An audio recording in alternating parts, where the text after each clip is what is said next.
The Phantom of the Opera by Gaston Leroux, and read for you in both French and English. Please remember to check our extensive playlist section to find great listening material for all the languages you are studying. Now please enjoy the audiobook. The opera ghost really existed. He was not, as was long believed, a creature of the imagination of the artists, the superstition of the managers, or a product of the absurd and impressionable brains of the young ladies of the ballet, their mothers, the box-keepers, the cloakroom attendants, or the concierge. Le fantôme de l'opéra existait vraiment. Il n'était pas, comme on l'avait longtemps cru, une créature de l'imagination des artistes, la superstition des directeurs, ou un produit des cerveaux absurdes et impressionnables des petites danseuses du ballet, de leurs mères, des ouvreuses, des préposés au vestiaire ou du concierge. Yes, he existed in flesh and blood, although he assumed the complete appearance of a real phantom, that is to say, of a spectral shade. Oui, il existait en chair et en os, bien qu'il eût pris l'apparence complète d'un vrai fantôme, c'est-à-dire d'une ombre spectrale. When I began to ransack the archives of the National Academy of Music, I was at once struck by the surprising coincidences between the phenomena ascribed to the ghost and the most extraordinary and fantastic tragedy that ever excited the Paris upper classes. Quand je commençai à fouiller les archives de l'Académie nationale de musique, je fus immédiatement frappé par les coïncidences surprenantes entre les phénomènes attribués aux fantômes et la plus extraordinaire et fantastique tragédie qui ait jamais excité les hautes classes parisiennes. And I soon conceived the idea that this tragedy might reasonably be explained by the phenomena in question. The events do not date more than 30 years back. Et je conçus bientôt l'idée que cette tragédie pourrait raisonnablement s'expliquer par les phénomènes en question. Les événements ne datent pas de plus de 30 ans. And it would not be difficult to find at the present day, in the foyer of the ballet, old men of the highest respectability, men upon whose word one could absolutely rely, who would remember as though they happened yesterday the mysterious and dramatic conditions that attended the kidnapping of Christine Daaé. Et il ne serait pas difficile de trouver aujourd'hui, dans le foyer du ballet, de vieux hommes de la plus haute respectabilité, des hommes sur la parole desquels on pourrait absolument compter, qui se souviendraient comme si cela s'était passé hier des conditions mystérieuses et dramatiques qui accompagnèrent l'enlèvement de Christine Daaé. The disappearance of the Vicomte de Chagny, and the death of his elder brother, Count Philippe, whose body was found on the bank of the lake that exists in the lower cellars of the opera on the LEROUX'S side. La disparition du Vicomte de Chagny et la mort de son frère aîné, le comte Philippe, dont le corps fut trouvé sur la rive du lac qui existe dans les caves inférieures de l'opéra du côté de la rue Scribe. But none of those witnesses had until that day thought that there was any reason for connecting the more or less legendary figure of the opera ghost with that terrible story. Mais aucun de ces témoins n'avait jusqu'à ce jour pensé qu'il y eût quelque raison de relier la figure plus ou moins légendaire du fantôme de l'opéra à cette terrible histoire. The truth was slow to enter my mind, puzzled by an inquiry that at every moment was complicated by events which, at first sight, might be looked upon as superhuman. La vérité fut lente à pénétrer dans mon esprit, troublée par une enquête qui à chaque instant se compliquait d'événements qui, à première vue, pouvaient être considérés comme surnaturels. And more than once I was within an ace of abandoning a task in which I was exhausting myself in the hopeless pursuit of a vain image. Et plus d'une fois je fus à deux doigts d'abandonner une tâche dans laquelle je m'épuisais à la poursuite désespérée d'une vaine image. At last, I received the proof that my presentiments had not deceived me, and I was rewarded for all my efforts on the day when I acquired the certainty that the opera ghost was more than a mere shade. Enfin, je reçus la preuve que mes pressentiments ne m'avaient pas trompé, et je fus récompensé de tous mes efforts le jour où j'acquis la certitude que le fantôme de l'opéra était plus qu'une simple ombre. On that day, I had spent long hours over the memoirs of a manager, the light and frivolous work of the too skeptical Moncharmin, who, during his term at the opera, understood nothing of the mysterious behavior of the ghost.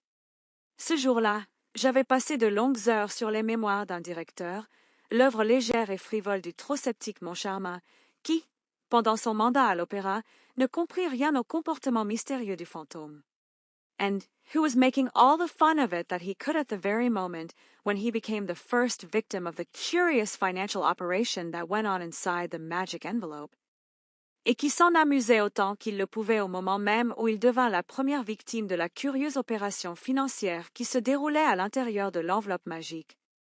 I had just left the library in despair, when I met the delightful acting manager of our National Academy, who stood chatting on a landing with a lively and well-groomed little old man, to whom he introduced me gaily.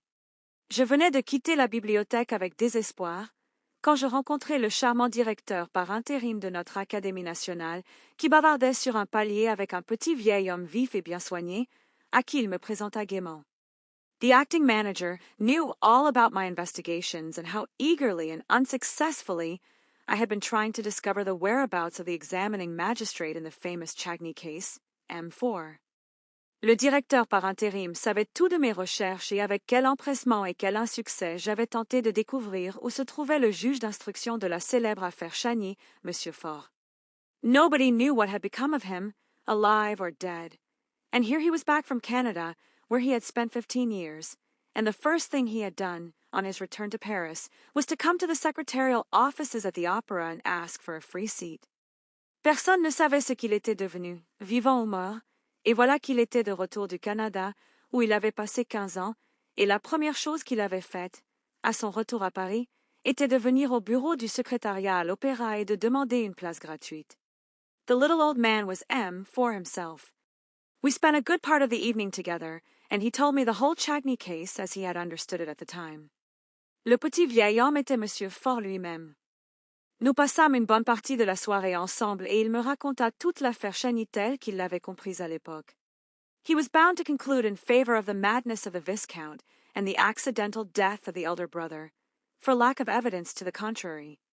Il était obligé de conclure en faveur de la folie du vicomte et de la mort accidentelle du frère aîné, faute de preuves du contraire. But he was nevertheless persuaded that a terrible tragedy had taken place between the two brothers in connection with Christine Daaé. He could not tell me what became of Christine or the Viscount, mais il était néanmoins persuadé qu'une terrible tragédie avait eu lieu entre les deux frères en rapport avec Christine Daaé. Il ne pouvait me dire ce qu'était devenu Christine ou le vicomte. When I mentioned the ghost, he only laughed. He, too, had been told of the curious manifestations that seemed to point to the existence of an abnormal being residing in one of the most mysterious corners of the opera. Quand je mentionnai le fantôme, il ne fit que rire. Lui aussi avait entendu parler des curieuses manifestations qui semblaient indiquer l'existence d'un être anormal résidant dans l'un des coins les plus mystérieux de l'opéra. And he knew the story of the envelope, but he had never seen anything in it worthy of his attention as magistrate in charge of the Chagny case. Et il connaissait l'histoire de l'enveloppe, mais il n'y avait jamais rien vu qui méritât son attention en tant que magistrat chargé de l'affaire Chagny. And it was as much as he had done to listen to the evidence of a witness who appeared of his own accord and declared that he had often met the ghost. Et c'était tout ce qu'il avait fait que d'écouter le témoignage d'un témoin qui s'était présenté de son propre chef et avait déclaré qu'il avait souvent rencontré le fantôme. This witness was none other than the man whom all Paris called the Parisian, and who was well known to every subscriber to the opera. The magistrate took him for a visionary. Ce témoin n'était autre que l'homme que tout Paris appelait le Persan et qui était bien connu de tous les abonnés de l'opéra. Le magistrat le prit pour un visionnaire. I was immensely interested by the story of the Persian. I wanted, if there were still time, to find this valuable and eccentric witness. Je fus immensément intéressé par cette histoire du Persan. Je voulais, s'il en était encore temps, retrouver ce témoin précieux et excentrique. My luck began to improve, and I discovered him in his little flat in the Rue de Rivoli, where he had lived ever since, and where he died 5 months after my visit. Ma chance commença à s'améliorer et je le découvris dans son petit appartement de la rue de Rivoli, où il avait vécu depuis lors et où il mourut 5 mois après ma visite. I was at first inclined to be suspicious, but when the Persian had told me, with childlike candor, all that he knew about the ghost and had handed me the proofs of the ghost's existence, including the strange correspondence of Christine Daaé, to do as I pleased with, I was no longer able to doubt. J'étais d'abord enclin à être méfiant, mais quand le Persan m'eut raconté, avec une candeur enfantine, tout ce qu'il savait du fantôme et m'eut remis les preuves de l'existence du fantôme, y compris l'étrange correspondance de Christine Daaé, pour en faire ce que je voulais, je ne pus plus douter.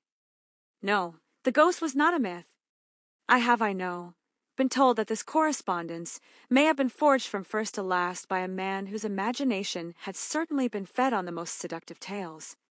Non, le fantôme n'était pas un mythe. On m'a dit, je le sais, que cette correspondance avait peut-être été forgée de bout en bout par un homme dont l'imagination avait certainement été nourrie des contes les plus séduisants.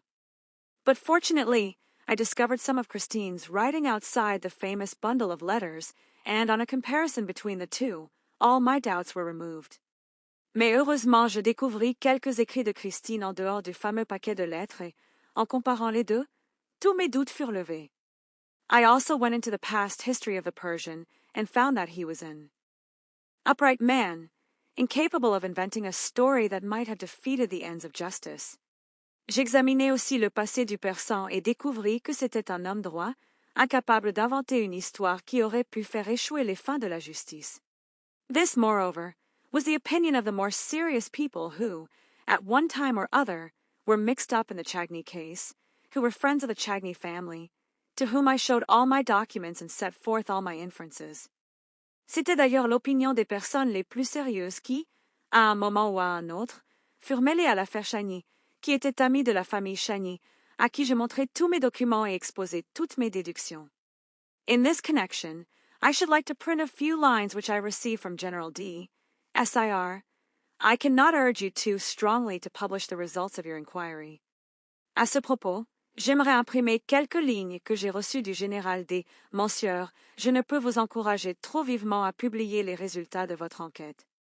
I remember perfectly that, a few weeks before the disappearance of that great singer, Christine Daaé, and the tragedy which threw the whole of the Faubourg Saint-Germain into mourning, there was a great deal of talk, in the foyer of the ballet, on the subject of the ghost. Je me souviens parfaitement que, quelques semaines avant la disparition de cette grande cantatrice, Christine Daaé, et la tragédie qui plongea tout le Faubourg Saint-Germain dans le deuil, on parlait beaucoup, dans le foyer du ballet, du fantôme. And I believe that it only ceased to be discussed in consequence of the later affair that excited us all so greatly. Et je crois qu'on en parla plus qu'en conséquence de l'affaire ultérieure qui nous excita tous si grandement. But if it be possible, as after hearing you, I believe, to explain the tragedy through the ghost, then I beg you, sir, to talk to us about the ghost again. Mais, s'il est possible, comme, après vous avoir entendu, je le crois, d'expliquer la tragédie par le fantôme, alors je vous prie, monsieur, de nous reparler du fantôme. Mysterious though the ghost may at first appear, he will always be more easily explained than the dismal story in which malevolent people have tried to picture two brothers killing each other who had worshipped each other all their lives.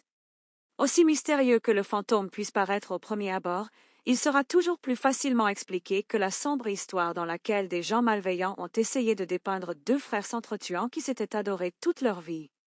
Believe me, etc. Lastly, with my bundle of papers in hand, I once more went over the ghost's vast domain, the huge building which he had made his kingdom. Croyez-moi, etc. Enfin, avec mon paquet de papier à la main, je parcours une fois de plus le vaste domaine du fantôme, l'immense bâtiment qu'il avait fait son royaume. All that my eyes saw, all that my mind perceived, corroborated the Persian's documents precisely, and a wonderful discovery crowned my labors in a very definite fashion.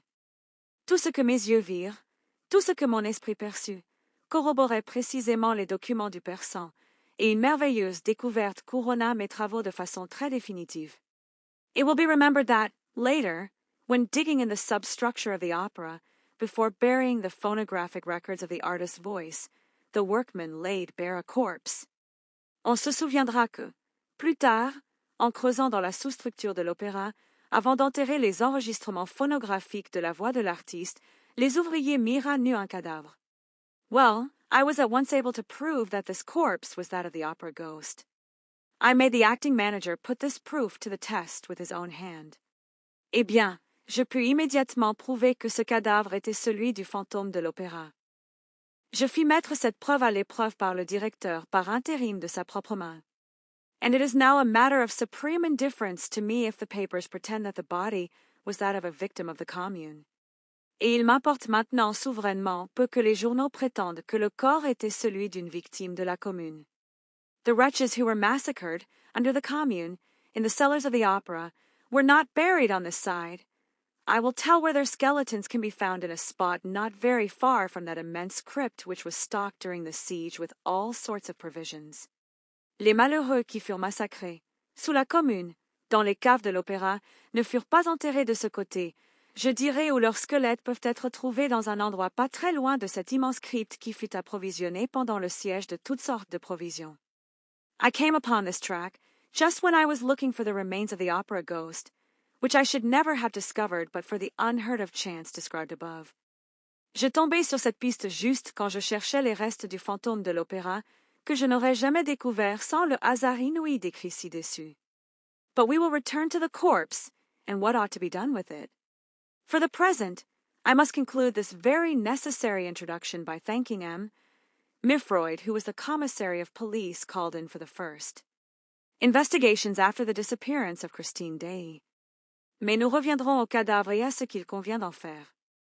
Pour le moment, je dois conclure cette introduction très nécessaire en remerciant M. Mifroid, qui était le commissaire de police appelé pour les premières investigations après la disparition de Christine Daaé. M. Remy, the late secretary, M. Mercier, the late acting manager, M. Gabriel, the late chorus master, and more particularly Madame la Baronne de Castellet-Barbezac, who was once the little Meg of the story and who is not ashamed of it.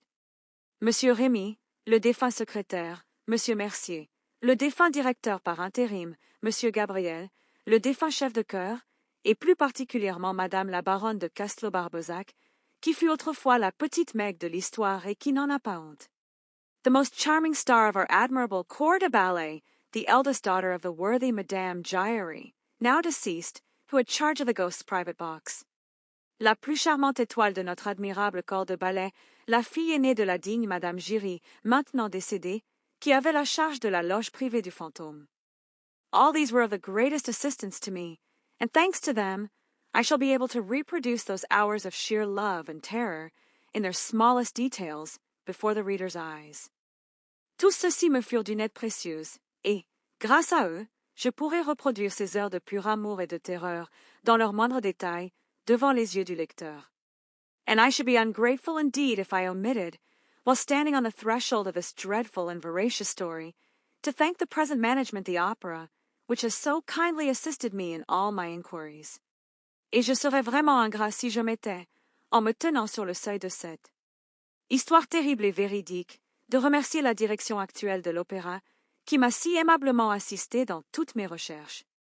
And M. Massager in particular, together with M. Gabian, the acting manager, and that most amiable of men, the architect entrusted with the preservation of the building, who did not hesitate to lend me the works of Charles Garnier, although he was almost sure that I would never return them to him. Et à M. Messager en particulier, ainsi que M. Gabion, le directeur par intérim, et cet homme des plus aimables, l'architecte chargé de la conservation du bâtiment, qui n'hésita pas à me prêter les œuvres de Charles Garnier, bien qu'il fût presque sûr que je ne les lui rendrais jamais.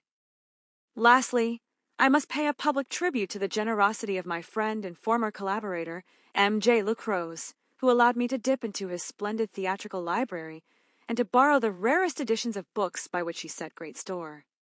Enfin, je dois rendre un hommage public à la générosité de mon ami et ancien collaborateur, M. J. Lecroze, qui me permit de puiser dans sa splendide bibliothèque théâtrale et d'emprunter les éditions les plus rares de livres auxquels il tenait beaucoup. Gaston Leroux. It was the evening on which M.M.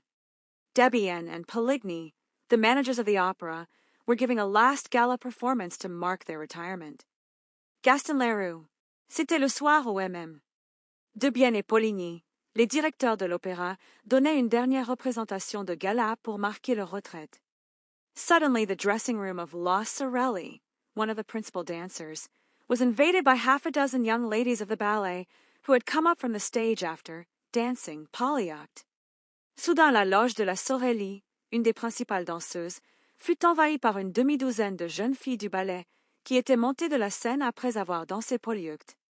They rushed in amid great confusion, some giving vent to forced and unnatural laughter, others to cries of terror. Elles se précipitèrent dans une grande confusion, certaines laissant échapper des rires forcés et artificiels, d'autres des cris de terreur. Sorelli, who wished to be alone for a moment to run through the speech which she was to make to the resigning managers, looked around angrily at the mad and tumultuous crowd. Sorelli, qui souhaitait être seule un moment pour réviser le discours qu'elle devait faire au directeur démissionnaire, regarda avec colère la foule folle et tumultueuse. It was little Jams, the girl with the tip-tilted nose, the forget-me-not eyes, the rose-red cheeks, and the lily-white neck and shoulders, who gave the explanation in a trembling voice. It's the ghost. And she locked the door. C'était la petite Jam, la fille au nez retroussé, aux yeux de myosotis, aux joues roses comme des roses et au cou et aux épaules blancs comme des lys, qui donna l'explication d'une voix tremblante. C'est le fantôme. Et elle verrouilla la porte. Sorelli's dressing room was fitted up with official, commonplace elegance. A pier glass, a sofa, a dressing table, and a cupboard or two provided the necessary furniture. La loge de Sorelli était aménagée avec une élégance officielle et banale. Une psyché, un canapé, une coiffeuse et une armoire où deux fournissaient le mobilier nécessaire. On the walls hung a few engravings, relics of the mother, who had known the glories of the old opera in the Rue Le Pelletcher, portraits of Vestris, Gardel, Dupont, Bigottini. Au mur étaient accrochées quelques gravures, reliques de la mère, qui avait connu les gloires du vieil opéra de la rue Le Pelletier, des portraits de Vestris, Gardel, Dupont, Bigottini. But the room seemed a palace to the brats of the corps de ballet, who were lodged in common dressing rooms where they spent their time singing, quarreling, smacking the dressers and hairdressers, and buying one another glasses of cassis, beer, or even room, until the call-boy's bell rang. Mais la pièce semblait un palais aux gamines du corps de ballet, qui étaient logées dans des loges communes où elles passaient leur temps à chanter, se quereller, gifler les habilleuses et les coiffeuses et s'acheter des verres de cassis, de bière, ou même de rhum, jusqu'à ce que sonne la clochette du régisseur. Sorelli was very superstitious. She shuddered when she heard little Jam speak of the ghost, called her a silly little fool, and then, as she was the first to believe in ghosts in general, and the opera ghost in particular, at once asked for details. Have you seen him? Sorelli était très superstitieuse. Elle frissonna quand elle entendit la petite Jam parler du fantôme, la traita de petite sotte, et puis, comme elle était la première à croire aux fantômes en général, et aux fantômes de l'opéra en particulier, demanda immédiatement des détails. L'as-tu vu? As plainly as I see you now, said little Jams, whose legs were giving way beneath her, and she dropped with a moan into a chair. Aussi clairement que je te vois maintenant, dit la petite Jam, dont les jambes se dérobaient sous elle, et elle s'effondra avec un gémissement dans une chaise. Thereupon little Gyrie, the girl with eyes black as sloes, hair black as ink, a swarthy complexion, and a poor little skin stretched over poor little bones, little Gyrie added, If that's the ghost, he's very ugly. Alors la petite Gyrie, la fille aux yeux noirs comme des prunelles, aux cheveux noirs comme de l'encre, au teint basané et à la pauvre petite peau tendue sur de pauvres petits os, la petite Gyrie ajouta, Si c'est le fantôme, il est très laid. Oh, yes, cried the chorus of ballet girls. And they all began to talk. Together. Oh, oui, cria le chœur des petites danseuses. Et elles se mirent toutes à parler ensemble. The ghost had appeared to them in the shape of a gentleman in dress clothes who had suddenly stood before them in the passage, without their knowing where he came from. He seemed to have come straight through the wall. Le fantôme leur était apparu sous la forme d'un gentleman en habit qui s'était soudain dressé devant elle dans le couloir, sans qu'elle sache d'où il venait. Il semblait être venu directement à travers le mur. Pooh, said one of them, who had more or less kept her head. You see the ghost everywhere. And it was true. Bah, dit l'une d'elles, qui avait plus ou moins gardé la tête froide. Vous voyez le fantôme partout. Et c'était vrai. For several months, there had been nothing discussed at the opera but this ghost in dress clothes who stalked about the building, from top to bottom, like a shadow who spoke to nobody, to whom nobody dared speak, and who vanished as soon as he was seen, no one knowing how or where. Depuis plusieurs mois, on ne parlait à l'opéra que de ce fantôme en habit qui rôdait dans le bâtiment, de haut en bas, comme une ombre, qui ne parlait à personne, à qui personne n'osait parler et qui disparaissait dès qu'on l'apercevait, sans que personne sache comment ni où. As became a real ghost, he made no noise in walking. People began by laughing and making fun of a spectre dressed like a man of fashion or an undertaker. Comme il convenait à un vrai fantôme, il ne faisait aucun bruit en marchant. Les gens commencèrent par rire et se moquer de ce spectre habillé comme un homme à la mode ou un entrepreneur de pompes funèbres. But the ghost legend soon swelled to enormous proportions among the corps. To ballet, all the girls pretended to have met the supernatural being more or less often. Mais la légende du fantôme prit bientôt des proportions énormes parmi le corps de ballet. Toutes les filles prétendaient avoir rencontré cet être surnaturel plus ou moins souvent. And those who laughed the loudest were not the most at ease.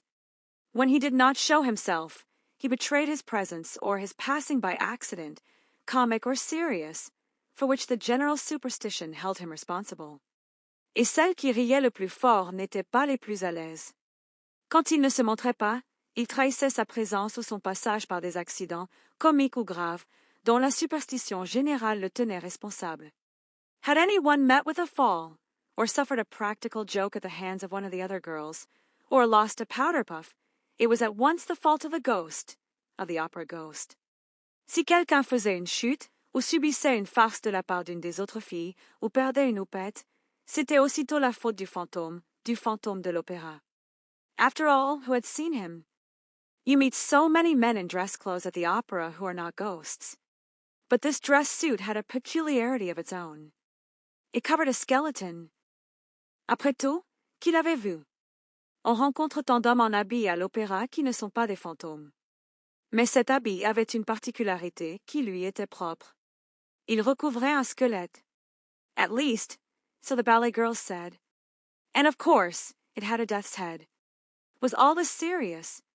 Du moins, c'est ce que disaient les petites danseuses. Et, bien sûr, il avait une tête de mort. Tout cela était-il sérieux? The truth is that the idea of a skeleton came from the description of the ghost given by Joseph Bouquet, the chief scene shifter, who had really seen the ghost.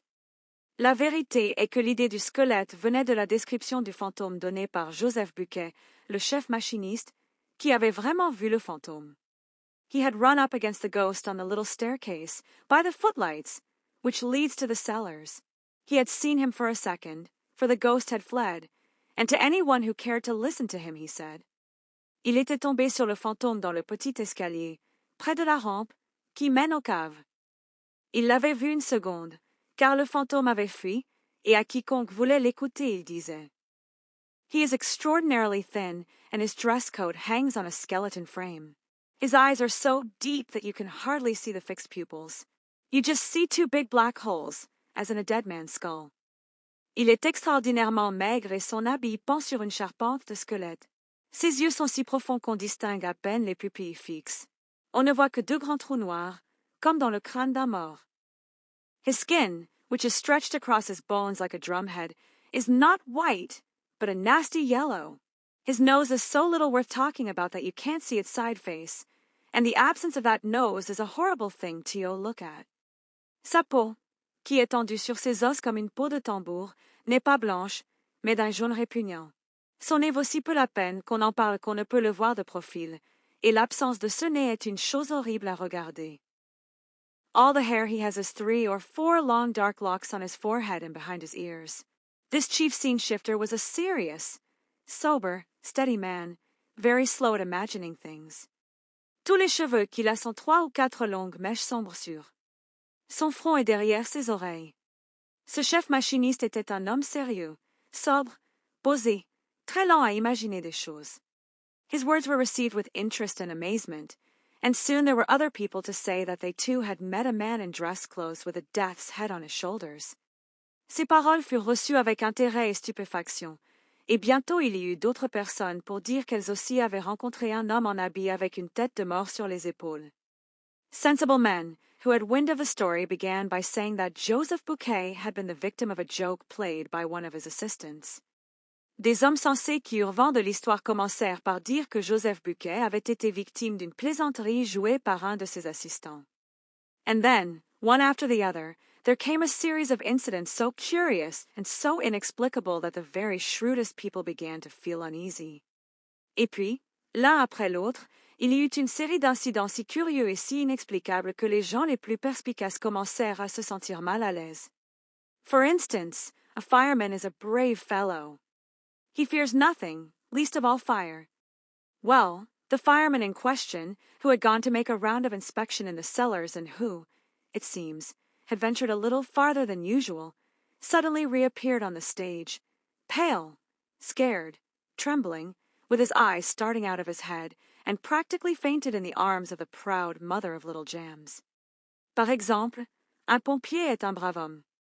Il ne craint rien, et surtout pas le feu.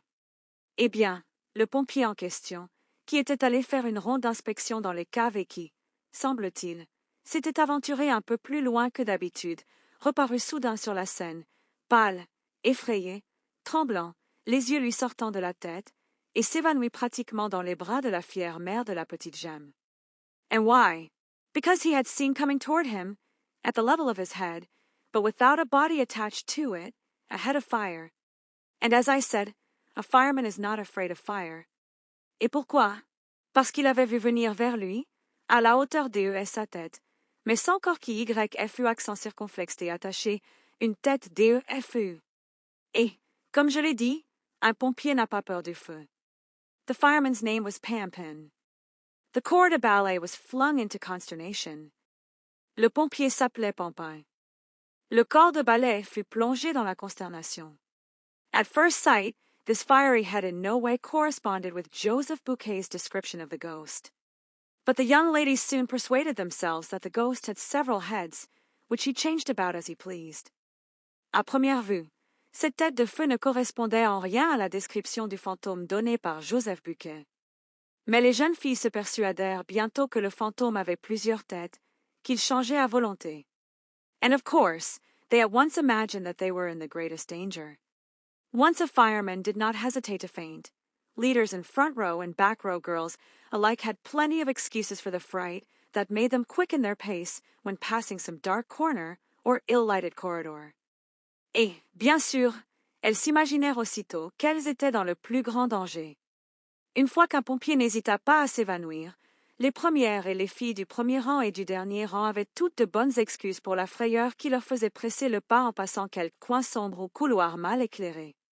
Sorelli herself, on the day after the adventure of the fireman, placed a horseshoe on the table in front of the stage doorkeeper's box, which every one who entered the opera otherwise than as a spectator must touch before setting foot on the first tread of the staircase.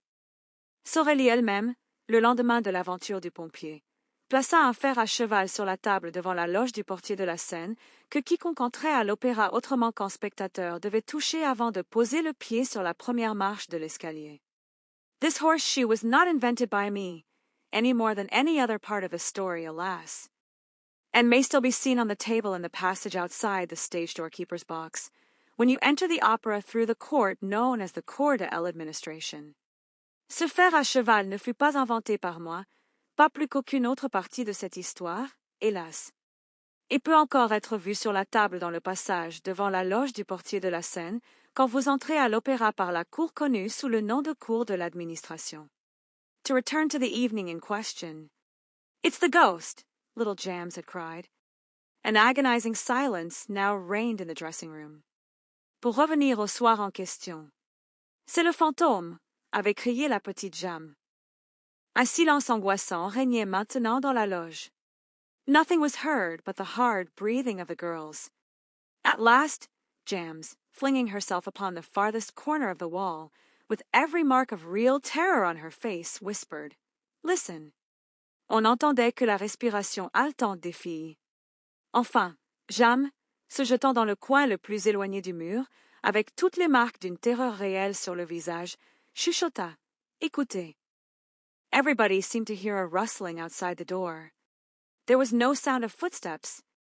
It was like light silk sliding over the panel. Then it stopped. Tout le monde sembla entendre un froissement dehors à la porte. Il n'y avait aucun bruit de pas. C'était comme de la soie légère glissant sur le panneau. Puis cela s'arrêta.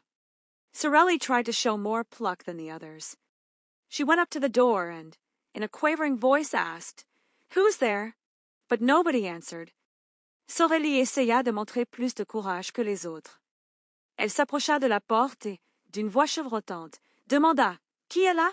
Mais personne ne répondit. Then, feeling all eyes upon her, watching her last movement, she made an effort to show courage, and said very loudly, Is there anyone behind the door?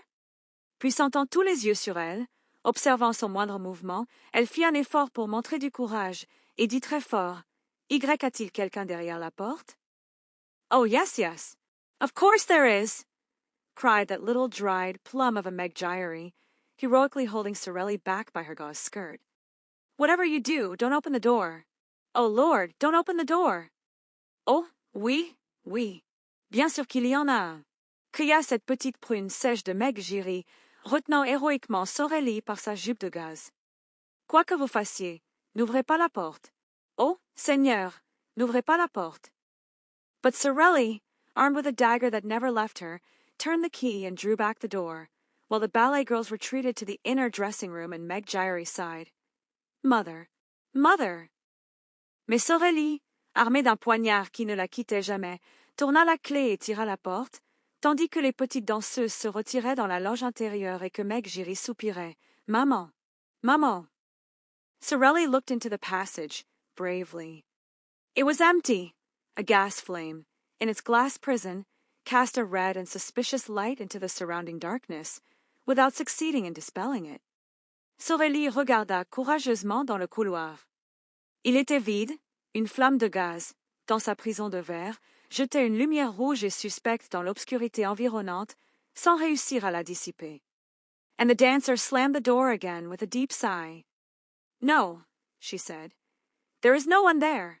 Still, we saw him, Jams declared, returning with timid little steps to her place beside Sorelli.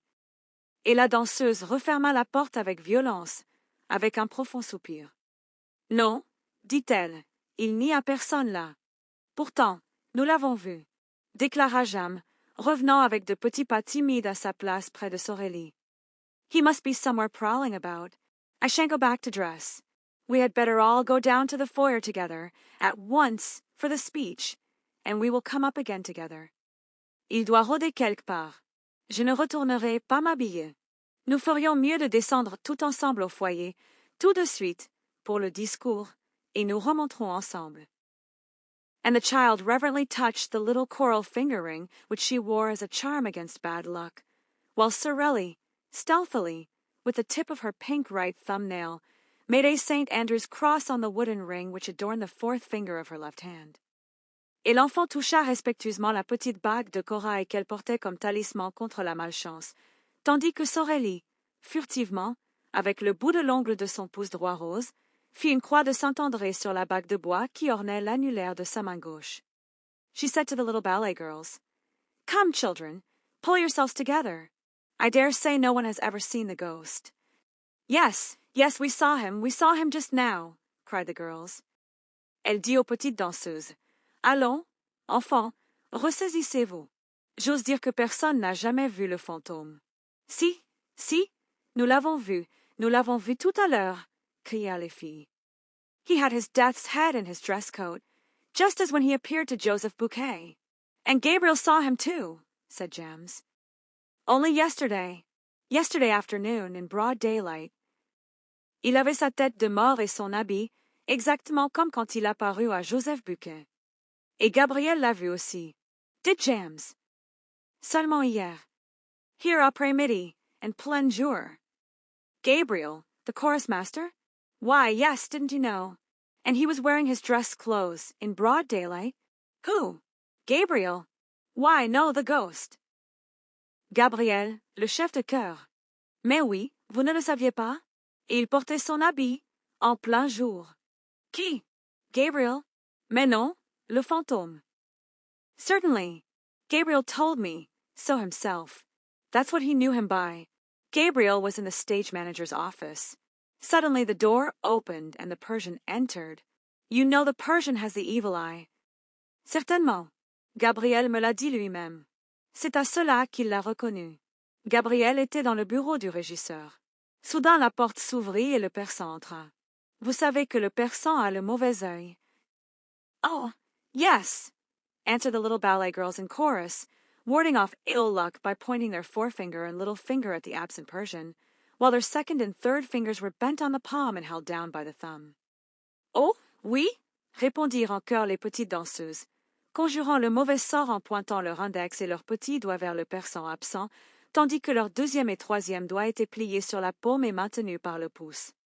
And you know how superstitious Gabriel is, continued Jams. However, he is always polite. When he meets the Persian, he just puts his hand in his pocket and touches his keys. Et vous savez combien Gabriel est superstitieux, continua Jam. Cependant, il est toujours poli. Quand il rencontre le persan, il met simplement sa main dans sa poche et touche ses clés. Well, the moment the Persian appeared in the doorway, Gabriel gave one jump from his chair to the lock of the cupboard, so as to touch iron. In doing so, he tore a whole skirt of his overcoat on a nail. Eh bien, au moment où le persan apparut dans l'embrasure de la porte, Gabriel fit un bond de sa chaise vers la serrure de l'armoire afin de toucher du fer. Ce faisant, il déchira tout un PN de son pardessus sur un clou. Hurrying to get out of the room, he banged his forehead against a hat peg and gave himself a huge bump.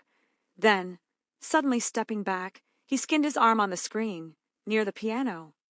Se dépêchant de sortir de la pièce, il se cogna le front contre un porte-manteau et se fit une énorme bosse, puis, reculant soudain, il s'écorcha le bras sur le paravent, près du piano. He tried to lean on the piano, but the lid fell on his hands and crushed his fingers. He rushed out of the office like a madman, slipped on the staircase, and came down the whole of the first flight on his back. Il essaya de s'appuyer sur le piano, mais le couvercle tomba sur ses mains et lui écrasa les doigts. Il sortit du bureau comme un fou, glissa dans l'escalier et dévala toute la première volée sur le dos. I was just passing with Mother. We picked him up. He was covered with bruises, and his face was all over blood. We were frightened out of our lives, but all at once he began to thank Providence that he had got off so cheaply. Je passais justement avec Maman. Nous l'avons relevé. Il était couvert de bleu et son visage était tout ensanglanté. Nous étions mortes de peur, mais, tout d'un coup, il se mit à remercier la Providence de s'en être tiré à si bon compte. Then he told us what had frightened him. He had seen the ghost behind the Persian, the ghost with the death's head, just like Joseph Bouquet's description. Puis il nous raconta ce qui l'avait effrayé. Il avait vu le fantôme derrière le persan, le fantôme avec la tête des œufs morts exactement comme la description de Joseph Bouquet. Jams had told her story ever so quickly, as though the ghost were at her heels, and was quite out of breath at the finish. A silence followed, while Sorelli polished her nails in great excitement. Jam avait raconté son histoire très rapidement, comme si le fantôme était à ses trousses, et était tout essoufflé à la fin. Un silence suivit, tandis que Sorelli se limait les ongles dans une grande agitation. It was broken by little Gyrie, who said, Joseph Bouquet would do better to hold his tongue. Why should he hold his tongue? Asked somebody. That's Mother's opinion, replied Meg, lowering her voice and looking all about her as though fearing lest other ears than those present might overhear. Il fut rompu par la petite Gyrie, qui dit Joseph Bouquet ferait mieux de se taire. Pourquoi devrait-il se taire? Demanda quelqu'un. C'est l'opinion de maman, répondit Meg, baissant la voix et regardant tout autour d'elle comme si elle craignait que d'autres oreilles que celles présentes puissent entendre. And why is it your mother's opinion? Hush! Mother says the ghost doesn't like being talked about. And why does your mother say so? Because, nothing. Et pourquoi est-ce l'opinion de votre mère? Chut! Maman dit que le fantôme n'aime pas qu'on parle de lui. Et pourquoi votre mère dit-elle cela? Parce que, rien. This reticence exasperated the curiosity of the young ladies, who crowded round little Gyrie, begging her to explain herself. Cette réticence exaspéra la curiosité des jeunes filles, qui se pressèrent autour de la petite Gyrie, la suppliant de s'expliquer. They were there, side by side, leaning forward simultaneously in one movement of entreaty and fear, communicating their terror to one another, taking a keen pleasure in feeling their blood freeze in their veins. Elles étaient là, côte à côte, se penchant en avant simultanément dans un mouvement de supplication et de peur, se communiquant leur terreur les unes aux autres, prenant un vif plaisir à sentir leur sang se glacer dans leurs veines. I swore not to tell, gasped Meg. But they left her no peace and promised to keep the secret, until Meg, burning to say all she knew, began with her eyes fixed on the door. Well, it's because of the private box. J'ai juré de ne pas le dire, haleta Meg. Mais elles ne lui laissèrent aucun répit et promirent de garder le secret, jusqu'à ce que Meg, brûlant de dire tout ce qu'elle savait, commença, les yeux fixés sur la porte. Eh bien, c'est à cause de la loge particulière. What private box? The ghost box. Has the ghost a box? Oh, do tell us. Do tell us. Not so loud, said Meg. It's box 5, you know, the box on the grand tier, next to the stage box on the left. Quelle loge particulière? La loge du fantôme. Le fantôme a-t-il une loge? Oh, dites-nous, dites-nous. Pas si fort. Dites, Meg. C'est la loge 5, vous savez, la loge du grand étage, à côté de la loge de scène, à gauche. Oh, nonsense! I tell you it is. Mother has charge of it, but you swear you won't say a word.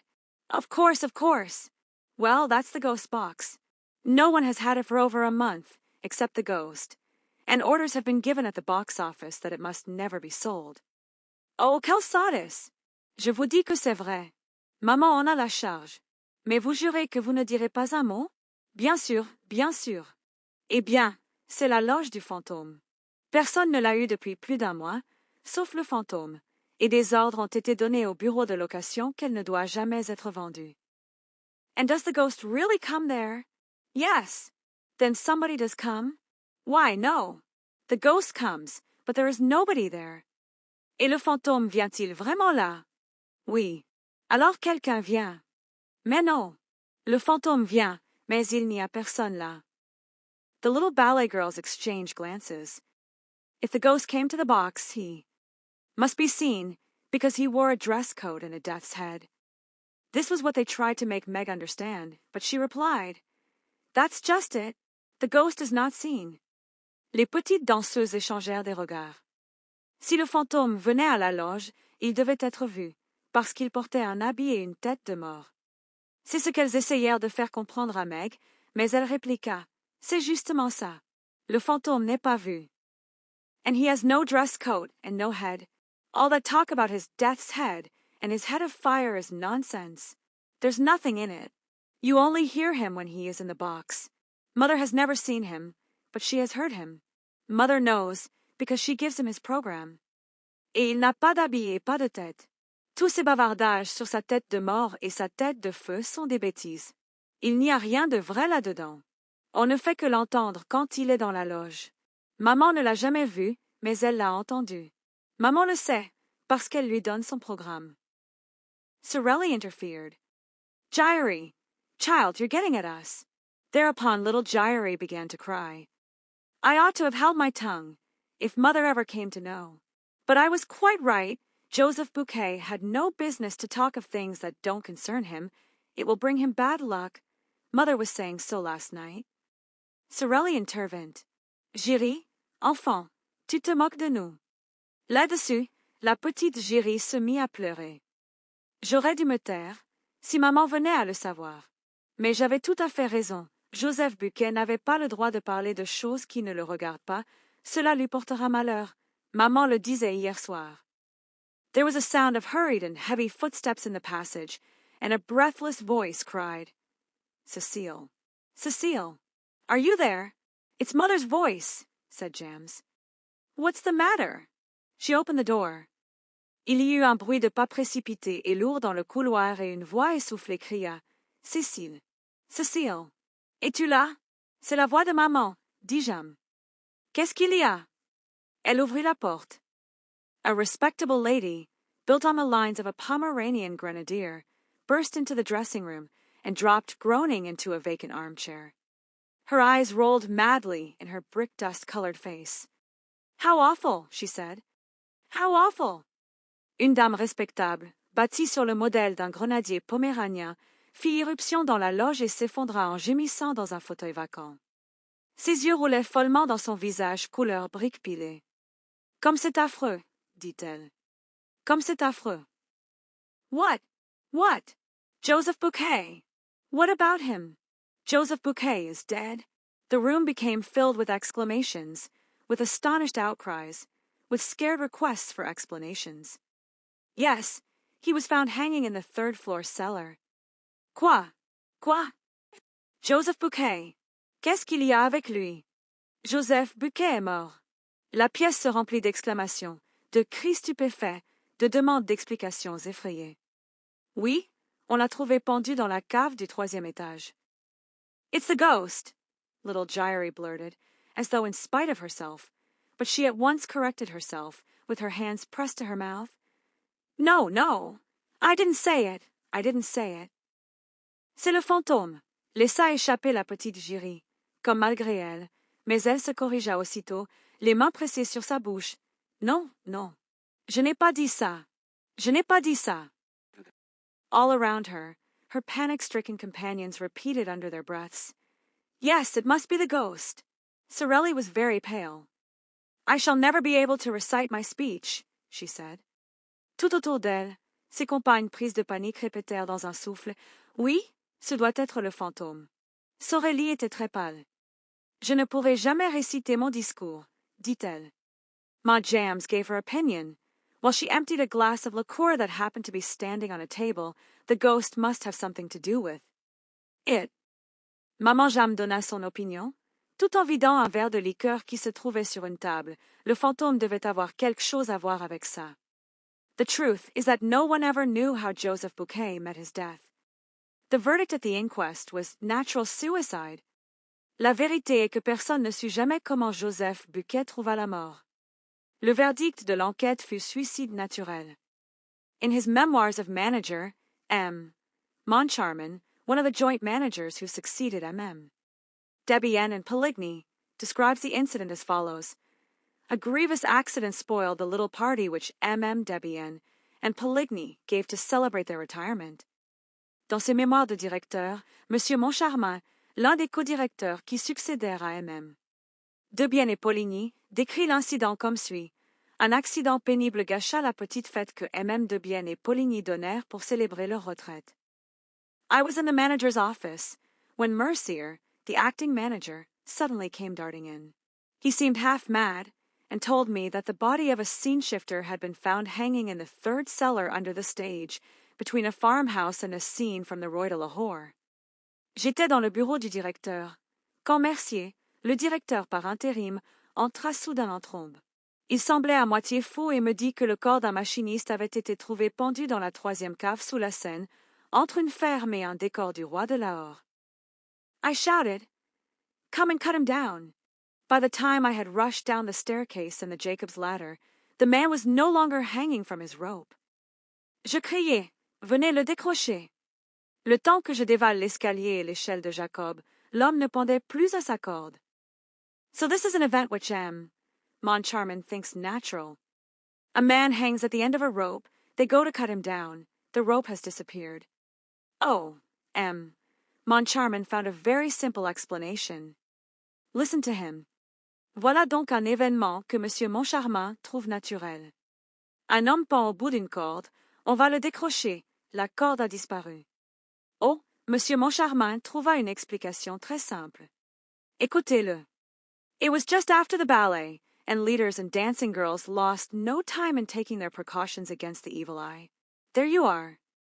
C'était juste après le ballet, et les premières danseuses et les petites danseuses ne perdirent pas de temps à prendre leurs précautions contre le mauvais œil. Voilà. Picture the corps de ballet scuttling down the Jacob's ladder and dividing the suicides rope among themselves in less time than it takes to write. Imaginez le corps de ballet dévalant l'échelle de Jacob et se partageant la corde du suicidé en moins de temps qu'il n'en faut pour l'écrire. When, on the other hand, I think of the exact spot where the body was discovered, the third cellar underneath the stage. Imagine that somebody must have been interested in seeing that the rope disappeared after it had effected its purpose, and time will show if I am wrong. Quand, d'autre part, je pense à l'endroit exact où le corps fut découvert, la 3e cave sous la Seine. Imaginez que quelqu'un a dû être intéressé à voir que la corde disparaisse après qu'elle eut accompli son dessein, et le temps montrera si j'ai tort. The horrid news soon spread all over the opera, where Joseph Buquet was very popular. L'horrible nouvelle se répandit bientôt dans tout l'opéra, où Joseph Buquet était très populaire. the dressing rooms emptied and the ballet girls, crowding around Sorelli like timid sheep around their shepherdess, made for the foyer through the ill-lit passages and staircases, trotting as fast as their little pink legs could carry them. Les loges se vidèrent et les petites danseuses, se pressant autour de Sorelli comme des moutons timides autour de leur bergère, se dirigèrent vers le foyer par les couloirs et escaliers mal éclairés, trottinant aussi vite que leurs petites jambes roses pouvaient les porter. On the first landing, Sorelli ran against the Comte de Chagny, who was coming upstairs. The Count, who was generally so calm, seemed greatly excited. "I was just going to you," he said, taking off his hat. Sur le premier palier, Sorelli buta contre le Comte de Chagny, qui montait l'escalier. Le Comte, qui était généralement si calme, semblait très excité. "J'allais justement chez vous," dit-il en ôtant son chapeau. "Oh, Sorelli, what an evening! And Christine Daaé, what a triumph! Impossible," said Meg Gyrie. 6 months ago, she used to sing like a crock. "Oh, Sorelli, quelle soirée! Et Christine Daaé, quel triomphe! Impossible," dit Meg Gyrie. "Il y a 6 mois, elle chantait comme une casserole." "But do let us get by, my dear Count," continues the brat, with a saucy curtsy. "We are going to inquire after a poor man who was found hanging by the neck." "Mais laissez-nous passer, mon cher Comte," continua la gamine, avec une révérence impertinente. "Nous allons nous renseigner sur un pauvre homme qu'on a trouvé pendu." Just then the acting manager came fussing past, and stopped when he heard this remark. "What?" he exclaimed roughly. "Have you girls heard already? Well, please forget about it for tonight, and above all don't let M. Debienne and M. Poligny hear. It would upset them too much on their last day." Juste alors le directeur par intérim passa d'un air affairé et s'arrêta quand il entendit cette remarque. "Quoi?" s'exclama-t-il rudement. "Vous avez déjà entendu parler, les filles? Eh bien, oubliez ça pour ce soir, et surtout ne laissez pas M. Debienne et Poligny l'apprendre. Cela les bouleverserait trop en leurs derniers jours." They all went on to the foyer of the ballet, which was already full of people. The Comte de Chagny was right. No gala performance ever equaled this one. Ils se rendirent tous au foyer du ballet, qui était déjà plein de monde. Le Comte de Chagny avait raison, aucune représentation de gala n'avait jamais égalé celle-ci. All the great composers of the day had conducted their own works in turns. Faure and Krauss had sung, and on that evening, Christine Daaé had revealed her true self for the first time to the astonished and enthusiastic audience. Tous les grands compositeurs du jour avaient dirigé leurs propres œuvres à tour de rôle. Faure et Krauss avaient chanté, et, ce soir-là, Christine Daaé avait révélé sa vraie nature pour la première fois au public étonné et enthousiaste. Gounod had conducted the funeral march of a marionette, Ryer his beautiful overture to Sigwar, Sanson, the Danse Macabre and a Reverie Orientale, Massenet, an unpublished Hungarian march, Giraud his Carnival, Delibes, the Valse Lente from Sylvia and the Pizzicati from Coppelia. Gounod avait dirigé la marche funèbre d'une marionnette, Reyer, sa belle ouverture de Sigur, Saint-Saëns, la danse macabre et une rêverie orientale, Massenet, une marche hongroise inédite, Giraud, son carnaval, Delibes, la valse lente de Sylvia et les Pizzicati de Coppelia. Lee Krauss had sung the bolero in the Vespri Siciliani, and Lee Denise blocked the drinking song in Lucrezia Borgia. But the real triumph was reserved for Christine Daaé, who had begun by singing a few passages from Romeo and Juliet. Mademoiselle Krauss avait chanté le boléro des Vêpres siciliennes, et Mademoiselle Denise Bloch la chanson à boire de Lucrèce Borgia. Mais le vrai triomphe était réservé à Christine Daaé, qui avait commencé par chanter quelques passages de Roméo et Juliette. It was the first time that the young artist sang in this work of Gounod, which had not been transferred to the opera, and which was revived at the Opera Comique after it had been produced at the Old Theatre Lyrique by Madame Carvalho. C'était la première fois que la jeune artiste chantait dans cette œuvre de Gounod, qui n'avait pas été transférée à l'opéra et qui fut reprise à l'Opéra Comique après avoir été montée à l'ancien théâtre lyrique par Madame Carvalho. Those who heard her say that her voice, in these passages, was seraphic, but this was nothing to the superhuman notes that she gave forth in the prison scene and the final trio in Faust, which she sang in the place of La Carlotta, who was ill. Ceux qui l'entendirent disent que sa voix, dans ces passages, était séraphique, Mais ce n'était rien à côté des notes surhumaines qu'elle émit dans la scène de la prison et le trio final de Faust qu'elle chanta à la place de la Carlotta, qui était malade. No one had ever heard or seen anything like it. Day revealed a new Margarita that night, a Margarita of a splendor, a radiance hitherto unsuspected. Personne n'avait jamais rien entendu ni vu de pareil.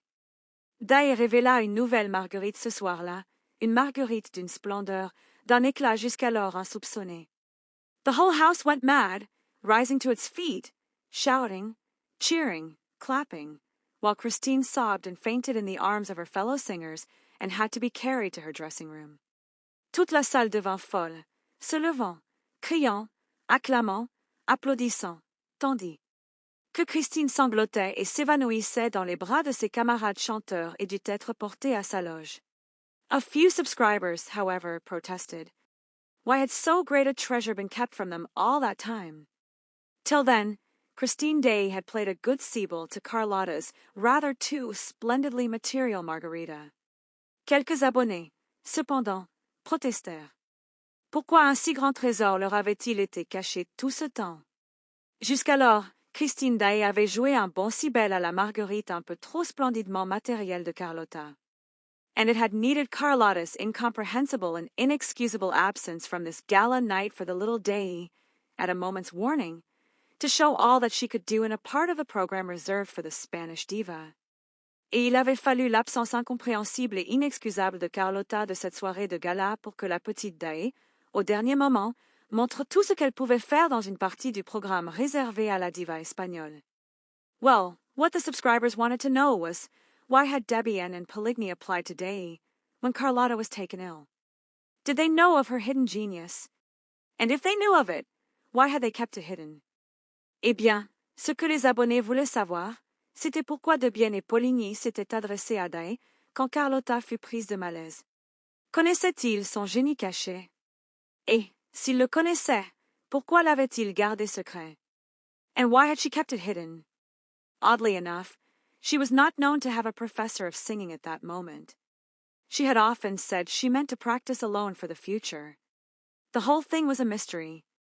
Et pourquoi l'avait-elle gardé caché? Chose étrange, on ne lui connaissait pas de professeur de chant à ce moment. Elle avait souvent dit qu'elle comptait travailler seule à l'avenir. Toute cette affaire était un mystère. The Count de Chagny, standing up in his box, listened to all this frenzy and took part in it by loudly applauding. Le Comte de Chagny, debout dans sa loge, écoutait toute cette frénésie et y prit part en applaudissant bruyamment. Philippe Georges-Marie, Comte de Chagny, was just 41 years of age. He was a great aristocrat and a good-looking man, above middle height and with attractive features, in spite of his hard forehead and his rather cold eyes. Philippe Georges-Marie Comte de Chagny avait tout juste 41 ans. C'était un grand aristocrate et un bel homme, au-dessus de la taille moyenne et aux traits séduisants, malgré son front dur et ses yeux plutôt froids.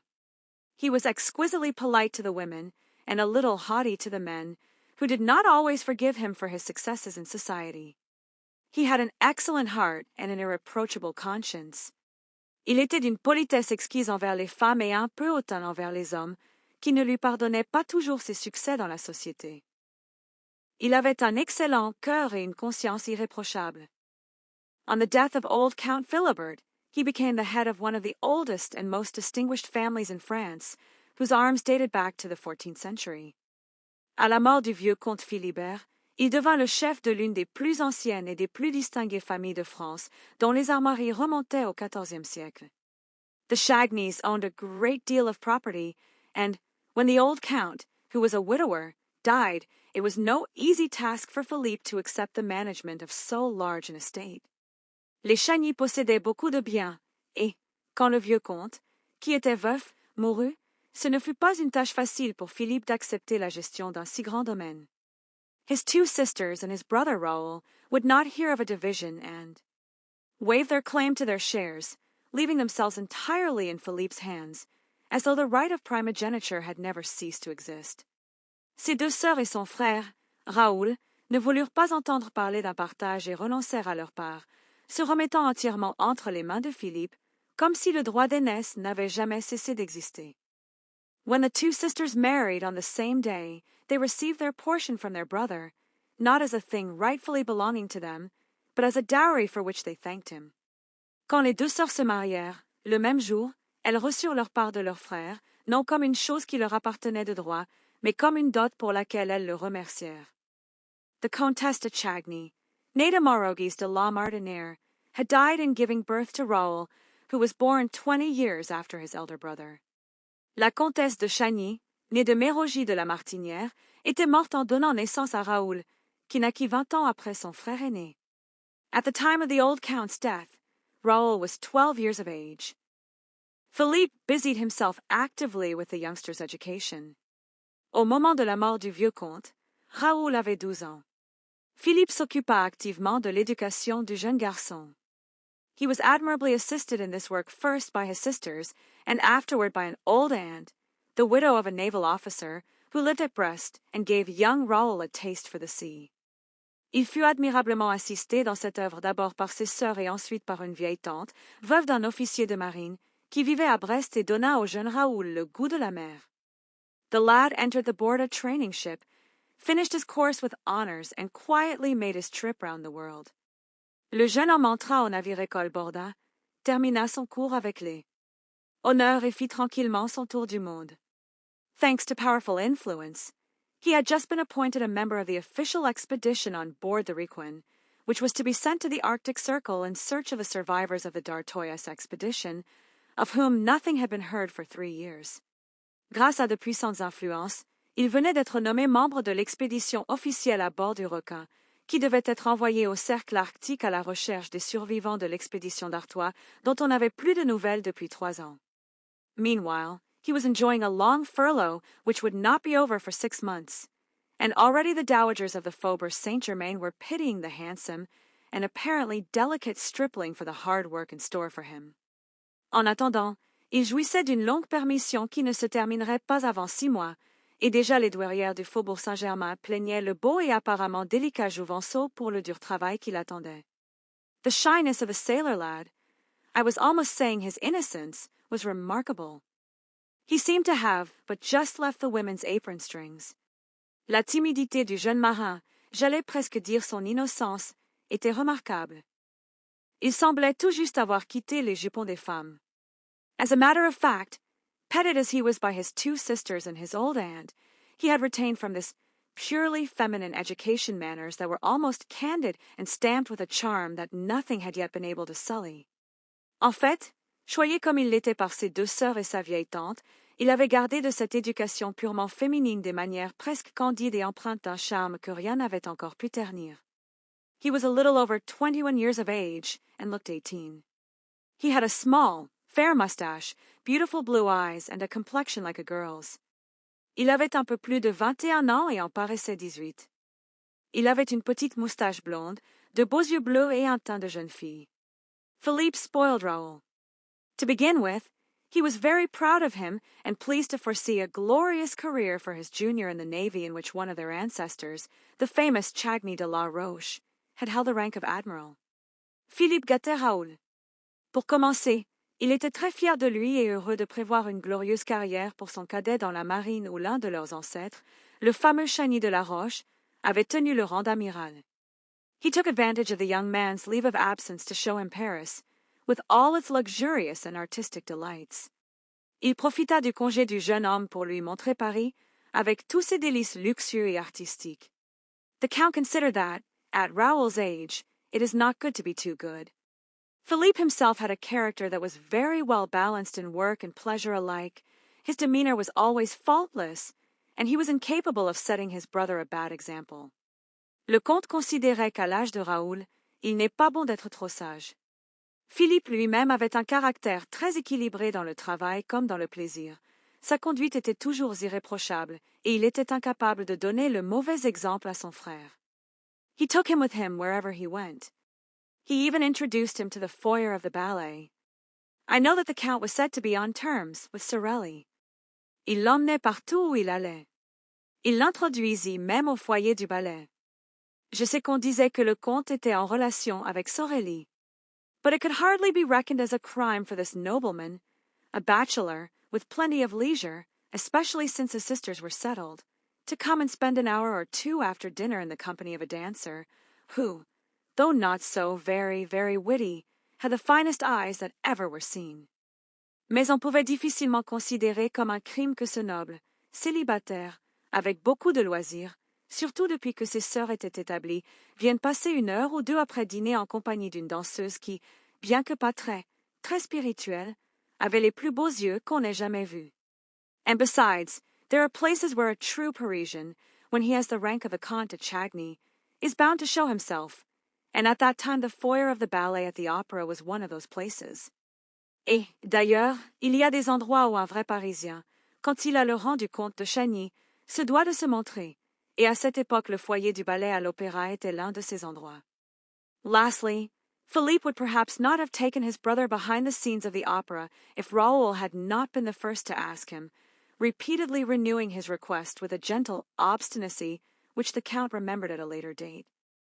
Enfin, Philippe n'aurait peut-être pas emmené son frère dans les coulisses de l'opéra si Raoul n'avait pas été le premier à le lui demander, renouvelant sans cesse sa demande avec une douce obstination dont le comte se souvint plus tard. On that evening, Philippe, after applauding the day, turned to Raoul and saw that he was quite pale. "Don't you see," said Raoul, "that the woman's fainting?" Ce soir-là, Philippe, après avoir applaudi la Daaé, se tourna vers Raoul et vit qu'il était tout pâle. Ne voyez-vous pas, dit Raoul, que cette femme s'évanouit? You look like fainting yourself, said the Count. What's the matter? But Raoul had recovered himself and was standing up. Let's go and see, he said. She never sang like that before. Vous avez l'air de vous évanouir vous-même, dit le comte. Qu'est-ce qu'il y a? Mais Raoul s'était ressaisi et était debout. Allons voir, dit-il. Elle n'a jamais chanté comme ça auparavant. The Count gave his brother a curious smiling glance and seemed quite pleased. They were soon at the door leading from the house to the stage. Numbers of subscribers were slowly making their way through. Le comte jeta à son frère un regard souriant et curieux et sembla tout content. Ils furent bientôt à la porte menant de la salle à la scène. De nombreux abonnés s'y frayaient lentement un chemin. Raoul tore his gloves without knowing what he was doing, and Philippe had much too kind a heart to laugh at him for his impatience. Raoul déchira ses gants sans savoir ce qu'il faisait, et Philippe avait le cœur beaucoup trop bon pour se moquer de lui de son impatience. But he now understood why Raoul was absent-minded when spoken to, and why he always tried to turn every conversation to the subject of the opera. Mais il comprenait maintenant pourquoi Raoul était distrait quand on lui parlait et pourquoi il essayait toujours de tourner toute conversation vers le sujet de l'opéra. They reached the stage and pushed through the crowd of gentlemen, scene shifters, supers and chorus girls, Raoul leading the way, feeling that his heart no longer belonged to him, his face set with passion, while Count Philippe followed him with difficulty and continued to smile.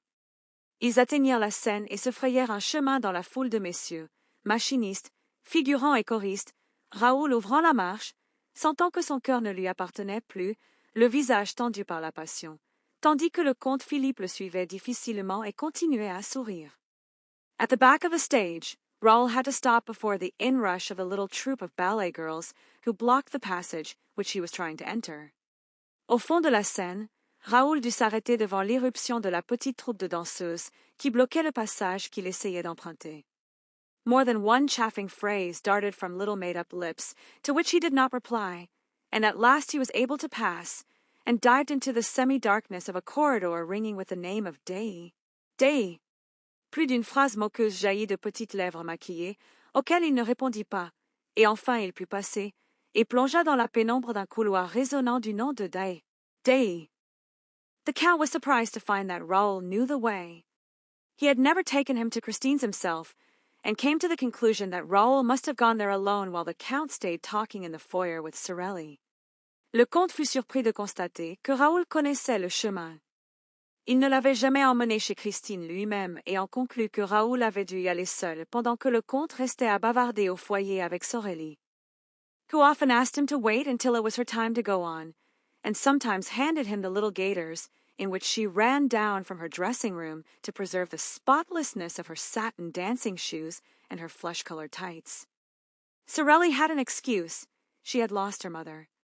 qui lui demandait souvent d'attendre qu'il soit l'heure pour elle de monter en scène, et lui remettait parfois les petites guêtres dans lesquelles elle descendait de sa loge pour préserver l'état impeccable de ses chaussons de danse en satin et de ses collants couleur chair. Sorelli avait une excuse. Elle avait perdu sa mère. Postponing his usual visit to Sorelli for a few minutes, the Count followed his brother down the passage that led to Daaé's dressing room and saw that it had never been so crammed as on that evening, when the whole house seemed excited by her success and also by her fainting fit. Reportant sa visite habituelle à Sorelli de quelques minutes, le comte suivit son frère dans le couloir qui menait à la loge de Daaé et vit qu'elle n'avait jamais été si bondée que ce soir-là, quand toute la maison semblait excitée par son succès et aussi par son évanouissement. For the girl had not yet come to, and the doctor of the theatre had just arrived. At the moment when Raoul entered at his heels, car la jeune fille n'avait pas encore repris connaissance, et le médecin du théâtre venait d'arriver au moment où Raoul entra sur ses talons. Christine, therefore, received the first aid of the one, while opening her eyes in the arms of the other. The Count and many more remained crowding in the doorway. Christine reçut donc les premiers soins de l'un, tout en ouvrant les yeux dans les bras de l'autre. Le comte et bien d'autres restèrent entassés dans l'embrasure de la porte. "Don't you think, doctor, that those gentlemen had better clear the room?" asked Raoul coolly. "There's no breathing here." "You're quite right," said the doctor. "Ne pensez-vous pas, docteur, que ces messieurs feraient mieux de dégager la pièce?" demanda Raoul froidement. "On ne peut pas respirer ici." "Vous avez tout à fait raison," dit le médecin. And he sent everyone away, except Raoul and the maid, who looked at Raoul with eyes of the most undisguised astonishment. She had never seen him before, and yet dared not question him. Et il renvoya tout le monde, sauf Raoul et la femme de chambre, qui regardaient Raoul avec des yeux du plus franc étonnement. Elle ne l'avait jamais vu auparavant et pourtant n'osait pas l'interroger. And the doctor imagined that the young man was only acting as he did because he had the right to. Et le médecin s'imagina que le jeune homme n'agissait ainsi que parce qu'il en avait le droit. The Viscount, therefore, remained in the room watching Christine as she slowly returned to life, while even the joint managers, Debienne and Poligny, who had come to offer their sympathy and congratulations, found themselves thrust into the passage among the crowd of dandies. Le vicomte resta donc dans la pièce à regarder Christine reprendre lentement vie, tandis que même les codirecteurs, Debienne et Poligny, qui étaient venus offrir leur sympathie et leurs félicitations, se trouvèrent repoussés dans le couloir parmi la foule de dandys. The Comte de Chagny, who was one of those standing outside, laughed. "Oh, the rogue," and he added under his breath, "Those youngsters with their schoolgirl airs. So he's a Chagny after all." Le Comte de Chagny, qui était l'un de ceux qui se tenaient dehors, rit. Le coquin, et il ajouta, à voix basse, ces jeunes gens avec leurs airs d'écolières. Alors c'est bien un Chagny après tout. He turned to go to Sorelli's dressing room, but met her on the way, with her little troop of trembling ballet girls, as we have seen. Il se tourna pour aller à la loge de Sorelli, mais la rencontra en chemin, avec sa petite troupe de danseuses tremblantes, comme nous l'avons vu. Meanwhile, Christine Daaé uttered a deep sigh, which was answered by a groan. She turned her head, saw Raoul, and started. She looked at the doctor, on whom she bestowed a smile, then at her maid, then at Raoul again. Cependant, Christine Daaé poussa un profond soupir, auquel répondit un gémissement. Elle tourna la tête, vit Raoul et sursauta. Elle regarda le médecin, à qui elle adressa un sourire, puis sa femme de chambre, puis Raoul de nouveau. "Monsieur," she said, in a voice not much above a whisper. "Who are you?" "Mademoiselle," replied the young man, kneeling on one knee and pressing a fervent kiss on the diva's hand. "I am the little boy who went into the SCA to rescue your scarf." "Monsieur," dit-elle, d'une voix à peine plus forte qu'un murmure, "qui êtes-vous?" "Mademoiselle," répondit le jeune homme, s'agenouillant sur un genou et pressant un baiser fervent sur la main de la diva, "je suis le petit garçon qui est allé dans la mer pour sauver votre écharpe." Christine again looked at the doctor and the maid, and all three began to laugh. Raoul turned very red and stood up. Christine regarda de nouveau le médecin et la femme de chambre, et tous les trois se mirent à rire. Raoul devint très rouge et se leva. "Mademoiselle," he said, Since you are pleased not to recognize me, I should like to say something to you in private, something very important. When I am better, do you mind?" And her voice shook. "You have been very good." "Mademoiselle," dit-il, "puisqu'il vous plaît de ne pas me reconnaître, j'aimerais vous dire quelque chose en privé, quelque chose de très important. Quand j'irai mieux, voulez-vous?" Et sa voix tremblait. "Vous avez été très bon." "Yes, you must go," said the doctor, with his pleasantest smile. "Leave me to attend to mademoiselle." "I am not ill now," said Christine suddenly, with strange and unexpected energy. "Oui, vous devez partir," dit le médecin, avec son sourire le plus aimable. "Laissez-moi m'occuper de mademoiselle." "Je ne suis plus malade maintenant," dit Christine soudain, avec une énergie étrange et inattendue. She rose and passed her hand over her eyelids. "Thank you, doctor. I should like to be alone. Please go away, all of you. Leave me. I feel very restless this evening." Elle se leva et passa sa main sur ses paupières. "Merci, docteur. J'aimerais être seule. S'il vous plaît, partez, vous tous. Laissez-moi. Je me sens très agitée ce soir." The doctor tried to make a short protest, but, perceiving the girl's evident agitation, he thought the best remedy was not to thwart her. And he went away, saying to Raoul outside, "She is not herself tonight. She is usually so. Gentle."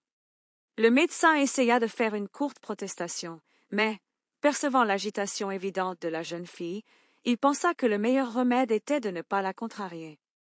Et il partit, disant à Raoul, "Dehors, elle n'est pas elle-même ce soir. Elle est d'habitude si douce."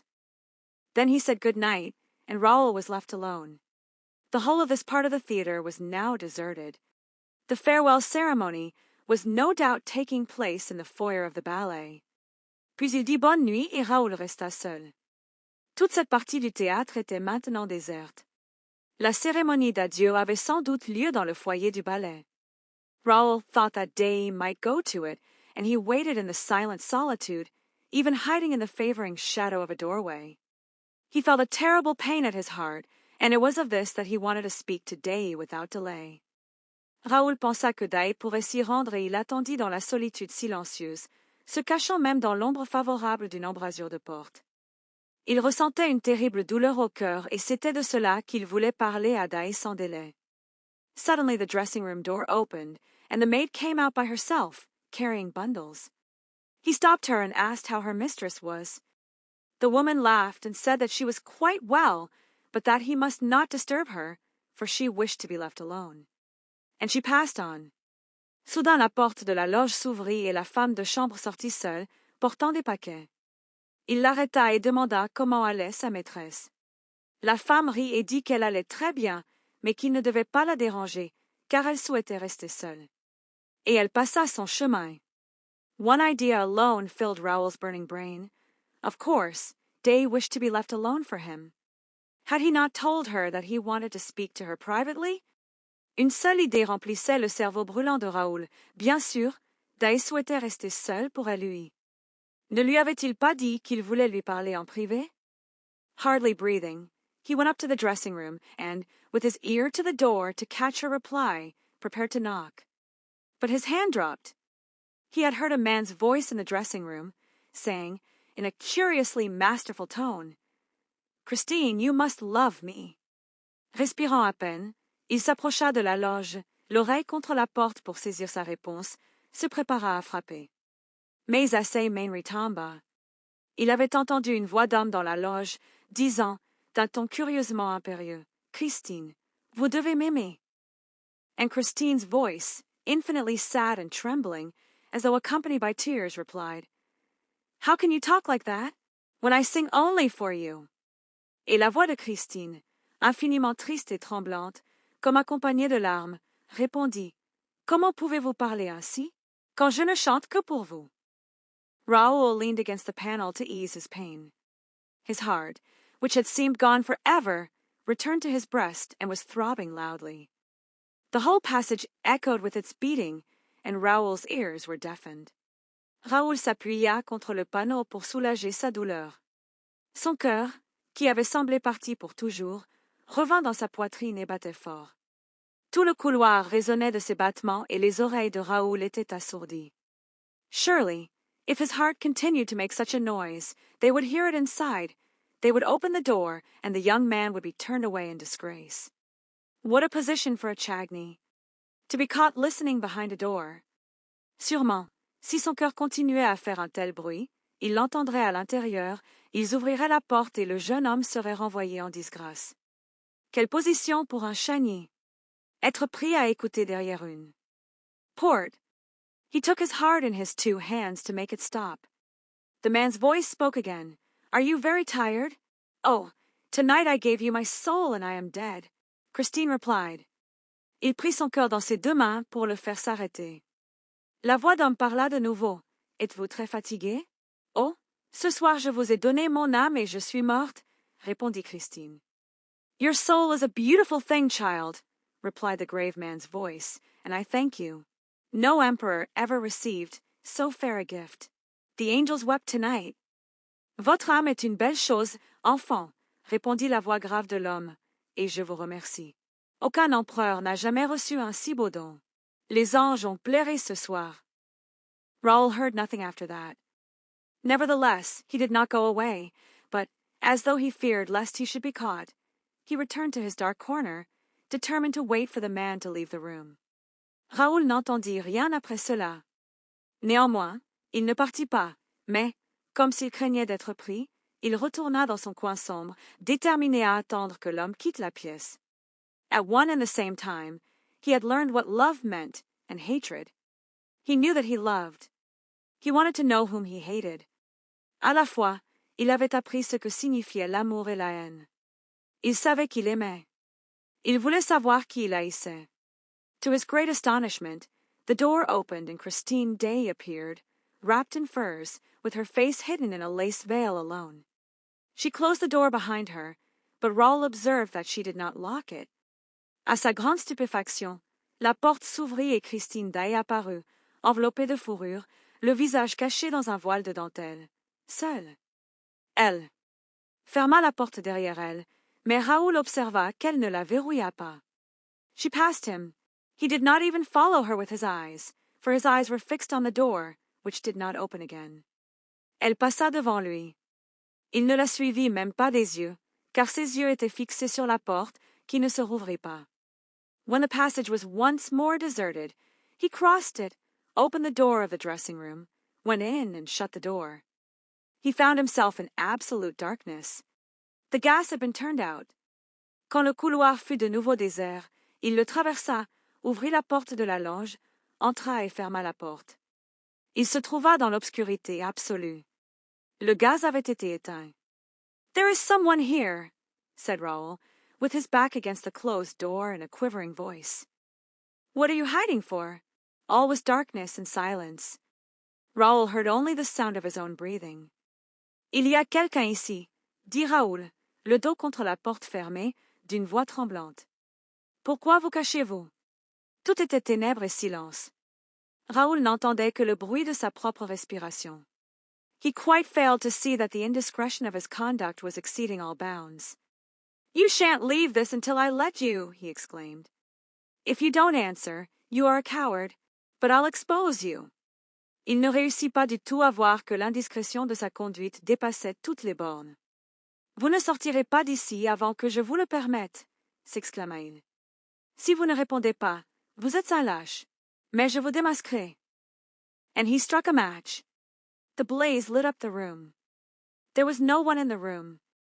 Raoul, first turning the key in the door, lit the gas jets. He went into the dressing closet, opened the cupboards, hunted about, felt the walls with his moist hands. Nothing. Et il craqua une allumette.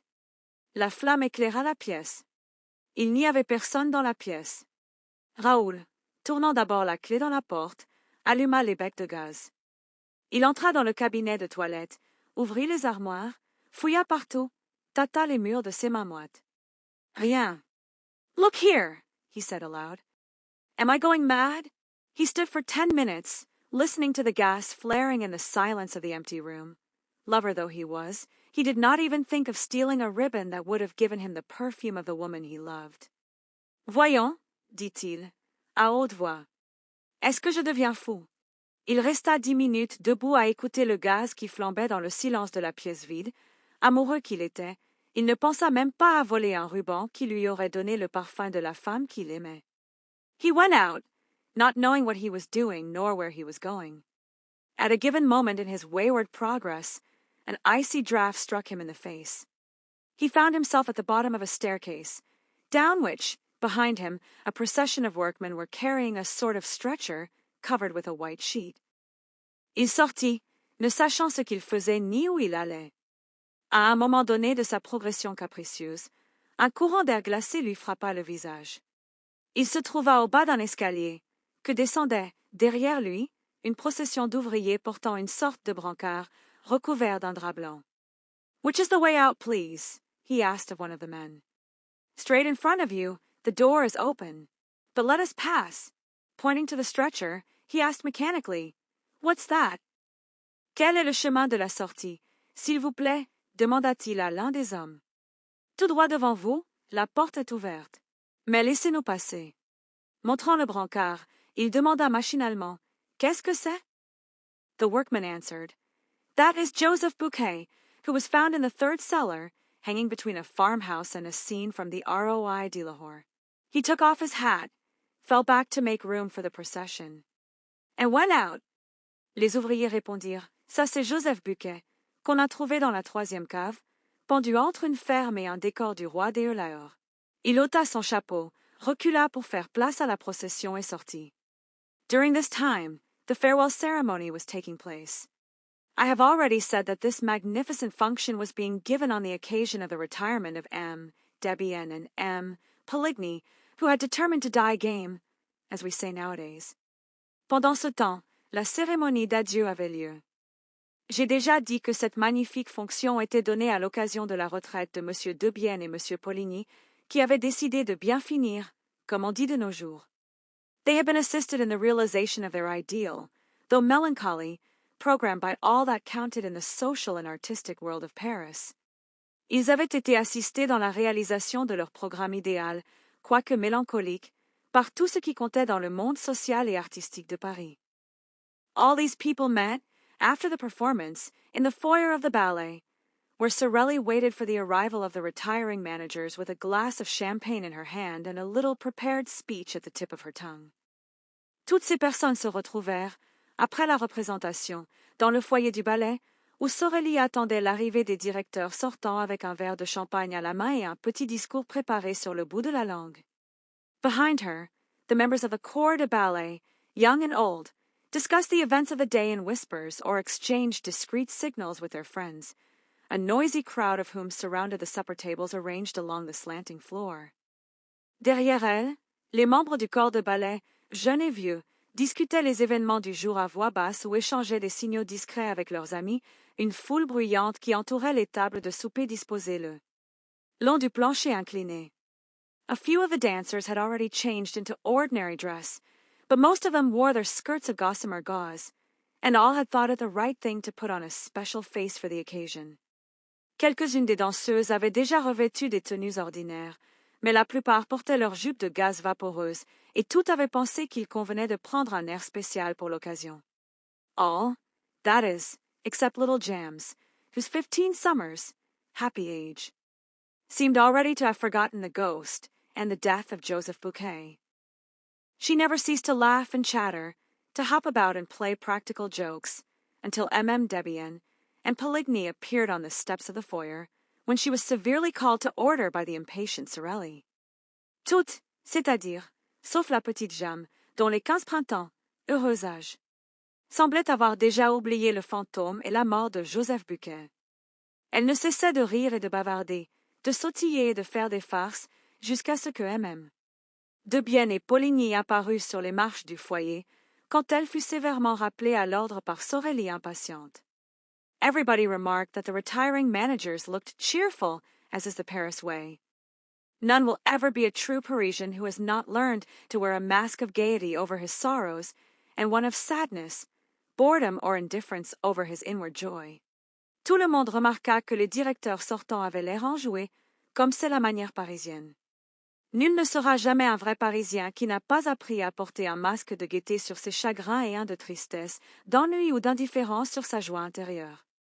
You know that one of your friends is in trouble. Do not try to console him. He will tell you that he is already comforted, but should he have met with good fortune, be careful how you congratulate him. He thinks it so natural that he is surprised that you should speak of it. Vous savez qu'un de vos amis a des ennuis, n'essayez pas de le consoler, il vous dira qu'il est déjà consolé, mais, s'il a eu de la chance, attention à la façon dont vous le félicitez, il trouve cela si naturel qu'il est surpris que vous en parliez. In Paris, our lives are one masked ball, and the foyer of the ballet is the last place in which two men so knowing as M. Debienne and M. Poligny would have made the mistake of betraying their grief, however genuine it might be. À Paris, nos vies sont un bal masqué, et le foyer du ballet est le dernier endroit où deux hommes si avisés que M. Debienne et M. Poligny auraient fait l'erreur de trahir leur chagrin, si sincère fut-il. And they were already smiling rather too broadly upon Sorelli, who had begun to recite her speech, when an exclamation from that little madcap of a Jams broke the smile of the managers so brutally that the expression of distress and dismay that lay beneath it became apparent to all eyes. The opera ghost. Et il souriait déjà un peu trop largement à Sorelli, qui avait commencé à réciter son discours, quand une exclamation de cette petite écervelée de Jam brisa le sourire des directeurs si brutalement que l'expression de détresse et de désarroi qui se cachait dessous devint apparente à tous les yeux, le fantôme de l'opéra. Jams yelled these words in a tone of unspeakable terror, and her finger pointed, among the crowd of dandies, to a face so pallid, so lugubrious, and so ugly, with two such deep black cavities under the straddling eyebrows, that the death's head in question immediately scored a huge success. Jam hurla ces mots d'un ton de terreur indicible, et son doigt pointait, parmi la foule de dandys, vers un visage si pâle, si lugubre et si laid, avec deux cavités noires si profondes sous les sourcils écartés, que la tête de mort en question remporta immédiatement un énorme succès. The opera ghost! The opera ghost! Everybody laughed and pushed his neighbor and wanted to offer the opera ghost a drink, but he was gone. He had slipped through the crowd, and the others vainly hunted for him, while two old gentlemen tried to calm little Jams, and while little Giry stood, screaming like a peacock, Le fantôme de l'opéra! Le fantôme de l'opéra! Tout le monde rit et poussa son voisin et voulut offrir un verre au fantôme de l'opéra, mais il était parti. Il s'était glissé dans la foule, et les autres le cherchèrent vainement, tandis que deux vieux messieurs essayaient de calmer la petite Jam et que la petite Giry restait à crier comme un paon.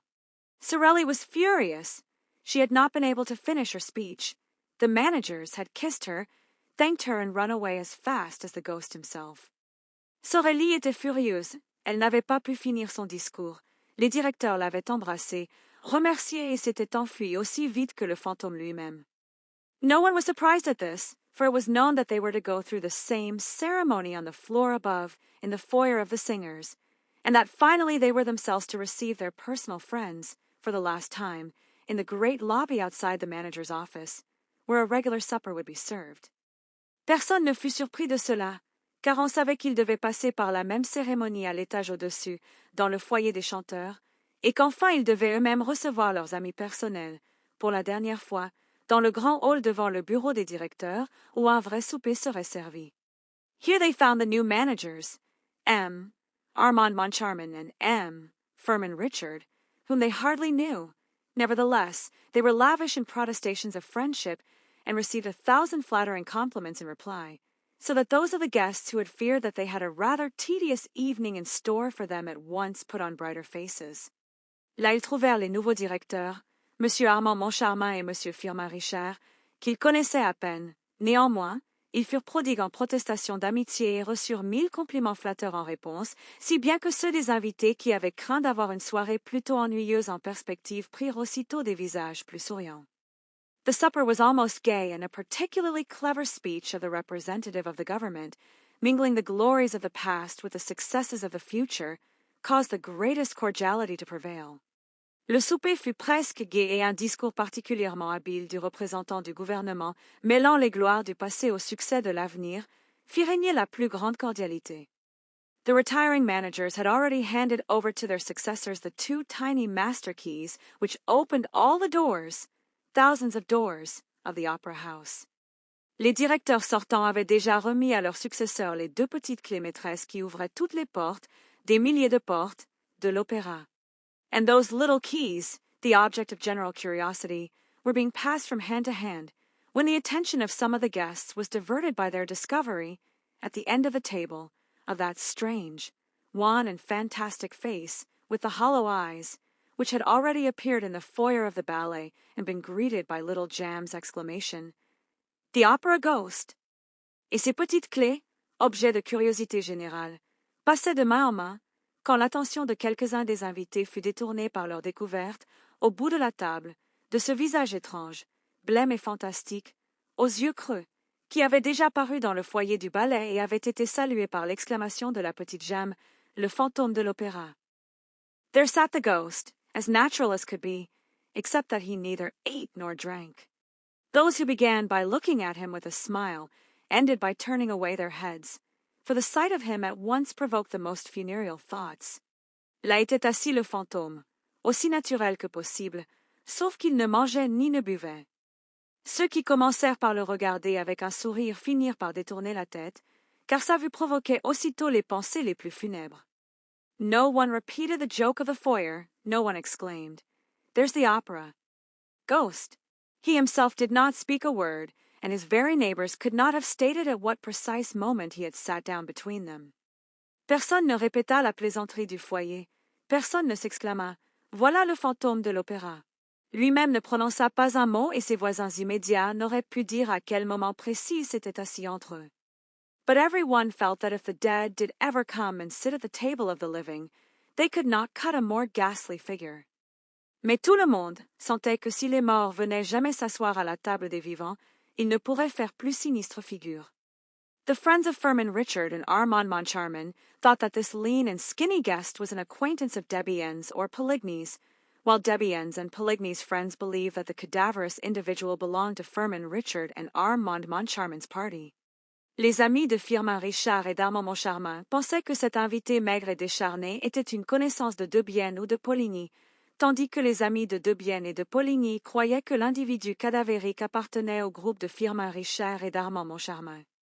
The result was that no request was made for an explanation, no unpleasant remark, no joke in bad taste, which might have offended this visitor from the tomb. Le résultat fut qu'aucune demande d'explication ne fut faite, aucune remarque déplaisante, aucune plaisanterie de mauvais goût qui aurait pu offenser ce visiteur de la tombe. A few of those present who knew the story of the ghost and the description of him given by the chief scene-shifter, they did not know of Joseph Bouquet's death, thought, in their own minds, that the man at the end of the table might easily have passed for him. Quelques-uns des présents qui connaissaient l'histoire du fantôme et la description qu'en avait donnée le chef machiniste, ils ne connaissaient pas la mort de Joseph Bouquet, pensèrent, dans leur fort intérieur, que l'homme au bout de la table aurait facilement pu passer pour lui. And yet, according to the story, the ghost had no nose and the person in question had. But Moncharmin declares in his memoirs that the guest's nose was transparent. Long, thin and transparent are his exact words. Et pourtant, selon l'histoire, le fantôme n'avait pas de nez et la personne en question en avait un. Mais M. Moncharmin déclare, dans ses mémoires, que le nez de l'invité était transparent, long, mince et transparent sont ses mots exacts. I, for my part, will add that this might very well apply to a false nose. Moncharmin may have taken for transparency what was only shininess. Everybody knows that orthopedic science provides beautiful false noses for those who have lost their noses naturally or as the result of an operation. Pour ma part, j'ajouterai que cela pourrait très bien s'appliquer à un faux nez. Monsieur Moncharmin a pu prendre pour de la transparence ce qui n'était que de l'éclat. Tout le monde sait que la science orthopédique fournit de beaux faux nez à ceux qui ont perdu leur nez naturellement ou à la suite d'une opération. Did the ghost really take a seat at the manager's supper table that night, uninvited? And can we be sure that the figure was that of the opera ghost himself? Who would venture to assert as much? Le fantôme prit-il vraiment place à la table de souper des directeurs cette nuit-là, sans invitation? Et pouvons-nous être sûrs que cette figure était celle du fantôme de l'opéra lui-même? Qui oserait l'affirmer?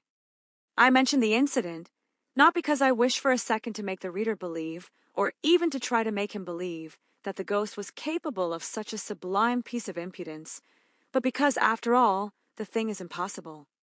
Je mentionne l'incident, non parce que je souhaite un instant faire croire au lecteur, ou même essayer de lui faire croire, que le fantôme était capable d'une si sublime impudence, mais parce que, après tout, la chose est impossible. Armand Moncharmin, in Chapter 11 of his memoirs, says, "When I think of this first evening, I cannot separate the secret confided to us by Debienne, and Poligny in their office from the presence at our supper of that ghostly person whom none of us knew." Monsieur Armand Moncharmin, au chapitre 11 de ses mémoires, dit: Quand je pense à cette première soirée, je ne peux séparer le secret qui nous fut confié par Debienne et Poligny dans leur bureau de la présence à notre souper de cette personne fantomatique que nous ne connaissions aucun de nous. What happened was this. Debienne and Poligny, sitting at the center of a table, had not seen the man with the death's head. Suddenly he began to speak. "The ballet girls are right," he said. "The death of that poor Bouquet is perhaps not so natural as people think. Voici ce qui se passa. Debienne et Poligny, assis au centre de la table, n'avaient pas vu l'homme à la tête de mort. Soudain, il se mit à parler. Les petites danseuses ont raison, dit-il. La mort de ce pauvre Bouquet n'est peut-être pas si naturelle qu'on le pense. Debienne and Poligny gave a start. "Is Bouquet dead?" they cried. "Yes," replied the man, or the shadow of a man, quietly. "He was found, this evening, hanging in the third cellar, between a farmhouse and a scene from the Roi de Lahore." Debienne et Poligny sursautèrent. "Bouquet est-il mort?" crièrent-ils. "Oui," répondit l'homme, ou l'ombre d'un homme, tranquillement. "On l'a trouvé, ce soir, pendu dans la troisième cave, entre une ferme et un décor du Roi de Lahore." The two managers, or rather ex-managers, at once rose and stared strangely at the speaker. They were more excited than they need have been, that is to say, more excited than any one need be by the announcement of the suicide of a chief scene-shifter. Les deux directeurs, ou plutôt ex-directeurs, se levèrent aussitôt et regardèrent étrangement l'orateur. Ils étaient plus excités qu'ils n'auraient dû l'être, c'est-à-dire plus excités que quiconque n'a besoin de l'être par l'annonce du suicide d'un chef machiniste. They looked at each other. They had both turned whiter than the tablecloth.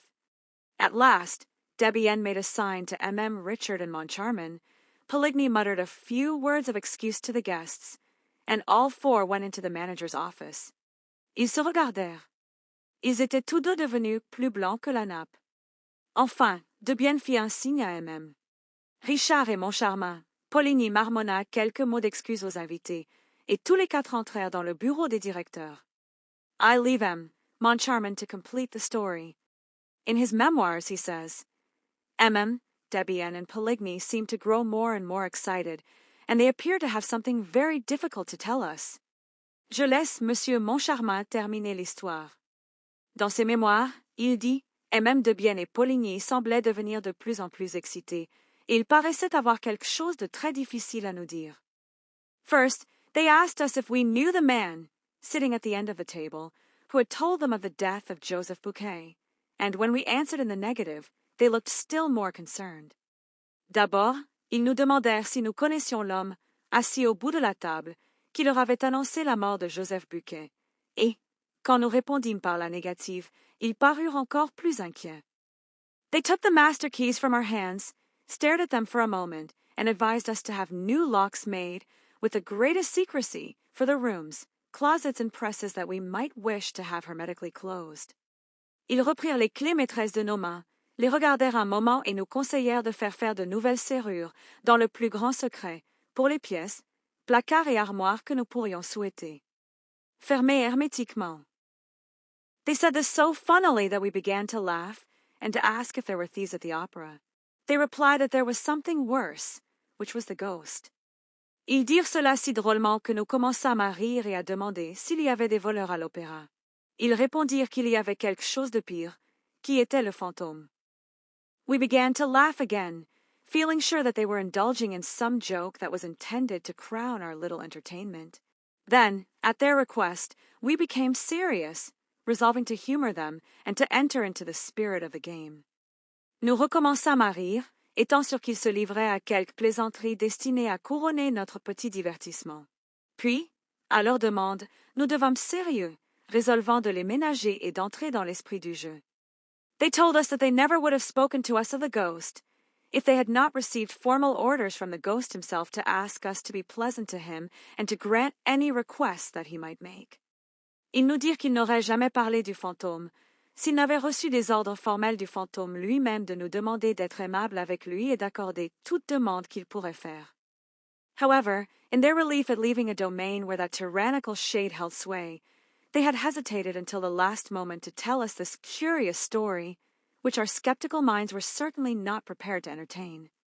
Cependant, dans leur soulagement de quitter un domaine où cette ombre tyrannique régnait, ils avaient hésité jusqu'au dernier moment à nous raconter cette curieuse histoire, que nos esprits sceptiques n'étaient certainement pas préparés à entendre.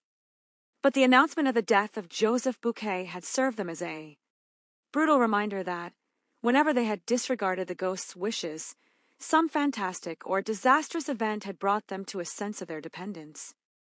Mais l'annonce de la mort de Joseph Buquet leur avait servi de brutal rappel que, chaque fois qu'ils avaient négligé les souhaits du fantôme, quelque événement fantastique ou désastreux les avait ramenés au sentiment de leur dépendance. During these unexpected utterances, made in a tone of the most secret and important confidence, I looked at Richard. Richard, in his student days, had acquired a great reputation for practical joking, and he seemed to relish the dish which was being served up to him in his turn. Pendant ces déclarations inattendues faites sur le ton de la confidence la plus secrète et la plus importante, je regardai Richard. Richard, dans ses années d'étudiant, avait acquis une grande réputation de farceur, et il semblait savourer le plat qu'on lui servait à son tour. He did not miss a morsel of it, though the seasoning was a little gruesome because of the death of Bouquet. He nodded his head sadly, while the other spoke, and his features assumed the air of a man who bitterly regretted having taken over the opera, now that he knew that there was a ghost mixed up in the business. Il n'en manqua pas une miette, bien que l'assaisonnement fût un peu macabre à cause de la mort de Bouquet. Il hocha tristement la tête, tandis que les autres parlaient, et ses traits prirent l'air d'un homme qui regrettait amèrement d'avoir repris l'opéra, maintenant qu'il savait qu'il y avait un fantôme mêlé à l'affaire. I could think of nothing better than to give him a servile imitation of this attitude of despair. However, in spite of all our efforts, we could not, at the finish, help bursting out laughing in the faces of M.M., Debienne and Poligny. Je ne trouvai rien de mieux que de lui donner une imitation servile de cette attitude de désespoir. Cependant, malgré tous nos efforts, nous ne pûmes, à la fin, nous empêcher d'éclater de rire au nez de M.M., Debienne et Poligny, who, seeing us pass straight from the gloomiest state of mind to one of the most insolent merriment, acted as though they thought that we had gone mad. Qui, nous voyant passer directement de l'état d'esprit le plus sombre à celui de la gaieté la plus insolente, agirent comme s'ils pensaient que nous étions devenus fous. The joke became a little tedious, and Richard asked half seriously and half in jest, "But after all, what does this ghost of yours want?" La plaisanterie devint un peu fastidieuse, et Richard demanda à moitié sérieusement et à moitié en plaisantant, "Mais, après tout, que veut votre fantôme?" Poligny went to his desk and returned with a copy of the memorandum book. The memorandum book begins with the well-known words saying that the management of the opera shall give to the performance of the National Academy of Music the splendor that becomes the first lyric stage in France. Monsieur Poligny alla à son bureau et revint avec une copie du cahier des charges. Le cahier des charges commence par les mots bien connus disant que la direction de l'opéra donnera aux représentations de l'Académie nationale de musique la splendeur qui convient à la première scène lyrique de France. And ends with clause 98, which says that the privilege can be withdrawn if the manager infringes the conditions stipulated in the memorandum book. This is followed by the conditions, which are 4 in number, et se termine par la clause 98, qui dit que le privilège peut être retiré si le directeur enfreint les conditions stipulées dans le cahier des charges. Ceci est suivi par les conditions, qui sont au nombre de 4. The copy produced by M. Poligny was written in black ink and exactly similar to that in our possession, except that, at the end, it contained a paragraph in red ink and in a queer, labored handwriting as though it had been produced by dipping the heads of matches into the ink. La copie produite par M. Poligny était écrite à l'encre noire et exactement semblable à celle en notre possession, sauf qu'à la fin, elle contenait un paragraphe à l'encre rouge et d'une écriture bizarre et laborieuse, comme si elle avait été produite en trempant des têtes d'allumettes dans l'encre. The writing of a child that has never got beyond the downstrokes and has not learned to join its letters. This paragraph ran, word for word, as follows. L'écriture d'un enfant qui n'a jamais dépassé les jambages et n'a pas appris à joindre ses lettres. Ce paragraphe se lisait, mot pour mot, comme suit. 5. Or if the manager, in any month, delay for more than a fortnight the payment of the allowance which he shall make to the opera Ghost, an allowance of 20,000 francs a month, say 240,000 francs a year. 5. Ou si le directeur, dans un mois quelconque, retarde de plus d'une quinzaine le paiement de l'allocation qu'il devra faire au fantôme de l'opéra, une allocation de 20 000 francs par mois, soit 240 000 francs par an. M. Poligny pointed with a hesitating finger to this last clause, which we certainly did not expect. Is this all? Does he not want anything else? Asked Richard, with the greatest coolness. Monsieur Poligny pointa d'un doigt hésitant cette dernière clause, à laquelle nous ne nous attendions certainement pas. C'est tout? Il ne veut rien d'autre? Demanda Richard, avec le plus grand sang-froid. Yes, he does, replied Poligny, and he turned over the pages of the memorandum book until he came to the clause specifying the days on which certain private boxes were to be reserved for the free use of the President of the Republic, the ministers, and so on. Si, il veut, répliqua Poligny. Et il tourna les pages du cahier des charges jusqu'à arriver à la clause spécifiant les jours où certaines loges particulières devaient être réservées à l'usage gratuit du président de la République, des ministres et ainsi de suite. At the end of this clause, a line had been added, also in red ink. Box 5 on the grand tier shall be placed at the disposal of the opera Ghost for every performance.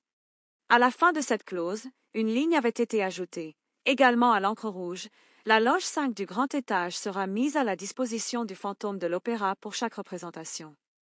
When we saw this, there was nothing else for us to do but to rise from our chairs, shake our two predecessors warmly by the hand and congratulate them on thinking of this charming little joke, which proved that the old French sense of humor was never likely to become extinct. Quand nous vîmes cela, il ne nous resta rien d'autre à faire que de nous lever de nos chaises, serrer chaleureusement la main de nos deux prédécesseurs et les féliciter d'avoir pensé à cette charmante petite plaisanterie qui prouvait que le vieux sens de l'humour français n'était jamais susceptible de s'éteindre. Richard added that he now understood why M.M. Debienne and Poligny were retiring from the management of the National Academy of Music. Business was impossible with so unreasonable a ghost. Richard ajouta qu'il comprenait maintenant pourquoi M.M. Debienne et Poligny se retiraient de la direction de l'Académie nationale de musique. Les affaires étaient impossibles avec un fantôme si déraisonnable. Certainly, 240,000 francs are not be picked up for the asking, said M. Poligny, without moving a muscle of his face. And have you considered what the loss over box 5 meant to us? We did not sell it once, and not only that, but we had to return the subscription. Why, it's awful. We really can't work to keep ghosts. We prefer to go away. Certainement, 240,000 francs ne se ramassent pas à l'appel, dit M. Poligny, sans bouger un muscle de son visage. Et avez-vous considéré ce que la perte de la loge 5 représentait pour nous? Nous ne l'avons pas vendue une seule fois, et non seulement cela, mais nous avons dû rembourser l'abonnement. Enfin, c'est affreux. Nous ne pouvons vraiment pas travailler pour entretenir des fantômes. Nous préférons partir. Yes, echoed M. Debienne. We prefer to go away. Let us go. And he stood up, Richard said. But after all, it seems to me that you were much too kind to the ghost. If I had such a troublesome ghost as that, I should not hesitate to have him arrested. Oui, fit écho Monsieur Debienne. Nous préférons partir. Allons-nous-en. Et il se leva. Richard dit, mais, après tout, il me semble que vous avez été beaucoup trop gentil avec le fantôme. Si j'avais un fantôme aussi gênant que ça, je n'hésiterais pas à le faire arrêter. But how? Where? They cried in chorus. We have never seen him. But when he comes to his box, we have never seen him in his box. Then sell it. Sell the opera Ghost's box. Well, gentlemen, try it. Thereupon we all four left the office. Richard and I had never laughed so much in our lives. Mais comment? Où? Crièrent-ils, en chœur. Nous ne l'avons jamais vu. Mais quand il vient à sa loge? Nous ne l'avons jamais vu dans sa loge. Alors vendez-la. Vendre la loge du fantôme de l'opéra. Eh bien, messieurs, essayez donc. Là-dessus nous sortîmes tous les quatre du bureau. Richard et moi n'avions jamais autant ri de notre vie. Armand Moncharmin wrote such voluminous memoirs during the fairly long period of his co-management that we may well ask if he ever found time to attend to the affairs of the opera otherwise than by telling what went on there. Armand Moncharmin écrivit des mémoires si volumineux pendant la période assez longue de sa codirection qu'on peut bien se demander s'il trouva jamais le temps de s'occuper des affaires de l'opéra autrement qu'en racontant ce qui s'y passait. Moncharmin did not know a note of music, but he called the Minister of Education and Fine Arts by his Christian name, had dabbled a little in society journalism, and enjoyed a considerable private income. Monsieur Moncharmin ne connaissait pas une note de musique, mais il appelait le ministre de l'Instruction publique et des Beaux-Arts par son prénom, avait un peu touché au journalisme mondain et jouissait d'un revenu privé considérable. Lastly, he was a charming fellow, and showed that he was not lacking in intelligence, for, as soon as he made up his mind to be a sleeping partner in the opera, he selected the best possible active manager and went straight to Firmin Richard. Enfin, c'était un charmant homme et il montra qu'il ne manquait pas d'intelligence, car, dès qu'il décida d'être un associé commanditaire à l'opéra, il choisit le meilleur directeur actif possible et alla directement voir Firmin Richard.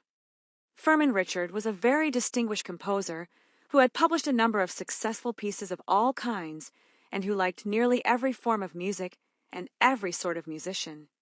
Firmin Richard était un compositeur très distingué qui avait publié un certain nombre de pièces réussies de toutes sortes et qui aimait presque toutes les formes de musique et toutes sortes de musiciens. Clearly, therefore, it was the duty of every sort of musician to like Firmin Richard. The only things to be said against him were that he was rather masterful in his ways and endowed with a very hasty temper.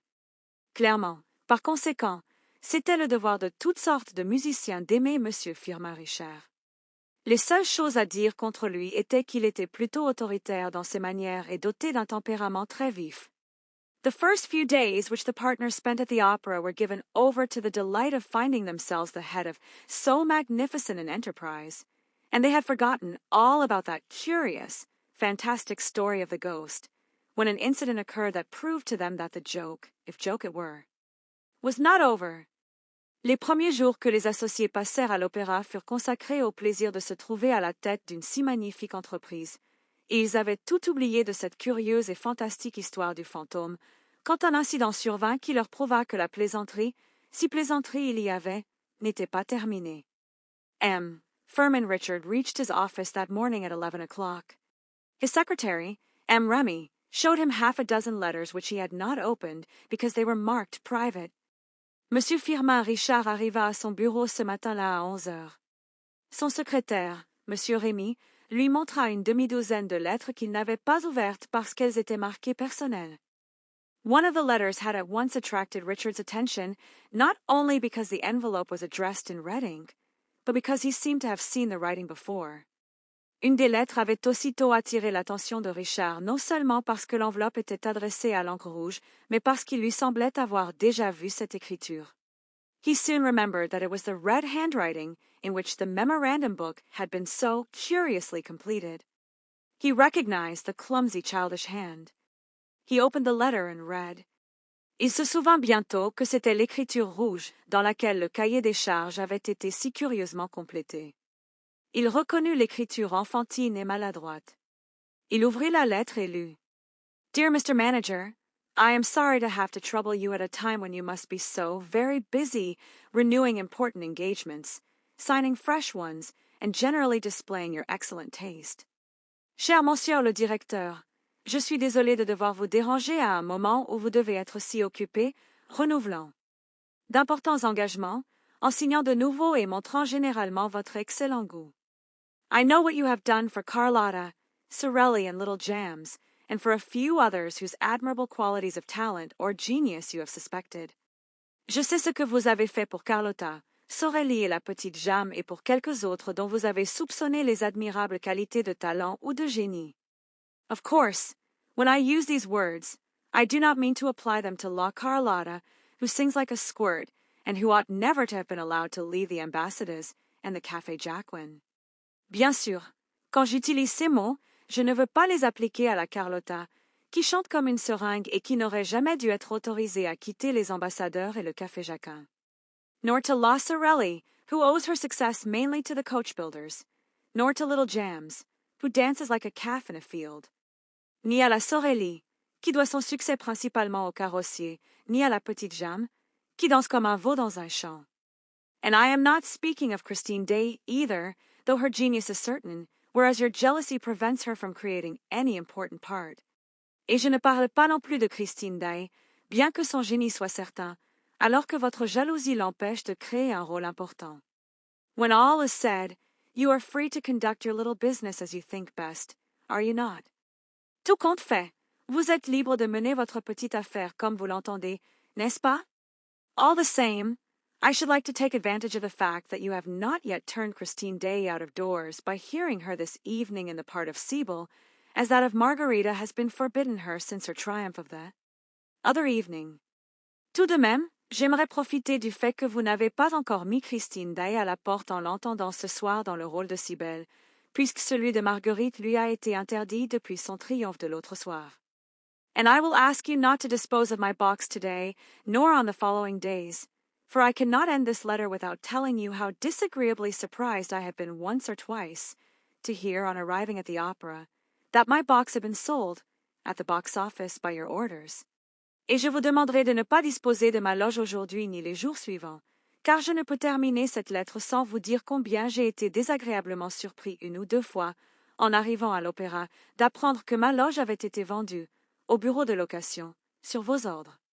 I did not protest first, because I dislike scandal, and second, because I thought that your predecessors, M.M. Debienne and Poligny, who were always charming to me, had neglected, before leaving, to mention my little fads to you. Je n'ai pas protesté, d'abord, parce que je n'aime pas le scandale, et, ensuite, parce que je pensais que vos prédécesseurs, M.M. Debienne et Poligny, qui furent toujours charmants avec moi, avaient négligé, avant de partir, de vous mentionner mes petites manies. I have now received a reply from those gentlemen to my letter asking for an explanation, and this reply proves that you know all about my memorandum book and, consequently, that you are treating me with outrageous contempt. J'ai maintenant reçu une réponse de ces messieurs à ma lettre demandant une explication, et cette réponse prouve que vous savez tout de mon cahier des charges, par conséquent, que vous me traitez avec un mépris outrageant. If you wish to live in peace, you must not begin by taking away my private box. Believe me to be, dear Mr. Manager, without prejudice to these little observations, your most humble and obedient servant, Opera Ghost. Si vous souhaitez vivre en paix, vous ne devez pas commencer par m'enlever ma loge particulière. Croyez-moi, cher monsieur le directeur, sans préjudice de ces petites observations, votre très humble et obéissant serviteur, Fantôme de l'Opéra. The letter was accompanied by a cutting from the agony column of the Revue Theatrale, which ran, "Oh, gee, there is no excuse for R and M. We told them, and left your memorandum book in their hands. Kind regards." La lettre était accompagnée d'une coupure de la rubrique des petites annonces de la revue théâtrale, qui disait « F.O. Il n'y a aucune excuse pour R et monsieur nous le leur avons dit et avons laissé votre cahier des charges entre leurs mains. Salutations amicales. M. Firmin Richard had hardly finished reading this letter when M.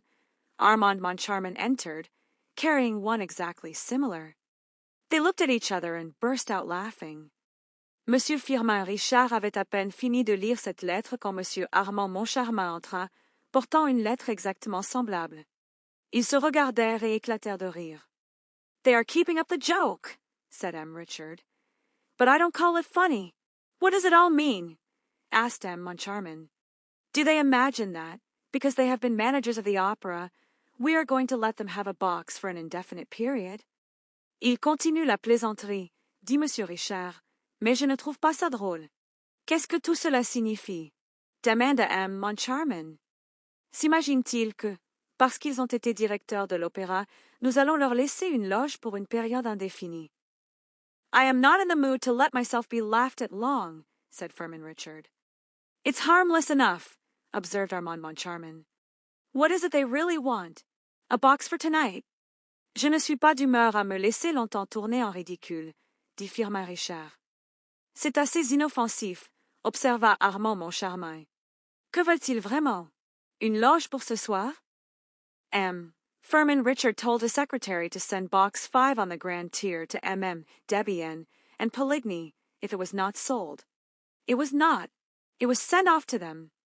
Monsieur Firmin Richard dit à son secrétaire d'envoyer la loge 5 du grand étage à Debienne et Poligny, si elle n'était pas vendue. Elle ne l'était pas. Elle leur fut envoyée. Debienne lived at the corner of the Rue Scribe and the Boulevard des Capucines, Poligny in the Rue Aubert. Oh, Ghost's 2 letters had been posted at the Boulevard des Capucines post office, as Moncharmin remarked after examining the envelopes. Debienne habitait au coin de la Rue Scribe et du Boulevard des Capucines. Poligny, Rue Aubert. Les 2 lettres du F Opéra avaient été postées au bureau de poste du Boulevard des Capucines, comme Moncharmin le remarqua après avoir examiné les enveloppes. You see, said Richard. They shrugged their shoulders and regretted that 2 men of that age should amuse themselves with such childish tricks. Vous voyez, dit Richard.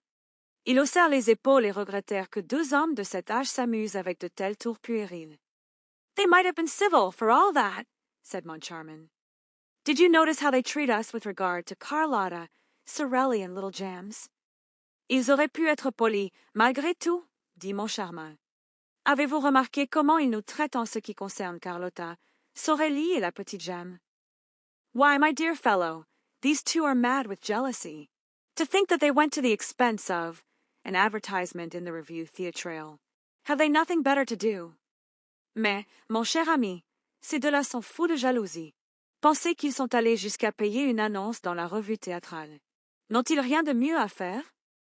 By the way, said Moncharmin, they seem to be greatly interested in that little Christine Daaé.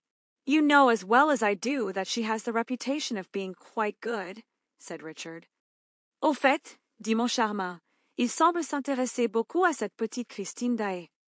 Vous savez aussi bien que moi qu'elle a la réputation d'être assez bonne, dit Richard.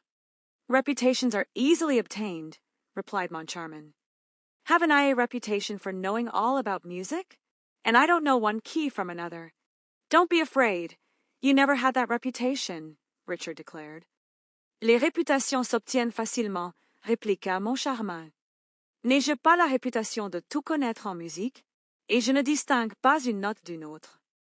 N'ayez crainte, vous n'avez jamais eu cette réputation, déclara Richard. Thereupon he ordered the artist to be shown in, who, for the last 2 hours, had been walking up and down outside the door behind which fame and fortune, or dismissal awaited them. Là-dessus, il ordonna qu'on fasse entrer les artistes, qui, depuis 12 heures, arpentaient le couloir devant la porte derrière laquelle les attendaient la gloire et la fortune, ou le renvoi.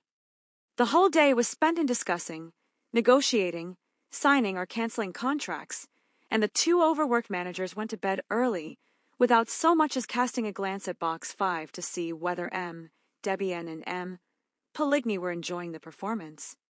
Toute la journée fut passée à discuter, négocier, signer ou annuler des contrats, et les 2 directeurs surmenés se couchèrent de bonne heure, sans même jeter un coup d'œil à la loge 5 pour voir si M. Debienne et M. Poligny appréciaient la représentation. Next morning, the managers received a card of thanks from the ghost, Dear M.R. Manager, thanks. Charming evening. Day exquisite. Choruses want waking up. Carlotta, a splendid commonplace instrument. Le lendemain matin, les directeurs reçurent une carte de remerciement du fantôme. Cher monsieur le directeur, merci. Charmante soirée. Day exquise. Les cœurs ont besoin d'être réveillés. Carlotta, unsplendid instrument banal. Will write you soon for the 240,000 francs, or 233,424 fr. 70c, to be correct. Debienne, and Poligny have sent me the 6,575 fr. 30c, representing the first 10 days of my allowance for the current year, their privileges finished on the evening of the 10th inst. Kind regards. O.G. Vous écrirez bientôt pour les 240 000 francs ou 233 424 FR. 70C, pour être exact. MM de Bienne et Poligny m'ont envoyé les 6 575 FR. 30 représentant les 10 premiers jours de mon allocation pour l'année en cours, leurs privilèges se sont terminés le soir du 10 de ce mois. Salutations amicales. F.O. On the other hand, there was a letter from MM, Debienne, and Poligny. Gentlemen, we are much obliged for your kind thought of us, but you will easily understand that the prospect of again hearing Faust, pleasant though it is to ex-managers of the opera, cannot make us forget that we have no right to occupy box 5 on the grand tier. D'autre part, il y avait une lettre de MM. De Bienne et Poligny, messieurs, nous vous sommes très obligés de votre aimable attention pour nous, mais vous comprendrez facilement que la perspective d'entendre à nouveau Faust, bien qu'agréable pour d'ex-directeurs de l'opéra, ne peut nous faire oublier que nous n'avons aucun droit d'occuper la loge 5 du grand étage, which is the exclusive property of him of whom we spoke to you when we went through the memorandum book with you for the last time. See clause 98, final paragraph. Except, gentlemen, etc., qui est la propriété exclusive de celui dont nous vous avons parlé quand nous avons parcouru le cahier des charges avec vous pour la dernière fois. Voir clause 98, paragraphe final. Agréé, messieurs, etc. Oh, those fellows are beginning to annoy me, shouted Firmin Richard, snatching up the letter. And that evening box 5 was sold. Oh, ces types commencent à m'agacer, cria Firmin Richard, saisissant la lettre. Et ce soir-là, la loge 5 fut vendue. The next morning, MM Richard and Moncharmin, on reaching their office, found an inspector's report relating to an incident that had happened the night before in box 5. I give the essential part of the report. Le lendemain matin, MM. Richard et Moncharmin, en arrivant à leur bureau, trouvèrent un rapport d'inspecteur concernant un incident qui s'était produit la veille au soir dans la loge 5. Je donne la partie essentielle du rapport. I was obliged to call in a municipal guard twice this evening to clear box 5 on the grand tier, once at the beginning and once in the middle of the second act. J'ai été obligé de faire appel à un garde municipal 2 fois, ce soir, pour faire évacuer la loge 5 du grand étage, une fois au début et une fois au milieu du deuxième acte. The occupants, who arrived as the curtain rose on the second act, created a regular scandal by their laughter and their ridiculous observations. There were cries of hush all around them, and the whole house was beginning to protest, when the box-keeper came to fetch me. Les occupants, qui arrivèrent quand le rideau se leva sur le deuxième acte, créèrent un véritable scandale par leurs rires et leurs observations ridicules. Il y eut des cris de chute. Tout autour d'eux et toute la salle commençait à protester quand l'ouvreuse vint me chercher. I entered the box and said what I thought necessary. The people did not seem to me to be in their right mind, and they made stupid remarks. I said that, if the noise was repeated, I should be compelled to clear the box. J'entrai dans la loge et dis ce que je jugeais nécessaire. Les gens ne me semblaient pas dans leur bon sens, et ils faisaient des remarques stupides. Je dis que, si le bruit se répétait, je serais obligé de faire évacuer la loge. The moment I left, I heard the laughing again, with fresh protests from the house. I returned with a municipal guard, who turned them out. They protested, still laughing, saying they would not go unless they had their money back. Dès que je partis, j'entendis de nouveau les rires, avec de nouvelles protestations de la salle. Je revins avec un garde municipal, qui les expulsa. Ils protestèrent, riant toujours, disant qu'ils ne partiraient pas sans être remboursés. At last, they became quiet, and I allowed them to enter the box again. The laughter at once recommenced, and this time, I had them turned out definitely. Enfin, ils se calmèrent et je leur permis d'entrer de nouveau dans la loge. Les rires recommencèrent aussitôt, et, cette fois, je les fis expulser définitivement. Send for the inspector, said Richard to his secretary, who had already read the report and marked it with blue pencil. Remy, the secretary, had foreseen the order and called the inspector at once. Faites venir l'inspecteur, dit Richard à son secrétaire, qui avait déjà lu le rapport et l'avait marqué au crayon bleu. Monsieur Rémy, le secrétaire, avait prévu l'ordre et appela l'inspecteur aussitôt. "Tell us what happened," said Richard bluntly. The inspector began to splutter and referred to the report. "Well, but what were those people laughing at?" asked Moncharmin. "Dites-nous ce qui s'est passé," dit Richard brusquement. L'inspecteur se mit à bégayer et se référa au rapport. "Eh bien, mais de quoi ces gens riaient-ils?" demanda Moncharmin. "They must have been dining, sir, and seemed more inclined to lark about than to listen to good music. The moment they entered the box, they came out again and called the box-keeper, who asked them what they wanted. Ils avaient du dîner, monsieur, et semblaient plus enclins à faire les fous qu'à écouter de la bonne musique. Dès qu'ils entrèrent dans la loge, ils ressortirent et appelèrent l'ouvreuse, qui leur demanda ce qu'ils voulaient. They said, 'Look in the box. There's no one there, is there?' 'No,' said the woman. 'Well,' said they, 'when we went in, we heard a voice saying that the box was taken.' Ils dirent, 'Regardez dans la loge, il n'y a personne là, n'est-ce pas?' 'Non,' dit la femme. 'Eh bien,' dirent-ils, 'quand nous sommes entrés, nous avons entendu une voix dire que la loge était prise.'" Moncharmin could not help smiling as he looked at Richard, but Richard did not smile.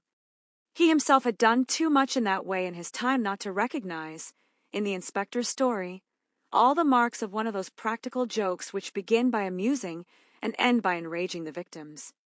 Monsieur Moncharmin ne put s'empêcher de sourire en regardant Monsieur Richard, mais Monsieur Richard ne souriait pas. Il avait lui-même trop pratiqué ce genre de choses en son temps pour ne pas reconnaître, dans l'histoire de l'inspecteur, toutes les marques d'une de ces farces qui commencent par amuser et finissent par enrager les victimes. The inspector, to curry favor with Moncharmin, who was smiling, thought it best to give a smile too. A most unfortunate smile. Richard glared at his subordinate, who thenceforth made it his business to display a face of utter consternation. L'inspecteur, pour s'attirer les bonnes grâces de Monsieur Moncharmin, qui souriait, jugea bon de sourire aussi. Sourire des plus malheureux. Monsieur Richard foudroya du regard son subordonné, qui dès lors se fit un devoir d'afficher un visage de consternation absolue. "However, when the people arrived," roared Richard, "there was no one in. The box was there. Not a soul, sir, not a soul. Nor in the box on the right, nor in the box on the left. Not a soul. Sir, I swear. The box-keeper told it me often enough, which proves that it was all a joke." Cependant, quand les gens arrivèrent, rugit Richard, il n'y avait personne dans la loge, n'est-ce pas? Pas âme qui vive, monsieur, pas âme qui vive. Ni dans la loge de droite, ni dans la loge de gauche. Pas âme qui vive, monsieur, je le jure. L'ouvreuse me l'a dit assez souvent, ce qui prouve que c'était toute une plaisanterie. "Oh, you agree, do you?" said Richard. "You agree. It's a joke, and you think it funny, no doubt. I think it in very bad taste, sir. And what did the box-keeper say?" "Oh, vous êtes d'accord, n'est-ce pas?" dit Richard. "Vous êtes d'accord. C'est une plaisanterie. Et vous trouvez ça drôle, sans doute?" "Je trouve ça de très mauvais goût, monsieur." "Et qu'est-ce que l'ouvreuse a dit?" "Oh, she just said that it was the opera ghost. That's all she said." And the inspector grinned. But he soon found that he had made a mistake in grinning, for the words had no sooner left his mouth than Richard, from gloomy, became furious. "Oh, elle a juste dit que c'était le fantôme de l'opéra. C'est tout ce qu'elle a dit." Et l'inspecteur sourit avec un air narquois. Mais il découvrit bientôt qu'il avait fait une erreur en souriant, car les mots avaient à peine quitté sa bouche que Monsieur Richard, de sombre, devint furieux. "Send for the box-keeper," he shouted. "Send for her.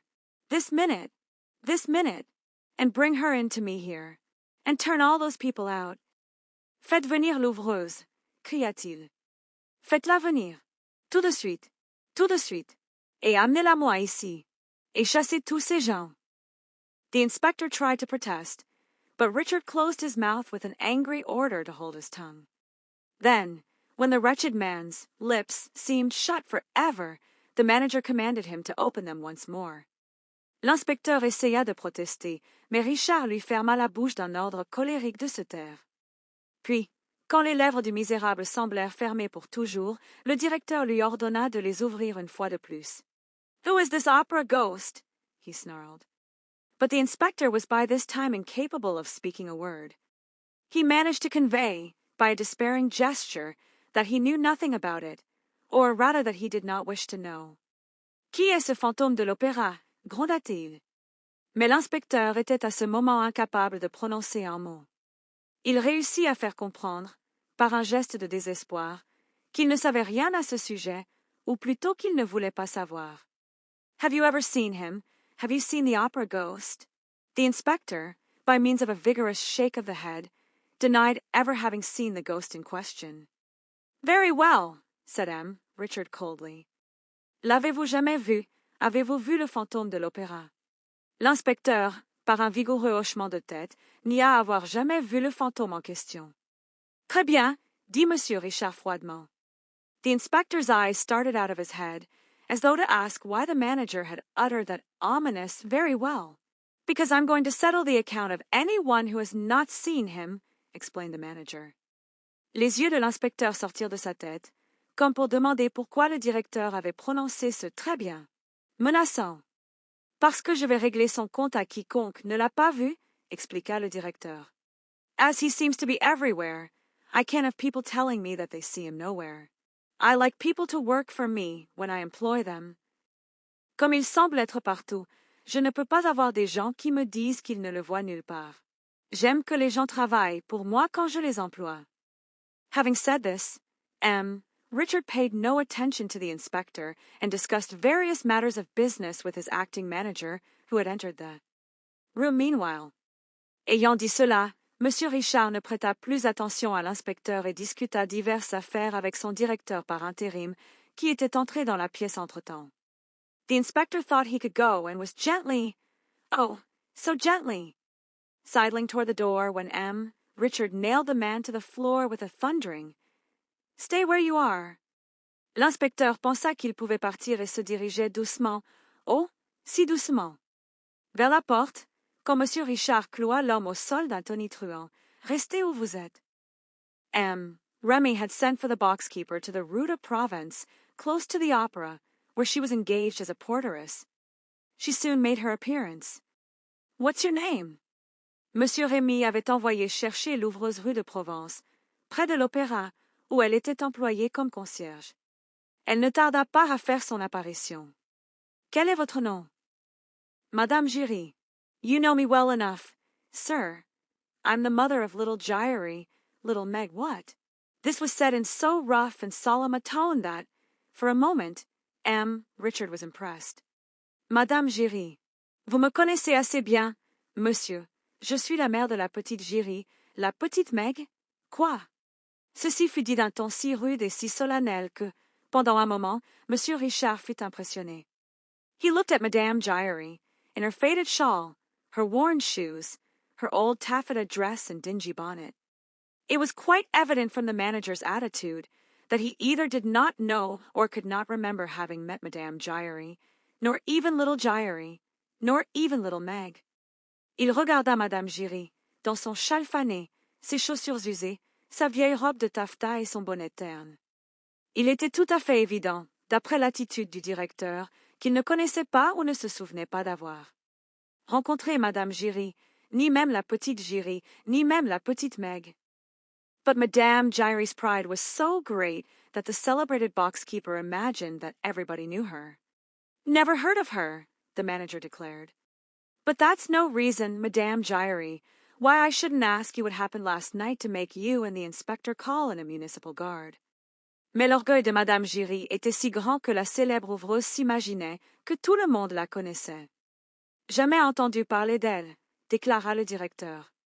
Mais ce n'est pas une raison, Madame Giry, pour que je ne vous demande pas ce qui s'est passé hier soir pour que vous et l'inspecteur fassiez appel à un garde municipal. I was just wanting to see you, sir, and talk to you about it, so that you mightn't have the same unpleasantness as Debienne and Poligny. They wouldn't listen to me either at first. Je voulais justement vous voir, monsieur, et vous en parler, pour que vous n'ayez pas les mêmes désagréments que monsieur Debienne et monsieur Poligny. Ils ne voulaient pas m'écouter non plus, au début. I'm not asking you about all that. I'm asking what happened last night. Madame Giry turned purple with indignation. Never had she been spoken to like that. Je ne vous demande pas tout ça. Je vous demande ce qui s'est passé hier soir. Madame Giry devint violette d'indignation. Jamais on ne lui avait parlé ainsi. She rose as though to go, gathering up the folds of her skirt and waving the feathers of her dingy bonnet with dignity, but changing her mind, she sat down again and said in a haughty voice, I'll tell you what happened. The ghost was annoyed again.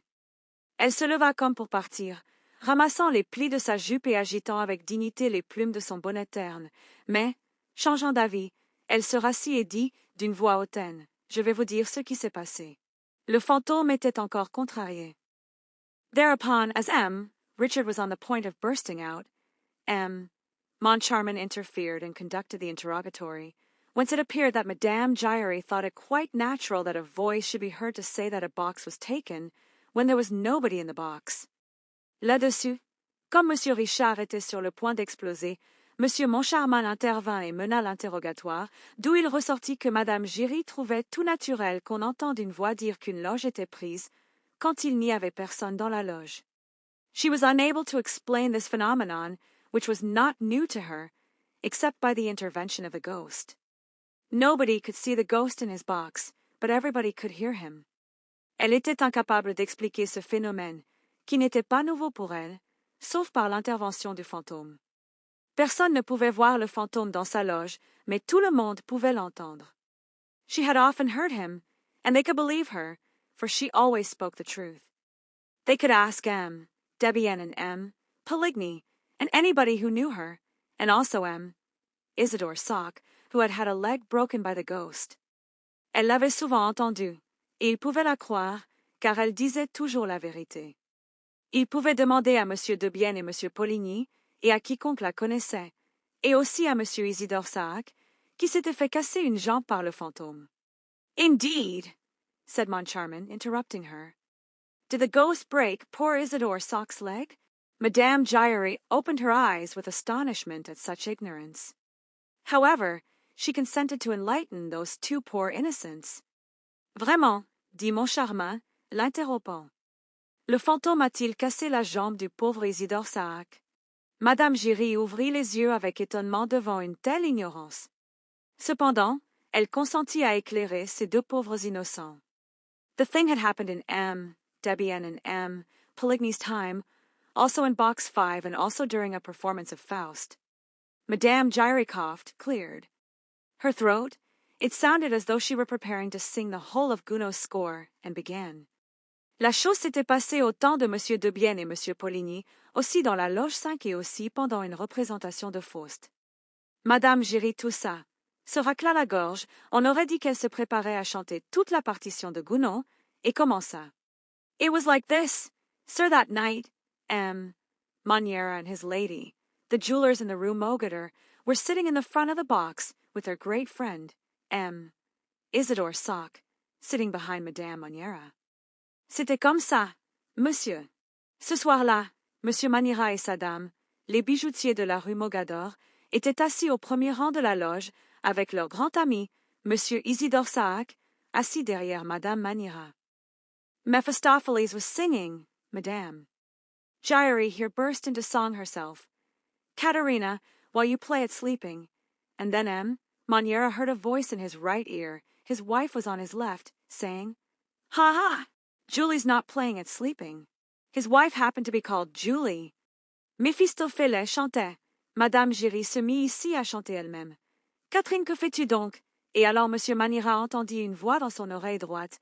Sa femme était à sa gauche, disant Ah, Julie ne fait pas semblant de dormir. Sa femme s'appelait justement Julie.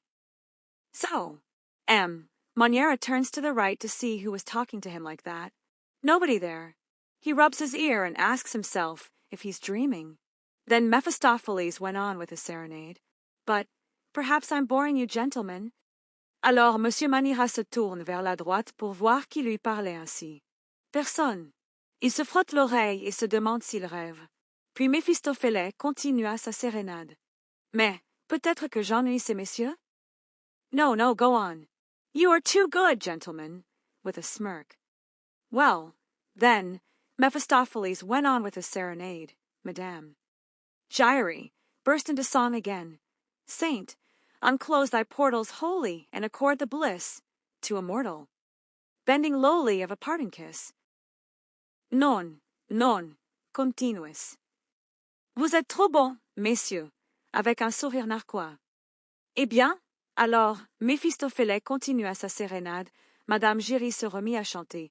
Sainte, accordez l'extase à un mortel qui prie et laissez-lui voler un baiser sur terre. And then Monière again hears the voice in his right ear, saying this time, Ha ha! Julie wouldn't mind according a kiss to Isidore. Then he turns round again, but this time to the left, and what do you think he sees? Et alors Monsieur Maniera entend de nouveau la voix dans son oreille droite, disant, cette fois, ah, ah, Julie ne serait pas contre d'accorder un baiser à Isidore. Alors il se retourne encore, mais, cette fois, vers la gauche, et que croyez-vous qu'il voit? Isidore, who had taken his lady's hand, and was covering it with kisses through the little round place in the glove, like this, gentlemen, rapturously kissing the bit of palm left bare in the middle of her thread gloves. Isidore, qui avait pris la main de sa dame et la couvrait de baisers par le petit rond de la mitaine. Comme ça, messieurs, baisant avec extase le bout de paume laissé nu au milieu de ses gants de fil. Then they had a lively time between them. Bang, bang, Moniera, who was big and strong, like you, Richard, gave 2 blows to Isidore Sock, who was small and weak like Moncharmin, saving his presence. Alors ils eurent une vive altercation entre eux. Pan, pan. Monsieur Maniera, qui était grand et fort, comme vous, Monsieur Richard, donna 2 coups à Monsieur Isidore Saac, qui était petit et faible comme Monsieur Moncharmin, sauf votre respect. There was a great uproar. People in the house shouted, That will do. Stop them. He'll kill him. Then at last, Isidore Sock managed to run away. Il y eut un grand tumulte. Les gens dans la salle crièrent, Ça suffit. Arrêtez-les. Il va le tuer. Puis, enfin, Monsieur Isidore Saac réussit à s'enfuir. Then the ghost had not broken his leg? Asked Moncharmin, a little vexed that his figure had made so little impression on Madame Giry. He did break it for him, sir, replied Madame Giry haughtily. Alors le fantôme ne lui avait pas cassé la jambe, demanda Monsieur Moncharmin, un peu vexé que sa silhouette ait fait si peu d'impression sur Madame Giry. Il la lui a bien cassée, monsieur, répondit Madame Giry avec hauteur. He broke it for him on the grand staircase, which he ran down too fast, sir, and it will be long before the poor gentleman will be able to go up it again. Il la lui a cassée dans le grand escalier, qu'il a descendu trop vite, monsieur, et il faudra longtemps avant que le pauvre monsieur puisse le remonter. Did the ghost tell you what he said in Moniera's right ear? Asked Moncharmin, with a gravity which he thought exceedingly humorous. No, sir, it was Moniera himself. So, le fantôme vous a-t-il dit ce qu'il avait dit dans l'oreille droite de Monsieur Maniera? Demanda Monsieur Moncharmin, avec une gravité qu'il trouvait excessivement amusante. Non, monsieur, c'était Monsieur Maniera lui-même. Alors? But you have spoken to the ghost, my good lady, as I'm speaking to you now, my good sir. Madame Giry repliait. And when the ghost speaks to you, what does he say? Well, he tells me to bring him a footstool. Mais vous avez parlé au fantôme, ma bonne dame. Comme je vous parle maintenant, mon bon monsieur, répondit Madame Giry. Et, quand le fantôme vous parle, que dit-il? Eh bien, il me dit de lui apporter un tabouret. This time, Richard burst out laughing, as did Moncharmin and Remy the secretary. Only the inspector, warned by experience, was careful not to laugh, while Madame Giry ventured to adopt an attitude that was positively threatening. Cette fois, Richard éclata de rire, ainsi que Moncharmin et Rémy, le secrétaire. Seul l'inspecteur, averti par l'expérience, prit soin de ne pas rire, tandis que Madame Giry se risqua à adopter une attitude positivement menaçante. Instead of laughing, she cried indignantly, you do better to do as Poligny did, who found out for himself. Found out about what? Asked Moncharmin, who had never been so much amused in his life. Au lieu de rire, cria-t-elle avec indignation, vous feriez mieux de faire comme Monsieur Poligny, qui s'en est rendu compte par lui-même. S'est rendu compte de quoi? Demanda Moncharmin, qui ne s'était jamais autant amusé de sa vie. About the ghost, of course. Look here. She suddenly calmed herself, feeling that this was a solemn moment in her life. Look here, she repeated. Du fantôme, bien sûr. Écoutez. Elle se calma soudain, sentant que c'était un moment solennel de sa vie. Écoutez, répéta-t-elle. They were playing La Jove. Poligny thought he would watch the performance from the ghost's box. Well, when Leopold cries, "Let us fly," you know, and Eleazar stops them and says, "Whither go ye?" Well, Poligny, I was watching him from the back of the next box, which was empty. Poligny got up and walked out quite stiffly like a statue. On jouait la Juive. Monsieur Poligny pensa qu'il regarderait la représentation depuis la loge du fantôme. Eh bien, quand Léopold crie « Fuyons !» vous savez, et qu'Éléazar les arrête et dit « Où allez-vous » Eh bien, Monsieur Poligny, je l'observais du fond de la loge voisine, qui était vide. Monsieur Poligny se leva et sortit tout raide, comme une statue.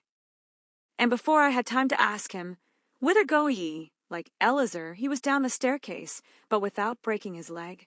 Still, that doesn't let us know how the opera ghost came to ask you for a footstool, insisted M. Moncharmin. Et avant que j'aie eu le temps de lui demander « Où allez-vous ?» Comme Éléazar, il était en bas de l'escalier, mais sans se casser la jambe. Pourtant, cela ne nous dit pas comment le fantôme de l'opéra en est venu à vous demander un tabouret, insista M. Moncharmin. Well, from that evening, no one tried to take the ghost's private box from him. The manager gave orders that he was to have it at each performance, and whenever he came, he asked me for a footstool.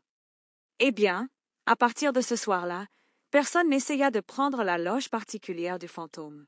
Le directeur donna des ordres pour qu'il l'ait à chaque représentation. Et, chaque fois qu'il venait, il me demandait un tabouret. Toot, toot, a ghost asking for a footstool. Then this ghost of yours is a woman. No, the ghost is a man. How do you know? He has a man's voice. Oh, such a lovely man's voice. Allons donc. Un fantôme qui demande un tabouret. Alors ce fantôme à vous est une femme? Non, le fantôme est un homme. Comment le savez-vous? Il a une voix d'homme. Oh, une si belle voix d'homme. This is what happens. When he comes to the opera, it's usually in the middle of the first act. He gives 3 little taps on the door of box 5. The first time I heard those 3 taps, when I knew there was no one in the box, you can think how puzzled I was. Voici ce qui se passe. Quand il vient à l'opéra, c'est généralement au milieu du premier acte. Il frappe 3 petits coups à la porte de la loge 5. La première fois que j'entendis ces 3 coups, alors que je savais qu'il n'y avait personne dans la loge, vous pouvez penser comme j'étais perplexe. I opened the door, listened, looked, nobody. And then I heard a voice say, "Madame, Jules, my poor husband's name was Jules. A footstool, please. Saving your presence, gentlemen, it made me feel all overish like." J'ouvris la porte, écoutez, regardez, personne. Et alors j'entendis une voix dire, "Madame Jules, mon pauvre mari s'appelait Jules, un tabouret, s'il vous plaît. Sauf votre respect, messieurs, cela me fit un drôle d'effet." But the voice went on, "Don't be frightened. Madame Jules, I'm the opera ghost." And the voice was so soft and kind that I hardly felt frightened. The voice was sitting in the corner chair, on the right in the front row. Mais la voix continua, "N'ayez pas peur, Madame Jules, je suis le fantôme de l'opéra." Et la voix était si douce et si gentille que je n'eus presque pas peur. La voix était assise dans le fauteuil du coin, à droite, au premier rang. Was there any one in the box on the right of box 5? Asked Moncharmin. No, box 7 and box 3, the one on the left, were both empty. The curtain had only just gone up. Y avait-il quelqu'un dans la loge à droite de la loge 5? Demanda Moncharmin. Non, la loge 7 et la loge 3, celle de gauche, étaient toutes deux vides. Le rideau venait tout juste de se lever. And what did you do? Well, I brought the footstool. Of course, it wasn't for himself he wanted it, but for his lady. But I never heard her nor saw her. Et qu'avez-vous fait? Eh bien, j'apportai le tabouret. Bien sûr, ce n'était pas pour lui qu'il le voulait, mais pour sa dame. Mais je ne l'ai jamais entendu ni vu. Ah, what? So now the ghost is married? The eyes of the two managers traveled from Madame Giry to the inspector, who, standing behind the boxkeeper, was waving his arms to attract their attention. Ah, quoi? Alors maintenant le fantôme est marié. Les yeux des deux directeurs allèrent de Madame Giry à l'inspecteur, qui, debout derrière l'ouvreuse, agitait les bras pour attirer leur attention.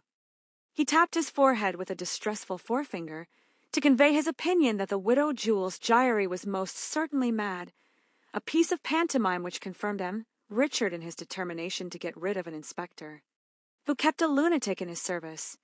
Il tapota son front d'un index affligé, pour faire comprendre son opinion que la veuve Jules Giry était très certainement folle, pantomime qui confirma M. Richard dans sa détermination de se débarrasser d'un inspecteur qui gardait une folle à son service.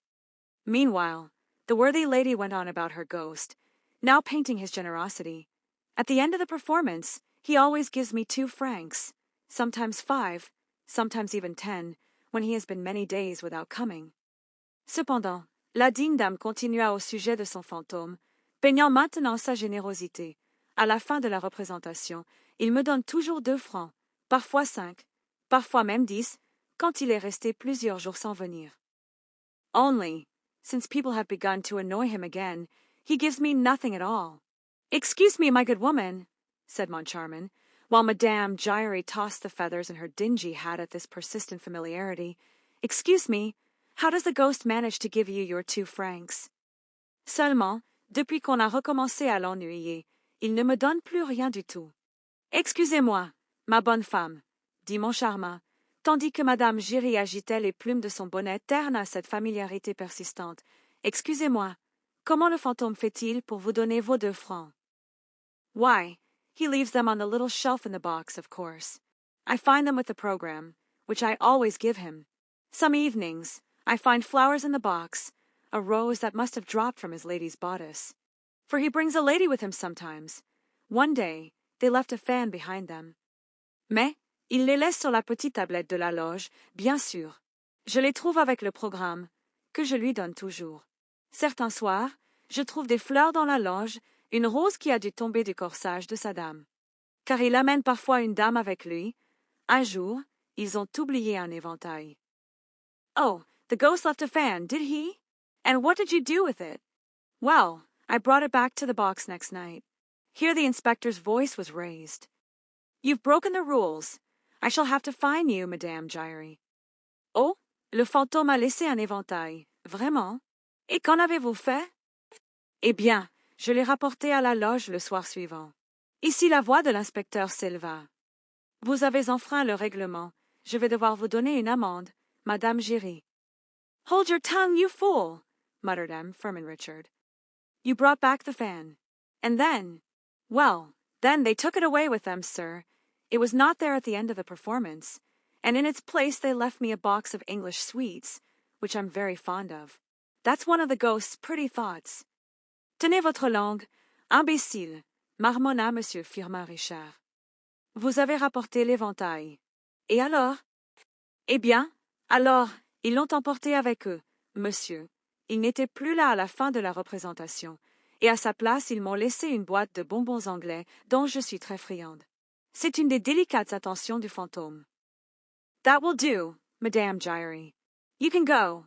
When Madame Giry had bowed herself out, with a dignity that never deserted her, the manager told the inspector that they had decided to dispense with that old madwoman's services. Cela suffit, Madame Giry. Vous pouvez partir. Quand Madame Giry se fut retirée en s'inclinant, avec la dignité qui ne l'abandonnait jamais, le directeur dit à l'inspecteur qu'ils avaient décidé de se passer des services de cette vieille folle. And, when he had gone in his turn, they instructed the acting manager to make up the inspector's accounts. Left alone, the managers told each other of the idea which they both had in mind, which was that they should look into that little matter of Box 5 themselves. Et, quand il fut parti à son tour, ils demandèrent au directeur par intérim d'établir les comptes de l'inspecteur. Restés seuls, les directeurs se confièrent l'idée qu'ils avaient tous deux à l'esprit, qui était qu'ils devaient examiner eux-mêmes cette petite affaire de la loge 5. Christine Daaé, owing to intrigues to which I will return later, did not immediately continue her triumph at the opera. After the famous gala night, she sang once at the Duchess de Zurich's, but this was the last occasion on which she was heard in private. Christine Daaé, à cause d'intrigues auxquelles je reviendrai plus tard, ne continua pas immédiatement son triomphe à l'opéra. Après la fameuse soirée de gala, elle chanta une fois chez la duchesse de Zurich, mais ce fut la dernière occasion où elle fut entendue en privé. She refused, without plausible excuse, to appear at a charity concert to which she had promised her assistance. She acted throughout as though she were no longer the mistress of her own destiny, and as though she feared a fresh triumph. Elle refusa, sans excuse plausible, de paraître à un concert de charité auquel elle avait promis son concours. Elle agit tout le temps comme si elle n'était plus maîtresse de son propre destin et comme si elle craignait un nouveau triomphe. She knew that the Comte de Chagny, to please his brother, had done his best on her behalf with M. Richard, and she wrote to thank him and also to ask him to cease speaking in her favor. Elle savait que le comte de Chagny, pour faire plaisir à son frère, avait fait de son mieux en sa faveur auprès de M. Richard, et elle lui écrivit pour le remercier et aussi pour lui demander de cesser de parler en sa faveur. Her reason for this curious attitude was never known. Some pretended that it was due to overweening pride. Others spoke of her heavenly modesty. La raison de cette curieuse attitude ne fut jamais connue. Certains prétendaient que c'était dû à un orgueil démesuré, d'autres parlaient de sa modestie céleste. But people on the stage are not so modest as all that, and I think that I shall not be far from the truth if I ascribe her actions simply to fear. Mais les gens de la scène ne sont pas si modestes que cela, et je pense que je ne serai pas loin de la vérité si j'attribue son action simplement à la peur. Yes, I believe that Christine Daaé was frightened by what had happened to her. I have a letter of Christine's, it forms part of the Persian's collection, relating to this period, which suggests a feeling of absolute dismay. Oui, je crois que Christine Daaé était effrayée par ce qui lui était arrivé. J'ai une lettre de Christine. Elle fait partie de la collection du Persan, se rapportant à cette période, qui suggère un sentiment de consternation absolue. I don't know myself when I sing, writes the poor child. She showed herself nowhere, and the Vicomte de Chagny tried in vain to meet her. Je ne me connais plus quand je chante, écrit la pauvre enfant. Elle ne se montrait nulle part, et le Vicomte de Chagny essaya en vain de la rencontrer. He wrote to her, asking to call upon her, but despaired of receiving a reply when, one morning, she sent him the following note. Il lui écrivit, demandant à lui rendre visite, mais désespérait de recevoir une réponse quand, un matin, elle lui envoya le billet suivant. Monsieur, I have not forgotten the little boy who went into the sea to rescue my scarf. I feel that I must write to you today, when I am going to Paros, in fulfillment of a sacred duty. Monsieur, je n'ai pas oublié le petit garçon qui est allé dans la mer pour sauver mon écharpe. Je sens que je dois vous écrire aujourd'hui, alors que je vais à Perros, pour accomplir un devoir sacré. Tomorrow is the anniversary of the death of my poor father, whom you knew and who was very fond of you. He is buried there, with his violin, in the graveyard of the little church, at the bottom of the slope where we used to play as children. Demain est l'anniversaire de la mort de mon pauvre père, que vous avez connu et qui vous aimait beaucoup. Il est enterré là, avec son violon, dans le cimetière de la petite église, au bas de la pente où nous jouions enfants. Beside the road where, when we were a little bigger, we said goodbye for the last time. The Vicomte de Chagny hurriedly consulted a railway guide, dressed as quickly as he could, wrote a few lines for his valet to take to his brother, and jumped into a cab, which brought him to the Gare Montparnasse, just in time to miss the morning train. À côté de la route où, quand nous étions un peu plus grands, nous nous dîmes adieu pour la dernière fois. Le Vicomte de Chagny consulta hâtivement un indicateur de chemin de fer, s'habilla aussi vite qu'il put, écrivit quelques lignes pour que son valet les porte à son frère et sauta dans un fiacre qui l'amena à la gare Montparnasse juste à temps pour manquer le train du matin. He spent a dismal day in town, and did not recover his spirits until the evening, when he was seated in his compartment in the Brittany Express. Il passa une journée lugubre en ville et ne retrouva ses esprits que le soir, quand il fut assis dans son compartiment de l'Express de Bretagne. He read Christine's note over and over again, smelling its perfume, recalling the sweet pictures of his childhood, and spent the rest of that tedious night journey in feverish dreams that began and ended with Christine Daaé.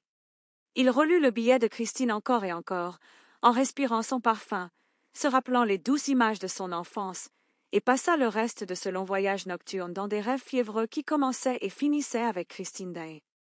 Day was breaking when he alighted at Lannion. He hurried to the diligence for Perros-Guirec. He was the only passenger. He questioned the driver and learned that, on the evening of the previous day, a young lady who looked like a Parisian had gone to Perros and put up at the inn known as the Setting Sun. Le jour se levait quand il descendit à Lannion. Il se hâta vers la diligence. Pour Perros-Guirec. Il était le seul passager. Il questionna le conducteur et apprit que, le soir de la veille, une jeune demoiselle qui avait l'air d'une Parisienne était allée à Perros et s'était installée à l'auberge connue sous le nom du Soleil couchant. The nearer he drew to her, the more fondly he remembered the story of the little Swedish singer. Most of the details are still unknown to the public.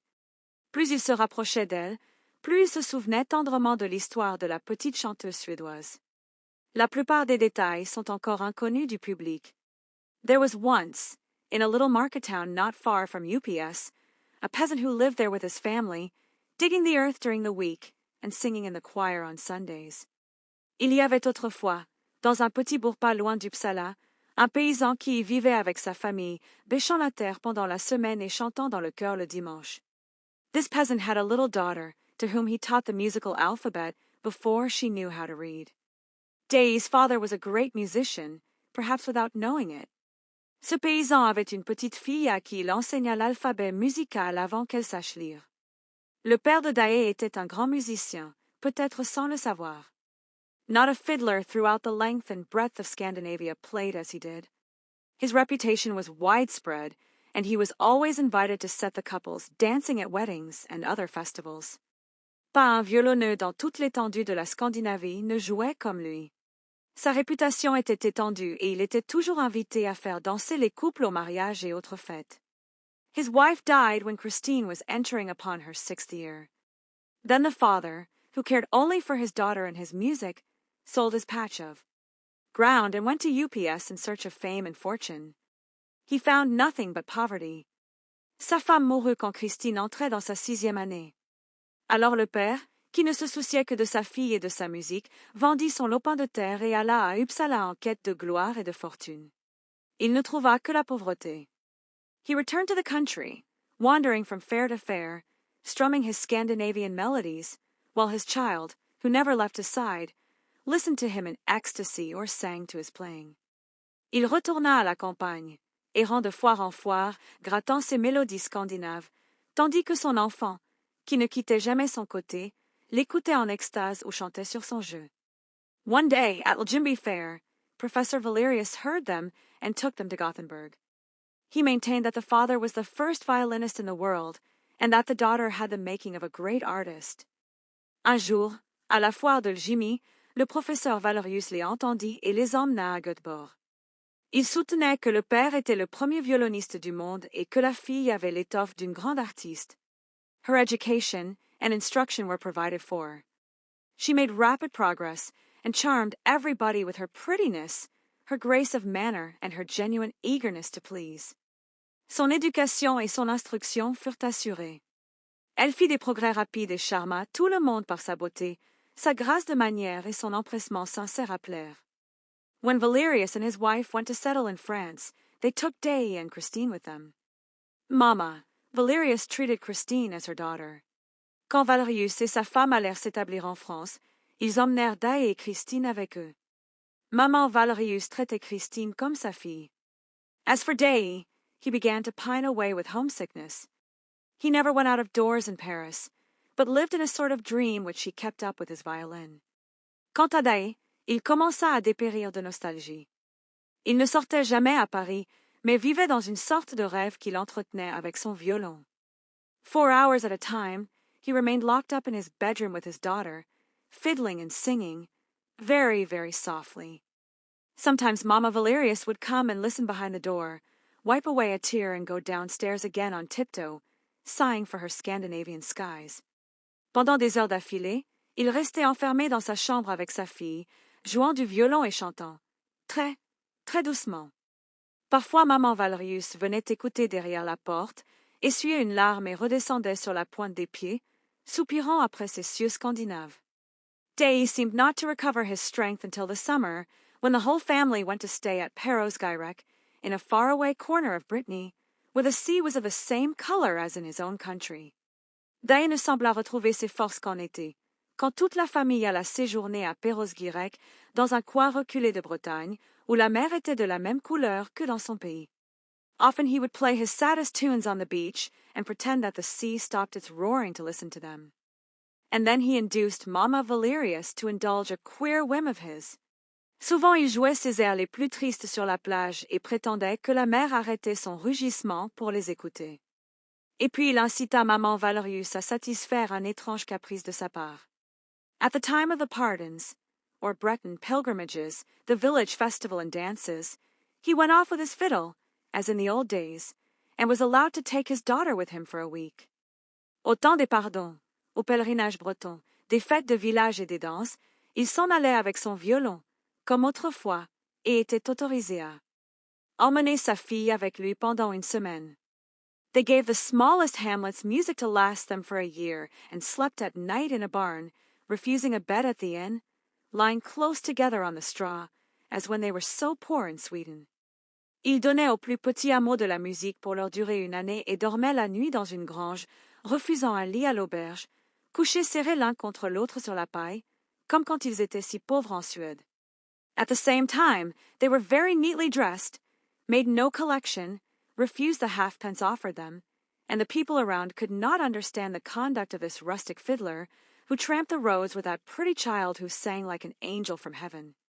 En même temps, ils étaient très proprement habillés, ne faisaient pas la quête, refusaient les sous qu'on leur offrait, et les gens des environs ne pouvaient comprendre la conduite de ce violonneux campagnard qui battait les routes avec cette jolie enfant qui chantait comme un ange du ciel. They followed them from village to village. One day, a little boy, who was out with his governess, made her take a longer walk than he intended, for he could not tear himself from the little girl whose pure, sweet voice seemed to bind him to her. Il les suivait de village en village.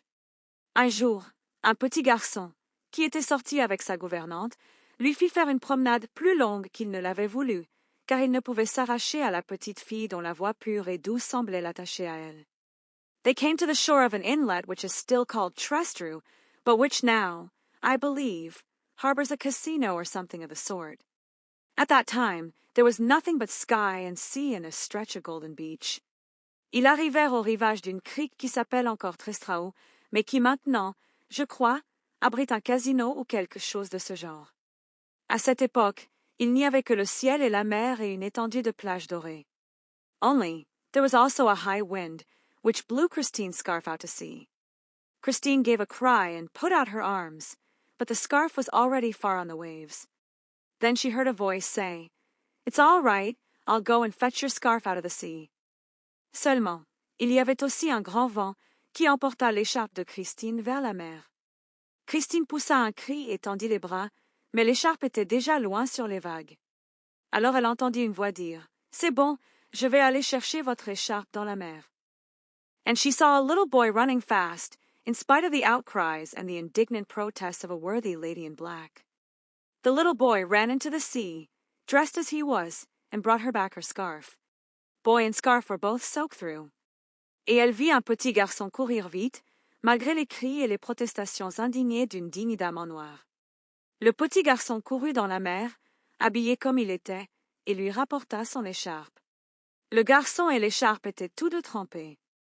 The lady in black made a great fuss, but Christine laughed merrily and kissed the little boy, who was none other than the Vicomte Raoul de Chagny, staying at Lannion with his aunt. La dame en noir fit grand bruit, mais Christine rit joyeusement et embrassa le petit garçon, qui n'était autre que le Vicomte Raoul de Chagny, en séjour à Lannion chez sa tante. During the season, they saw each other and played together almost every day. At the aunt's request, seconded by Professor Valerius, Daaé consented to give the young Viscount some violin lessons. Pendant la saison, ils se virent et jouèrent ensemble presque tous les jours. À la demande de la tante, appuyé par le professeur Valerius, Daaé consentit à donner au jeune vicomte quelques leçons de violon. In this way, Raoul learned to love the same airs that had charmed Christine's childhood. They also both had the same calm and dreamy little cast of mind. They delighted in stories, in old Breton legends. De cette façon, Raoul apprit à aimer les mêmes airs qui avaient charmé l'enfance de Christine. Ils avaient aussi tous deux le même petit tour d'esprit calme et rêveur. Ils se délectaient d'histoires, de vieilles légendes bretonnes. And their favorite sport was to go and ask for them at the cottage doors, like beggars. Ma'am, or, kind gentleman, have you a little story to tell us, please? Et leur sport favori était d'aller en demander aux portes des chaumières, comme des mendiants, Madame ou bon monsieur. Avez-vous une petite histoire à nous raconter, s'il vous plaît? And it seldom happened that they did not have one given them, for nearly every old Breton grandame has, at least once in her life, seen the Corrigans dance by moonlight on the heather. Et il arrivait rarement qu'on ne leur en donne pas une, car presque toute vieille grand-mère bretonne a, au moins une fois dans sa vie, vu les Corrigans danser au clair de lune sur la bruyère. But their great treat was in the twilight, in the great silence of the evening, after the sun had set in the sea, when Day came and sat down by them on the roadside and in a low voice, as though fearing lest he should frighten the ghosts whom he evoked, told them the legends of the land of the north. Mais leur grand régal était, dans le crépuscule, dans le grand silence du soir, après que le soleil se fut couché dans la mer, quand Day venait s'asseoir près d'eux au bord de la route, à voix basse, comme s'il craignait d'effrayer les fantômes qu'il évoquait, leur racontait les légendes du pays du Nord. And, the moment he stopped, the children would ask for more. There was one story that began. A king sat in a little boat on one of those deep, still lakes that open like a bright eye in the midst of the Norwegian mountains. Et, dès qu'il s'arrêtait, les enfants en demandaient d'autres. Il y avait une histoire qui commençait. Un roi était assis dans une petite barque sur un d'eux. Ces lacs profonds et tranquilles qui s'ouvrent comme un œil brillant au milieu des montagnes norvégiennes. And another, little Lotte thought of everything and nothing. Her hair was golden as the sun's rays, and her soul as clear and blue as her eyes.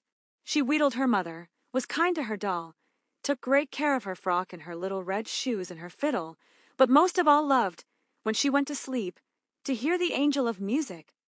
Et une autre, la petite Lotte pensait à tout et à rien. Ses cheveux étaient dorés comme les rayons du soleil et son âme aussi claire et bleue que ses yeux. Elle cajolait sa mère, était gentille avec sa poupée, prenait grand soin de sa robe et de ses petites chaussures rouges et de son violon, mais aimait par-dessus tout, quand elle s'endormait, entendre l'ange de la musique. While the old man told the story, Raoul looked at Christine's blue eyes and golden hair, and Christine thought that Lotte was very lucky to hear the angel of music when she went to sleep.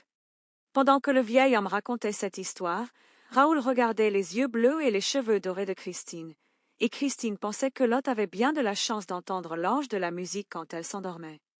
The angel of music played a part in all Daddy Day's tales, and he maintained that every great musician, every great artist received a visit from the angel at least once in his life. L'ange de la musique jouait un rôle dans tous les contes de Papa Daaé, et il soutenait que tout grand musicien, tout grand artiste recevait une visite de l'ange au moins une fois dans sa vie. Sometimes the angel leans over their cradle, as happened to Lotte, and that is how there are little prodigies who play the fiddle at 6 better than men at 50, which, you must admit, is very wonderful. Parfois l'ange se penche sur leur berceau, comme cela arriva à Lotte, et c'est ainsi qu'il y a de petits prodiges qui jouent du violon à 6 ans mieux que des hommes de 50 ans, ce qui, vous devez l'admettre, est très merveilleux. Sometimes, the angel comes much later, because the children are naughty and won't learn their lessons or practice their scales. And sometimes he does not come at all, because the children have a bad heart or a bad conscience. Parfois, l'ange vient beaucoup plus tard, parce que les enfants sont méchants et ne veulent pas apprendre leurs leçons ou faire leur gamme. Et, parfois, il ne vient pas du tout, parce que les enfants ont un mauvais cœur ou une mauvaise conscience. No one ever sees the angel, but he is heard by those who are meant to hear him. He often comes when they least expect him, when they are sad and disheartened. Personne ne voit jamais l'ange, mais il est entendu par ceux qui sont destinés à l'entendre. Il vient souvent quand ils s'y attendent le moins, quand ils sont tristes et découragés. Then their ears suddenly perceive celestial harmonies, a divine voice, which they remember all their lives.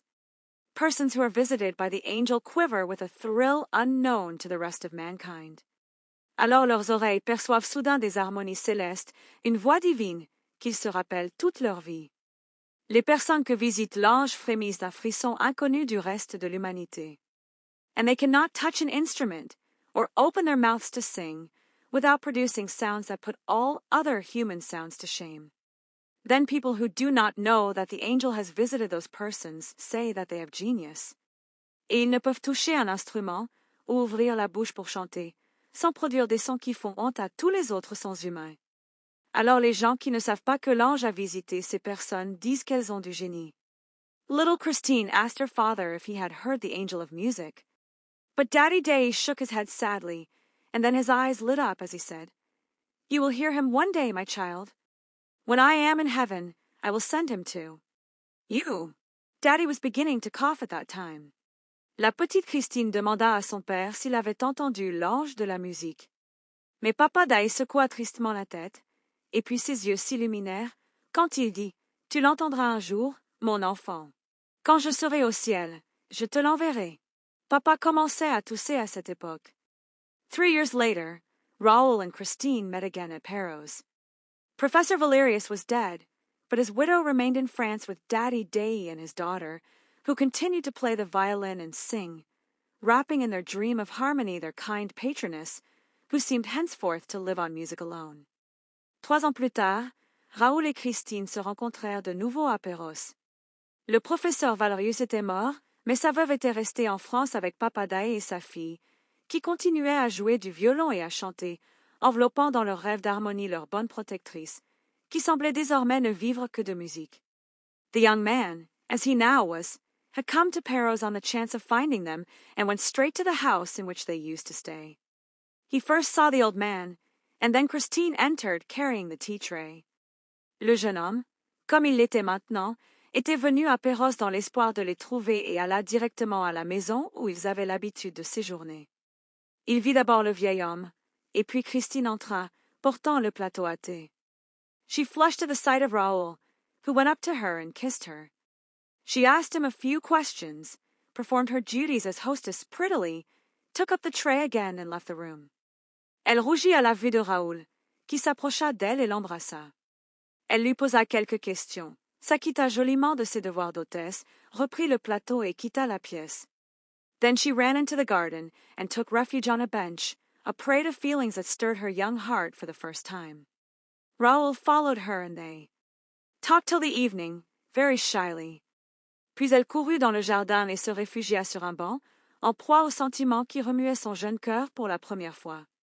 Raoul la suivit et ils parlèrent jusqu'au soir, très timidement. They were quite changed, cautious as 2 diplomatists, and told each other things that had nothing to do with their budding sentiments. When they took leave of each other by the roadside, Raoul, pressing a kiss on Christine's trembling hand, said, "Mademoiselle, I shall never forget you." Ils étaient tout changés, prudents comme 2 diplomates, et se dirent des choses qui n'avaient rien à voir avec leurs sentiments naissants. Quand ils prirent congé l'un de l'autre au bord de la route, Raoul, pressant un baiser sur la main tremblante de Christine, dit, "Mademoiselle, je ne vous oublierai jamais." And he went away regretting his words, for he knew that Christine could not be the wife of the Vicomte de Chagny. As for Christine, she tried not to think of him and devoted herself wholly to her art. Et il s'en alla regrettant ses paroles, car il savait que Christine ne pouvait être l'épouse du Vicomte de Chagny. Quant à Christine, elle essaya de ne pas penser à lui et se consacra entièrement à son art. She made wonderful progress, and those who heard her prophesied that she would be the greatest singer in the world. Meanwhile, the father died, and suddenly she seemed to have lost with him her voice, her soul and her genius. Elle fit des progrès merveilleux et ceux qui l'entendaient prophétisaient qu'elle serait la plus grande chanteuse du monde. Cependant, le père mourut, et, soudain, elle sembla avoir perdu, avec lui, sa voix, son âme et son génie. She retained just, but only just, enough of this to enter the conservatoire, where she did not distinguish herself at all, attending the classes without enthusiasm and taking a prize only to please old Mamma Valerius, with whom she continued to live. Elle en garda juste, mais tout juste, assez pour entrer au conservatoire, où elle ne se distingua pas du tout, suivant les cours sans enthousiasme et ne remportant un prix que pour faire plaisir à la vieille maman Valerius, avec qui elle continuait à vivre. The first time that Raoul saw Christine at the opera, he was charmed by the girl's beauty and by the sweet images of the past which it evoked, but was rather surprised at the negative side of her art. La première fois que Raoul vit Christine à l'opéra, il fut charmé par la beauté de la jeune fille et par les douces images du passé qu'elle évoquait, mais fut plutôt surpris du côté négatif de son art. He returned to listen to her. He followed her in the wings. He waited for her behind a Jacob's ladder. He tried to attract her attention. More than once, he walked after her to the door of her box, but she did not see him. Il revint l'écouter. Il la suivit dans les coulisses. Il l'attendit derrière une échelle de Jacob. Il essaya d'attirer son attention. Plus d'une fois, il marcha derrière elle jusqu'à la porte de sa loge, mais elle ne le vit pas. She seemed, for that matter, to see nobody. She was all indifference. Raoul suffered, for she was very beautiful, and he was shy and dared not confess his love, even to himself.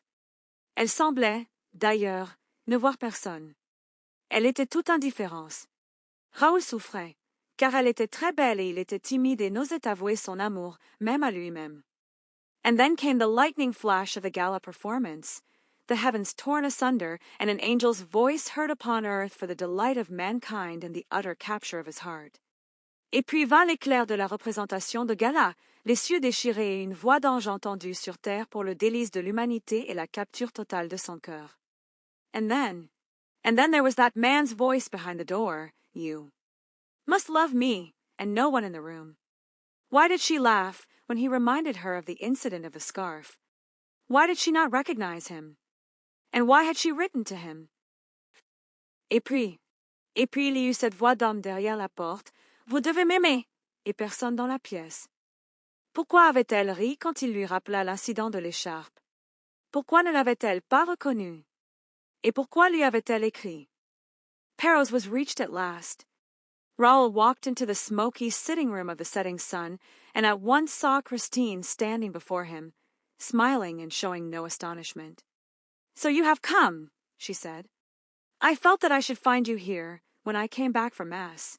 Someone told me so at the church. Perros fut enfin atteint.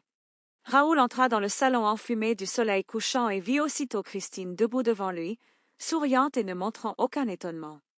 Alors vous êtes venu, dit-elle. Je sentais que je vous trouverais ici, quand je suis revenue de la messe. Quelqu'un me l'a dit, à l'église. Who? Asked Raoul, taking her little hand in his. Why, my poor father, who is dead. There was a silence, and then Raoul asked, Did your father tell you that I love you, Christine, and that I cannot live without you? Qui? Demanda Raoul, prenant sa petite main dans la sienne. Mais, mon pauvre père, qui est mort. Il y eut un silence, et puis Raoul demanda, Votre père vous a-t-il dit que je vous aime, Christine, et que je ne peux vivre sans vous?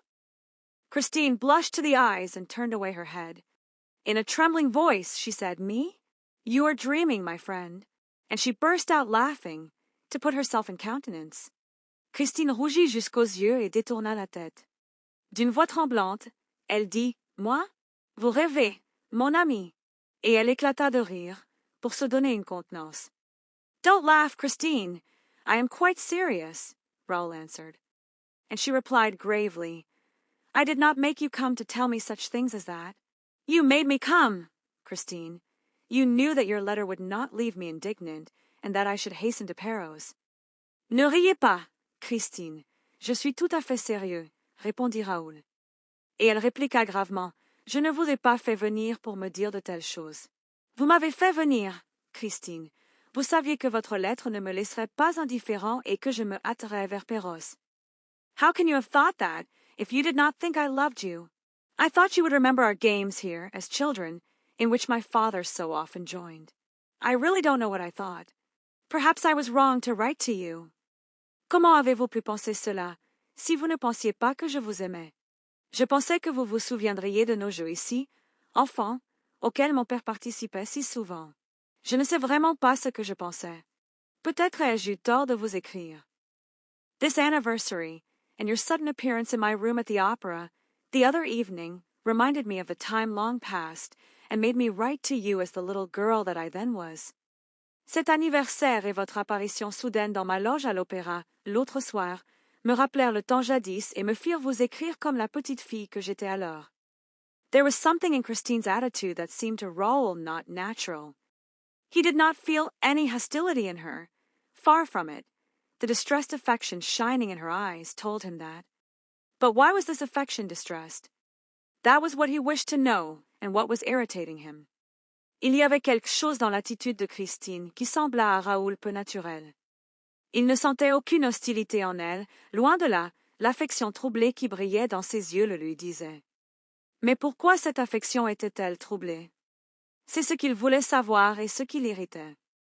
When you saw me in your dressing room, was that the first time you noticed me, Christine? She was incapable of lying. No, she said. I had seen you several times in your brother's box, and also on the stage. Quand vous m'avez vu dans votre loge, était-ce la première fois que vous me remarquiez, Christine? Elle était incapable de mentir. Non, dit-elle, je vous avais vu plusieurs fois dans la loge de votre frère, et aussi sur la scène. I thought so, said Raoul, compressing his lips. But then why, when you saw me in your room at your feet, reminding you that I had rescued your scarf from the sea, why did you answer as though you did not know me, and also why did you laugh? Je le pensais bien, dit Raoul, serrant les lèvres. Mais alors pourquoi, quand vous m'avez vu dans votre loge, à vos pieds, vous rappelant que j'avais sauvé votre écharpe de la mer, pourquoi avez-vous répondu comme si vous ne me connaissiez pas, et pourquoi avez-vous ri aussi? The tone of these questions was so rough that Christine stared at Raoul without replying. The young man himself was aghast at the sudden quarrel which he had dared to raise at the very moment when he had resolved to speak words of gentleness, love, and submission to Christine. Le ton de ces questions était si rude que Christine regarda Raoul fixement sans répondre. Le jeune homme lui-même fut consterné de la querelle soudaine qu'il avait osé soulever au moment même où il avait résolu de dire des paroles de douceur, d'amour et de soumission à Christine. A husband, a lover with all rights, would talk no differently to a wife, a mistress who had offended him. But he had gone too far and saw no other way out of the ridiculous position than to behave odiously. Un mari, un amant avec tous les droits, ne parlerait pas différemment à une épouse, une maîtresse qui l'aurait offensée. Mais il était allé trop loin et ne voyait d'autre issue à cette position ridicule que de se conduire odieusement. You don't answer, he said angrily and unhappily. Well, I will answer for you. It was because there was someone in the room who was in your way, Christine. Someone that you did not wish to know that you could be interested in anyone else. Vous ne répondez pas, dit-il avec colère et tristesse. Eh bien, je vais répondre pour vous. C'était parce qu'il y avait quelqu'un dans la pièce qui vous gênait, Christine. Quelqu'un à qui vous ne vouliez pas faire savoir que vous pouviez vous intéresser à quelqu'un d'autre. If anyone was in my way, my friend, Christine broke in coldly. If anyone was in my way that evening, it was yourself, since I told you to leave the room. Yes, so that you might remain with the other. Si quelqu'un me gênait, mon ami, interrompit Christine froidement, si quelqu'un me gênait, ce soir-là, c'était vous-même, puisque je vous ai dit de quitter la pièce. Oui, pour que vous puissiez rester avec l'autre. What are you saying, monsieur? Asked the girl excitedly. And to what other do you refer? To the man to whom you said, I sing only for you. Tonight I gave you my soul and I am dead. Que dites-vous, monsieur? Demanda la jeune fille avec agitation. Et à quel autre faites-vous allusion? À l'homme à qui vous avez dit, je ne chante que pour vous. Ce soir je vous ai donné mon âme et je suis morte. Christine seized Raoul's arm and clutched it with a strength which no one would have suspected in so frail a creature. Then you were listening behind the door? Yes, because I love you everything. And I heard everything. Christine saisit le bras de Raoul et s'y cramponna avec une force qu'on aurait soupçonnée chez une créature si frêle. Alors vous écoutiez derrière la porte? Oui, parce que je vous aime par-dessus tout. Et j'ai tout entendu. You heard what? And the young girl, becoming strangely calm, released Raoul's arm. He said to you, Christine, you must love me. At these words, a deathly pallor spread over Christine's face, dark rings formed round her eyes. She staggered and seemed on the point of swooning. Vous avez entendu quoi? Et la jeune fille, devenant étrangement calme, lâcha le bras de Raoul. Il vous a dit, Christine, vous devez m'aimer. À ces mots, une pâleur mortelle se répandit sur le visage de Christine, des cernes sombres se formèrent autour de ses yeux, elle chancela et sembla sur le point de s'évanouir. Raoul darted forward, with arms outstretched, but Christine had overcome her passing faintness and said in a low voice, Go on, tell me all you heard. Raoul s'élança, les bras tendus, mais Christine avait surmonté sa faiblesse passagère et dit, à voix basse, Continuez. Dites-moi tout ce que vous avez entendu. At an utter loss to understand, Raoul answered, I heard him reply, when you said you had given him your soul is a beautiful thing, child, and I thank you. No emperor ever received so fair a gift. The angels wept tonight. Ne comprenant absolument rien, Raoul répondit, Je l'ai entendu répondre, quand vous avez dit que vous lui aviez donné votre âme. Votre âme est une belle chose, enfant, et je vous remercie. Aucun empereur n'a jamais reçu un si beau don. Les anges ont pleuré ce soir. Christine carried her hand to her heart, a prey to indescribable emotion. Her eyes stared before her like a mad woman's. Raoul was terror-stricken. But suddenly Christine's eyes moistened and two great tears trickled, like two pearls, down her ivory cheeks. Christine! Raoul! Christine porta sa main à son cœur, en proie à une émotion indescriptible. Ses yeux fixaient devant elle comme ceux d'une folle. Raoul fut épouvanté. Mais soudain les yeux de Christine s'humidifièrent et deux grosses larmes coulèrent, comme deux perles, sur ses joues d'ivoire. Christine! Raoul! The young man tried to take her in his arms, but she escaped and fled in great disorder. While Christine remained locked in her room, Raoul was at his wits' end what to do. Le jeune homme essaya de la prendre dans ses bras, mais elle s'échappa et s'enfuit dans un grand désordre. Pendant que Christine restait enfermée dans sa chambre, Raoul ne savait plus que faire. He refused to breakfast. He was terribly concerned and bitterly grieved to see the hours, which he had hoped to find so sweet, slip past without the presence of the young Swedish girl. Il refusa de déjeuner. Il était terriblement inquiet et amèrement peiné de voir les heures, qu'il avait espéré trouver si douces, s'écouler sans la présence de la jeune Suédoise. Why did she not come to roam with him through the country, where they had so many memories in common?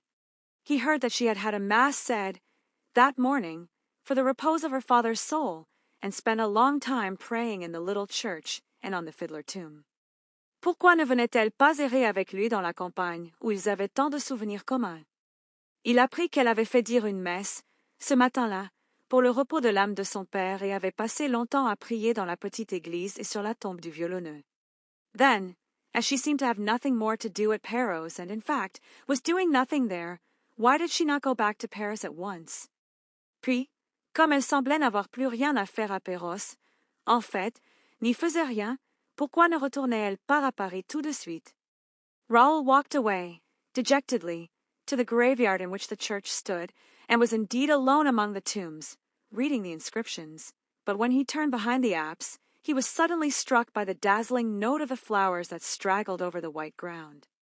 Raoul s'en alla, découragé, vers le cimetière où se dressait l'église et fut effectivement seul parmi les tombes, lisant les inscriptions. Mais, quand il tourna derrière l'abside, il fut soudain frappé par la note éblouissante des fleurs qui s'éparpillaient sur le sol blanc. They were marvelous red roses that had blossomed in the morning, in the snow, giving a glimpse of life among the dead, for death was all around him. C'étaient de merveilleuses roses rouges qui avaient fleuri le matin, dans la neige, donnant un aperçu de vie parmi les morts, car la mort était tout autour de lui. It also, like the flowers, issued from the ground, which had flung back a number of its corpses. Skeletons and skulls by the hundred were heaped against the wall of the church, held in position by a wire that left the whole gruesome stack visible. Elle aussi, comme les fleurs, surgissait du sol, qui avait rejeté un certain nombre de ces cadavres. Des squelettes et des crânes par centaines étaient entassés contre le mur de l'église, maintenus en place par un fil de fer qui laissait visible tout l'horrible amas. Dead men's bones, arranged in rows, like bricks, to form the first course upon which the walls of a sacristy had been built. The door of a sacristy opened in the middle of that bony structure, as is often seen in old Breton churches. Des ossements de mort, disposés en rangées, comme des briques, pour former la première assise sur laquelle les murs de la sacristie avaient été construits. La porte de la sacristie s'ouvrait au milieu de cette structure osseuse, comme on en voit souvent dans les vieilles églises bretonnes. Raoul said a prayer for Daaé, and then, painfully impressed by all those eternal smiles on the mouths of skulls, he climbed the slope and sat down on the edge of the heath overlooking the sea. Raoul dit une prière pour Daaé, puis, douloureusement impressionné par tous ces sourires éternels sur les bouches des crânes, il gravit la pente et s'assit au bord de la lande qui dominait la mer. The wind fell with the evening. Raoul was surrounded by icy darkness, but he did not feel the cold. It was here, he remembered, that he used to come with little Christine to see the Corrigans dance at the rising of the moon. Le vent tomba avec le soir. Raoul était entouré de ténèbres glacées, mais il ne sentait pas le froid. C'était ici, se souvenait-il, qu'il venait avec la petite Christine voir danser les Corrigans au lever de la lune. He had never seen any, though his eyes were good, whereas Christine, who was a little short-sighted, pretended that she had seen many. He smiled at the thought, and then suddenly gave a start. A voice behind him said, "Do you think the Corrigans will come this evening?" Il n'en avait jamais vu, bien qu'il eût de bons yeux, tandis que Christine, qui était un peu myope, prétendait en avoir vu beaucoup. Il sourit à cette pensée et puis soudain sursauta. Une voix derrière lui dit, "Pensez-vous que les Corrigans viendront ce soir?" It was Christine. He tried to speak. She put her gloved hand on his mouth. "Listen, Raoul. I have decided to tell you something serious, very serious. Do you remember the legend of the angel of music?" C'était Christine. Il essaya de parler. Elle mit sa main gantée sur sa bouche. "Écoutez, Raoul, j'ai décidé de vous dire quelque chose de sérieux, de très sérieux. Vous souvenez-vous de la légende de l'ange de la musique?" "I do indeed," he said. "I believe it was here that your father first told it to us. And it was here that he said, 'When I am in heaven, my child, I will send him to you.' Well, Raoul, my father is in heaven, and I have been visited by the angel of music." "Oui, vraiment," dit-il. "Je crois que c'est ici que votre père nous la raconta pour la première fois. Et c'est ici qu'il dit, 'Quand je serai au ciel, mon enfant, je te l'enverrai.' Eh bien, Raoul, mon père est au ciel, et j'ai reçu la visite de l'ange de la musique." "I have no doubt of it," replied the young man gravely, for it seemed to him that his friend, in obedience to a pious thought, was connecting the memory of her father with the brilliancy of her last triumph. "Je n'en doute pas," répondit gravement le jeune homme, car il lui semblait que son ami, obéissant à une pensée pieuse, reliait le souvenir de son père à l'éclat de son dernier triomphe. Christine appeared astonished at the Vicomte de Chagny's coolness. "How do you understand it?" she asked, bringing her pale face so close to his that he might have thought that Christine was going to give him a kiss, but she only wanted to read his eyes in spite of the dark. Christine parut étonnée de la froideur du Vicomte de Chagny. "Comment l'entendez-vous?" demanda-t-elle, rapprochant son visage pâle si près du sien qu'il aurait pu penser que Christine allait lui donner un baiser, mais elle voulait seulement lire dans ses yeux malgré l'obscurité. "I understand," he said, "that no human being can sing as you sang the other evening without the intervention of some miracle. No professor on earth can teach you such accents as those. You have heard the angel of music, Christine." "Je comprends," dit-il, "qu'aucun être humain ne peut chanter comme vous avez chanté l'autre soir sans l'intervention de quelque miracle. Aucun professeur sur terre ne peut vous enseigner de tels accents. Vous avez entendu l'ange de la musique, Christine." "Yes," she said solemnly, "in my dressing room. That is where he comes to give me my lessons daily." "In your dressing room," he echoed stupidly. "Yes, that is where I have heard him, and I have not been the only one to hear him." "Oui," dit-elle solennellement, "dans ma loge. C'est là qu'il vient me donner mes leçons quotidiennement." "Dans votre loge?" répéta-t-il stupidement. "Oui, c'est là que je l'ai entendu, et je n'ai pas été la seule à l'entendre." "Who else heard him, Christine?" "You, my friend." I heard the angel of music." "Yes, the other evening. It was he who was talking when you were listening behind the door." "Qui d'autre l'a entendu, Christine?" "Vous, mon ami." "Moi? J'ai entendu l'ange de la musique?" "Oui, l'autre soir, C'était lui qui parlait quand vous écoutiez derrière la porte. It was he who said, "You must love me," but I then thought that I was the only one to hear his voice. Imagine my astonishment when you told me, this morning, that you could hear him too. C'était lui qui a dit, "Vous devez m'aimer." Mais je pensais alors que j'étais la seule à entendre sa voix. Imaginez mon étonnement quand vous m'avez dit, ce matin, que vous pouviez l'entendre aussi. Raoul burst out laughing. The first rays of the moon came and shrouded the two young people in their light. Christine turned on Raoul with a hostile air. Her eyes, usually so gentle, flashed fire. Raoul éclata de rire. Les premiers rayons de la lune vinrent et enveloppèrent les deux jeunes gens de leur lumière. Christine se tourna vers Raoul d'un air hostile. Ses yeux, d'habitude si doux, lancèrent des éclairs. What are you laughing at? You think you heard a man's voice, I suppose. Well, replied the young man, whose ideas began to grow confused in the face of Christine's determined attitude. De quoi riez-vous? Vous pensez avoir entendu une voix d'homme, je suppose? Eh bien, répondit le jeune homme, dont les idées commençaient à se confondre devant l'attitude déterminée de Christine. It's you, Raoul, who say that. You, an old playfellow of my own, a friend of my father's. But you have changed since those days. What are you thinking of? C'est vous, Raoul, qui dites cela?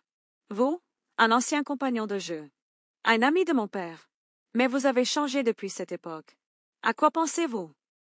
I am an honest girl, M. Le Vicomte de Chagny, and I don't lock myself up in my dressing room with men's voices. If you had opened the door, you would have seen that there was nobody in the room. Je suis une fille honnête, M. Le Vicomte de Chagny, et je ne m'enferme pas dans ma loge avec des voix d'hommes.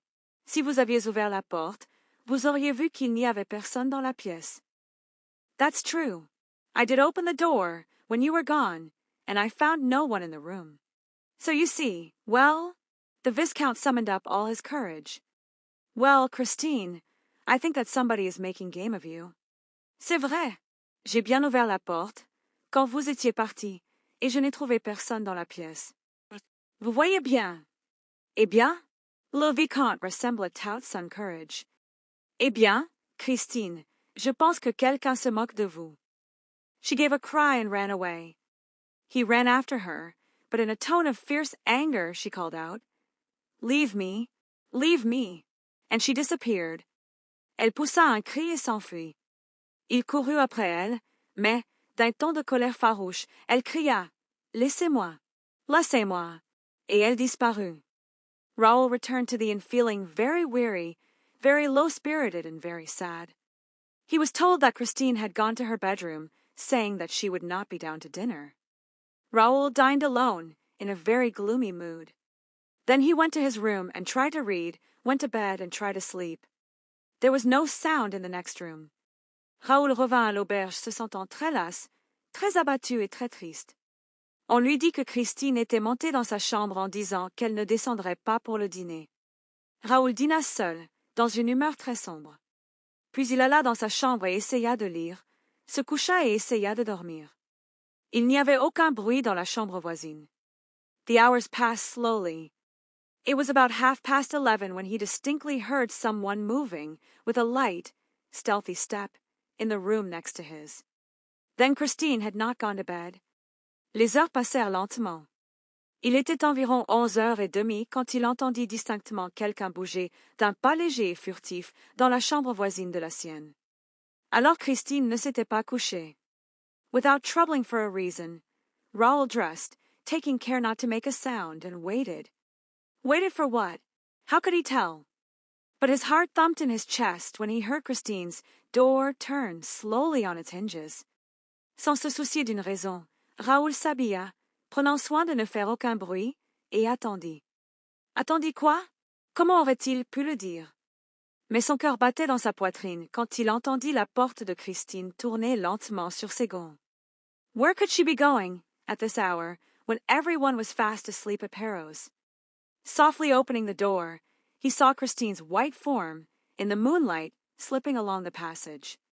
Où pouvait-elle aller, à cette heure, quand tout le monde dormait profondément à Perros? Ouvrant doucement la porte, il vit la forme blanche de Christine, au clair de lune, se glisser le long du couloir. She went down the stairs, and he leaned over the baluster above her.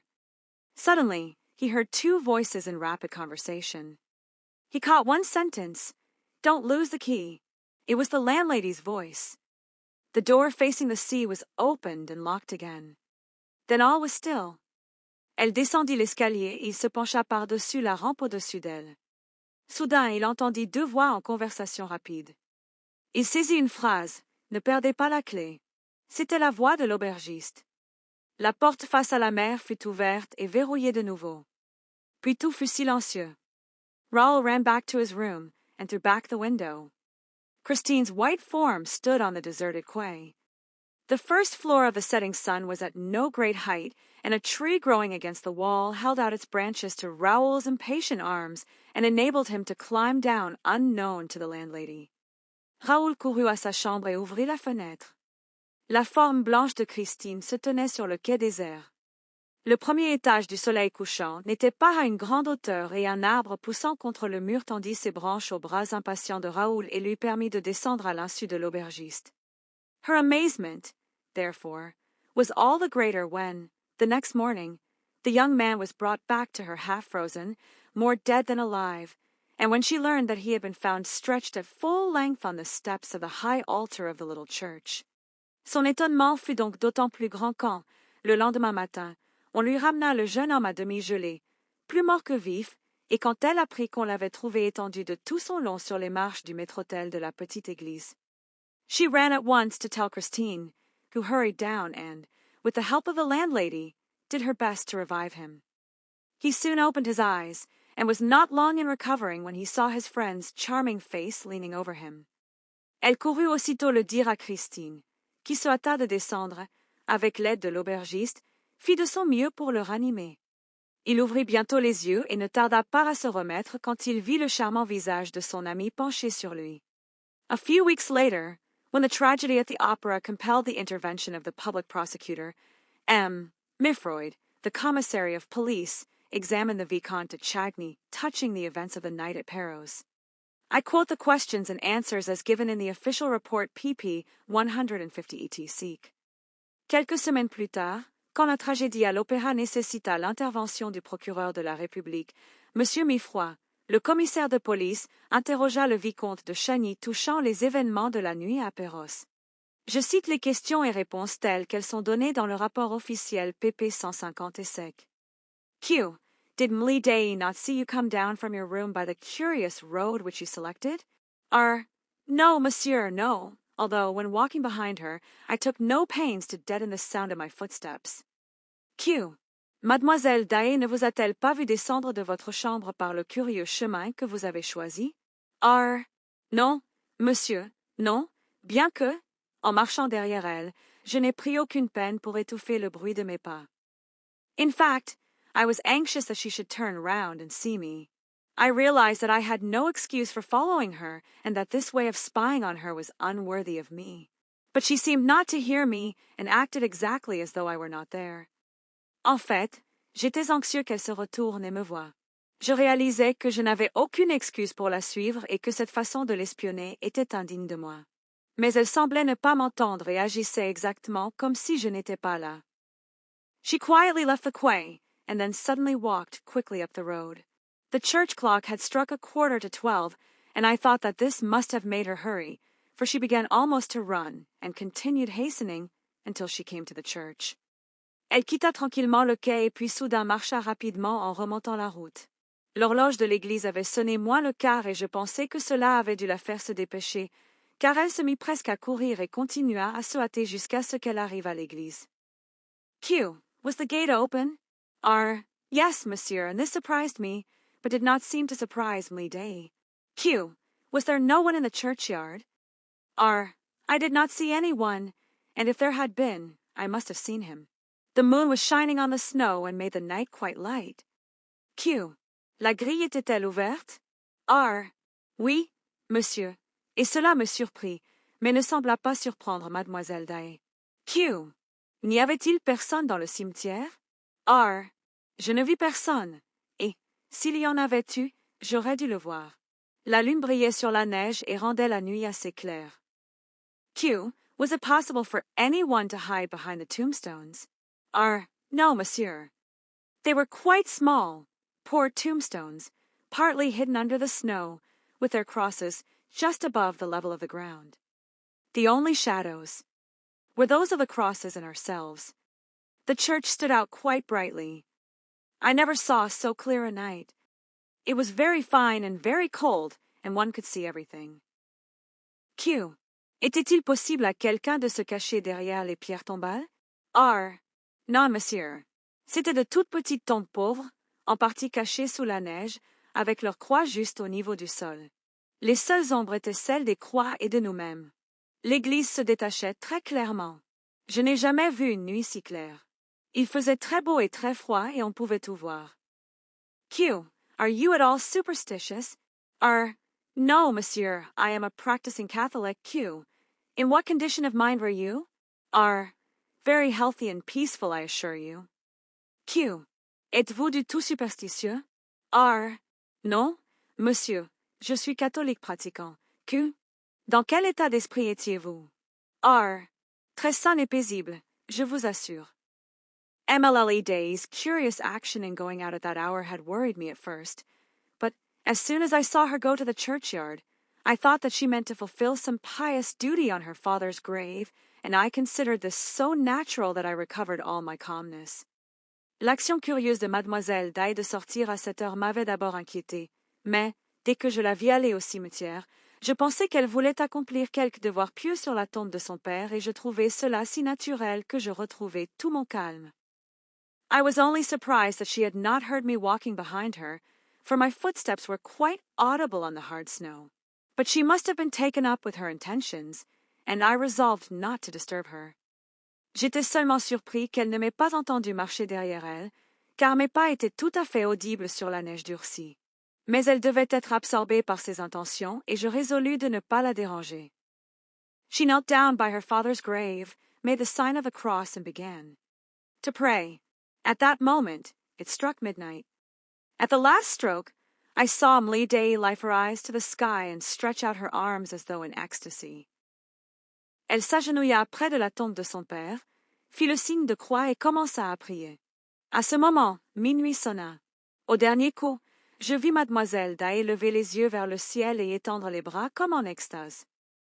I was wondering what the reason could be, when I myself raised my head and everything within me seemed drawn toward the invisible, which was playing the most perfect music. Christine and I knew that music, we had heard it as children. Je me demandais quelle pouvait en être la raison, quand je levai moi-même la tête et tout en moi sembla attirer vers l'invisible, qui jouait la musique la plus parfaite. Christine et moi connaissions cette musique, nous l'avions entendue enfant. But it had never been executed with such divine art, even by M. Daaé. I remembered all that Christine had told me of the angel of music.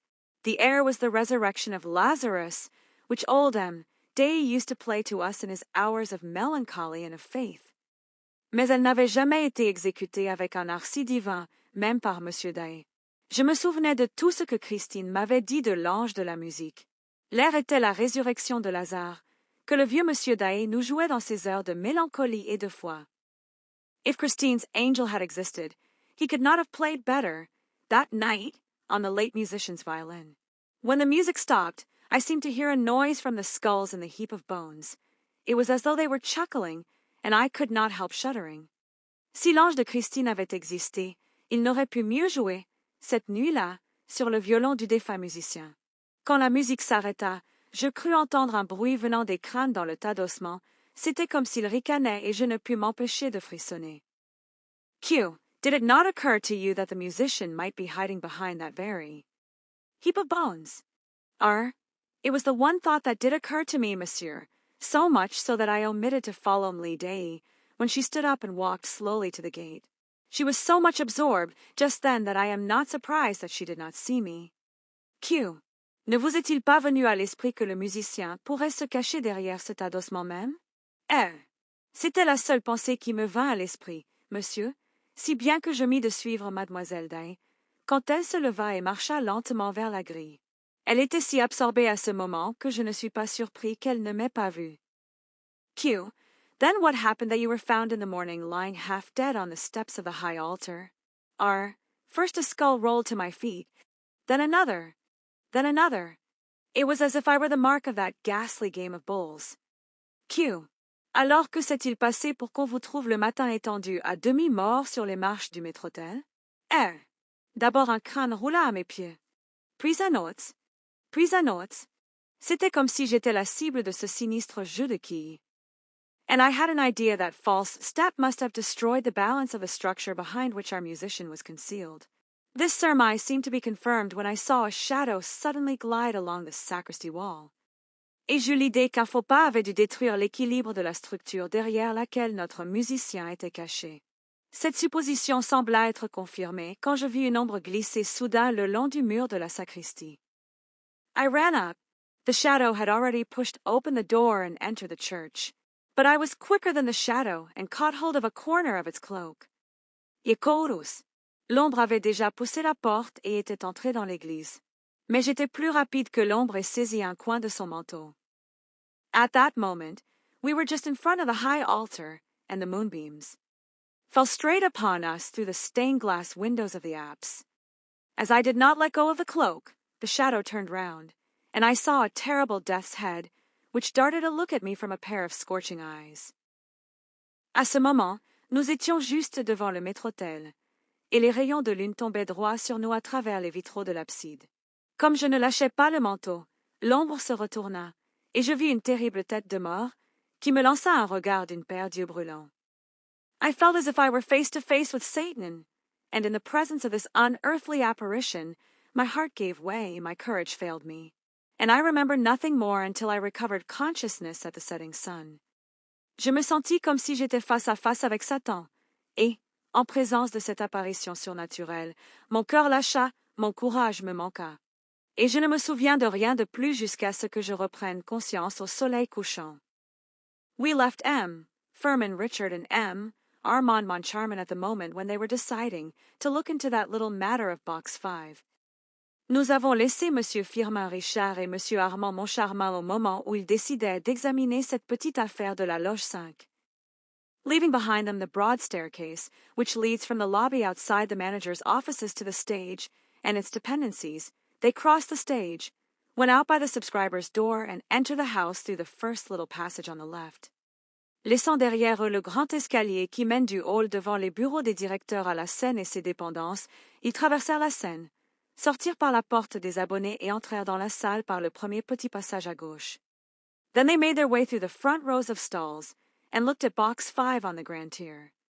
They could not see it well, because it was half in darkness, and because great covers were flung over the red velvet of the ledges of all the boxes. Puis ils se frayèrent un chemin à travers les premiers rangs d'orchestre et regardèrent la loge 5 du grand étage. Ils ne pouvaient pas bien la voir, parce qu'elle était à demi dans l'obscurité et parce que de grandes housses étaient jetées sur le velours rouge des rebords de toutes les loges. They were almost alone in the huge, gloomy house, and a great silence surrounded them. It was the time when most of the stagehands go out for a drink. The staff had left the boards for the moment, leaving a scene half set. Ils étaient presque seuls dans l'immense maison sombre, et un grand silence les entourait. C'était l'heure où la plupart des machinistes sortent boire un verre. Le personnel avait quitté les planches pour le moment, laissant un décor à demi monté. A few rays of light, a wan, sinister light, that seemed to have been stolen from an expiring luminary, fell through some opening or other upon an old tower that raised its pasteboard battlements on the stage. Quelques rayons de lumière, une lumière blême et sinistre, qui semblait avoir été volée à un astre expirant, tombait par quelque ouverture sur une vieille tour qui dressait ses créneaux de carton sur la scène. Everything, in this deceptive light, adopted a fantastic shape. In the orchestra stalls, the drugget covering them looked like an angry sea, whose glaucous waves had been suddenly rendered stationary by a secret order from the storm phantom. Tout, dans cette lumière trompeuse, prenait une forme fantastique. À l'orchestre, la bâche qui les recouvrait ressemblait à une mer en colère dont les vagues glauques avaient été soudain rendues immobiles par un ordre secret du fantôme de la tempête. Who, as everybody knows, is called Adamastor. M.M. Moncharmin and Richard were the shipwrecked mariners amid this motionless turmoil of a calico sea. Qui, comme chacun sait, s'appelle Adamastor. MM Moncharmin et Richard étaient les marins naufragés au milieu de ce tumulte immobile d'une mer de Calicut. They made for the left boxes, plowing their way like sailors who leave their ship and try to struggle to the shore. Ils se dirigèrent vers les loges de gauche, se frayant un chemin comme des marins qui quittent leur navire et tentent de gagner le rivage. The 8 great polished columns stood up in the dusk like so many huge piles supporting the threatening, crumbling, big-bellied cliffs whose layers were represented by the circular, parallel, waving lines of the balconies of the grand, first and second tiers of boxes. Les 8 grandes colonnes polies se dressaient dans le crépuscule comme autant d'énormes piliers soutenant les falaises menaçantes, croulantes et ventrues dont les couches étaient représentées par les lignes circulaires, parallèles et ondulantes des balcons des grands, premier et second étages de loge. At the top, right on top of the cliff, lost in Lenepva's copper ceiling, figures grinned and grimaced, laughed and jeered at MM. Richard and Moncharmin's distress. Au sommet, tout en haut de la falaise, perdu dans le plafond de cuivre de M. Lenepveux, des figures grimaçaient et faisaient des grimaces, riaient et se moquaient de la détresse de MM. Richard et Moncharmin. And yet these figures were usually very serious. Their names were Isis, Amphitrite, Hebe, Pandora, Psyche, Thetis, Pomona, Daphne, Clytie, Galatea and Arethusa. Et pourtant ces figures étaient habituellement très sérieuses. Leurs noms étaient Isis, Amphitrite, Hébé, Pandore, Psyché, Théti, Pomone, Daphne, Clytie, Galatée et Arethusa. Yes, Arethusa herself and Pandora, whom we all know by her box, looked down upon the 2 new managers of the opera, who ended by clutching at some piece of wreckage, and from there stared silently at box 5 on the grand tier. Oui, Arethusa elle-même et Pandore, que nous connaissons tous par sa boîte, regardaient de haut les 2 nouveaux directeurs de l'opéra qui finirent par s'accrocher à quelque épave et de la fixèrent silencieusement la loge 5 du grand étage. I have said that they were distressed. At least I presume so. Moncharmin, in any case, admits that he was impressed. To quote his own words in his memoirs, j'ai dit qu'ils étaient troublés. Du moins, je le présume. Monsieur Moncharmin, en tout cas, admet qu'il fut impressionné. Pour citer ses propres mots, dans ses mémoires, this moonshine about the opera ghost in which, since we first took over the duties of MM Poligny and Debienne, we had been so nicely steeped, Moncharmin's style is not always irreproachable, had no doubt ended by blinding my imaginative and also my visual faculties.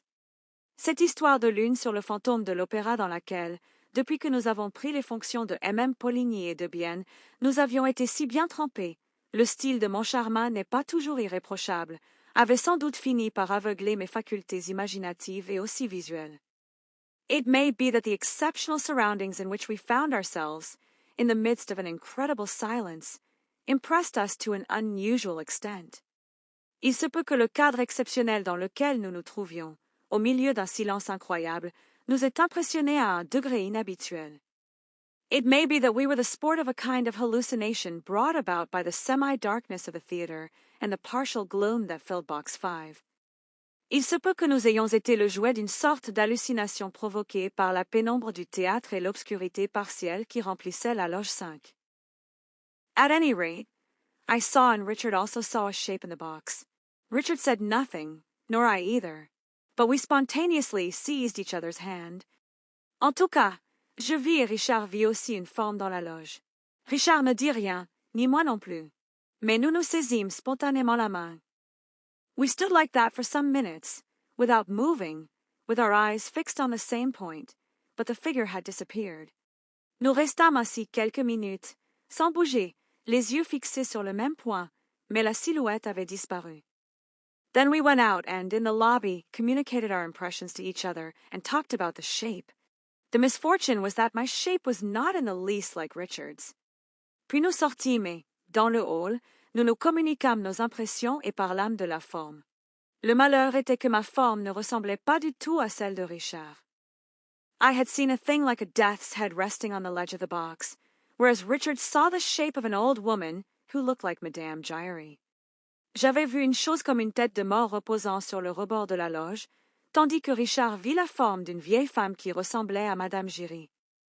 We soon discovered that we had really been the victims of an illusion, whereupon, without further delay and laughing like madmen, we ran to box 5 on the grand tier, went inside and found no shape of any kind. Nous découvrîmes bientôt que nous avions vraiment été victimes d'une illusion, sur quoi, sans plus tarder et riant comme des fous, nous courûmes à la loge 5 du grand étage, entrâmes et ne trouvâmes aucune forme d'aucune sorte. Box 5 is just like all the other grand tier boxes. There is nothing to distinguish it from any of the others. La loge 5 est exactement comme toutes les autres loges du grand étage. Il n'y a rien qui la distingue des autres. M. Moncharmin and M. Richard, ostensibly highly amused and laughing at each other, moved the furniture of the box, lifted the cloths and the chairs, and particularly examined the armchair in which the man's voice used to sit. Monsieur Moncharmin et Monsieur Richard, ostensiblement très amusés et se moquant l'un de l'autre, déplacèrent les meubles de la loge, soulevèrent les étoffes et les chaises et examinèrent particulièrement le fauteuil dans lequel la voix d'homme avait l'habitude de s'asseoir. But they saw that it was a respectable armchair with no magic about it. Altogether, the box was the most ordinary box in the world, with its red hangings, its chairs, its carpet, and its ledge covered in red velvet. Mais ils virent que c'était un fauteuil respectable, sans rien de magique. Dans l'ensemble, la loge était la loge la plus ordinaire du monde, avec ses tentures rouges, ses chaises, son tapis et son rebord couvert de velours rouge. After, feeling the carpet in the most serious manner possible, and discovering nothing more here or anywhere else, they went down to the corresponding box on the pit tier below. Après avoir tâté le tapis de la manière la plus sérieuse possible, et n'ayant rien découvert de plus ici ou ailleurs, ils descendirent à la loge correspondante de l'étage inférieur. In box 5 on the pit tier, which is just inside the first exit from the stalls on the left, they found nothing worth mentioning either. Dans la loge 5 de l'étage inférieur, qui se trouve juste à côté de la première sortie de l'orchestre à gauche, ils ne trouvèrent rien qui vaille la peine d'être mentionné non plus. Those people are all making fools of us, Furman Richard ended by exclaiming. It will be Faust on Saturday. Let us both see the performance from box 5 on the grand tier. Ces gens-là se moquent tous de nous, finit par s'exclamer Firmin Richard. Ce sera Faust samedi. Allons voir tous les deux la représentation de la loge 5 du grand étage. On the Saturday morning, on reaching their office, the joint managers found a letter from OG worded in these terms. My dear managers, so it is to be war between us? Le samedi matin, en arrivant à leur bureau, les co-directeurs trouvèrent une lettre de FO rédigée en ces termes. MES, cher directeur, ainsi ce doit être la guerre entre nous? If you still care for peace, here is my ultimatum. It consists of the 4 following conditions. 1. You must give me back my private box, and I wish it to be at my free disposal from henceforward. Si vous tenez encore à la paix, voici mon ultimatum. Il consiste en les 4 conditions suivantes. 1. Vous devez me rendre ma loge particulière, et je souhaite qu'elle soit à ma libre disposition désormais. The part of Margarita shall be sung this evening by Christine Daaé. Never mind about Carlotta, she will be ill. 3. I absolutely insist upon the good and loyal services of Madame Giry, my box-keeper, whom you will reinstate in her functions forthwith. Le rôle de Marguerite sera chanté ce soir par Christine Daaé. N'ayez crainte pour Carlotta, elle sera malade. 3. J'insiste absolument sur les bons et loyaux services de Madame Giry, mon ouvreuse, que vous rétablirez dans ses fonctions sur le champ. Let me know by a letter handed to Madame Giry, who will see that it reaches me, that you accept, as your predecessors did, the conditions in my memorandum book relating to my monthly allowance. I will inform you later how you are to pay it to me. Faites-moi savoir par une lettre remise à Madame Giry, qui veillera à ce qu'elle me parvienne, que vous acceptez, comme vos prédécesseurs l'ont fait, les conditions de mon cahier des charges relatives à mon allocation mensuelle. Je vous informerai plus tard comment vous devez me la payer. If you refuse, you will give Faust tonight in a house with a curse upon it. Take my advice and be warned in time. Oh, gee! Si vous refusez, vous donnerez Faust ce soir dans une maison maudite. Suivez mon conseil et soyez avertis à temps. F.O. Look here, I'm getting sick of him, shouted Richard, bringing his fists down on his office table. Just then, Mercier, the acting manager, entered. Écoutez, J'en ai assez de lui, cria Richard, abattant ses poings sur son bureau. Juste alors, Mercier, le directeur par intérim, entra. Lachenal would like to see one of you gentlemen, he said. He says that his business is urgent, and he seems quite upset. Who's Lachenal? Asked Richard.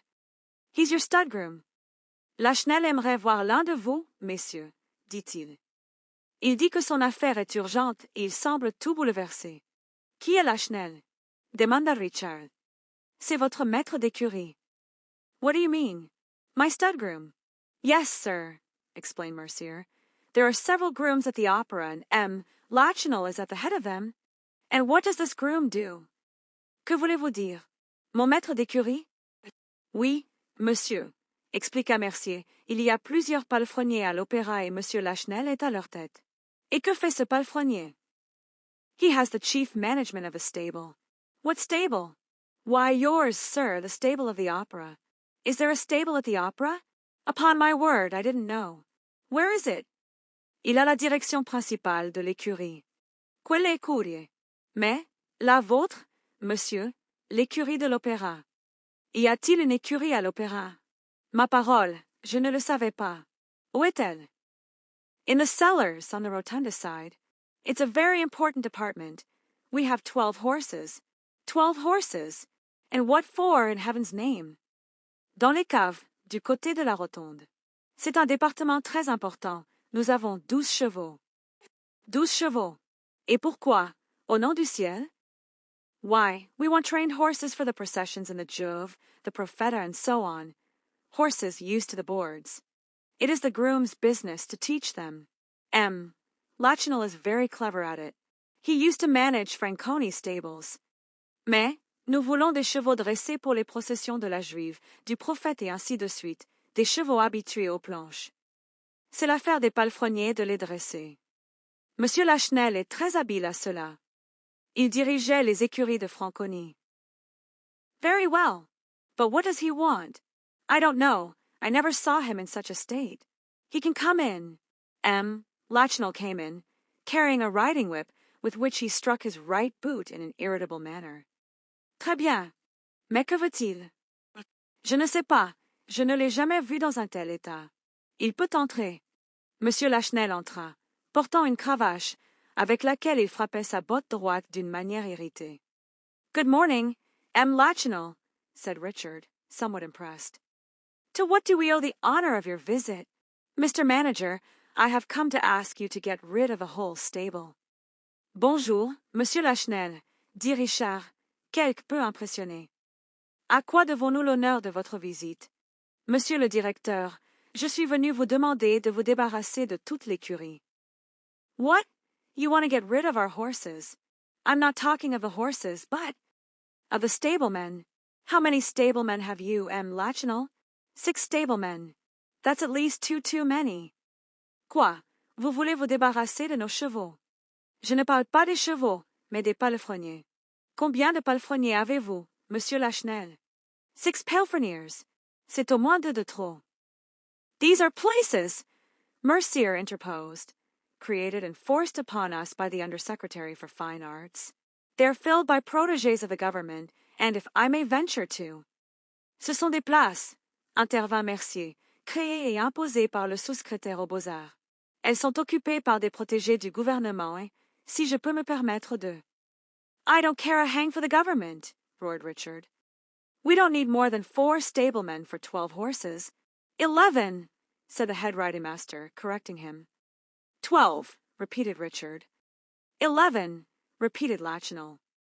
Je me moque éperdument du gouvernement, rugit Richard. Nous n'avons pas besoin de plus de 4 palefreniers pour 12 chevaux. 11, dit le maître d'équitation, le corrigeant. 12, répéta Richard. 11, répéta Lachenal. Oh, the acting manager told me that you had 12 horses. I did have 12, but I have only 11 since Caesar was stolen. And Lachenal gave himself a great smack on the boot with his whip. Oh, le directeur par intérim m'a dit que vous aviez 12 chevaux. J'en avais bien 12, mais je n'en ai plus que 11 depuis que César a été volé. Et à Gem, Lachenal se donna un grand coup sur la botte avec sa cravache. Has Caesar been stolen? Cried the acting manager. Caesar, the white horse in the Profeta? There are not two Caesars, said the stud groom dryly. I was 10 years at Franconi's, and I have seen plenty of horses in my time. Well, there are not two Caesars, and he's been stolen. César a été volé, cria le directeur par intérim. César, le cheval blanc du prophète. Il n'y a pas de César, dit sèchement le maître d'écurie. J'ai été 10 ans chez Franconi et j'ai vu beaucoup de chevaux dans ma vie. Eh bien, il n'y a pas de César. Et il a été volé. How? I don't know. Nobody knows. That's why I have come to ask you to sack the whole stable. What do your stablemen say? Comment? Je ne sais pas. Personne ne sait. C'est pourquoi je suis venu vous demander de renvoyer toute l'écurie. Que disent vos palefreniers? All sorts of nonsense. Some of them accuse the supers. Others pretend that it's the acting manager's doorkeeper. My doorkeeper? I'll answer for him as I would for myself, protested Mercier. Toutes sortes de sottises. Certains accusent les figurants. D'autres prétendent que c'est le portier du directeur par intérim. Mon portier. Je réponds de lui comme de moi-même. Protesta Mercier. But after all, M. Lachenal, cried Richard, you must have some idea. Yes, I have, M. Lachenal declared. I have an idea and I'll tell you what it is. There's no doubt about it in my mind. He walked up to the two managers and whispered. It's the ghost who did the trick. Mais, après tout, Monsieur Lachenal, cria Richard, vous devez avoir une idée. Oui, j'en ai une, déclara Monsieur Lachenal. J'ai une idée et je vais vous dire ce que c'est. Il n'y a aucun doute dans mon esprit. Il s'approcha des deux directeurs et chuchota. C'est le fantôme qui a fait le coup. Richard gave a jump. What, you two? You two? How do you mean, I two? Isn't it natural, after what I saw? What did you see? Richard sursauta. Quoi? Vous aussi? Vous aussi? Comment ça? Moi aussi? N'est-ce pas naturel, après ce que j'ai vu? Qu'avez-vous vu? I saw, as clearly as I now see you, a black shadow riding a white horse that was as like Caesar as 2 peas. And did you run after them? J'ai vu, aussi clairement que je vous vois maintenant, une ombre noire montant un cheval blanc qui ressemblait à César comme 2 gouttes d'eau. Et avez-vous couru après eux? I did, and I shouted, but they were too fast for me and disappeared in the darkness of the underground gallery. Richard rose. That will do, Lachenal. You can go. We will lodge a complaint against the ghost. Je l'ai fait, j'ai crié, mais ils étaient trop rapides pour moi et ont disparu dans l'obscurité de la galerie souterraine. Richard assis leva. Cela suffit, Monsieur Lachenal. Vous pouvez partir. Nous porterons plainte contre le fantôme. And sack my stable. Oh, of course.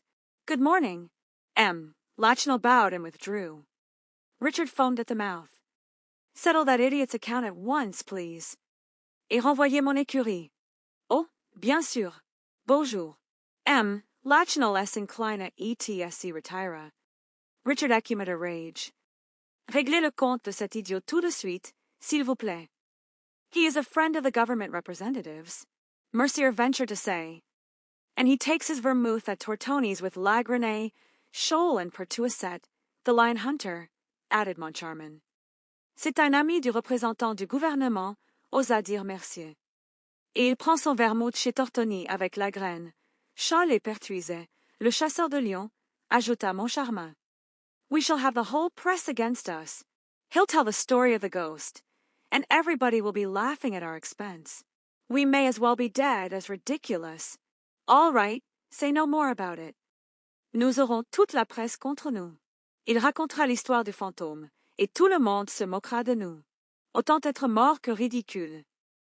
Très bien, n'en parlons plus. At that moment the door opened. It must have been deserted by its usual. Cerberus, for Madame Giry entered without ceremony, holding a letter in her hand, and said hurriedly, À ce moment la porte s'ouvrit. Elle devait avoir été abandonnée par son cerbère habituel, car Madame Giry entra sans cérémonie, tenant une lettre à la main, et dit précipitamment, I beg your pardon, excuse me, gentlemen, but I had a letter this morning from the opera ghost. He told me to come to you, that you had something too. Je vous demande pardon. Excusez-moi, messieurs, mais j'ai eu une lettre ce matin du fantôme de l'opéra. Il m'a dit de venir vous voir, que vous aviez quelque chose à. She did not complete the sentence. She saw Furman Richard's face, and it was a terrible sight. He seemed ready to burst. He said nothing, he could not speak. But suddenly he acted. Elle ne termina pas la phrase. Elle vit le visage de Firmin Richard, et c'était un spectacle terrible. Il semblait prêt à exploser. Il ne dit rien, il ne pouvait parler. Mais soudain il agit. First, his left arm seized upon the quaint person of Madame Giry and made her describe so unexpected a semicircle that she uttered a despairing cry. D'abord, son bras gauche saisit la personne singulière de Madame Giry et lui fit décrire un demi-cercle si inattendu qu'elle poussa un cri de désespoir. Next, his right foot imprinted its sole on the black taffeta of a skirt which certainly had never before undergone a similar outrage in a similar place. Ensuite, son pied droit imprima sa semelle sur le taffetas noir d'une jupe qui n'avait certainement jamais subi auparavant un tel outrage en un tel endroit. The thing happened so quickly that Madame Giry, when in the passage, was still quite bewildered and seemed not to understand. But suddenly she understood, and the opera rang with her indignant yells, her violent protests, and threats. La chose arriva si vite que Madame Giry, une fois dans le couloir, était encore tout étourdie et semblait ne pas comprendre.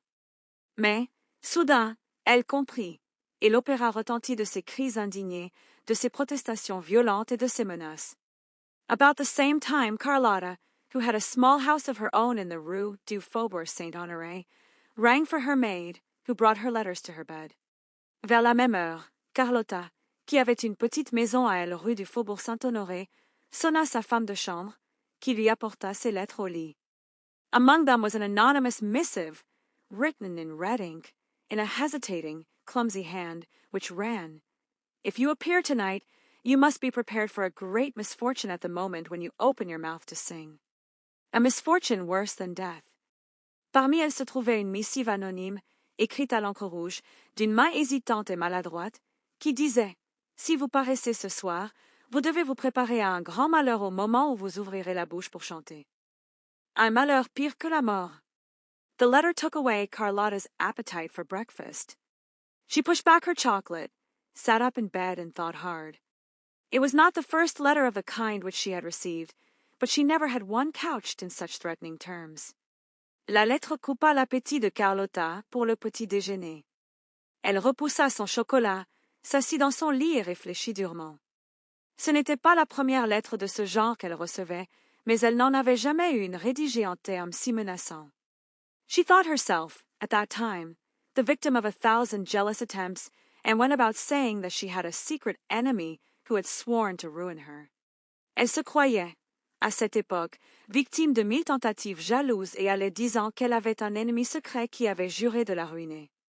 She pretended that a wicked plot was being hatched against her, a cabal which would come to a head one of those days, but she added that she was not the woman to be intimidated. Elle prétendait qu'un méchant complot se tramait contre elle, une cabale qui éclaterait un de ces jours, mais elle ajoutait qu'elle n'était pas femme à se laisser intimider. The truth is that, if there was a cabal, it was led by Carlotta herself against poor Christine, who had no suspicion of it. La vérité est que, s'il y avait une cabale, elle était menée par Carlotta elle-même contre la pauvre Christine, qui ne s'en doutait pas. Carlotta had never forgiven Christine for the triumph which she had achieved when taking her place at a moment's notice. When Carlotta heard of the astounding reception bestowed upon her understudy, she was at once cured of an incipient attack of bronchitis and a bad fit of sulking against the management. Carlotta n'avait jamais pardonné à Christine le triomphe qu'elle avait remporté en prenant sa place au dernier moment. Quand Carlotta apprit l'accueil stupéfiant accordé à sa doublure, elle fut aussitôt guérie d'une attaque naissante de bronchite et d'une mauvaise crise de bouderie contre la direction, and lost the slightest inclination to shirk her duties. From that time, she worked with all her might to smother her rival, enlisting the services of influential friends to persuade the managers not to give Christine an opportunity for a fresh triumph, et perdit la moindre inclination à négliger ses devoirs. Dès lors, Elle travailla de toutes ses forces à étouffer sa rivale, enrôlant les services d'amis influents pour persuader les directeurs de ne pas donner à Christine l'occasion d'un nouveau triomphe. Certain newspapers, which had begun to extol the talent of Christine, now interested themselves only in the fame of Carlotta. Lastly, in the theater itself, the celebrated, but heartless and soulless diva made the most scandalous remarks about Christine, and tried to cause her endless minor unpleasantnesses. Certains journaux qui avaient commencé à exalter le talent de Christine ne s'intéressaient maintenant qu'à la gloire de Carlotta. Enfin, dans le théâtre même, la célèbre, mais impitoyable et sans âme diva faisait les remarques les plus scandaleuses sur Christine et essayait de lui causer d'innombrables petits désagréments. When Carlotta had finished thinking over the threat contained in the strange letter, she got up. "We shall see," she said, adding a few O's in her native Spanish with a very determined air. Quand Carlotta eut fini de réfléchir à la menace contenue dans l'étrange lettre, elle se leva. "Nous verrons," dit-elle, ajoutant quelques jurons dans son espagnol natal avec un air très déterminé. The first thing she saw, when looking out of her window, was a hearse. She was very superstitious, and the hearse and the letter convinced her that she was running the most serious dangers that evening. La première chose qu'elle vit, en regardant par sa fenêtre, fut un corbillard. Elle était très superstitieuse, et le corbillard et la lettre la convainquirent qu'elle courait les plus grands dangers ce soir-là. She collected all her supporters, told them that she was threatened at that evening's performance with a plot organized by Christine Daaé, and declared that they must play a trick upon that chit by filling the house with her, Carlotta's admirers. Elle rassembla tous ses partisans, leur dit qu'elle était menacée à la représentation de ce soir d'un complot organisé par Christine Daaé et déclara qu'il devait jouer un tour à cette gamine en remplissant la salle de ses admirateurs à elle, Carlotta. She had no lack of them, had she? She relied upon them to hold themselves prepared for any eventuality and to silence the adversaries, if, as she feared, they created a disturbance.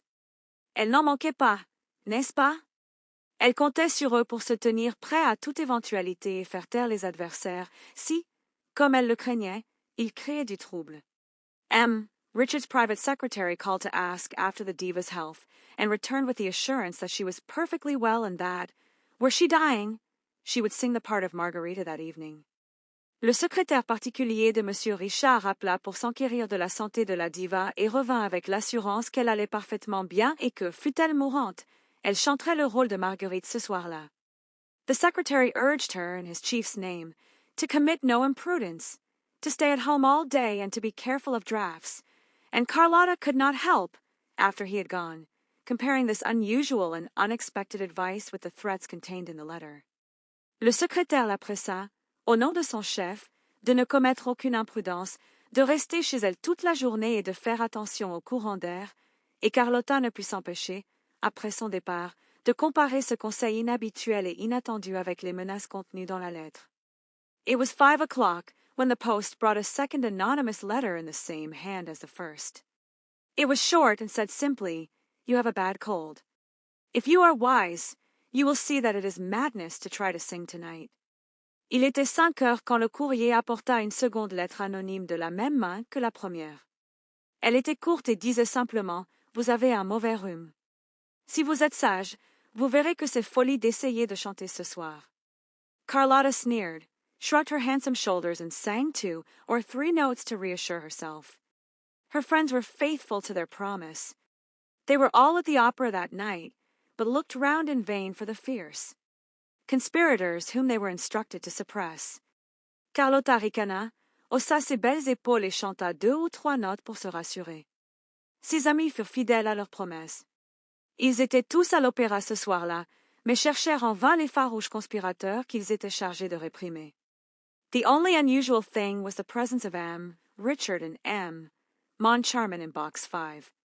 Carlotta's friends thought that, perhaps, the managers had wind on their side of the proposed disturbance, and that they had determined to be in the house, so as to stop it then and there. La seule chose inhabituelle était la présence de M. Richard et M. Moncharmin dans la loge 5. Les amis de Carlotta pensèrent que, peut-être, les directeurs avaient eu vent, de leur côté, du trouble proposé et qu'ils avaient décidé d'être dans la salle pour l'arrêter sur le champ. But this was unjustifiable supposition, as the reader knows. Richard, and Moncharmin were thinking of nothing but their ghost. Mais c'était une supposition injustifiée, comme le lecteur le sait. Monsieur Richard et Monsieur Moncharmin ne pensaient qu'à leur fantôme. Vain, in vain do I call, through my vigil weary on creation and its Lord. Never reply will break the silence dreary. No sign, no single word. Vain, en vain j'appelle, dans ma veillée lasse, la création et son Seigneur. Jamais de réponse ne brisera le silence morne. Aucun signe, aucun mot. The famous baritone, Carolus Fonta, had hardly finished Dr. Faust's first appeal to the powers of darkness, when Firmin Richard, who was sitting in the ghost's own chair, the front chair on the right, leaned over to his partner and asked him chaffingly. Le célèbre baryton, Carolus Fonta, avait à peine fini le premier appel du docteur Faust aux puissances des ténèbres quand M. Firmin Richard, qui était assis dans le propre fauteuil du fantôme, le fauteuil de devant à droite, se pencha vers son associé et lui demanda en plaisantant. Well, has the ghost whispered a word in your ear yet? Wait, don't be in such a hurry, replied Armand Moncharmin, in the same gay tone. The performance has only begun, and you know that the ghost does not usually come until the middle of the first act. Eh bien, le fantôme vous a-t-il déjà murmuré un mot à l'oreille? Attendez, ne soyez pas si pressé, répondit M. Armand Moncharmin du même ton gai. La représentation vient seulement de commencer et vous savez que le fantôme ne vient généralement qu'au milieu du premier acte. The first act passed without incident, which did not surprise Carlotta's friends, because Margarita does not sing in this act. As for the managers, they looked at each other when the curtain fell. That's one, said Moncharmin. Yes, the ghost is late, said Firmin Richard. Le premier acte se passa sans incident, ce qui ne surprit pas les amis de Carlotta, parce que Marguerite ne chante pas dans cet acte. Quant au directeur, ils se regardèrent quand le rideau tomba. C'est dit Moncharmin. Oui, le fantôme est en retard, dit Firmin Richard. It's not a bad house, said Moncharmin. For a house with a curse on it. Richard smiled and pointed to a fat, rather vulgar woman, dressed in black, sitting in a stall in the middle of the auditorium with a man in a broadcloth frock coat on either side of her. Ce n'est pas une mauvaise salle, dit Moncharmin, pour une maison maudite. Monsieur Richard sourit et montra une femme grasse, plutôt vulgaire, vêtue de noir, assise dans un fauteuil au milieu de l'auditorium avec un homme en redingote de drap de chaque côté d'elle. Who on earth are those? Asked Moncharmin. Those, my dear fellow, are my concierge, her husband and her brother. Did you give them their tickets? I did. My concierge had never been to the opera. This is the first time, and as she is now going to come every night, I wanted her to have a good seat before spending her time showing other people to theirs. Qui diable sont ceux-là? Demanda Moncharmin. Ceux-là, mon cher ami, sont ma concierge, son mari et son frère. Leur avez-vous donné leur billet? Oui. Ma concierge n'avait jamais été à l'opéra. C'est la première fois. Et, comme elle va maintenant venir tous les soirs, je voulais qu'elle ait une bonne place, avant de passer son temps à en montrer d'autres aux leurs. Moncharmin asked what he meant, and Richard answered that he had persuaded his concierge, in whom he had the greatest confidence, to come and take Madame Giry's place.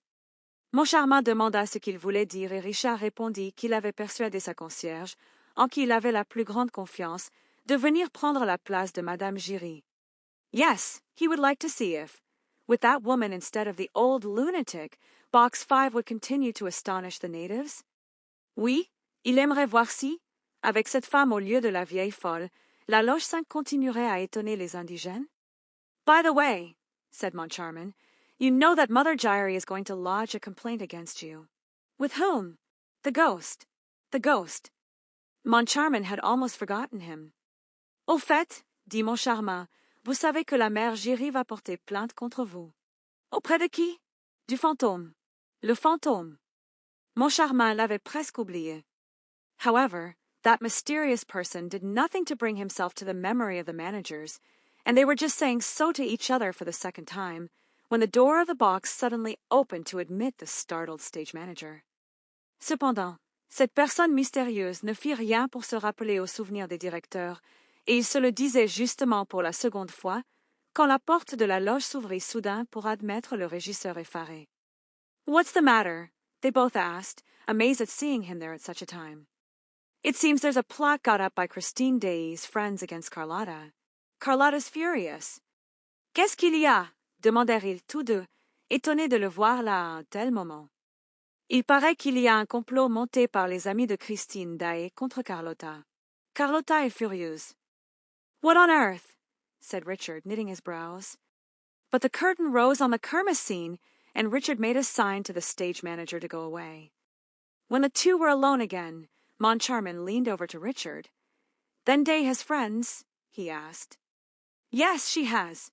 "Whom?" "Que diable," dit Richard, fronçant les sourcils. Mais le rideau se leva sur la scène de la kermesse, et Richard fit signe au régisseur de s'en aller. Quand ils furent de nouveau seuls, Moncharmin se pencha vers Richard. "Alors Daaé a des amis?" demanda-t-il. "Oui, elle en a." "Qui?" Richard glanced across at a box on the grand tier, containing no one but two men. "The Comte de Chagny." "Yes, he spoke to me in her favor with such warmth that, if I had not known him to be Sorelli's friend." Richard jeta un coup d'œil vers une loge du grand étage ne contenant que deux hommes. "Le Comte de Chagny." "Oui, il m'a parlé en sa faveur avec tant de chaleur que, si je ne l'avais pas su ami de Sorelli." "Really? Really?" said Moncharmin. "And who is that pale young man beside him?" "That's his brother, the Viscount. He ought to be in his bed. He looks ill." "Vraiment, vraiment," dit Moncharmin. "Et qui est ce jeune homme pâle à côté de lui?" "C'est son frère, le Vicomte. Il devrait être dans son lit, il a l'air malade." The stage rang with gay song. "Red or white liquor, coarse or fine. What can it matter? So we have wine." Students, citizens, soldiers, girls and matrons whirled light-heartedly before the inn with the figure of Bacchus for a sign. La scène résonnait de chants joyeux, liqueurs rouges ou blanches, grossières ou fines. Qu'importe, pourvu qu'on ait du vin. Étudiants, bourgeois, soldats, filles et matrones tourbillonnaient gaiement devant l'auberge avec la figure de Bacchus pour enseigne. Sibyl made her entrance. Christine Daaé looked charming in her boy's clothes, and Carlotta's partisans expected to hear her greeted with an ovation which would have enlightened them as to the intentions of her friends. But nothing happened. Sibyl fit son entrée. Christine Daaé avait l'air charmante dans ses habits de garçon, et les partisans de Carlotta s'attendaient à l'entendre accueillie par une ovation qui les aurait renseignés sur les intentions de ses amis. Mais rien ne se passa. On the other hand, when Margarita crossed the stage and sang the only two lines allotted her in the second act, "No, my lord, not a lady am I, nor yet a beauty, and do not need an arm to help me on my way." D'autre part, quand Marguerite traversa la scène et chanta les deux seules répliques qui lui étaient allouées dans ce deuxième acte, "Non, monsieur, je ne suis ni demoiselle, ni belle, et n'ai pas besoin qu'on me donne le bras," Carlotta was received with enthusiastic applause. It was so unexpected and so uncalled for that those who knew nothing about the rumors looked at one another and asked what was happening. And this act also was finished without incident. Carlotta fut reçue avec des applaudissements enthousiastes. C'était si inattendu et si déplacé que ceux qui ne savaient rien des rumeurs se regardèrent et demandèrent ce qui se passait. Et cet acte aussi se termina sans incident. Then everybody said, "Of course, it will be during the next act." Some, who seemed to be better informed than the rest, declared that the row would begin with the ballad of the King of Thule and rushed to the subscriber's entrance to warn Carlotta. Alors tout le monde dit, "Bien sûr, ce sera pendant l'acte suivant." Certains, qui semblaient mieux informés que les autres, déclarèrent que la bagarre commencerait avec la ballade du roi des Eutulés et se précipitèrent à l'entrée des abonnés pour avertir Carlotta. The managers left the box during the entr'acte to find out more about the cabal of which the stage manager had spoken, but they soon returned to their seats, shrugging their shoulders and treating the whole affair as silly.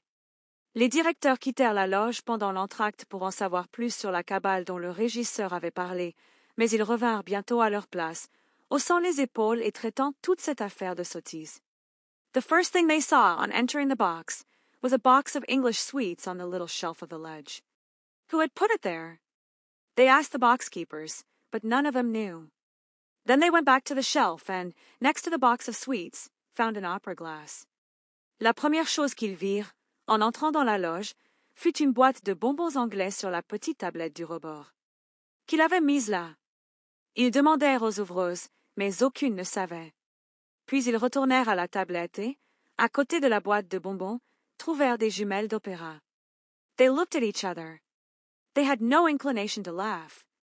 All that Madame Giry had told them returned to their memory. And then, they seemed to feel a curious sort of draft around them. They sat down in silence. Ils se regardèrent. Ils n'avaient aucune envie de rire. Tout ce que Madame Giry leur avait dit revint à leur mémoire. Et puis, ils semblèrent sentir une sorte de courant d'air curieux autour d'eux. Ils s'assirent en silence. The scene represented Margarita's garden.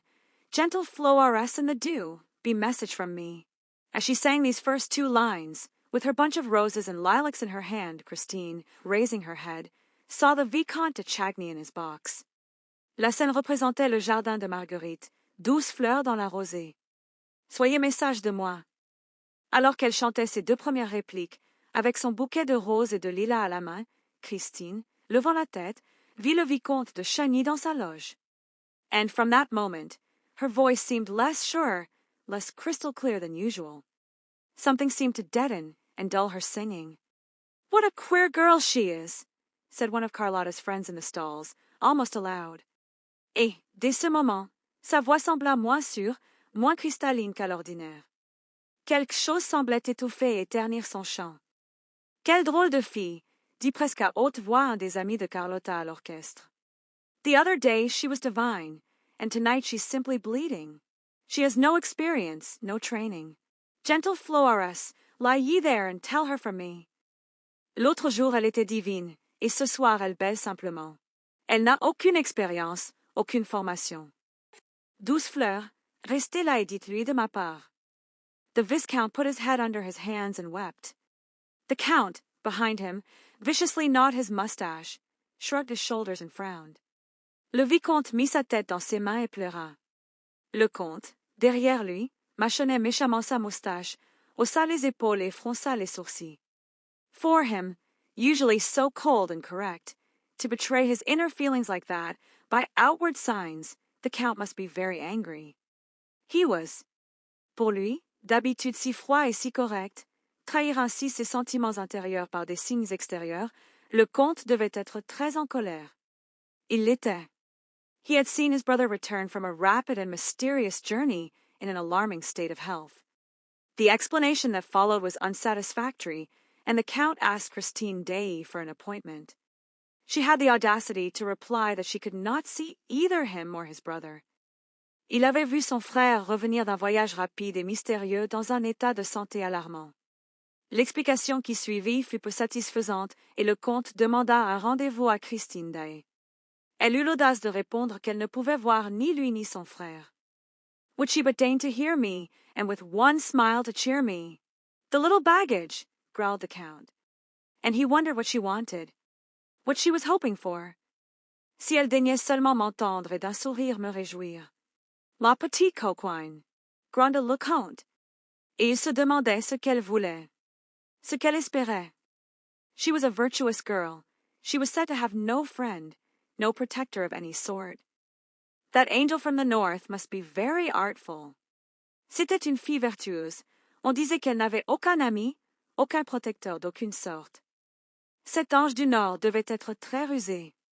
Raoul, behind the curtain of his hands that veiled his boyish tears, thought only of the letter which he received on his return to Paris, where Christine, fleeing from Perros like a thief in the night, had arrived before him. Raoul, derrière le rideau de ses mains qui voilaient ses larmes d'enfant, ne pensait qu'à la lettre qu'il reçut à son retour à Paris, où Christine, fuyant Perros comme une voleuse dans la nuit, était arrivée avant lui. My dear little playfellow, you must have the courage not to see me again, not to speak of me again. If you love me just a little, do this for me who will never forget you, my dear Raoul. My life depends upon it. Your life depends upon it. Your little Christine. M.O.N. cher petit compagnon d'EGEU, il faut avoir le courage de ne plus me voir, de ne plus parler de moi. Si vous m'aimez un peu, faites cela pour moi qui ne vous oublierai jamais, mon cher Raoul. Ma vie en dépend. Votre vie en dépend. Votre petite Christine.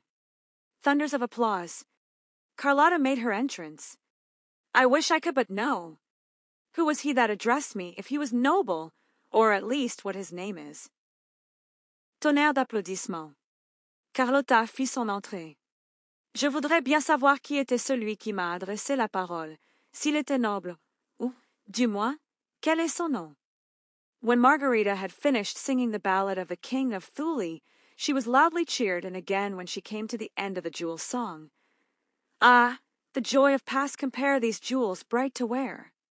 Quand Marguerite eut fini de chanter la ballade du roi des Tulés, elle fut bruyamment acclamée, et encore quand elle arriva à la fin de l'ère des bijoux. Ah, le plaisir sans égal de porter ces bijoux éclatants. Thenceforth, certain of herself, certain of her friends in the house, certain of her voice and her success, fearing nothing, Carlotta flung herself into her part without restraint of modesty. Dès lors, sûre d'elle-même, sûre de ses amis dans la salle, sûre de sa voix et de son succès, ne craignant rien, Carlotta se jeta dans son rôle sans retenue de modestie. She was no longer Margarita, she was Carmen. She was applauded all the more, and her debut with Faust seemed about to bring her a new success, when suddenly, a terrible thing happened. Elle n'était plus Marguerite, elle était Carmen. Elle fut applaudie d'autant plus, et ses débuts avec Faust semblaient sur le point de lui apporter un nouveau succès, quand soudain, une chose terrible arriva. Faust had knelt on one knee. Let me gaze on the form below me, while from yonder ether blue look how the star of Eve, bright and tender, lingers o'er me, to love thy beauty too. Faust s'était agenouillé. Laisse-moi contempler ce visage sous cet éther bleu là où voit comme l'étoile du soir, brillante et tendre, s'attarde sur moi, pour aimer aussi ta beauté. And Margarita replied, Oh, how strange! Like a spell does the evening bind me, and a deep languid charm I feel without alarm with its melody enwind me, and all my heart subdue. Et Marguerite répondit, Oh, comme c'est étrange! Comme un charme le soir m'ensorcelle. Et un charme profond et langoureux, je sens sans alarme avec sa mélodie m'envelopper et tout mon cœur subjuguer. At that moment, at that identical moment, the terrible thing happened. Carlotta croaked like a toad. Coac! There was consternation on Carlotta's face and consternation on the faces of all the audience. À ce moment précis, la chose terrible arriva. Carlotta coassa comme un crapaud. Coa coa! Il y eut de la consternation sur le visage de Carlotta et de la consternation sur les visages de tout l'auditoire.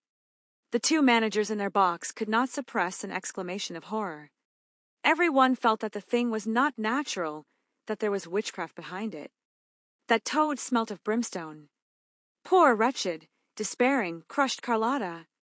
Les deux directeurs dans leur loge ne purent réprimer une exclamation d'horreur. Tout le monde sentit que la chose n'était pas naturelle, qu'il y avait de la sorcellerie derrière. Ce crapaud sentait le soufre. Pauvre, miserable, désespéré, écrasé Carlotta. The uproar in the house was indescribable. If the thing had happened to anyone but Carlotta, she would have been hooted. But everybody knew how perfect an instrument her voice was. Le tumulte dans la salle était indescriptible. Si la chose était arrivée à quelqu'un d'autre que Carlotta, elle aurait été huée. Mais tout le monde savait quel instrument parfait était sa voix. And there was no display of anger, but only of horror and dismay, the sort of dismay which men would have felt if they had witnessed the catastrophe that broke the arms of the Venus de Milo. And even then they would have seen and understood.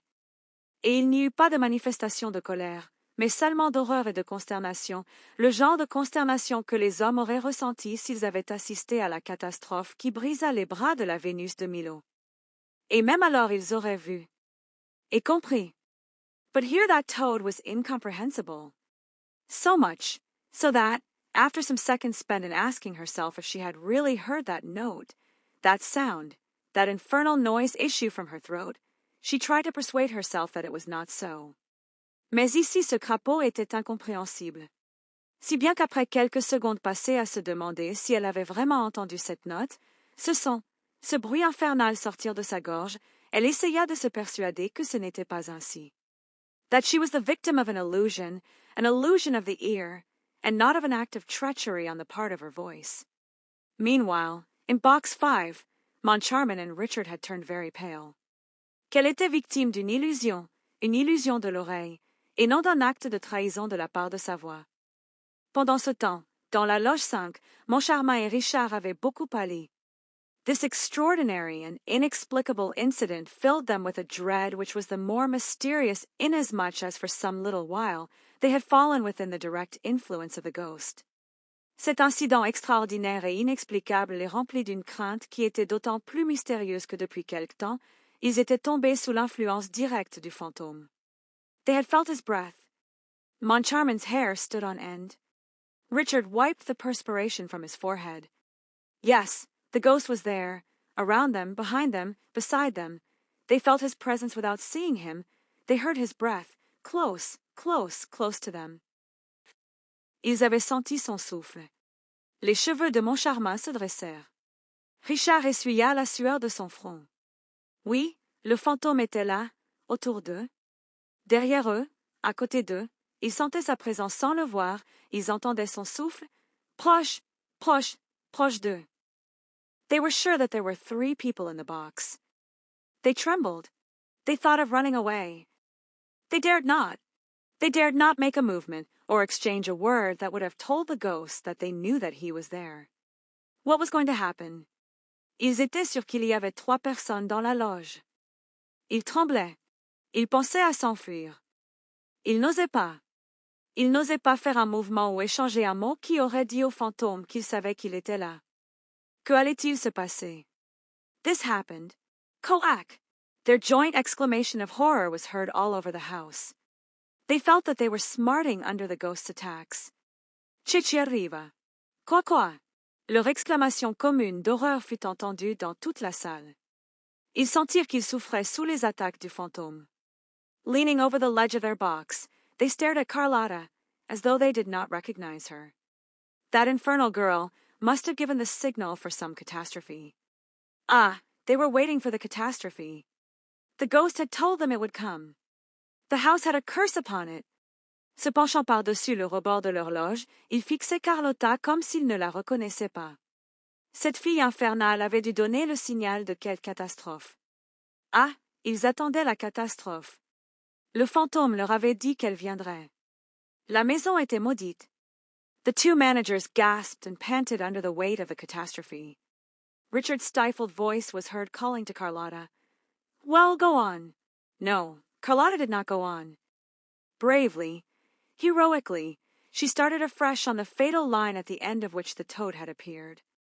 Les 2 directeurs haletaient sous le poids de la catastrophe. La voix étouffée de Richard fut entendue appelant Carlotta. Eh bien, continuez. Non, Carlotta ne continua pas.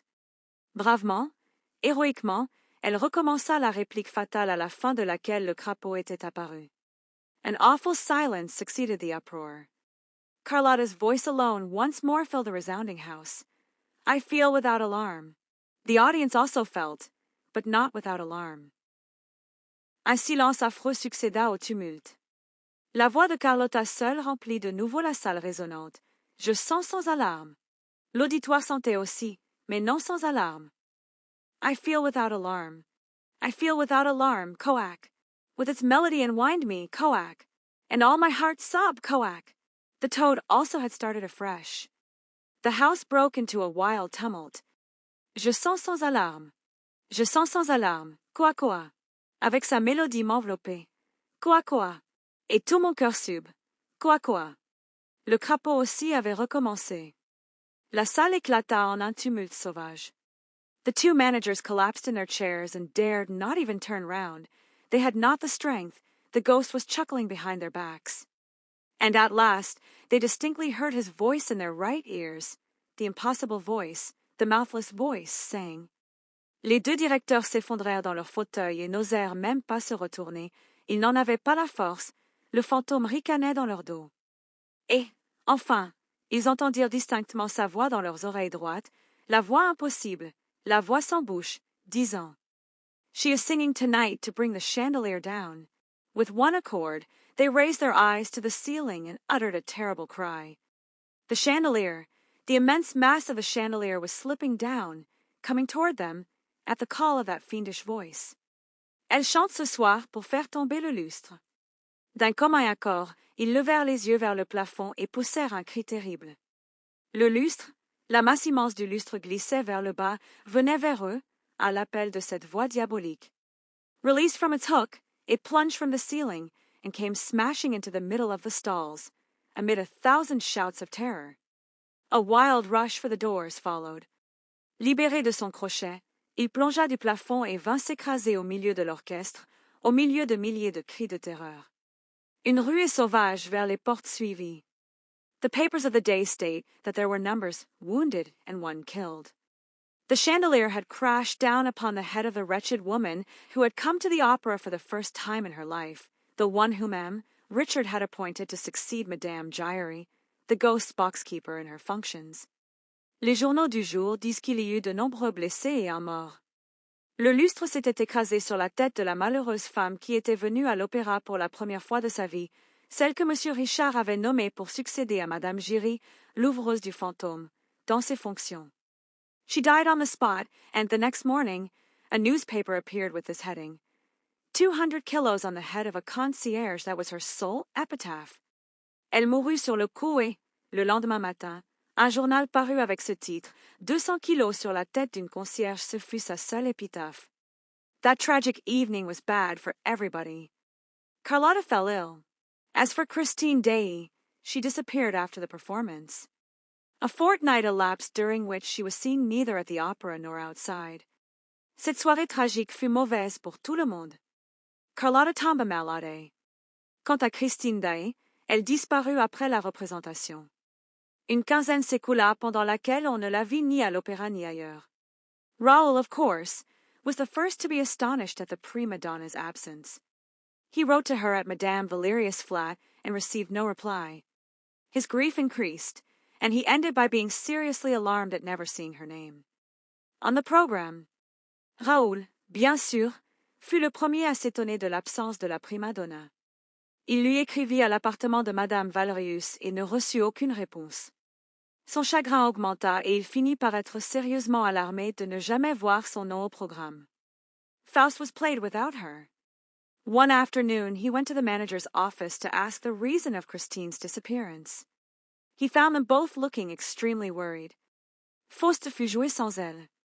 Un après-midi, il alla au bureau des directeurs pour demander la raison de la disparition de Christine. Il les trouva tous deux paraissant extrêmement inquiets. Their own friends did not recognize them. They had lost all their gaiety and spirits. They were seen crossing the stage with hanging heads, careworn brows, pale cheeks, as though pursued by some abominable thought or a prey to some persistent sport of fate. Leurs propres amis ne les reconnaissaient pas. Ils avaient perdu toute leur gaieté et leur entrain. On les voyait traverser la scène la tête basse, le front soucieux, les joues pâles, comme poursuivis par quelque pensée abominable ou en proie à quelque jeu persistant du sort. The fall of the chandelier had involved them in no little responsibility, but it was difficult to make them speak about it. The inquest had ended in a verdict of accidental death, caused by the wear and tear of the chains by which the chandelier was hung from the ceiling. La chute du lustre les avait impliqués dans une responsabilité non négligeable, mais il était difficile de les faire parler de cela.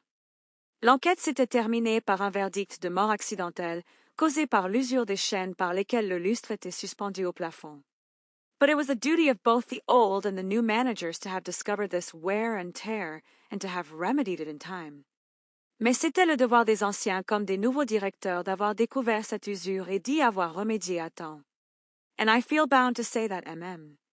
Richard and Moncharmin at this time appeared so changed, so absent-minded, so mysterious, so incomprehensible that many of the subscribers thought that some event even more horrible than the fall of the chandelier must have affected their state of mind.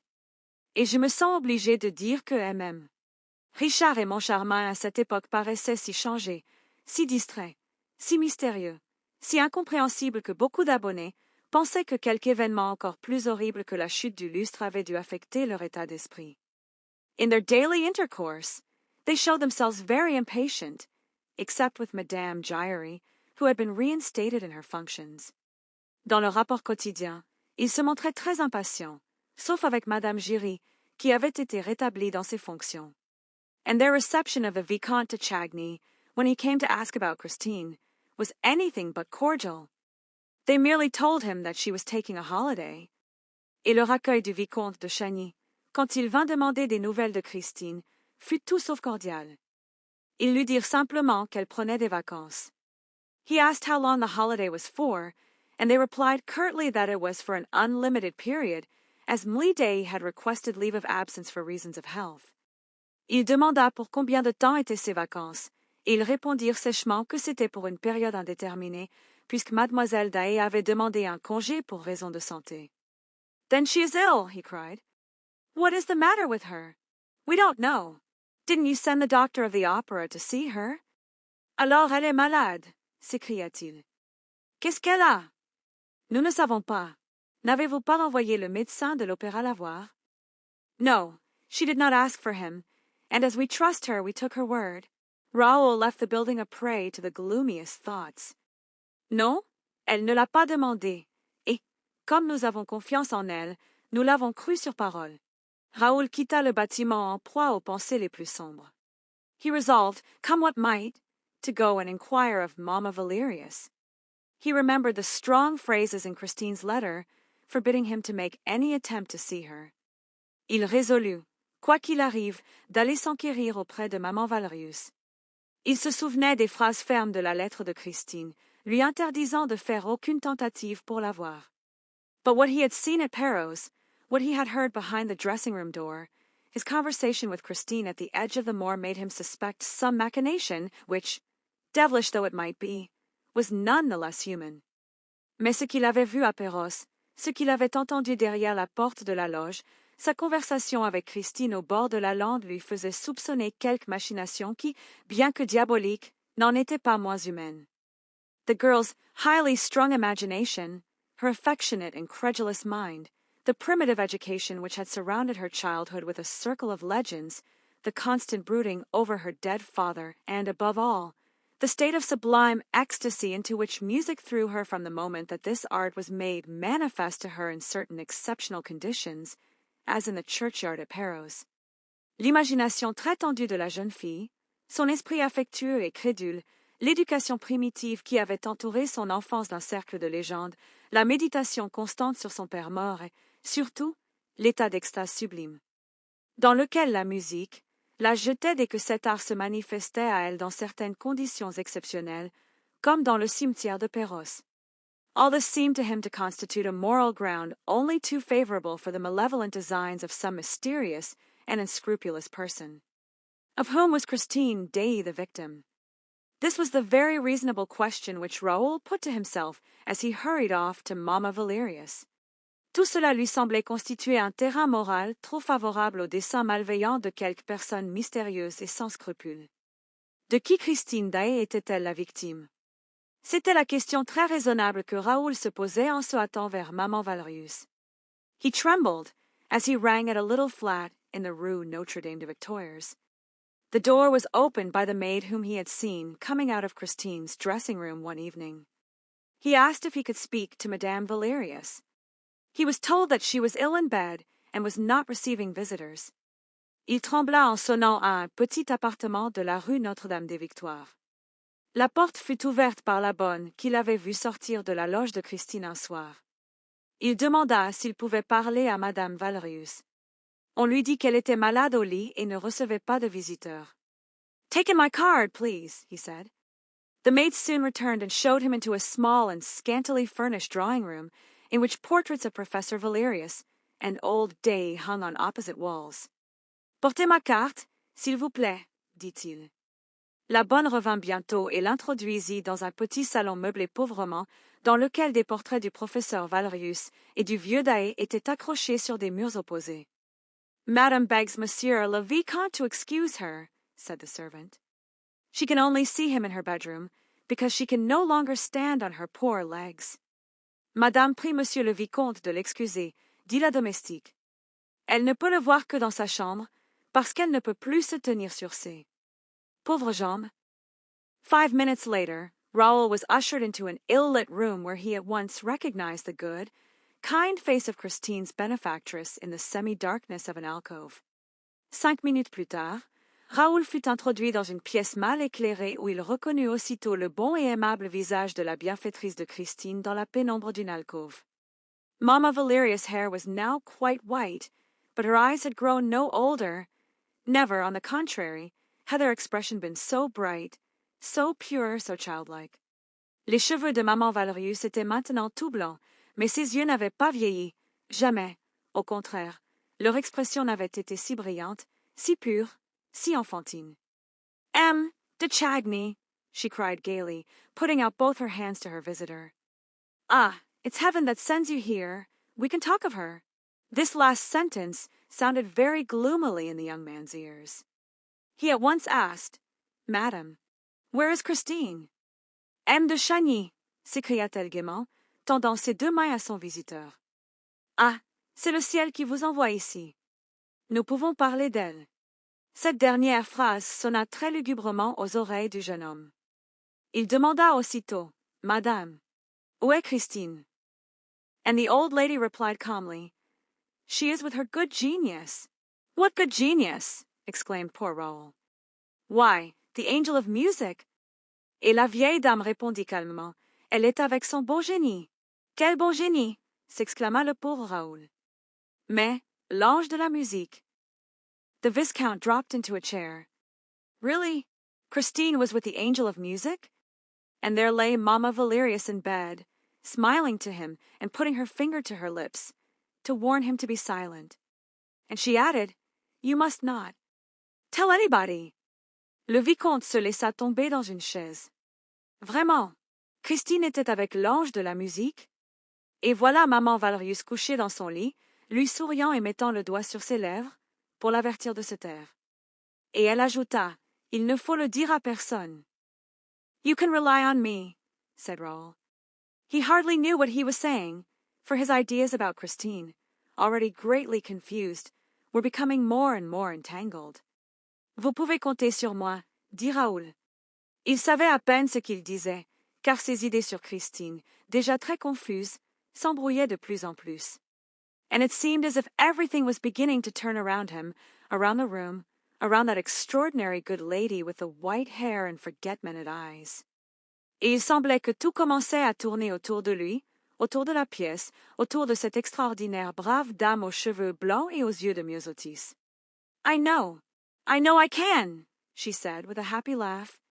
But why don't you come near me, as you used to do when you were a little boy? Give me your hands, as when you brought me the story of little Latte, which Daddy Day had told you. Je sais que je peux, dit-elle, avec un rire heureux. Mais pourquoi ne vous approchez-vous pas de moi, comme vous le faisiez quand vous étiez petit garçon? Donnez-moi vos mains, comme quand vous m'apportiez l'histoire de la petite Lotte, que Papa Daaé vous avait racontée. I am very fond of you, Raoul, you know. And so is Christine, too. She is fond of me, sighed the young man.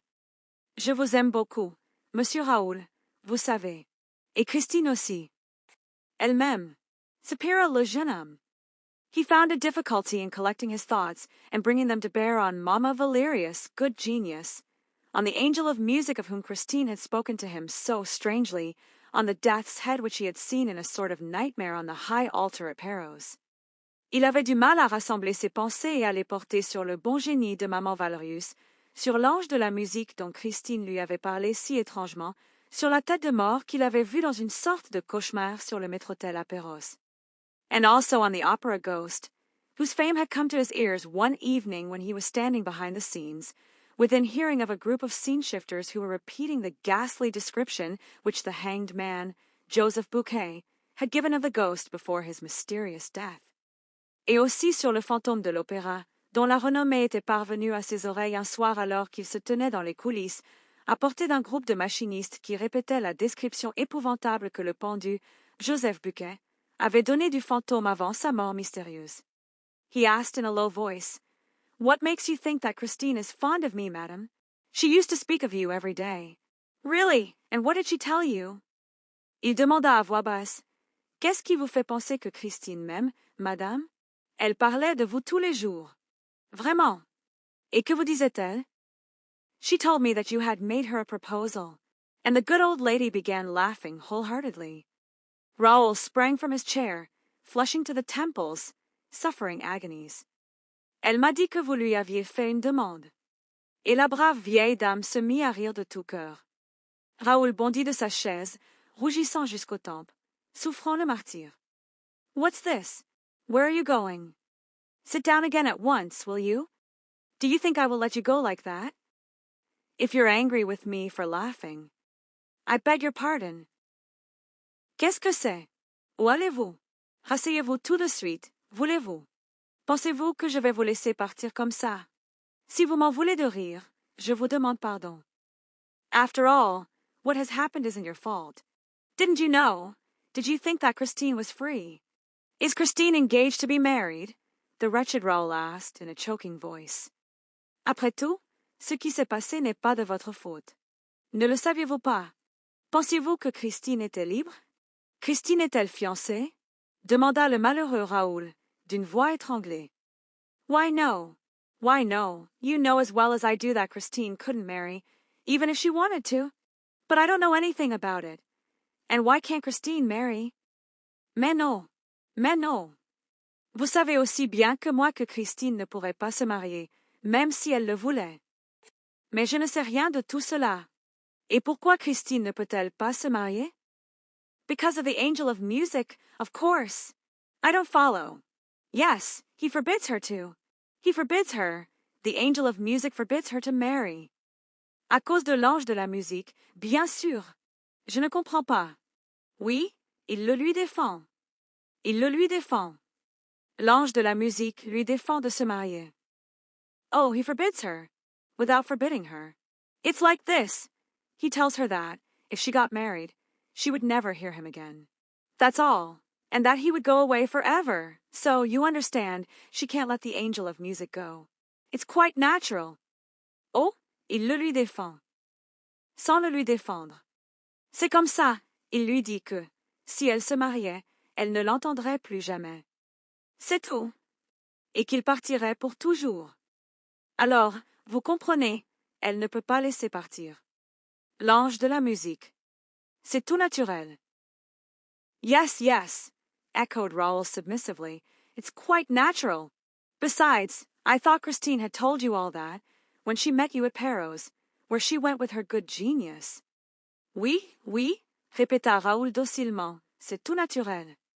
D'ailleurs, je pensais que Christine vous avait dit tout cela, quand elle vous a rencontré à Perros, où elle était allée avec son bon génie. Oh, she went to Perros with her good genius, did she? That is to say, he arranged to meet her down there, in Perros churchyard at Daaé's grave. He promised to play her the resurrection of Lazarus on her father's violin. Oh, elle est allée à Perros avec son bon génie, vraiment. C'est-à-dire, il lui avait donné rendez-vous là-bas, dans le cimetière de Perros, sur la tombe de Daaé. Il avait promis de lui jouer la résurrection de Lazare sur le violon de son père. Raoul de Chagny rose, and with a very authoritative air, pronounced these peremptory words. Madam, you will have the goodness to tell me where that genius lives. The old lady did not seem surprised at this indiscreet command. She raised her eyes and said, In heaven. Raoul de Chagny se leva, d'un air très autoritaire, prononça ces mots péremptoires. Madame, vous aurez la bonté de me dire où demeure ce génie. La vieille dame ne parut pas surprise de cette indiscrète injonction. Elle leva les yeux et dit, Au ciel. Such simplicity baffled him. He did not know what to say in the presence of his candid and perfect faith in a genius, who came down nightly from heaven to haunt the dressing-rooms at the opera. Une telle simplicité le déconcerta. Il ne savait que dire en présence de cette foi candide et parfaite en un génie qui descendait chaque nuit du ciel pour hanter les loges de l'opéra. He now realized the possible state of mind of a girl brought up between a superstitious fiddler and a visionary old lady, and he shuddered when he thought of the consequences of it all. Il réalisait maintenant l'état d'esprit possible d'une jeune fille élevée entre un violonneux superstitieux et une vieille dame visionnaire, et il frissonna en pensant aux conséquences de tout cela. Is Christine still a good girl? He asked suddenly, in spite of himself. I swear it, as I hope to be saved, exclaimed the old woman, who, this time, seemed to be incensed. Christine est-elle encore une fille bien? Demanda-t-il soudain, malgré lui. Je le jure, Comme j'espère être sauvée, s'exclama la vieille femme, qui, cette fois, semblait indignée. And if you doubt it, sir, I don't know what you are here for. Raoul tore at his gloves. How long has she known this genius? About 3 months. Yes, it's quite 3 months since he began to give her lessons. Et, si vous en doutez, monsieur, je ne sais pas ce que vous faites ici. Raoul arracha ses gants. Depuis quand connaît-elle ce génie? Environ 3 mois. Oui, cela fait bien 3 mois qu'il a commencé à lui donner des leçons. The Viscount threw up his arms with a gesture of despair. The genius gives her lessons. And where, pray? Now that she has gone away with him, I can't say. But up to a fortnight ago, it was in Christine's dressing room. Le Vicomte leva les bras dans un geste de désespoir. Le génie lui donne des leçons. Et où, je vous prie? Maintenant qu'elle est partie avec lui, je ne peux pas dire, mais il y a une quinzaine. C'était dans la loge de Christine. It would be impossible in this little flat. The whole house would hear them. Whereas at the opera, at 8 o'clock in the morning, there is no one about, do you see? Ce serait impossible dans ce petit appartement. Toute la maison l'est. Entendrait. Tandis qu'à l'opéra, à 8 heures du matin, il n'y a personne. Vous voyez. Yes, I see, cried the Viscount. And he hurriedly took leave of Madame Valerius, who asked herself if the young nobleman was not a little off his head. Oui, je vois, cria le Vicomte. Et il prit congé précipitamment de Madame Valerius, qui se demandait si le jeune noble n'était pas un peu dérangé. He walked home to his brother's house in a pitiful state. He could have struck himself, banged his head against the walls. To think that he had believed in her innocence, in her purity. The angel of music. He knew him now. He saw him. Il rentra chez son frère dans un état pitoyable. Il aurait pu se frapper, se cogner la tête contre les murs. Penser qu'il avait cru en son innocence, en sa pureté. L'ange de la musique. Il le connaissait maintenant. Il le voyait. It was beyond a doubt some unspeakable tenor, a good-looking jackanapes, who mouthed and simpered as he sang. He thought himself as absurd and as wretched as could be. C'était sans aucun doute quelque ténor innommable, un beau freluquet, qui minaudait en chantant. Il se trouvait aussi absurde et aussi misérable que possible. Oh, what a miserable, little, insignificant, silly young man was M., le Vicomte de Chagny. Thought Raoul furiously. And she, what a bold and damnable sly creature. Oh, quel misérable, petit, insignifiant, ce jeune homme était M. le Vicomte de Chagny. Pensait Raoul, furieusement. Et elle, quelle audacieuse et damnable créature sournoise. His brother was waiting for him, and Raoul fell into his arms, like a child. The Count consoled him, without asking for explanations, and Raoul would certainly have long hesitated before telling him the story of the angel of music. Son frère l'attendait et Raoul tomba dans ses bras, comme un enfant. Le comte le consola, sans demander d'explication, et Raoul aurait certainement longtemps hésité avant de lui raconter l'histoire de l'ange de la musique. His brother suggested taking him out to dinner. Overcome as he was with despair, Raoul would probably have refused any invitation that evening, if the Count had not, as an inducement, told him that the lady of his thoughts had been seen, the night before, in company of the other sex in the bois. Son frère suggéra de l'emmener dîner. Accablé comme il l'était par le désespoir, Raoul aurait probablement refusé toute invitation ce soir-là, si le comte ne lui avait pas dit, comme encouragement, que la dame de ses pensées avait été vue, la veille au soir, en compagnie de l'autre sexe au bois. At first, the Viscount refused to believe, but he received such exact details that he ceased protesting. She had been seen, it appeared, driving in a brougham with the window down. She seemed to be slowly taking in the icy night air. There was a glorious moon shining. D'abord, le Vicomte refusa de croire, mais il reçut des détails si précis qu'il cessa de protester. Elle avait été vue, paraît-il, roulant en coupé, la vitre baissée. Elle semblait aspirer lentement l'air glacé de la nuit. Il y avait une lune magnifique qui brillait. She was recognized beyond a doubt. As for her companion, only his shadowy outline was distinguished leaning back in the dark. The carriage was going at a walking pace in a lonely drive behind the grandstand at Longchamp. Elle fut reconnue sans aucun doute. Quant à son compagnon, on ne distinguait que sa silhouette sombre, renversée dans l'obscurité. La voiture allait au pas dans une allée solitaire derrière les tribunes de Longchamp. Raoul, dressed in frantic haste, prepared to forget his distress by flinging himself, as people say, into the vortex of pleasure. Alas, he was a very sorry guest, and, leaving his brother early, found himself, by 10 o'clock in the evening, in a cab, behind the Longchamp racecourse. Raoul s'habilla avec une hâte frénétique, prêt à oublier sa détresse en se jetant, comme on dit, dans le tourbillon du plaisir. Hélas, il fut un bien piètre convive, quittant son frère de bonne heure, se retrouva, vers 10 heures du soir, dans un fiacre derrière l'hippodrome de Longchamp. It was bitterly cold. The road seemed deserted and very bright under the moonlight. He told the driver to wait for him patiently at the corner of a near turning, and, hiding himself as well as he could, stood stamping his feet to keep warm. Il faisait un froid vif. La route semblait déserte et très claire sous le clair de lune. Il dit au cocher de l'attendre patiemment au coin d'un tournant proche et, se cachant du mieux qu'il put, resta debout à piétiner pour se réchauffer. He had been indulging in this healthy exercise for half an hour or so, when a carriage turned the corner of the road and came quietly in his direction at a walking pace. Il s'adonnait à cet exercice salutaire depuis une demi-heure environ, quand une voiture tourna le coin de la route et vint tranquillement dans sa direction, au pas. As it approached, he saw that a woman was leaning her head from the window. And, suddenly, the moon shed a pale gleam over her features. Christine! Comme elle approchait, il vit qu'une femme penchait sa tête par la fenêtre. Et, soudain, la lune répandit une pâle lueur sur ses traits. Christine!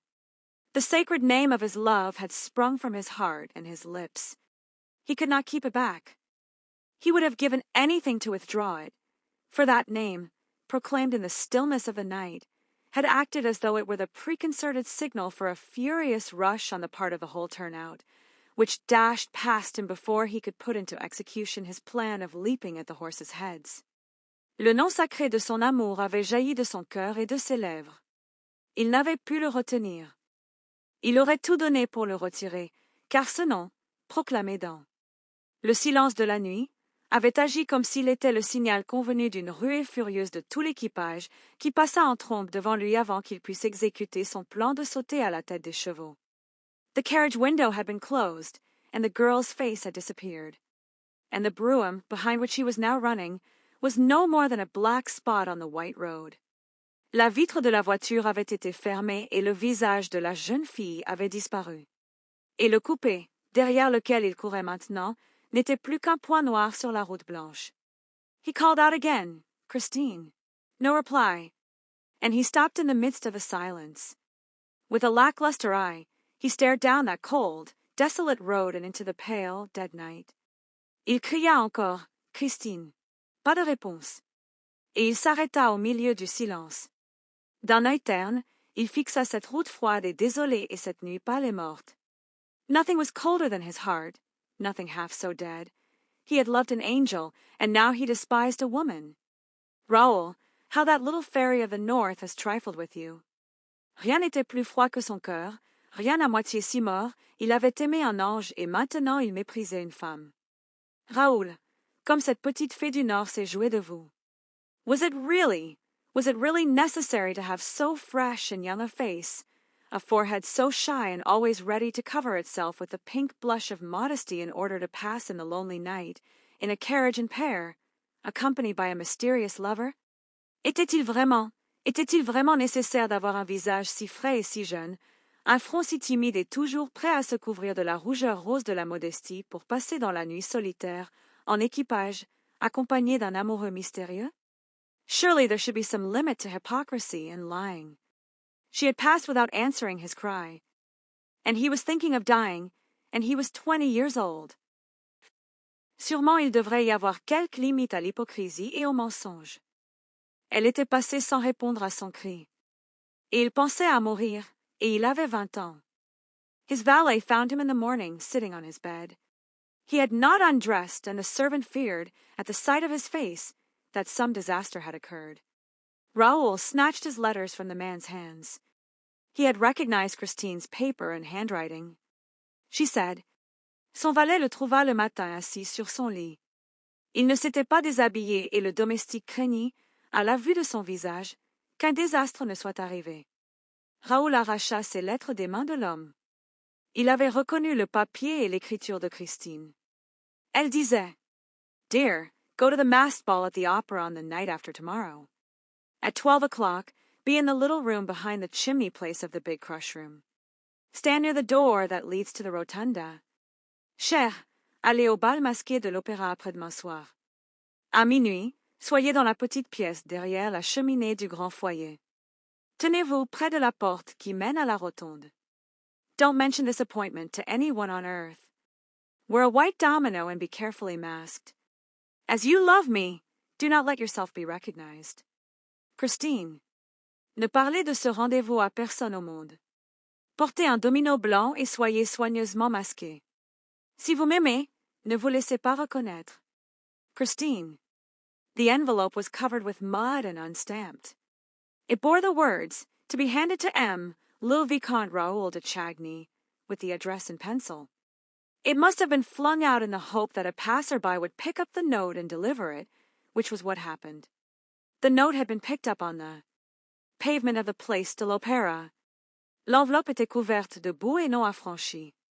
Elle portait les mots, à remettre à M. le Vicomte Raoul de Chagny, avec l'adresse au crayon. Elle avait dû être jetée dans l'espoir qu'un passant ramasserait le billet et le remettrait, ce qui était arrivé. Le billet avait été ramassé sur le trottoir de la place de l'Opéra. Raoul read it over again with fevered eyes. No more was needed to revive his hope. The somber picture which he had for a moment imagined of a Christine forgetting her duty to herself made way for his original conception of an unfortunate, innocent child, the victim of imprudence and exaggerated sensibility. Raoul le relut avec des yeux fiévreux. Il n'en fallait pas plus pour ranimer son espoir. Le sombre tableau qu'il avait un moment imaginé d'une Christine oubliant ses devoirs envers elle-même fit place à sa conception originale d'une malheureuse enfant innocente, victime d'imprudence et de sensibilité exagérée. To what extent, at this time, was she really a victim? Whose prisoner was she? Into what whirlpool had she been dragged? He asked himself these questions with a cruel anguish. À quel point, en ce moment, était-elle vraiment victime? De qui était-elle prisonnière? Dans quel tourbillon avait-elle été entraînée? Il se posait ces questions avec une cruelle angoisse. But even this pain seemed endurable beside the frenzy into which he was thrown at the thought of a lying and deceitful Christine. What had happened? What influence had she undergone? What monster had carried her off, and by what means? By what means indeed, but that of music? Mais même cette douleur semblait supportable à côté de la frénésie dans laquelle le jetait la pensée d'une Christine menteuse et trompeuse. Que s'était-il passé? Quelle influence avait-elle subie? Quel monstre l'avait emportée et par quels moyens? Par quels moyens, en effet, sinon celui de la musique? He knew Christine's story. After her father's death, she acquired a distaste of everything in life, including her art. She went through the conservatoire like a poor, soulless singing machine. And suddenly, she awoke as though through the intervention of a god. The angel of music appeared upon the scene. She sang Margarita in Faust and triumphed. Il connaissait l'histoire de Christine. Après la mort de son père, elle prit le dégoût de tout dans la vie, y compris de son article. Elle traversa le conservatoire comme une pauvre machine à chanter sans âme. Et, soudain, elle s'éveilla comme par l'intervention d'un dieu. L'ange de la musique parut en scène. Elle chanta Marguerite dans Faust et triompha. The angel of music. For 3 months the angel of music had been giving Christine lessons. Ah, he was a punctual singing master. And now he was taking her for drives in the bois. L'ange de la musique. Depuis 3 mois, l'ange de la musique donnait des leçons à Christine. Ah, c'était un maître de chant ponctuel. Et maintenant il l'emmenait en promenade au bois. Raoul's fingers clutched at his flesh above his jealous heart. In his inexperience, he now asked himself with terror what game the girl was playing. Up to what point could an opera singer make a fool of a good-natured young man quite new to love? Oh, misery! Les doigts de Raoul se crispèrent sur sa chair, au-dessus de son cœur jaloux. Dans son inexpérience, il se demandait maintenant avec terreur à quel jeu jouait la jeune fille. Jusqu'à quel point une chanteuse d'opéra pouvait-elle se moquer d'un jeune homme de bonne nature, tout neuf à l'amour? Oh misère! Thus did Raoul's thoughts fly from one extreme to the other. He no longer knew whether to pity Christine or to curse her, and he pitied and cursed her turn and turn about. At all events, he bought a white domino. Ainsi les pensées de Raoul volaient d'un extrême à l'autre. Il ne savait plus s'il fallait plaindre Christine ou la maudire, et il la plaignait et la maudissait. Tour à tour. En tout cas, il acheta un domino blanc. The hour of the appointment came at last. With his face in a mask trimmed with long, thick lace, looking like a Pierrot in his white wrap, the Viscount thought himself very ridiculous. Men of the world do not go to the opera ball in fancy dress. It was absurd. L'heure du rendez-vous arriva enfin. Le visage dans un masque garni de longues dentelles épaisses, ressemblant à un Pierrot dans son enveloppe blanche, le vicomte se trouvait très ridicule. Les hommes du monde ne vont pas au bal de l'opéra en costume.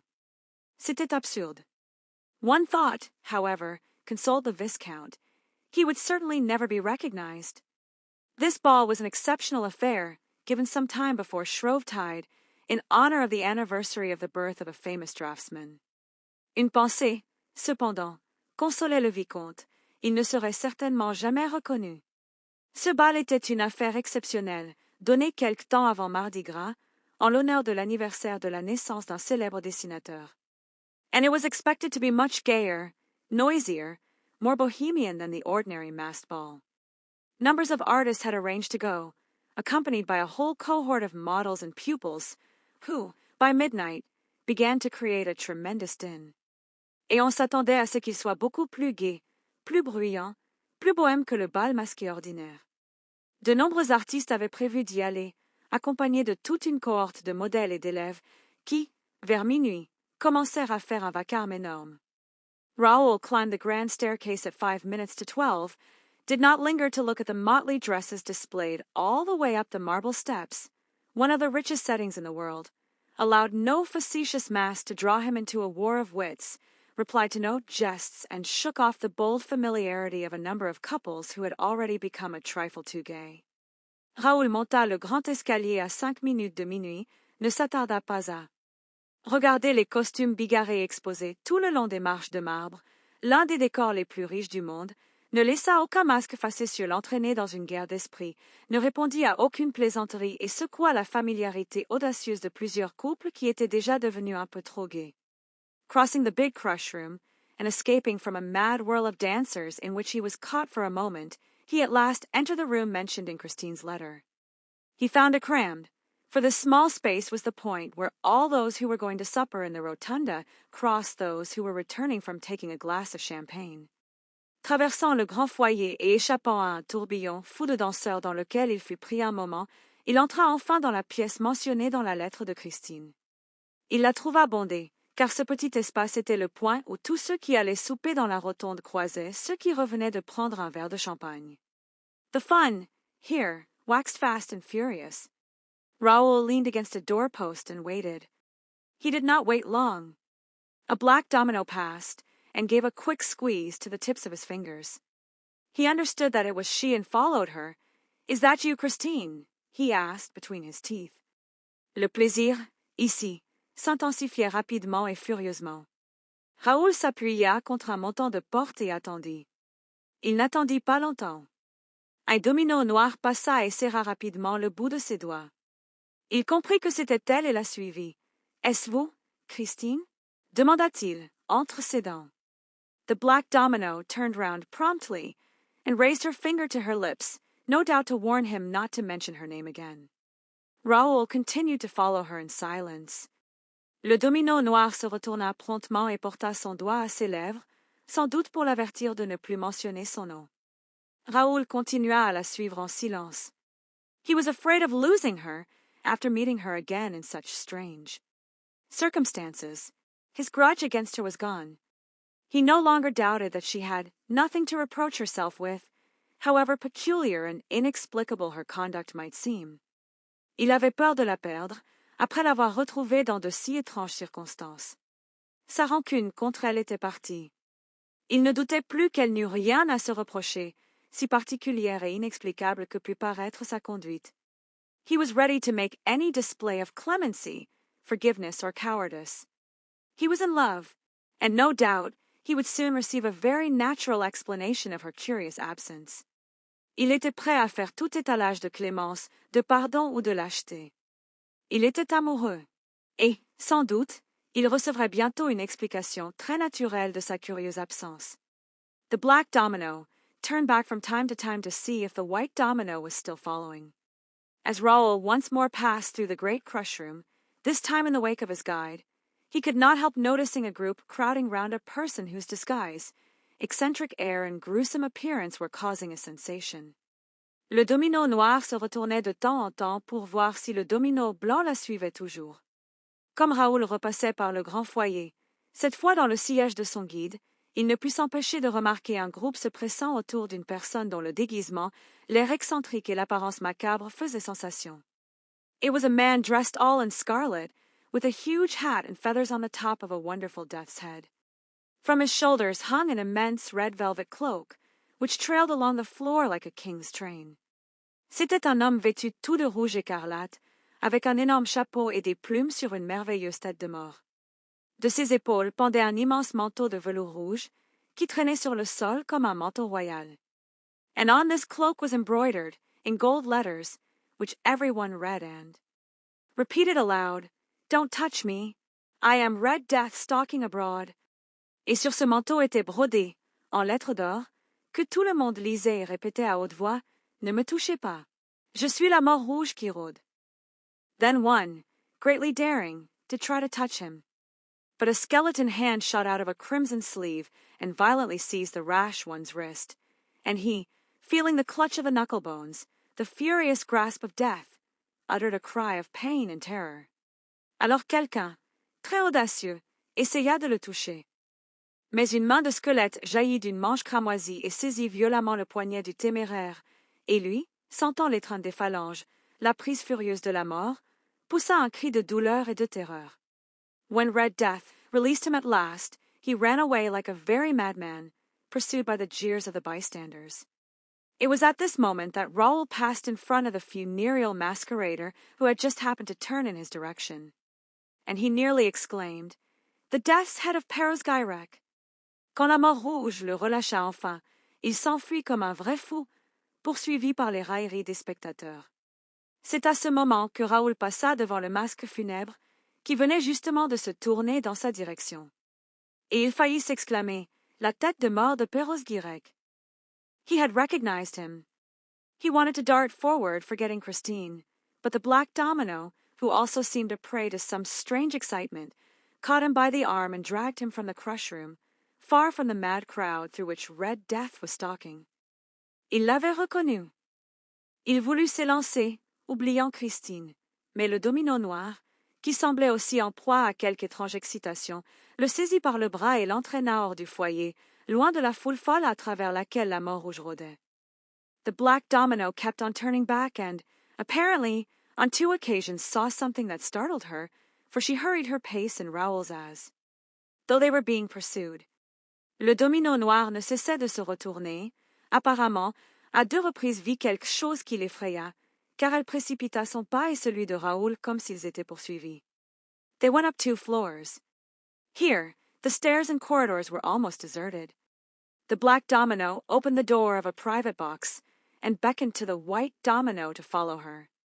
Ils montèrent 2 étages. Ici, les escaliers et les couloirs étaient presque déserts. Le domino noir ouvrit la porte d'une loge particulière et fit signe au domino blanc de la suivre. Then Christine, whom he recognized by the sound of her voice, closed the door behind them and warned him in a whisper to remain at the back of the box and on no account to show himself. Alors Christine, qu'il reconnut au son de sa voix, ferma la porte derrière eux et l'avertit, dans un murmure, de rester au fond de la loge et de ne se montrer sous aucun prétexte. Raoul took off his mask. Christine kept hers on. And when Raoul was about to ask her to remove it, he was surprised to see her put her ear to the partition and listen eagerly for a sound outside. Raoul ôta son masque. Christine garda le signe. Et, quand Raoul allait lui demander de l'enlever, il fut surpris de la voir mettre son oreille contre la cloison et écouter avidement un bruit au dehors. Then she opened the door ajar, looked out into the corridor, and in a low voice said, "He must have gone up higher." Suddenly she exclaimed, "He is coming down again." Puis elle entr'ouvrit la porte, regarda dans le couloir, à voix basse, dit, "Il a dû monter plus haut." Soudain elle s'exclama, "Il redescend." She tried to close the door, but Raoul prevented her, for he had seen on the top step of the staircase that led to the floor above a red foot, followed by another. And slowly, majestically, the whole scarlet dress of Red Death met his eyes. And he once more saw the death's head of Perros-Guirec. Elle essaya de fermer la porte, mais Raoul l'en empêcha, car il avait vu, sur la marche supérieure de l'escalier qui menait à l'étage au-dessus, un pied rouge suivi d'un autre. Et lentement, majestueusement, tout l'habit écarlate de la mort rouge frappa ses yeux. Et il revit la tête de mort de Perros-Guirec. "It's he exclaimed. "This time, he shall not escape me." But Christine had slammed the door at the moment when Raoul was on the point of rushing out. He tried to push her aside. "C'est lui," s'exclama-t-il. "Cette fois, il ne m'échappera pas." Mais Christine avait claqué la porte au moment où Raoul était sur le point de se précipiter dehors. Il essaya de la pousser de côté. "Whom do you mean by he?" she asked, in a changed voice. "Who shall not escape you?" Raoul tried to overcome the girl's resistance by force, but she repelled him with a strength which he would not have suspected in her. He understood, or thought he understood, and at once lost his temper. "Qui entendez-vous par lui?" demanda-t-elle, d'une voix changée. "Qui ne vous échappera pas?" Raoul essaya de vaincre la résistance de la jeune fille par la force, mais elle le repoussa avec une force qu'il n'aurait pas soupçonnée en elle. Il comprit, ou crut comprendre, et perdit aussitôt son sang-froid. "Who?" he repeated angrily. "Why, he, the man who hides behind that hideous mask of death, the evil genius of the churchyard at Perros, Red Death, in a word, madame, your friend, your angel of music." "Qui?" répéta-t-il avec colère. Mais, lui, l'homme qui se cache derrière cet hideux masque de mort. Le mauvais génie du cimetière de Perros. La mort rouge. En un mot, madame, votre ami, votre ange de la musique. "But I shall snatch off his mask, as I shall snatch off my own, and this time we shall look each other in the face, he and I, with no veil and no lies between us, and I shall know whom you love and who loves you. Mais j'arracherai son masque, comme j'arracherai le mien, et, cette fois, nous nous regarderons en face, lui et moi, sans voile et sans mensonge entre nous, et je saurai qui vous aimez et qui vous aime." He burst into a mad laugh, while Christine gave a disconsolate moan behind her velvet mask.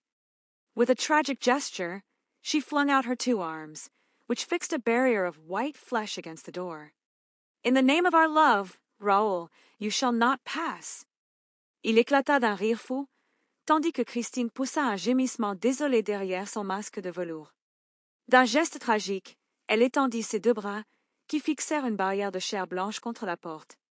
"Au nom de notre amour, Raoul, vous ne passerez pas." He stopped. What had she said?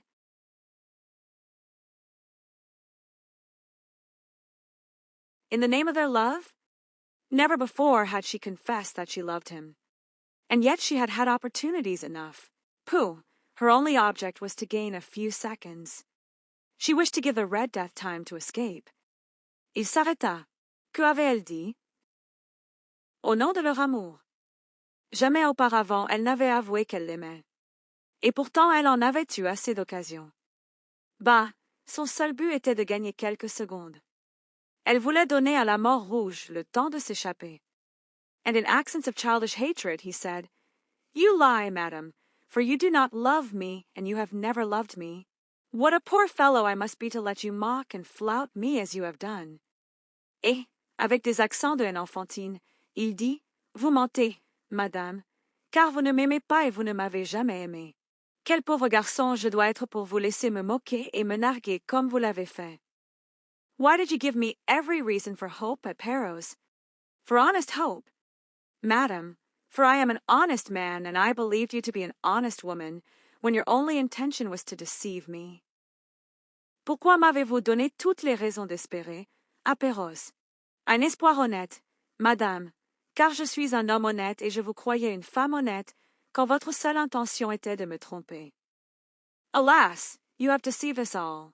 You have taken a shameful advantage of the candid affection of your benefactress herself, who continues to believe in your sincerity while you go about the opera ball with Red Death. I despise you. Hélas, vous nous avez tous trompés. Vous avez honteusement abusé de l'affection candide de votre bienfaitrice elle-même, qui continue à croire en votre sincérité, tandis que vous allez au bal de l'opéra avec la mort rouge. Je vous méprise. And he burst into tears. She allowed him to insult her. She thought of but one thing, to keep him from leaving the box. You will beg my pardon one day, for all those ugly words, Raoul, and when you do I shall forgive you. Et il éclata en sanglots. Elle le laissa l'insulter. Elle ne pensait qu'à une chose, l'empêcher de quitter la loge. Vous me demanderez pardon, un jour, de toutes ces vilaines paroles, Raoul, et quand vous le ferez, je vous pardonnerai. He shook his head. No, no, you have driven me mad. When I think that I had only one object in life, to give my name to an opera wench. Raoul, how can you? I shall die of shame. Il secoua la tête. Non, non, vous m'avez rendu fou. Quand je pense que je n'avais qu'un but dans la vie, donner mon nom à une fille d'opéra. Raoul, comment pouvez-vous? Je mourrais de honte. No, dear, live, said Christine's grave and changed voice. And, goodbye, goodbye, Raoul. The boy stepped forward, staggering as he went. He risked one more sarcasm. Oh, you must let me come and applaud you from time to time. Non, cher, vivez, dit la voix grave et changée de Christine. Et, au revoir, Raoul. Le garçon s'avança, chancelant en marchant. Il risqua un sarcasme de plus. Oh, vous devez me laisser venir vous applaudir de temps en temps. I shall never sing again, Raoul. Really, he replied, still more satirically.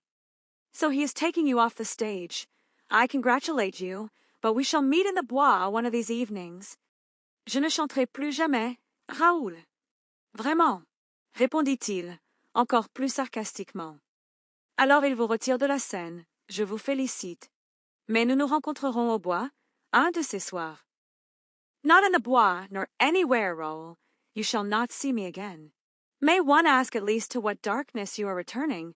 For what hell are you leaving, mysterious lady? Or for what paradise? Ni au bois ni ailleurs, Raoul, vous ne me reverrez plus. Peut-on demander au moins vers quelles ténèbres vous retournez? Pour quel enfer partez-vous, dame mystérieuse? Ou pour quel paradis? I came to tell you, dear, but I can't tell you now. You would not believe me. You have lost faith in me, Raoul. It is finished. She spoke in such a despairing voice that the lad began to feel remorse for his cruelty. Je suis venu vous le dire, cher, mais je ne peux pas vous le dire maintenant. Vous ne me croiriez pas. Vous avez perdu foi en moi, Raoul. C'est fini. Elle parlait d'une voix si désespérée que le jeune homme commença à éprouver des remords de sa cruauté. But look here, he cried. Can't you tell me what all this means? You are free. There is no one to interfere with you. You go about Paris. You put on a domino to come to the ball. Why do you not go home? Mais voyons, s'écria-t-il. Ne pouvez-vous me dire ce que tout cela signifie? Vous êtes libre, il n'y a personne pour vous gêner. Vous circulez dans Paris. Vous mettez un domino pour venir au bal. Pourquoi ne rentrez-vous pas chez vous? What have you been doing this past fortnight? What is this tale about the angel of music, which you have been telling Mamma Valerius? Someone may have taken you in, played upon your innocence. I was a witness of it myself at Paros, but you know what to believe now. Qu'avez-vous fait ces 15 derniers jours? Quelle est cette histoire de l'ange de la musique que vous avez racontée à Maman Valerius? Quelqu'un a pu vous tromper, jouer sur votre innocence. J'en ai été témoin moi-même, à Perros. Mais vous savez maintenant quoi croire. You seem to me quite sensible, Christine. You know what you are doing. And meanwhile Mamma Valerius lies waiting for you at home and appealing to your good genius. Explain yourself, Christine, I beg of you. Anyone might have been deceived as I was. What is this farce? Vous me semblez tout à fait sensée, Christine. Vous savez ce que vous faites. Et pendant ce temps, Maman Valerius vous attend à la maison et fait appel à votre bon génie. Expliquez-vous, Christine, je vous en prie. N'importe qui aurait pu être trompé, comme je l'ai été. Quelle est cette farce? Christine simply took off her mask and said, Dear, it is a tragedy. Raoul now saw her face and could not restrain an exclamation of surprise and terror. Christine enleva simplement son masque et dit, Cher, c'est une tragédie. Raoul vit alors son visage et ne put retenir une exclamation de surprise et de terreur. The fresh complexion of former days was gone. A mortal pallor covered those features, which he had known so charming and so gentle, and sorrow had furrowed them with pitiless lines and traced dark and unspeakably sad shadows under her eyes. Le teint frais d'autrefois avait disparu. Une pâleur mortelle couvrait ses traits, qu'il avait connus si charmants et si doux, et le chagrin les avait sillonnés de rides impitoyables et avait tracé des ombres sombres et indiciblement tristes sous ses yeux. My dearest! My dearest! He moaned, holding out his arms. You promised to forgive me. Perhaps, some day, perhaps, she said, resuming her mask, and she went away, forbidding him, with a gesture, to follow her.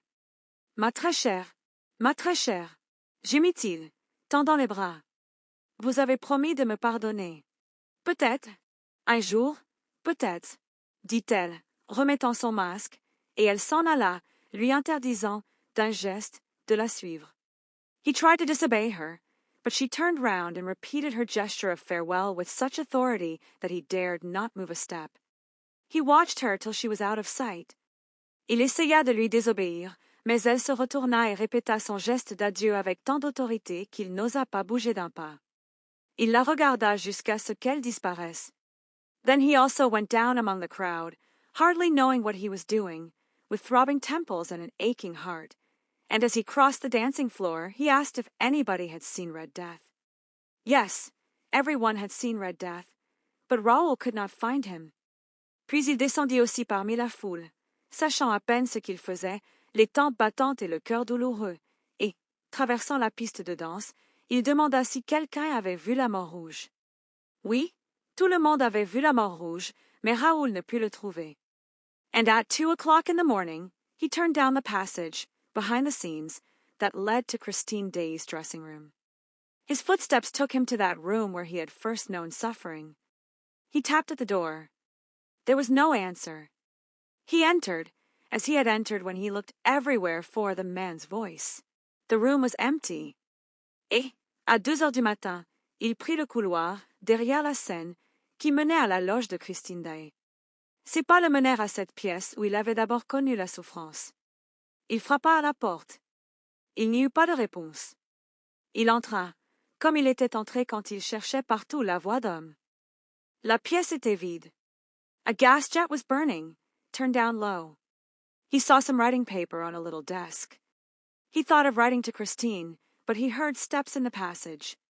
He had only time to hide in the inner room, which was separated from the dressing room by a curtain. Un bec de gaz brûlait, baissé. Il vit du papier à lettres sur un petit bureau. Il pensa à écrire à Christine, mais il entendit des pas dans le couloir. Il n'eut que le temps de se cacher dans la pièce intérieure, qui était séparée de la loge par un rideau.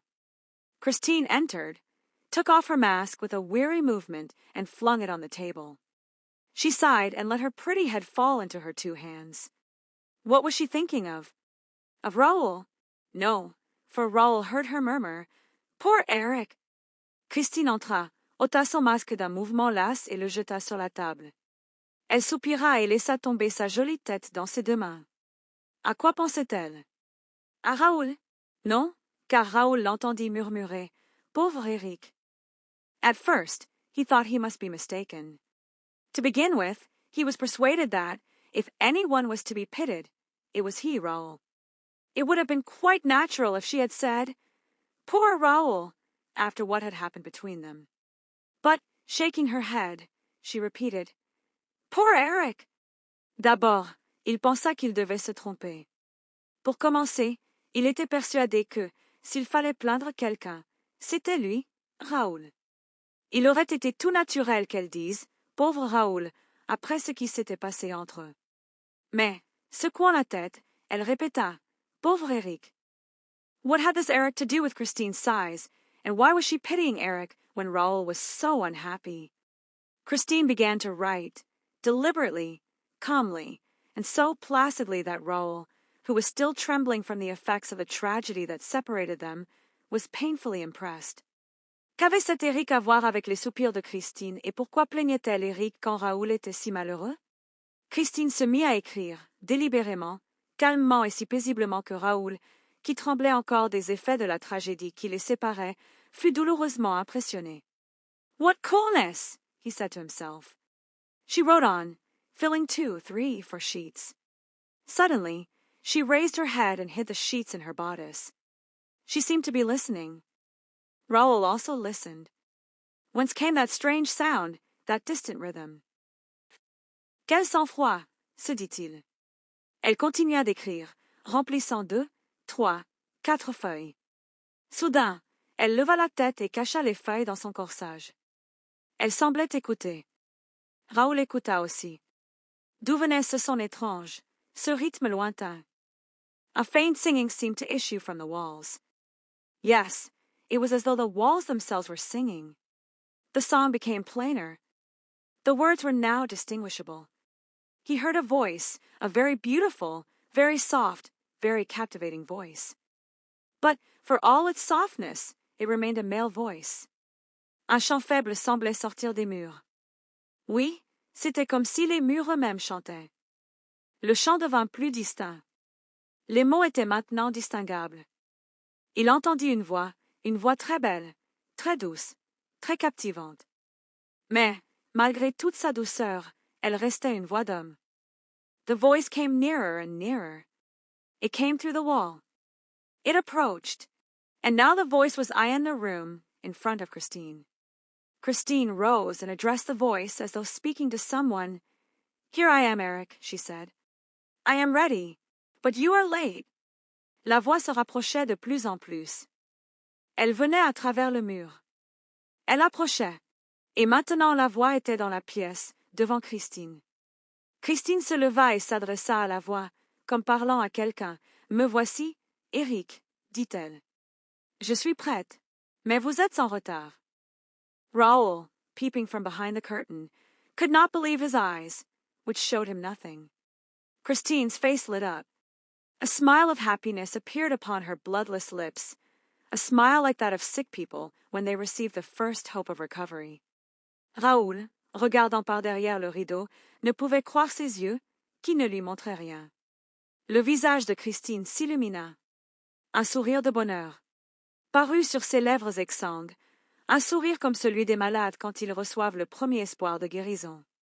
The voice without a body went on singing, and certainly Raoul had never in his life heard anything more absolutely and heroically sweet, more gloriously insidious, more delicate, more powerful, in short, more irresistibly triumphant. La voix sans corps continua de chanter, et certainement Raoul n'avait jamais de sa vie entendu quelque chose de plus absolument et héroïquement doux, de plus glorieusement insidieux, de plus délicat, de plus puissant, en somme, de plus irrésistiblement triomphant. He listened to it in a fever, and he now began to understand how Christine Daaé was able to appear one evening before the stupefied audience, with accents of a beauty hitherto unknown, of a superhuman exaltation, while doubtless still under the influence of the mysterious and invisible master. Il l'écouta dans la fièvre et il commença maintenant à comprendre comment Christine Daaé avait pu paraître un soir, devant l'auditoire stupéfait, avec des accents d'une beauté jusqu'alors inconnue, d'une exaltation surhumaine, tout en étant sans doute encore sous l'influence du maître mystérieux et invisible. The voice was singing the wedding night song from Romeo and Juliet. Raoul saw Christine stretch out her arms to the voice as she had done, in Perrault's churchyard, to the invisible violin playing the resurrection of Lazarus. La voix chantait la chanson de la nuit de noces de Roméo et Juliette. Raoul vit Christine tendre les bras vers la voix comme elle l'avait fait, dans le cimetière de Perros, vers le violon invisible jouant la résurrection de Lazare. And nothing could describe the passion with which the voice sang. Fate links thee to me for ever and a day. The strains went through Raoul's heart. Et rien ne pouvait décrire la passion avec laquelle la voix chantait, Le destin te lie à moi pour toujours et un jour. Les accents traversèrent le cœur de Raoul.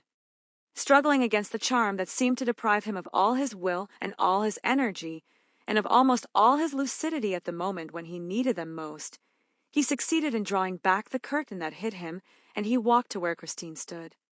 Luttant contre le charme qui semblait le priver de toute sa volonté et de toute son énergie et de presque toute sa lucidité au moment où il en avait le plus besoin, il réussit à tirer le rideau qui le cachait et il marcha vers l'endroit où se tenait Christine. She herself was moving to the back of the room, the whole wall of which was occupied by a great mirror that reflected her image, but not his, for he was just behind her and entirely covered by her. Elle-même se dirigeait vers le fond de la pièce, dont tout le mur était occupé par un grand miroir qui reflétait son image, mais pas la sienne, car il était juste derrière elle et entièrement couvert par elle. Fate links thee to me forever and a day. Christine walked toward her image in the glass, and the image came toward her. The two Christinas, the real one and the reflection, ended by touching. Le destin te lie à moi pour toujours et un jour. Christine marcha vers son image dans la glace, et l'image vint vers elle. Les deux Christines, la vraie et le reflet, finirent par se toucher. And Raoul put out his arms to clasp the two in one embrace. But, by a sort of dazzling miracle that sent him staggering, Raoul was suddenly flung back, while an icy blast swept over his face. Et Raoul tendit les bras pour étreindre les deux en une seule embrassade. Mais, par une sorte de miracle éblouissant qui l'envoya chanceler, Raoul fut soudain rejeté en arrière, tandis qu'un souffle glacé balayait son visage. He saw, not 2, but 4, 8, 20 Christinas spinning round him, laughing at him and fleeing so swiftly that he could not touch one of them. At last, everything stood still again, and he saw himself in the glass. But Christine had disappeared. Il vit, non pas 2, mais 4, 8, 20 Christines tournoyées autour de lui, se moquant de lui et fuyant si rapidement qu'il ne put en toucher une seule. Enfin, tout redevint immobile, et il se vit dans la glace. Mais Christine avait disparu.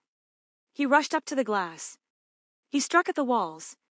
Nobody, and meanwhile the room still echoed with a distant passionate singing. Fate links thee to me forever and a day. Which way had Christine gone? Which way would she return?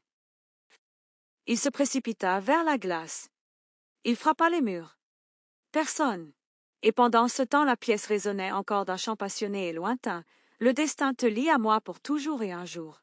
Par où Christine était-elle partie? Par où reviendrait-elle? Would she return? Alas, had she not declared to him that everything was finished? And was the voice not repeating, Fate links thee to me forever and a day? To me. To whom? Reviendrait-elle? Hélas, ne lui avait-elle pas déclaré que tout était fini? Et la voix ne répétait-elle pas, le destin te lie à moi pour toujours et un jour? À moi? À qui? Then, worn out, beaten, empty-brained, he sat down on the chair which Christine had just left. Like her, he let his head fall into his hands.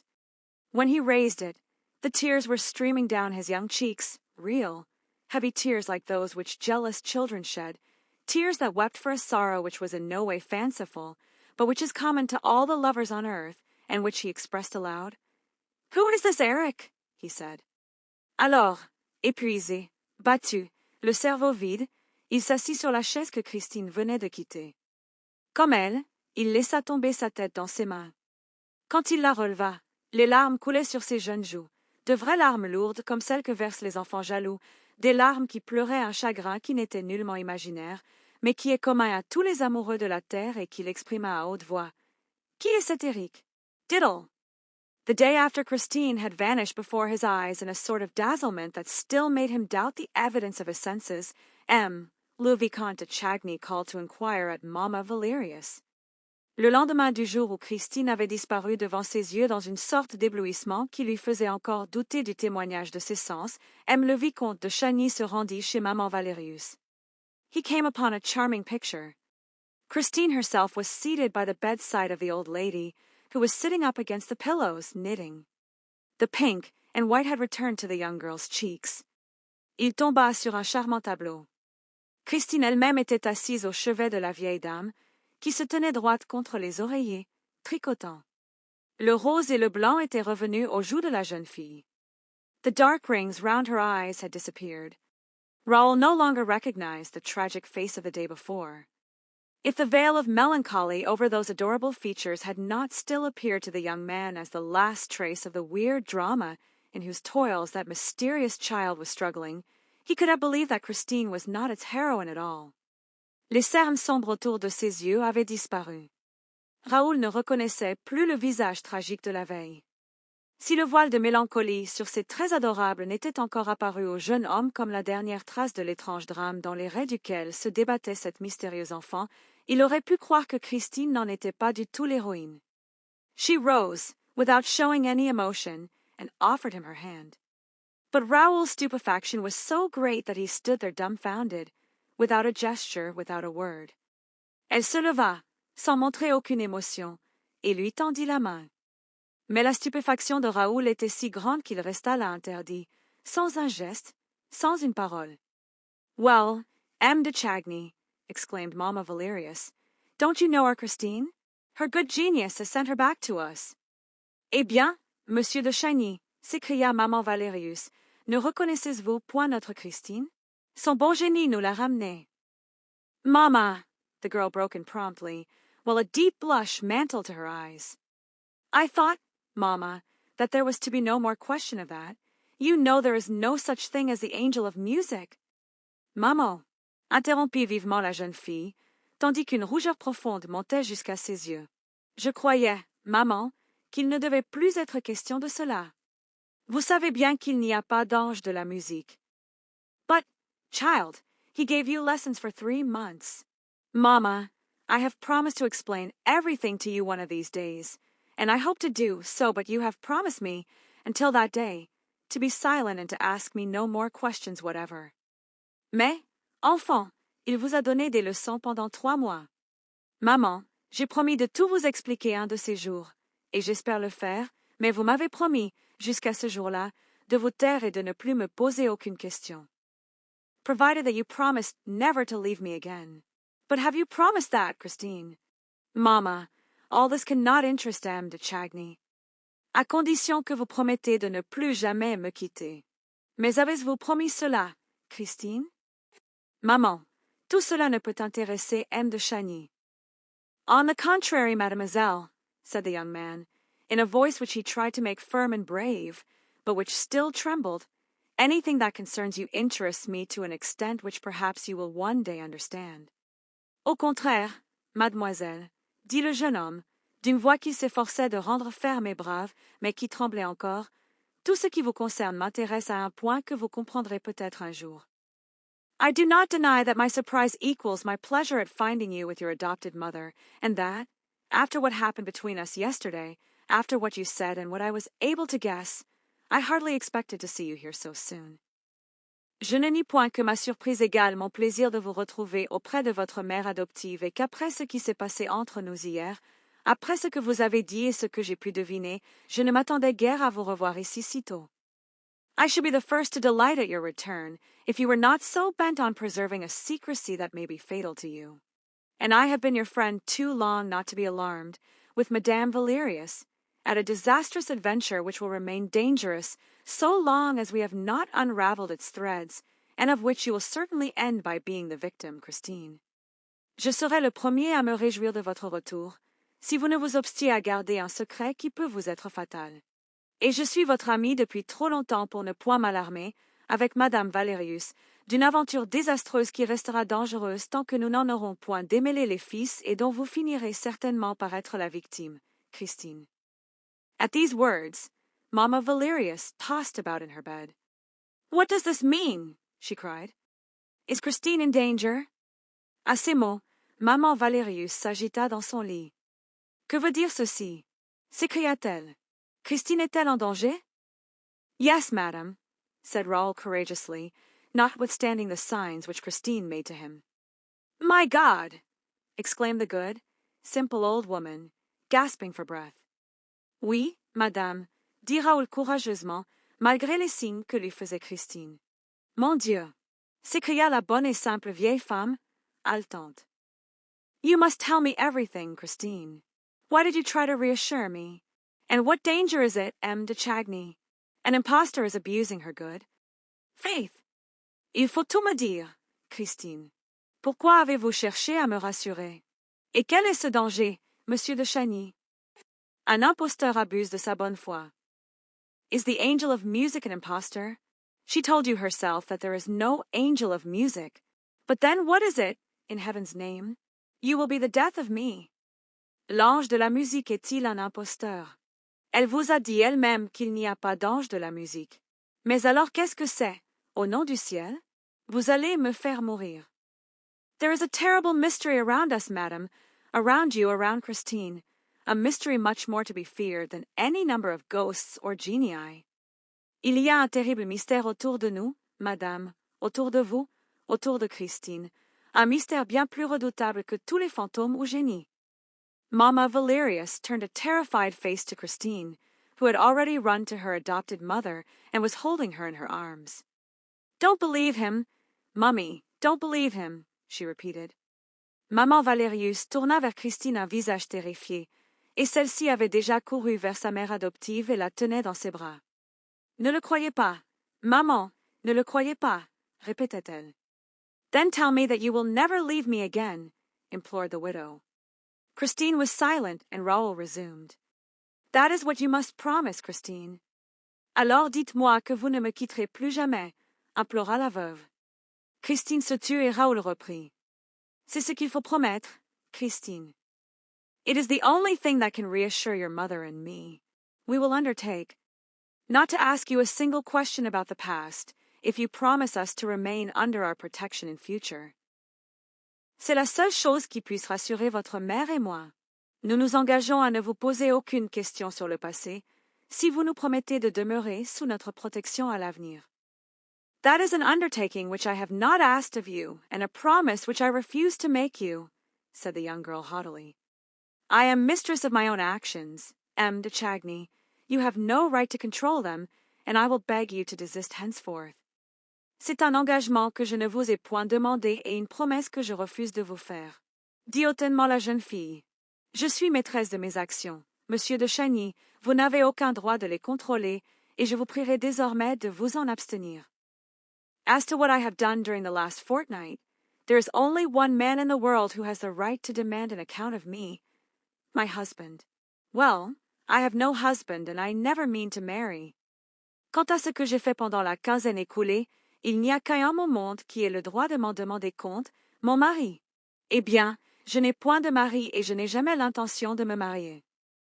She threw out her hands to emphasize her words, and Raoul turned pale, not only because of the words which he had heard, but because he had caught sight of a plain gold ring on Christine's finger. Elle jeta ses mains en avant pour souligner ses paroles et Raoul pâlit, non seulement à cause des mots qu'il avait entendus, mais parce qu'il avait aperçu un simple anneau d'or au doigt de Christine. You have no husband, and yet you wear a wedding ring. He tried to seize her hand, but she swiftly drew it back. That's a present, she said, blushing once more and vainly striving to hide her embarrassment. Vous n'avez point de mari, et cependant vous portez une alliance. Elle tenta de saisir sa main, mais elle la retira vivement. C'est un cadeau, dit-elle, rougissant de nouveau et s'efforçant vainement de cacher son embarras. Christine, as you have no husband, that ring can only have been given by one who hopes to make you his wife. Why deceive us further? Why torture me still more? That ring is a promise, and that promise has been accepted. Christine, comme vous n'avez point de mari, cet anneau ne peut avoir été donné que par quelqu'un qui espère faire de vous sa femme. Pourquoi nous tromper davantage? Pourquoi me torturer encore? Cet anneau est une promesse, et cette promesse a été acceptée. That's what I said, exclaimed the old lady. And what did she answer, madam? What I chose, said Christine, driven to exasperation. Don't you think, monsieur, that this cross-examination has lasted long enough? As far as I am concerned. C'est bien ce que je disais, s'écria la vieille dame. Et qu'a-t-elle répondu, madame? Ce qu'il m'a plu, dit Christine, poussée à l'exaspération. Ne trouvez-vous point, monsieur, que cet interrogatoire a assez duré? En ce qui me concerne. Raoul was afraid to let her finish her speech. He interrupted her. I beg your pardon for speaking as I did, mademoiselle. You know the good intentions that make me meddle, just now, in matters which, you no doubt think, have nothing to do with me. Raoul eut peur de la laisser achever sa phrase. Il l'interrompit. Je vous demande pardon de parler comme je l'ai fait, mademoiselle. Vous connaissez les bonnes intentions qui me font me mêler, en ce moment, d'affaires qui, vous le pensez sans doute, ne me regardent point.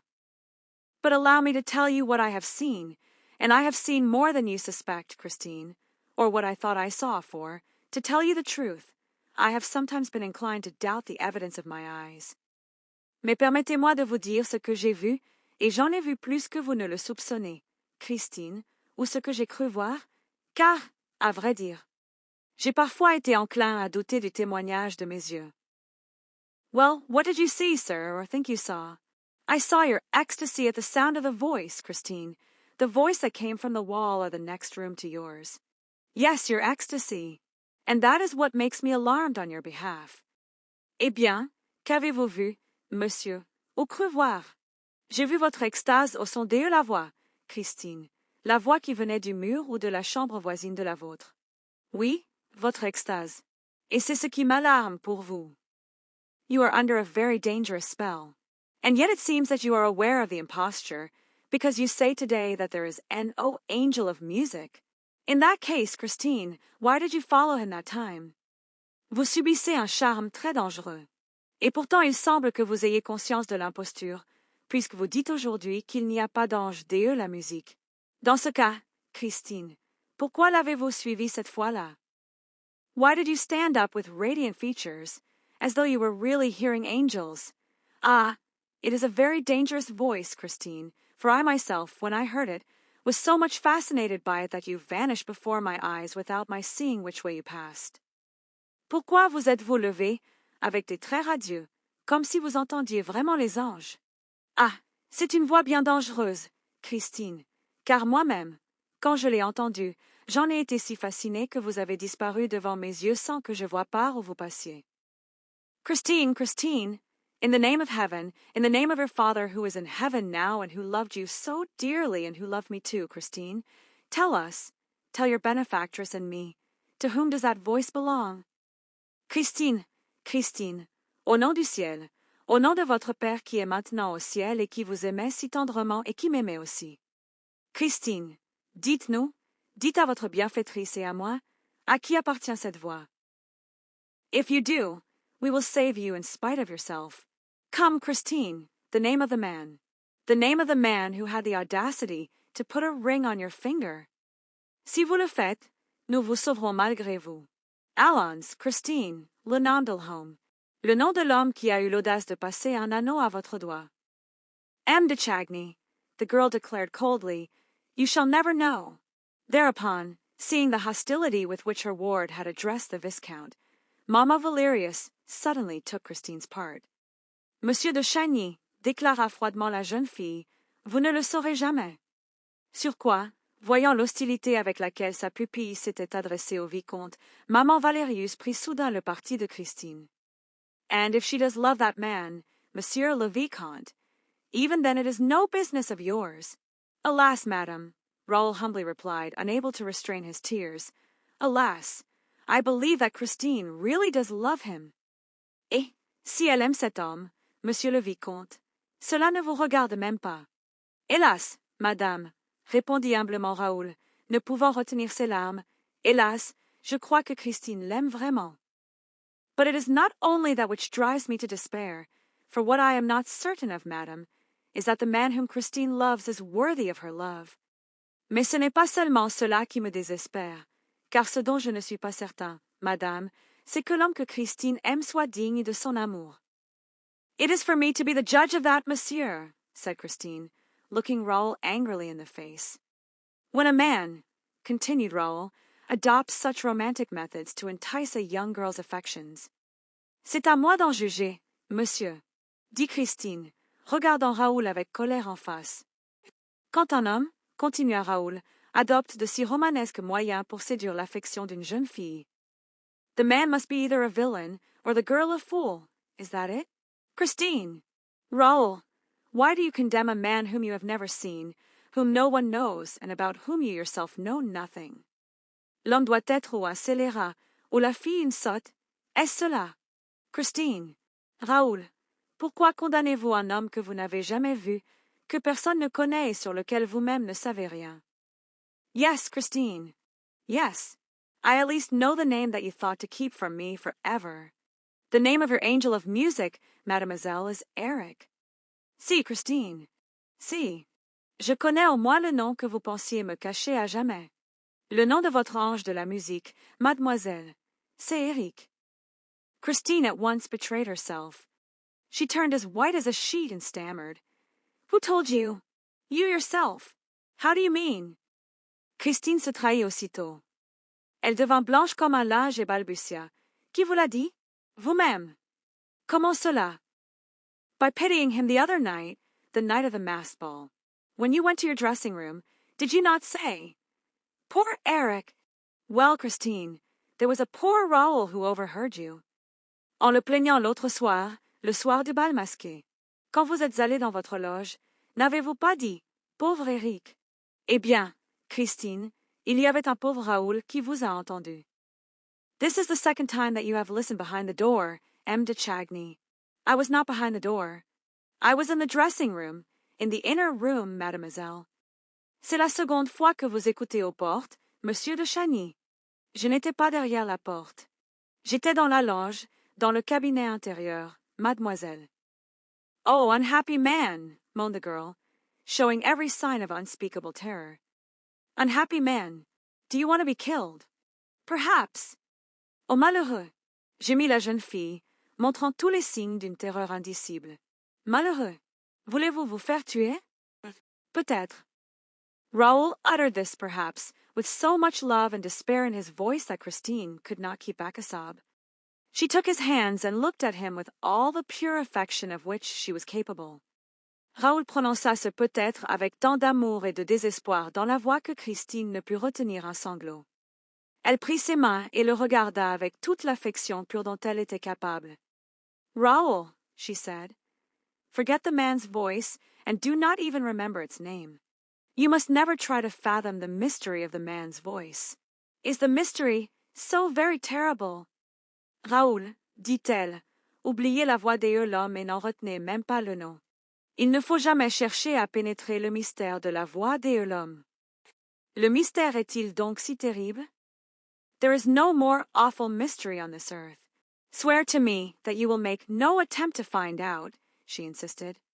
Swear to me that you will never come to my dressing room, unless I send for you. Il n'y a pas de plus affreux mystère sur cette terre. Jurez-moi que vous ne chercherez point à découvrir, insista-t-elle. Jurez-moi que vous ne viendrez jamais dans ma loge, à moins que je ne vous fasse demander. Then you promise to send for me sometimes, Christine? I promise. When? Tomorrow. Then I swear to do as you ask. He kissed her hands and went away, cursing Eric and resolving to be patient. Alors vous promettez de me faire demander quelquefois, Christine. Je le promets. Quand? Demain. Alors je jure de faire comme vous le demandez. Il baisa ses mains et s'en alla, maudissant Eric et se résolvant à la patience. The next day, he saw her at the opera. She was still wearing the plain gold ring. She was gentle and kind to him. She talked to him of the plans which he was forming, of his future, of his career. Le lendemain, il la vit à l'opéra. Elle portait toujours le simple anneau d'or. Elle fut douce et bonne pour lui. Elle lui parla des projets qu'il formait, de son avenir, de sa carrière. He told her that the date of the polar expedition had been put forward, and that he would leave France in 3 weeks, or a month at latest. She suggested, almost gaily, that he must look upon the voyage with delight, as a stage toward his coming fame. Il lui dit que la date de l'expédition polaire avait été avancée et qu'il quitterait la France dans 3 semaines ou 1 mois au plus tard. Elle suggéra, presque gaiement, qu'il devait considérer le voyage avec joie, comme une étape vers sa gloire future. And when he replied that fame without love was no attraction in his eyes, she treated him as a child whose sorrows were only short-lived. How can you speak so lightly of such serious things? He asked. Et quand il répondit que la gloire sans amour n'avait aucun attrait à ses yeux, Elle le traita comme un enfant dont les chagrins n'étaient que passagers. Comment pouvez-vous parler si légèrement de choses si sérieuses? Demanda-t-il. Perhaps we shall never see each other again. I may die during that expedition. Or I, she said simply. She no longer smiled or jested. She seemed to be thinking of some new thing that had entered her mind for the first time. Peut-être ne nous reverrons-nous jamais. Je puis mourir pendant cette expédition. Ou moi, dit-elle simplement. Elle ne souriait plus ni ne plaisantait. Elle semblait penser à quelque chose de nouveau qui était entré dans son esprit pour la première fois. Her eyes were all aglow with it. What are you thinking of, Christine? I am thinking that we shall not see each other again. And does that make you so radiant? Ses yeux en étaient tout illuminés. À quoi pensez-vous, Christine? Je pense que nous ne nous reverrons plus. Et cela vous rend si rayonnante? And that, in a month, we shall have to say goodbye forever. Unless, Christine, we pledge our faith and wait for each other forever. She put her hand on his mouth. Et que, dans un mois, nous devrons nous dire adieu pour toujours. À moi, Christine, que nous engagions notre foi et nous attendions l'un l'autre pour toujours. Elle posa sa main sur sa bouche. Hush, Raoul. You know there is no question of that. And we shall never be married. That is understood. She seemed suddenly almost unable to contain an overpowering gaiety. She clapped her hands with childish glee. Zut, Raoul. Vous savez qu'il n'en est pas question. Et nous ne nous marierons jamais, c'est entendu. Elle sembla soudain presque incapable de contenir une gaieté débordante. Elle battit des mains avec une joie enfantine. Raoul stared at her in amazement. But, she continued, holding out her two hands to Raoul, or rather giving them to him, as though she had suddenly resolved to make him a present of them. But if we cannot be married, we can. We can be engaged. Raoul la regardait avec stupéfaction. Mais, continua-t-elle, tendant ses deux mains à Raoul, ou plutôt les lui donnant, comme si elle avait soudain résolu de lui en faire présent. Mais si nous ne pouvons pas nous marier, nous pouvons. Nous pouvons nous fiancer. Nobody will know but ourselves, Raoul. There have been plenty of secret marriages. Why not a secret engagement? We are engaged, dear, for a month. In a month, you will go away, and I can be happy at the thought of that month all my life long. Personne ne le saura que nous. Raoul, il y a eu beaucoup de mariages secrets. Pourquoi pas des fiançailles secrètes? Nous sommes fiancés, cher ami, pour un mois. Dans un mois, vous partirez, et je pourrai être heureuse à la pensée de ce mois toute ma vie. She was enchanted with her inspiration. Then she became serious again. This, she said, I ask a happiness that will harm no one. Raoul jumped at the idea. He bowed to Christine and said, Elle était enchantée de son inspiration. Puis elle redevint sérieuse. Ceci, dit-elle, est un bonheur qui ne fera mal à personne. Raoul sauta sur l'idée. Il s'inclina devant Christine et dit, Mademoiselle, I have the honor to ask for your hand. Why, you have both of them already, my dear betrothed. Oh, Raoul, how happy we shall be. We must play at being engaged all day long. Mademoiselle, j'ai l'honneur de vous demander votre main. Mais, vous les avez déjà toutes les deux, mon cher fiancé. Oh, Raoul, comme nous serons heureux. Il faut jouer aux fiancés toute la journée. It was the prettiest game in the world, and they enjoyed it like the children that they were. Oh, the wonderful speeches they made to each other, and the eternal vows they exchanged. They played at hearts as other children might play at ball, only, as it was really their two hearts that they flung to and fro, they had to be very, very handy to catch them, each time, without hurting them. C'était le plus joli jeu du monde et ils s'en amusaient comme les enfants qu'ils étaient. Oh, les merveilleux discours qu'ils se tenaient et les serments éternels qu'ils échangeaient. Ils jouaient au cœur comme d'autres enfants auraient joué à la balle. Seulement, comme c'était vraiment leurs deux cœurs qu'ils se renvoyaient, il fallait être très, très adroit pour les rattraper. Chaque fois, sans les blesser. One day, about a week after the game began, Raoul's heart was badly hurt and he stopped playing and uttered these wild words. I shan't go to the North Pole. Un jour, environ une semaine après le commencement du jeu, le cœur de Raoul fut cruellement blessé et il cessa de jouer et prononça ces paroles folles. Je n'irai pas au pôle Nord. Christine, who, in her innocence, had not dreamed of such a possibility, suddenly discovered the danger of the game and reproached herself bitterly. She did not say a word in reply to Raoul's remark and went straight home. Christine, qui, dans son innocence, n'avait pas rêvé d'une telle possibilité, découvrit soudain le danger du jeu et se reprocha amèrement. Elle ne dit pas un mot en réponse à la remarque de Raoul et rentra directement chez elle. This happened in the afternoon, in the singer's dressing room, where they met every day and where they amused themselves by dining on 3 biscuits, 2 glasses of port and a bunch of violets.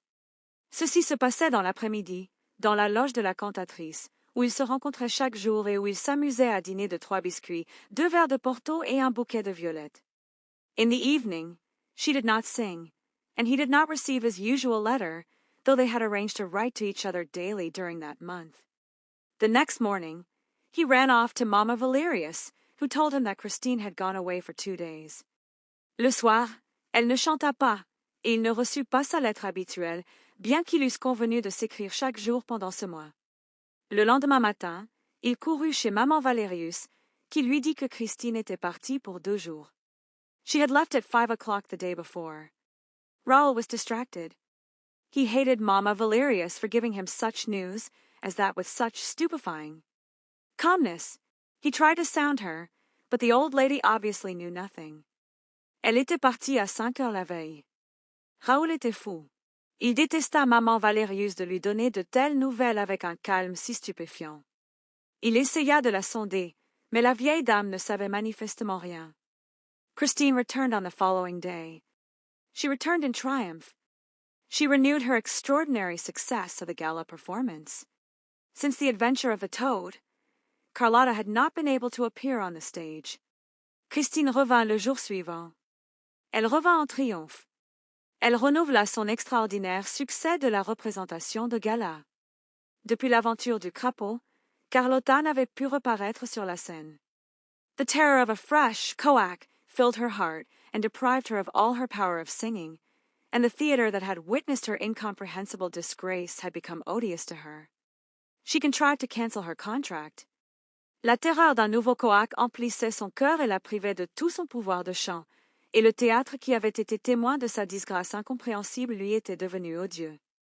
Elle parvint à résilier son contrat. Day was offered the vacant place for the time. She received thunders of applause in the Jove. The Viscount, who, of course, was present, was the only one to suffer on hearing the 1,000 echoes of his fresh triumph, for Christine still wore her plain gold ring. Daaé se vit offrir la place vacante pour le moment. Elle reçut des tonnerres d'applaudissements dans la Juive. Le vicomte, qui, bien entendu, était présent, fut le seul à souffrir en entendant les 1000 échos de ce nouveau triomphe, car Christine portait toujours son simple anneau d'or. A distant voice whispered in the young man's ear, "She is wearing the ring again tonight, and you did not give it to her. She gave her soul again tonight, and did not give it to you. If she will not tell you what she has been doing the past 2 days, you must go and ask Eric." Une voix lointaine murmura à l'oreille du jeune homme, "Elle porte l'anneau encore ce soir, et vous ne le lui avez pas donné. Elle a donné son âme encore ce soir et ne vous l'a pas donné. Si elle ne veut pas vous dire ce qu'elle a fait ces 2 derniers jours, vous devez aller demander à Eric." He ran behind the scenes and placed himself in her way. She saw him, for her eyes were looking for him. She said, "Quick, quick, come," and she dragged him to her dressing room. Il courut dans les coulisses et se plaça sur son chemin. Elle le vit car ses yeux le cherchaient. Elle dit, "Vite, vite, venez," et elle l'entraîna vers sa loge. Raoul at once threw himself on his knees before her. He swore to her that he would go, and he entreated her never again to withhold a single hour of the ideal happiness which she had promised him. Raoul se jeta aussitôt à genoux devant elle. Il lui jura qu'il partirait et la supplia de ne plus jamais lui retrancher une seule heure du bonheur idéal qu'elle lui avait promis. She let her tears flow. They kissed like a despairing brother and sister who have been smitten with a common loss and who meet to mourn a dead parent. Elle laissa couler ses larmes. Ils s'embrassèrent comme un frère et une sœur désespérés qui ont été frappés d'une perte commune et qui se retrouvent pour pleurer un parent mort. Suddenly, she snatched herself from the young man's soft and timid embrace, seemed to listen to something, and with a quick gesture, pointed to the door. When he was on the threshold, she said, in so low a voice that the Viscount guessed rather than heard her words. Soudain, elle s'arracha de l'étreinte douce et timide du jeune homme, sembla écouter quelque chose, et, d'un geste rapide, montra la porte. Quand il fut sur le seuil, elle dit, d'une voix si basse que le vicomte devina plutôt qu'il n'entendit ses paroles. Tomorrow, my dear betrothed, and be happy, Raoul. I sang for you tonight. He returned the next day. But those 2 days of absence had broken the charm of their delightful make-believe. À demain, mon cher fiancé. Et soyez heureux, Raoul, j'ai chanté pour vous ce soir. Il revint le lendemain. Mais ces 2 jours d'absence avaient rompu le charme de leur délicieuse comédie. They looked at each other, in the dressing-room, with their sad eyes, without exchanging a word. Raoul had to restrain himself not to cry out, I am jealous! I am jealous! I am jealous! Ils se regardèrent, dans la loge, avec leurs yeux tristes, sans échanger une parole. Raoul dut se retenir pour ne pas crier, Je suis jaloux! Je suis jaloux! Je suis jaloux! But she heard him all the same. Then she said, Come for a walk, dear. The air will do you good. Raoul thought that she would propose a stroll in the country, far from that building which he detested as a prison whose jailer he could feel walking within the walls. The jailer, Eric. Mais elle l'entendit tout de même. Alors elle dit, Venez vous promener, cher ami. L'air vous fera du bien. Raoul pensa qu'elle proposerait une promenade à la campagne, loin de ce bâtiment qu'il détestait comme une prison dont il sentait le geôlier marcher dans les murs. Le geôlier Eric. But she took him to the stage and made him sit on the wooden curb of a well, in the doubtful peace and coolness of a first scene set for the evening's performance. Mais elle le mena sur la scène et le fit asseoir sur la margelle de bois d'un puits, dans la paix douteuse et la fraîcheur d'un premier décor planté pour la représentation du soir.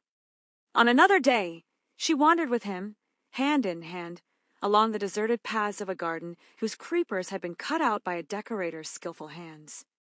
It was as though the real sky, the real flowers, the real earth were forbidden her for all time, and she condemned to breathe no other air than that.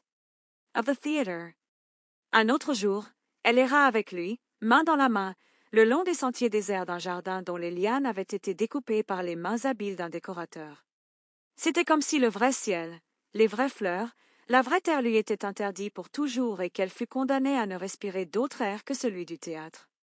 An occasional fireman passed, watching over their melancholy idyll from afar, and she would drag him up above the clouds, in the magnificent disorder of the grid, where she loved to make him giddy by running in front of him along the frail bridges, among the thousands of ropes fastened to the pulleys, the windlasses, the rollers, in the midst of a regular forest of yards and masts. Un pompier passait parfois, surveillant de loin leur mélancolique idylle. Et elle l'entraînait au-dessus des nuages, dans le magnifique désordre du gril, où elle aimait le faire tourner la tête en courant devant lui le long des ponts fragiles, parmi les milliers de corps attachés aux poulies, aux treuils, aux rouleaux, au milieu d'une véritable forêt de vergues et de mâts. If he hesitated, she said, with an adorable pout of her lips, You a sailor.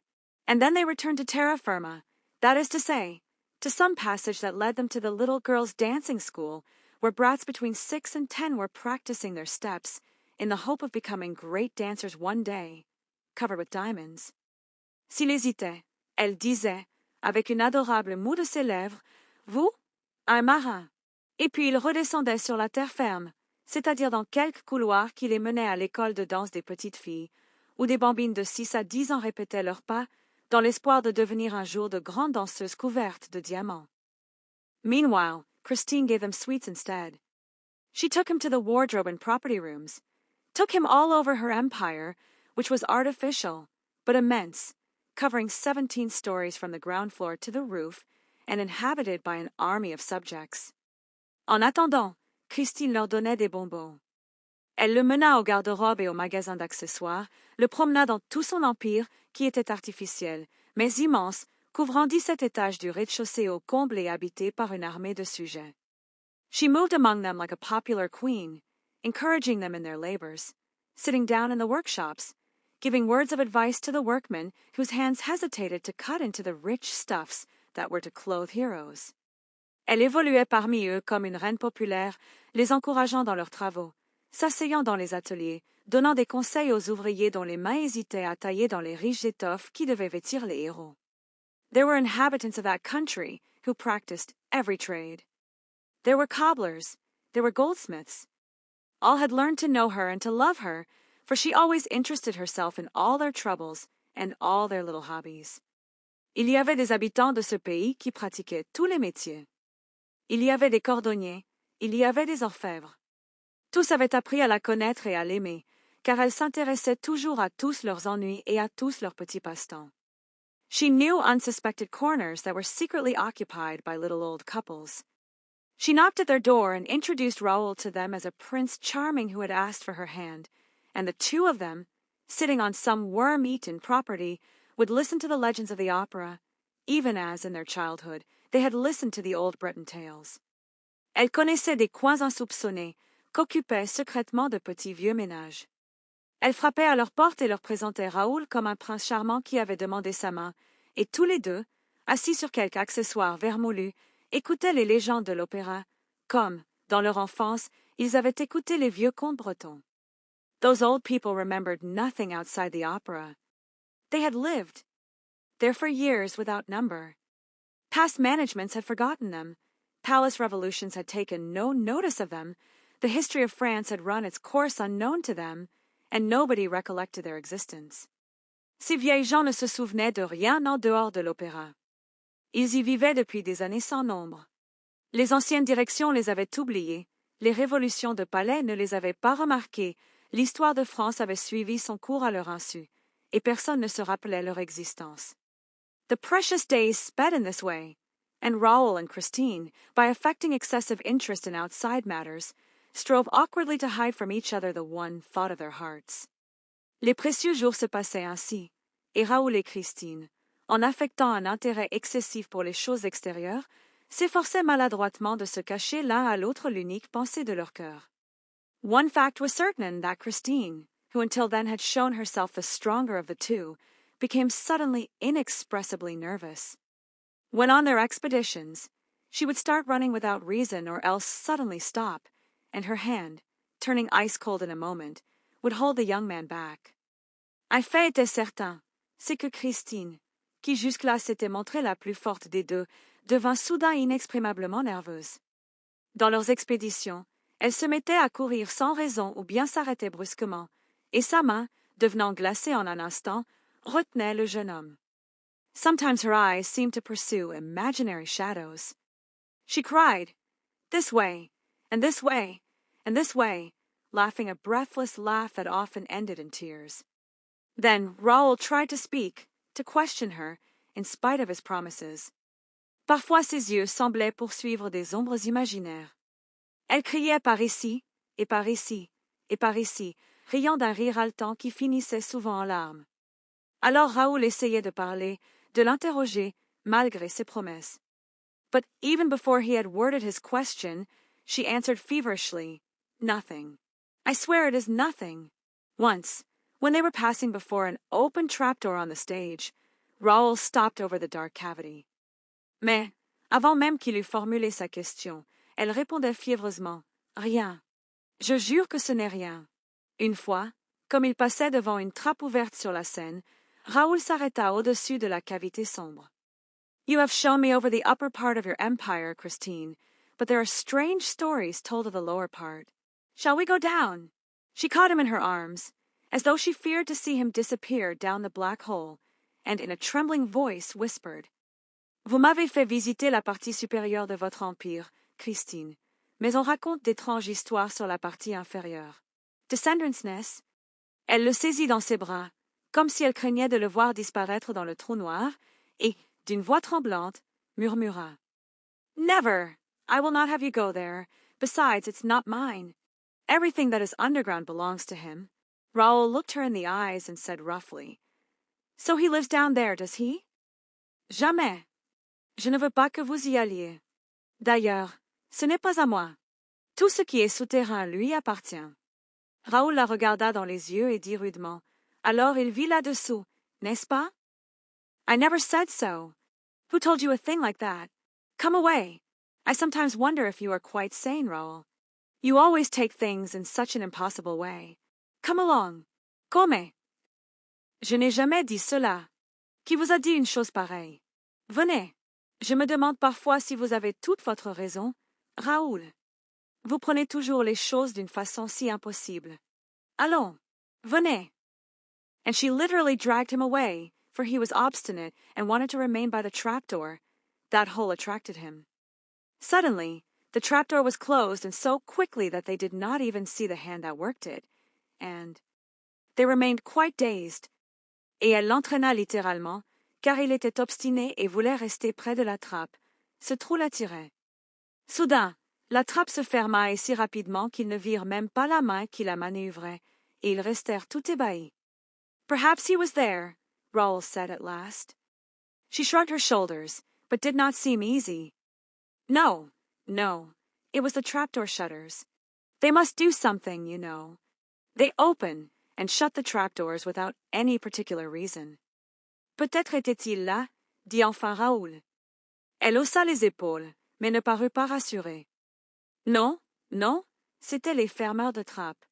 Il faut bien qu'ils fassent quelque chose, vous savez. Ils ouvrent et ferment les trappes sans raison particulière. It's like the door shutters. They must spend their time somehow. But suppose it were he, Christine? No. He has shut himself up, he is working. Oh, really? He's working, is he? C'est comme les fermeurs de porte, il faut bien qu'ils passent leur temps. Mais supposez que ce soit elle, lui, Christine? Non. Il s'est enfermé, il travaille. Ah, vraiment? Il travaille, n'est-ce pas?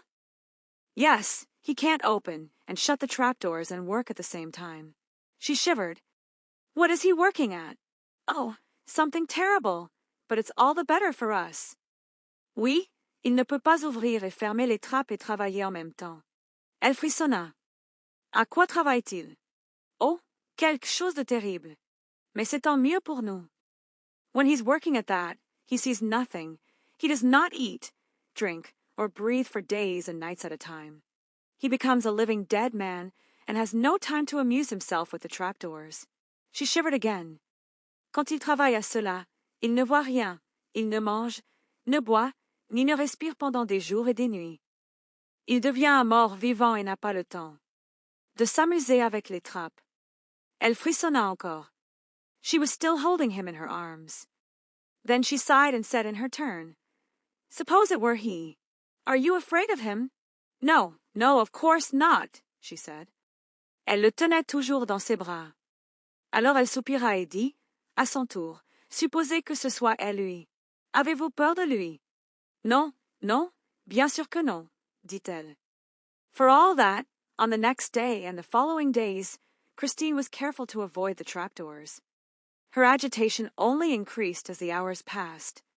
At last, one afternoon, she arrived very late, with her face so desperately pale and her eyes so desperately red, that Raoul resolved to go to all lengths, including that which he foreshadowed when he blurted out that he would not go on the North Pole expedition unless she first told him the secret of the man's voice. Malgré tout, le lendemain et les jours suivants, Christine eut soin d'éviter les trappes. Son agitation ne fit qu'augmenter au fur et à mesure que les heures passaient.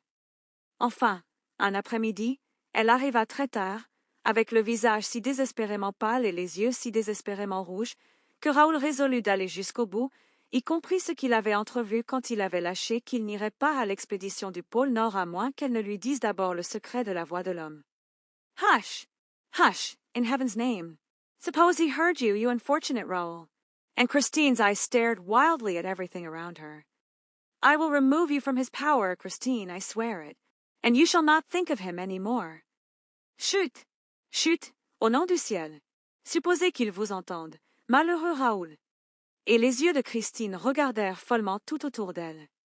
Je vous arracherai à son pouvoir, Christine, je le jure, et vous ne penserez plus à lui. Is it possible? She allowed herself this doubt, which was an encouragement, while dragging the young man up to the topmost floor of the theater, far, very far from the trapdoors. Est-ce possible? Elle se permit ce doute, qui était un encouragement, tout en entraînant le jeune homme jusqu'au dernier étage du théâtre, loin, très loin des trappes. I shall hide you in some unknown corner of the world where he cannot come to look for you. You will be safe, and then I shall go away, as you have sworn never to marry. Je vous cacherai dans quelque coin ignoré du monde où il ne pourra venir vous chercher.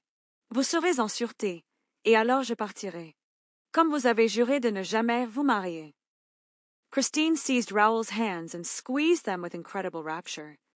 But, suddenly becoming alarmed again, she turned away her head. Higher, was all she said. Higher still, and she dragged him up toward the summit. Christine saisit les mains de Raoul et les serra avec un ravissement incroyable. Mais, redevenant soudain alarmée, elle détourna la tête. Plus haut, fut tout ce qu'elle dit. Plus haut encore, et elle l'entraîna vers le sommet. He had a difficulty in following her. They were soon under the very roof in the maze of timberwork. They slipped through the buttresses, the rafters, the joists. They ran from beam to beam as they might have run from tree to tree in a forest. Il eut de la difficulté à la suivre. Ils furent bientôt sous le toit même, dans le labyrinthe de la charpente. Ils se glissèrent à travers les contreforts, les chevrons, les solives. Ils couraient de poutre en poutre comme ils auraient couru d'arbre en arbre dans une forêt. And despite the care which she took to look behind her at every moment, she failed to see a shadow which followed her like her own shadow, which stopped when she stopped, which started again when she did, and which made no more noise than a well-conducted shadow should. As for Raoul, he saw nothing either, for, when he had Christine in front of him, nothing interested him that happened behind. Et, malgré le soin qu'elle prenait de regarder derrière elle à chaque instant, elle ne put voir une ombre qui la suivait comme sa propre ombre, qui s'arrêtait quand elle s'arrêtait, qui repartait quand elle repartait et qui ne faisait pas plus de bruit qu'une ombre bien élevée ne doit en faire.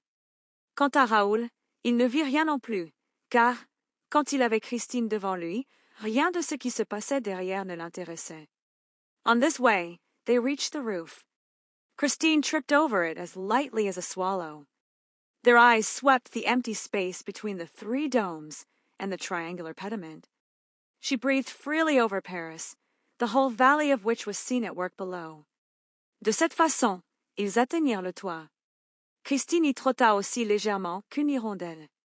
Leurs yeux balayèrent l'espace vide entre les 3 coupoles et le fronton triangulaire. Elle respirait librement au-dessus de Paris, dont toute la vallée se voyait au travail en bas.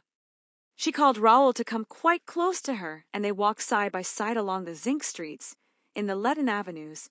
They looked at their twin shapes in the huge tanks, full of stagnant water, where, in the hot weather, the little boys of the ballet, a score or so, learned to swim and dive.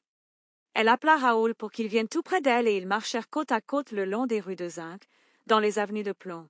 Ils regardèrent leurs formes jumelles dans les énormes réservoirs, pleins d'eau stagnante, où, par temps chaud, les petits garçons du ballet, une vingtaine environ, apprennent à nager et à plonger. The shadow had followed behind them, clinging to their steps, and the 2 children little suspected its presence when they at last sat down, trustingly, under the mighty protection of Apollo, who, with a great bronze gesture, lifted his huge lyre to the heart of a crimson sky. L'ombre les avait suivis en s'accrochant à leurs pas, et les 2 enfants ne soupçonnaient guère sa présence quand ils s'assirent enfin, confiants, sous la puissante protection d'Apollon, qui, d'un grand geste de bronze, élevait son énorme lyre vers le cœur d'un ciel cramoisi.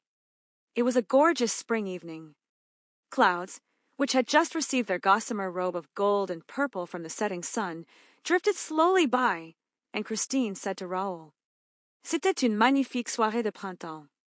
Des nuages, qui venaient de recevoir leur robe de gaze d'or et de pourpre du soleil couchant, dérivaient lentement, et Christine dit à Raoul, Soon we shall go farther and faster than the clouds, to the end of the world, and then you will leave me, Raoul.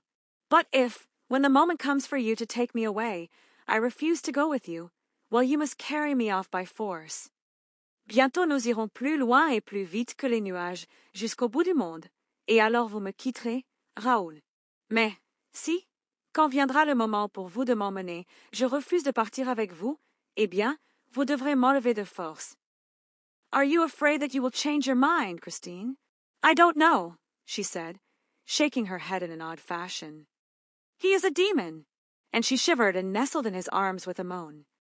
Avez-vous peur de changer d'avis, Christine? Je ne sais pas, dit-elle. secouant la tête d'une façon étrange. C'est un démon. Et elle frissonna et se blottit dans ses bras avec un gémissement. I am afraid now of going back to live with him. In the ground. What compels you to go back, Christine? If I do not go back to him, terrible misfortunes may happen. But I can't do it, I can't do it. J'ai peur maintenant de retourner vivre avec lui. Sous terre. Qu'est-ce qui vous oblige à retourner, Christine? Si je ne retourne pas vers lui, de terribles malheurs peuvent arriver. Mais je ne peux pas le faire, je ne peux pas le faire. I know one ought to be sorry for people who live underground. But he is too horrible. And yet the time is at hand. I have only a day left.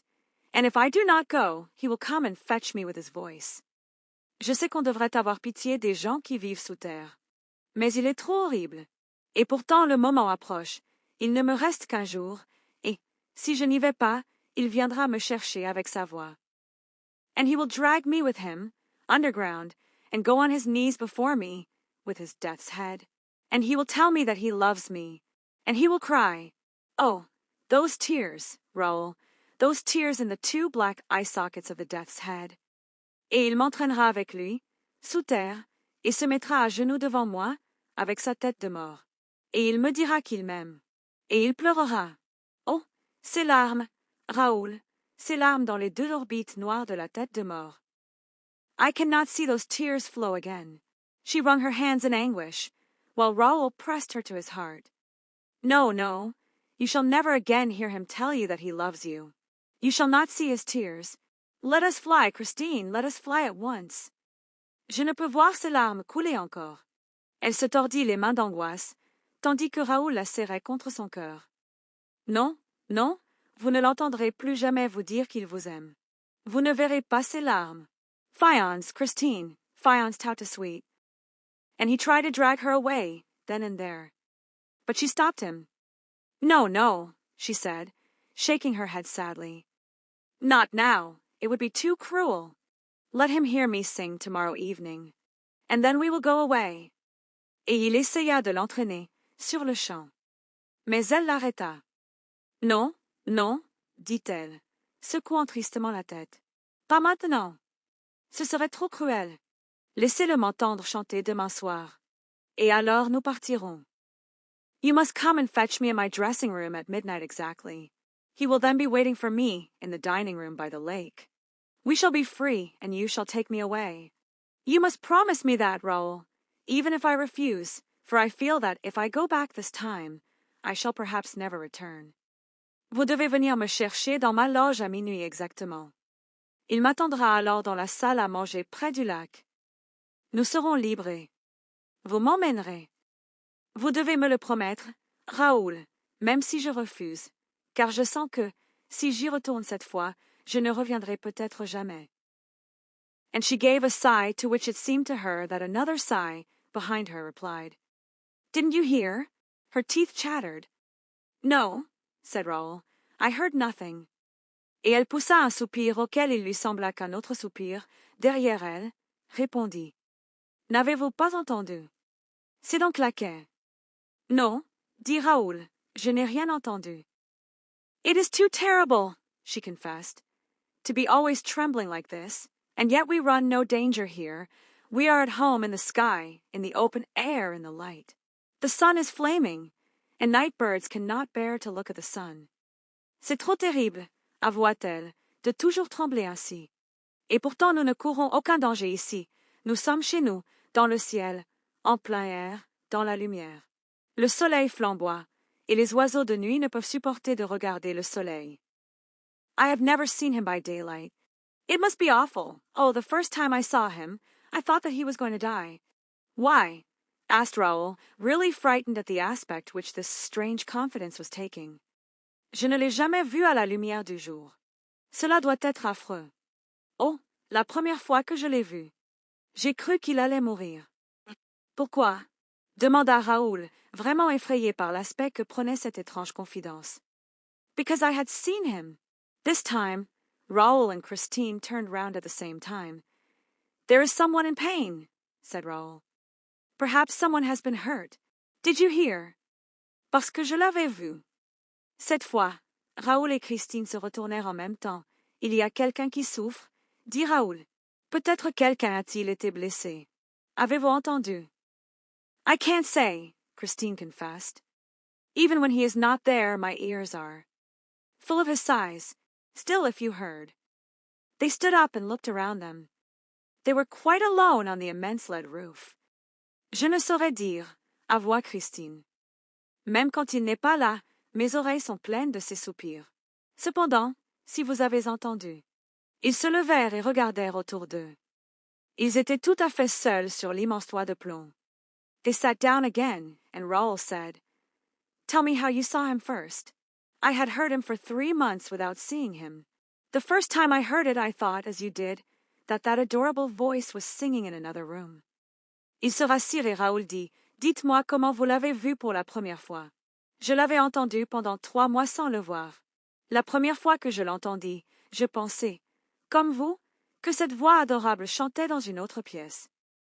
I went out and looked everywhere, but as you know, Raoul, my dressing room is very much by itself, and I could not find the voice outside my room, whereas it went on steadily inside. And it not only sang, but it spoke to me and answered my questions, like a real man's voice, with this difference, that it was as beautiful as the voice of an angel. Je sortis et cherchai partout, mais, comme vous le savez, Raoul, ma loge est très isolée, et je ne pus trouver la voix hors de ma chambre, alors qu'elle continuait régulièrement à l'intérieur. Et elle ne chantait pas seulement, mais elle me parlait et répondait à mes questions, comme une vraie voix d'homme, avec cette différence qu'elle était aussi belle que la voix d'un ange. I had never got the angel of music whom my poor father had promised to send me as soon as he was dead. I really think that Mamma Valerius was a little bit to blame. I told her about it, and she at once said, It must be the angel. At any rate, you can do no harm by asking him. Je n'avais jamais reçu l'ange de la musique que mon pauvre père avait promis de m'envoyer dès qu'il serait mort. Je pense vraiment que Maman Valerius était un peu à blâmer. Je le lui racontai, et elle dit aussitôt, Ce doit être l'ange, en tout cas, vous ne pouvez faire aucun mal en le lui. Demandant. I did so, and the man's voice replied that, yes, it was the angel's voice, the voice which I was expecting, and which my father had promised me. From that time onward, the voice and I became great friends. It asked leave to give me lessons every day. Je le fis, et la voix d'homme répondit que, oui, c'était la voix de l'ange, la voix que j'attendais et que mon père m'avait promise. À partir de ce moment, la voix et moi devînmes de grands amis. Elle demanda la permission de me donner des leçons chaque jour. I agreed and never failed to keep the appointment which it gave me in my dressing room. You have no idea, though you have heard the voice, of what those lessons were like. No, I have no idea, said Raoul. What was your accompaniment? J'acceptai et ne manquai jamais le rendez-vous qu'elle me donnait dans ma loge. Vous n'avez aucune idée, bien que vous ayez entendu la voix, de ce qu'étaient ces leçons. Non, je n'en ai aucune idée, dit Raoul. Quel était votre accompagnement? We were accompanied by a music which I do not know. It was behind the wall and wonderfully accurate. The voice seemed to understand mine exactly, to know precisely where my father had left off teaching me. In a few weeks' time, I hardly knew myself when I sang. Nous étions accompagnés par une musique que je ne connais pas. Elle était derrière le mur et merveilleusement juste. La voix semblait comprendre exactement la mienne, savoir précisément où mon père avait cessé de m'enseigner. En quelques semaines, je ne me reconnaissais plus quand je chantais. I was even frightened. I seemed to dread a sort of witchcraft behind it, but Mamma Valerius reassured me. She said that she knew I was much too simple a girl to give the devil a hold on me. J'avais même peur. Il me semblait redouter une sorte de sorcellerie derrière. Cela, mais Maman Valerius me rassura. Elle dit qu'elle savait que j'étais une fille beaucoup trop simple pour donner prise au diable. My progress, by the voice's own order, was kept a secret between the voice, Mamma Valerius, and myself. It was a curious thing, but outside the dressing room, I sang with my ordinary, everyday voice and nobody noticed anything. I did all that the voice asked. Mes progrès, sur l'ordre même de la voix, restaient un secret entre la voix, Maman Valerius et moi. C'était une chose curieuse, mais, en dehors de la loge, je chantais avec ma voix ordinaire, de tous les jours, et personne ne remarquait rien. Je faisais tout ce que la voix demandait. It said, Wait and see. We shall astonish Paris. And I waited and lived on in a sort of ecstatic dream. It was then that I saw you for the first time one evening in the house. I was so glad that I never thought of concealing my delight when I reached my dressing room. Elle disait, Attendez et vous verrez, nous étonnerons Paris. Et j'attendais et vivais dans une sorte de rêve extatique. C'est alors que je vous vis pour la première fois un soir, dans la salle. J'étais si heureuse que je ne pensais jamais à cacher ma joie quand j'arrivais dans ma loge. Unfortunately, the voice was there before me and soon noticed, by my air, that something had happened. It asked what was the matter, and I saw no reason for keeping our story secret or concealing the place which you filled in my heart. Then the voice was silent.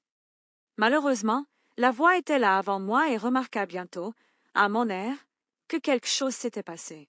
Elle demanda ce qui se passait et je ne vis aucune raison de garder notre histoire secrète ou de cacher la place que vous teniez dans mon cœur. Alors la voix se tut. I called to it, but it did not reply. I begged and entreated, but in vain. I was terrified lest it had gone for good. I wished to heaven it had, dear. That night, I went home in a desperate condition. Je l'appelai, mais elle ne répondit pas. Je suppliai et implorai, mais en vain. J'étais terrifié de peur qu'elle soit partie pour de bon. Que le ciel eût voulu qu'elle le soit, mon cher. Cette nuit-là, je rentrai chez moi dans un état désespéré. I told Mamma Valerius, who said, Why, of course, the voice is jealous. And that, dear, first revealed to me that I loved you. Christine stopped and laid her head on Raoul's shoulder. They sat like that for a moment, in silence, and they did not see, did not perceive the movement, at a few steps from them, of the creeping shadow of two great black wings, a shadow that came along the roof so near them that it could have stifled them by closing over them. Je le racontai à Maman Valerius, qui dit, Eh bien sûr, la voix est jalouse. Et cela, mon cher, me révéla d'abord que je vous aimais. Christine s'arrêta et posa sa tête sur l'épaule de Raoul. Ils restèrent ainsi un moment, en silence, et ils ne virent pas, ne perçurent pas le mouvement, à quelques pas d'eux, de l'ombre rampante de deux grandes ailes noires, une ombre qui venait le long du toit si près d'eux qu'elle aurait pu les étouffer en se refermant sur eux. The next day, Christine continued with a sigh, I went back to my dressing room in a very pensive frame of mind. The voice was there, spoke to me with great sadness, and told me plainly that, if I must bestow my heart on earth, there was nothing for the voice to do but to go back to heaven. Le lendemain, continua Christine avec un soupir, je retournai dans ma loge dans un état d'esprit très pensif. La voix était là, me parla avec une grande tristesse et me dit clairement que, si je devais donner mon cœur sur terre, il ne restait à la voix qu'à retourner au ciel. And it said this with such an accent of human sorrow that I ought then, and there to have suspected, and begun to believe that I was the victim of my deluded senses. But my faith in the voice, with which the memory of my father was so closely intermingled, remained undisturbed. Et elle dit cela avec un tel accent de douleur humaine que j'aurais dû alors soupçonner et commencer à croire que j'étais victime de mes sens abusés. Mais ma foi en la voix, avec laquelle le souvenir de mon père était si étroitement mêlé, resta inébranlée. I feared nothing so much as that I might never hear it again. I had thought about my love for you and realized all the useless danger of it, and I did not even know if you remembered me. Whatever happened, your position in society forbade me to contemplate the possibility of ever marrying you, and I swore to the voice that you were no more than a brother to me, nor ever would be, and that my heart was incapable of any earthly love. Je ne craignais rien tant que de ne plus jamais l'entendre. J'avais pensé à mon amour pour vous et réalisé tout le danger inutile qu'il représentait, et je ne savais même pas si vous vous souveniez de moi. Quoi qu'il arrive, votre position dans la société m'interdisait d'envisager la possibilité de jamais vous épouser, et je jurai à la voix que vous n'étiez pas plus qu'un frère pour moi et ne le seriez jamais, et que mon cœur était incapable de tout amour terrestre. And that, dear, was why I refused to recognize or see you when I met you on the stage or in the passages. Meanwhile, the hours during which the voice taught me were spent in a divine frenzy, until at last, the voice said to me, You can now, Christine Daaé, give to men a little of the music of heaven. Et c'est pourquoi, mon cher, je refusai de vous reconnaître ou de vous voir quand je vous rencontrai sur la scène ou dans les couloirs. Pendant ce temps, les heures pendant lesquelles la voix m'enseignait se passaient dans une frénésie divine, jusqu'à ce qu'enfin, la voix me dise « Vous pouvez maintenant, Christine Daaé, donner aux hommes un peu de la musique du ciel. » I don't know how it was that Carlotta did not come to the theater that night, nor why I was called upon to sing in her stead, but I sang with a rapture I had never known before, and I felt for a moment as if my soul were leaving my body. Je ne sais comment il se fit que Carlotta ne vint pas au théâtre ce soir-là, ni pourquoi je fus appelée à chanter à sa place, mais je chantai avec un ravissement que je n'avais jamais connu auparavant, et je sentis un moment comme si mon âme quittait mon corps. Oh, Christine, said Raoul, my heart quivered that night at every accent of your voice. I saw the tears stream down your cheeks, and I wept with you. How could you sing like that while crying? Oh, Christine, dit Raoul, mon cœur frémit cette nuit-là à chaque accent de votre voix. Je vis les larmes couler sur vos joues et je pleurais avec vous. Comment pouviez-vous chanter ainsi en pleurant? I felt myself fainting, said Christine. I closed my eyes. When I opened them, you were by my side. But the voice was there also, Raoul. I was afraid for your sake, and again I would not recognize you, and began to laugh when you reminded me that you had picked up my scarf in the sea.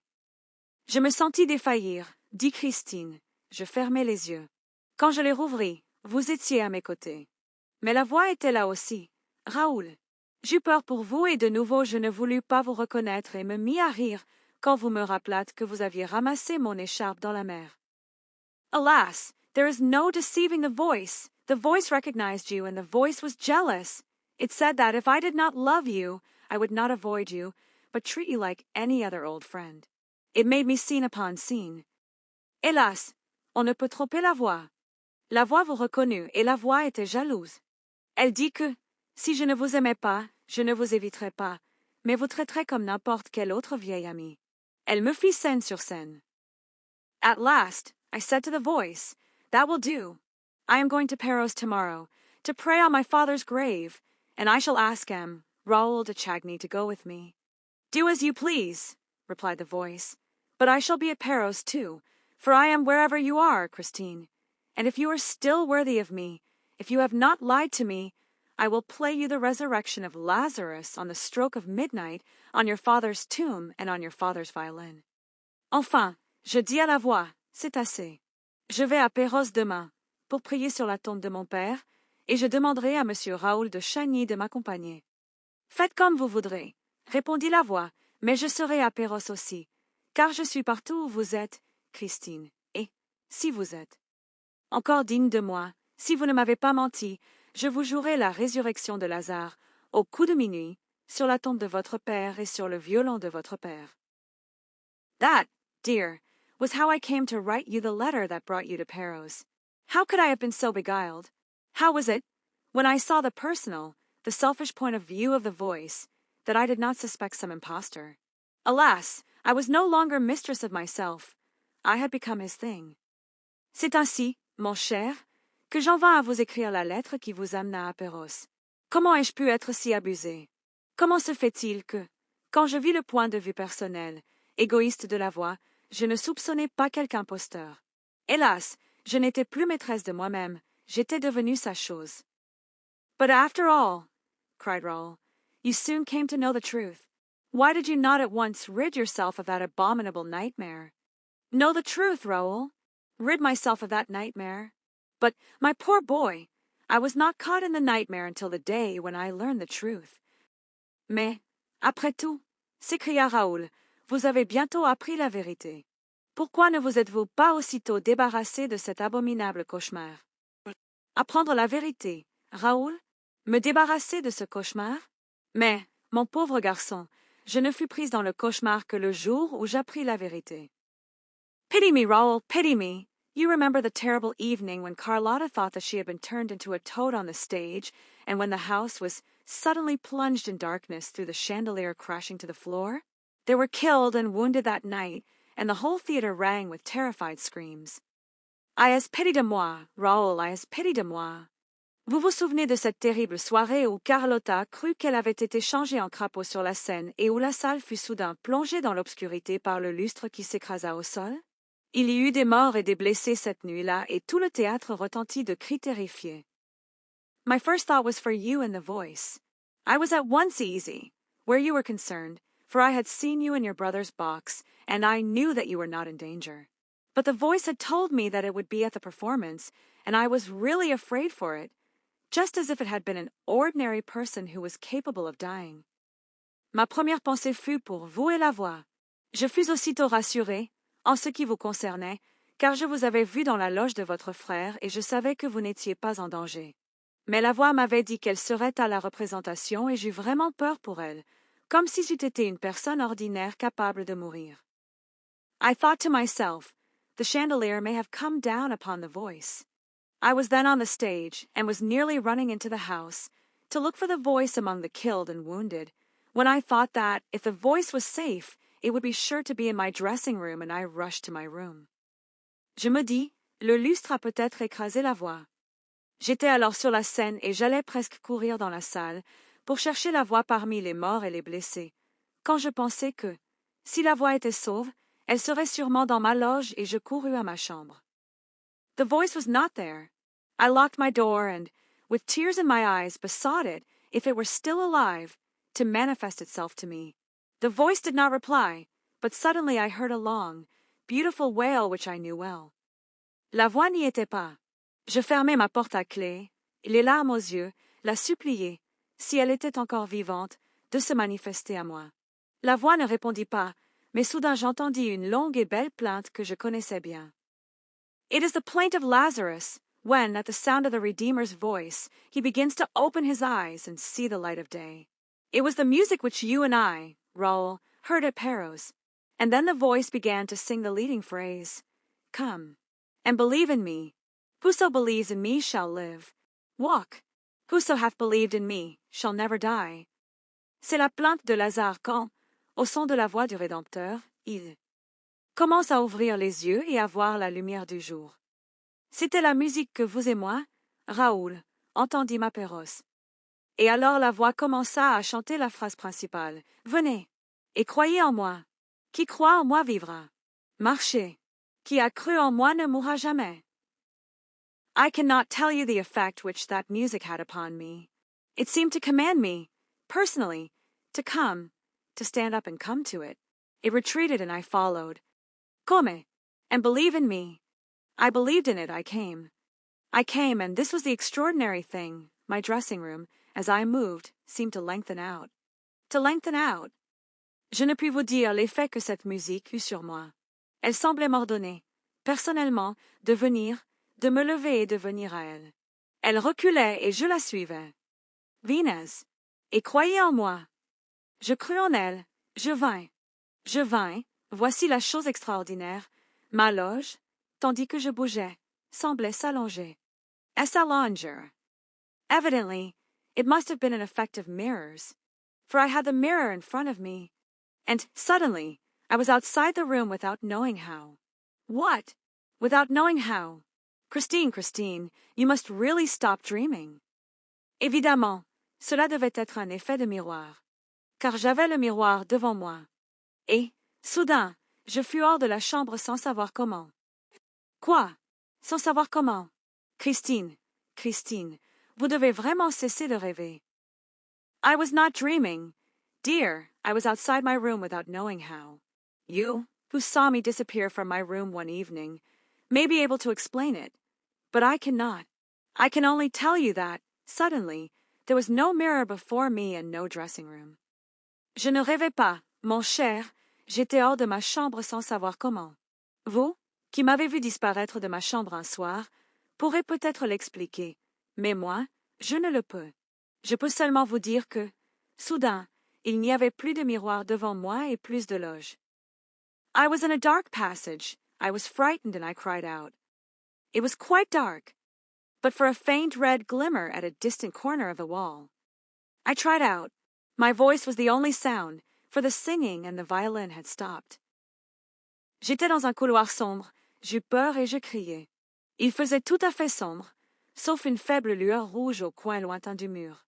Je criai. Ma voix était le seul son, car le chant et le violon s'étaient arrêtés. And, suddenly, a hand was laid on mine, or rather a stone-cold, bony thing that seized my wrist and did not let go. I cried out again. An arm took me round the waist and supported me. I struggled for a little while, and then gave up the attempt. Et, soudain, une main fut posée sur la mienne. Ou plutôt une chose glacée, osseuse qui saisit mon poignet et ne le lâcha pas. Je criai encore. Un bras me prit par la taille et me soutint. Je luttai un peu puis abandonnai la tentative. I was dragged toward the little red light, and then I saw that I was in the hands of a man wrapped in a large cloak and wearing a mask that hid his whole face. I made one last effort. My limbs stiffened, my mouth opened to scream, but a hand closed it, a hand which I felt on my lips, on my skin. A hand that smelt of death. Then I fainted away. Je fus traînée vers la petite lumière rouge et alors je vis que j'étais entre les mains d'un homme enveloppé dans un grand manteau et portant un masque qui cachait tout son visage. Je fis un dernier effort, mes membres se raidirent, ma bouche s'ouvrit pour crier, mais une main la ferma, une main que je sentis sur mes lèvres, sur ma peau. Une main qui sentait la mort. Alors je m'évanouis. When I opened my eyes, we were still surrounded by darkness. A lantern, standing on the ground, showed a bubbling well. The water splashing from the well disappeared. Almost at once, under the floor on which I was lying, with my head on the knee of the man in the black cloak and the black mask. Quand j'ouvris les yeux, nous étions encore entourés de ténèbres. Une lanterne, posée sur le sol, montrait un puits bouillonnant. L'eau jaillissant du puits disparaissait, presque aussitôt, sous le plancher sur lequel j'étais étendu, avec ma tête sur le genou de l'homme au manteau noir et au masque. Noir. He was bathing my temples, and his hands smelt of death. I tried to push them away and asked, "Who are you? Where is the voice?" His only answer was a sigh. Suddenly, a hot breath passed over my face, and I perceived a white shape beside the man's black shape in the darkness. Il baignait mes tempes et ses mains sentaient la mort. J'essayai de les repousser et demandai, "Qui êtes-vous? Où est la voix?" Sa seule réponse fut un soupir. Soudain, un souffle chaud passa sur mon visage et j'aperçus une forme blanche à côté de la forme noire de l'homme dans l'obscurité. The black shape lifted me onto the white shape, a glad neighing greeted my astounded ears, and I murmured, "Caesar." The animal quivered. Raoul, I was lying half back on a saddle and I had recognized the white horse out of the Profeta, which I had so often fed with sugar and sweets. La forme noire me souleva sur la forme blanche. Un hennissement joyeux salua mes oreilles stupéfaites et je murmurai, "César." L'animal frémit. Raoul, j'étais étendu à demi sur une selle et j'avais reconnu le cheval blanc du prophète que j'avais si souvent nourri de sucre et de friandises. I remembered that, one evening, there was a rumor in the theater that the horse had disappeared and that it had been stolen by the opera ghost. I believed in the voice, but had never believed in the ghost. Now, however, I began to wonder, with a shiver, whether I was the ghost's prisoner. Je me souvins qu'un soir, il y avait eu une rumeur dans le théâtre que le cheval avait disparu et qu'il avait été volé par le fantôme de l'opéra. Je croyais en la voix, mais n'avais jamais cru au fantôme. Maintenant, cependant, je commençais à me demander, avec un frisson, si j'étais la prisonnière du fantôme. I called upon the voice to help me, for I should never have imagined that the voice and the ghost were one. You have heard about the opera ghost, have you not, Raoul? Yes, but tell me what happened when you were on the white horse of the Profeta. J'appelais la voix à mon aide, car je n'aurais jamais imaginé que la voix et le fantôme ne faisaient qu'un. Vous avez entendu parler du fantôme de l'opéra, n'est-ce pas, Raoul? Oui, mais dites-moi ce qui arriva quand vous fûtes sur le cheval blanc du prophète. I made no movement and let myself go. The black shape held me up, and I made no effort to escape. A curious feeling of peacefulness came over me, and I thought that I must be under the influence of some cordial. I had the full command of my senses, and my eyes became used to the darkness, which was lit here and there by fitful gleams. Je ne fis aucun mouvement et me laissai aller. La forme noire me soutenait, et je ne fis aucun effort pour m'échapper. Un curieux sentiment de paix m'envahit et je pensais que je devais être sous l'influence de quelque cordial. J'avais pleinement l'usage de mes sens, et mes yeux s'habituèrent à l'obscurité, qui était éclairée, çà et là, par des lueurs intermittentes. I calculated that we were in a narrow circular gallery, probably running all round the opera, which is immense underground. I had once been down into those cellars, but had stopped at the third floor, though there were two lower still, large enough to hold a town. J'estimais que nous étions dans une galerie circulaire étroite, courant probablement tout autour de l'opéra, qui est immense, souterrainement. J'étais descendu une fois dans ces caves, mais m'étais arrêté au 3e étage, bien qu'il y en eût 2 plus bas encore, assez vastes pour contenir une ville. But the figures of which I caught sight had made me run away. There are demons down there, quite black, standing in front of boilers, and they wield shovels and pitchforks, and poke up fires and stir up flames, and if you come too near them, they frighten you by suddenly opening the red mouths of their furnaces. Mais les silhouettes que j'avais aperçues m'avaient fait fuir. Il y a des démons là-dessous, tout noirs, debout devant des chaudières, et ils manient des pelles et des fourches et attisent les feux et remuent les flammes. Si vous vous approchez trop d'eux, ils vous effraient en ouvrant soudain les bouches rouges de leurs fourneaux. Well, while Caesar was quietly carrying me on his back, I saw those black demons in the distance, looking quite small, in front of the red fires of their furnaces. They came into sight, disappeared and came into sight again, as we went on our winding way. At last, they disappeared altogether. Eh bien, tandis que César me portait tranquillement sur son dos, je vis ces démons noirs au loin, paraissant tout petits, devant les feux rouges de leurs fourneaux. Ils apparaissaient, disparaissaient et réapparaissaient, tandis que nous poursuivions notre chemin sinueux. Enfin, ils disparurent complètement. The shape was still holding me up, and Caesar walked on, unled and sure-footed. I could not tell you, even approximately, how long this ride lasted. I only know that we seemed to turn and often went down a spiral stair into the very heart of the earth. La forme me soutenait toujours et César marchait, sans être mené d'un pied sûr. Je ne pourrais vous dire, même approximativement, combien de temps dura cette promenade. Je sais seulement que nous semblions tourner et descendîmes souvent un escalier en spirale jusque dans le cœur même de la terre. Even then, it may be that my head was turning, but I don't think so. No, my mind was quite clear. At last, Caesar raised his nostrils, sniffed the air and quickened his pace a little. I felt a moistness in the air and Caesar stopped. The darkness had lifted. Même alors, il se peut que ma tête tournât, mais je ne le pense pas. Non, mon esprit était tout à fait clair. Enfin, César leva les naseaux, flaira l'air et accéléra un peu le pas. Je sentis une humidité dans l'air et César s'arrêta. L'obscurité s'était levée. A sort of bluey light surrounded us. We were on the edge of a lake, whose leaden waters stretched into the distance, into the darkness, but the blue light lit up the bank, and I saw a little boat fastened to an iron ring on the wharf. Une sorte de lumière bleuâtre nous entourait. Nous étions au bord d'un lac, dont les eaux plombées s'étendaient au loin, dans l'obscurité, mais la lumière bleue éclairait la rive et je vis un petit bateau attaché à un anneau de fer sur le quai. A boat! Yes, but I knew that all that existed, and that there was nothing supernatural about that underground lake and boat. But think of the exceptional conditions in which I arrived upon that shore. I don't know whether the effects of the cordial had worn off when the man's shape lifted me into the boat, but my terror began all over again. Un bateau! Oui, mais je savais que tout cela existait et qu'il n'y avait rien de surnaturel dans ce lac souterrain et ce bateau. Mais pensez aux conditions exceptionnelles dans lesquelles j'arrivais sur cette rive. Je ne sais si les effets du cordial s'étaient dissipés quand la forme de l'homme me souleva dans le bateau, mais ma terreur recommença.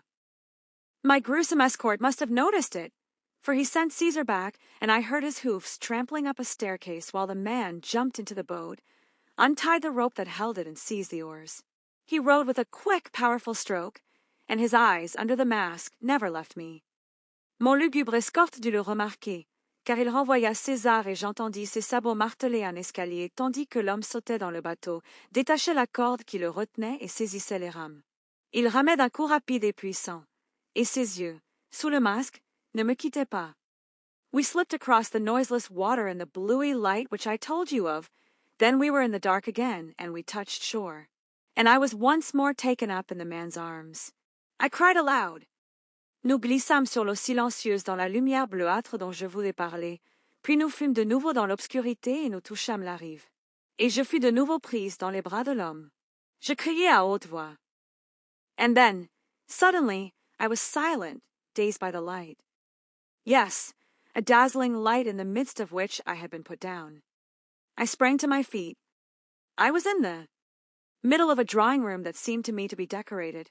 adorned and furnished with nothing but flowers, flowers both magnificent and stupid, because of the silk ribbons that tied them to baskets, like those which they sell in the shops on the boulevards.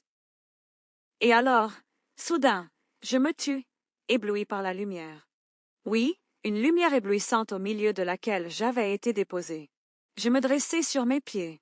J'étais au milieu d'un salon qui me semblait être décoré, orné et meublé de rien que de fleurs, fleurs à la fois magnifiques et stupides, à cause des rubans de soie qui les attachaient aux corbeilles, comme celles qu'on vend dans les boutiques des boulevards. They were much too civilized flowers, like those which I used to find in my dressing room after a first night. And in the midst of all these flowers stood the black shape of the man in the mask, with arms crossed, and he said, "Don't be afraid, Christine. You are in no danger." It was the voice.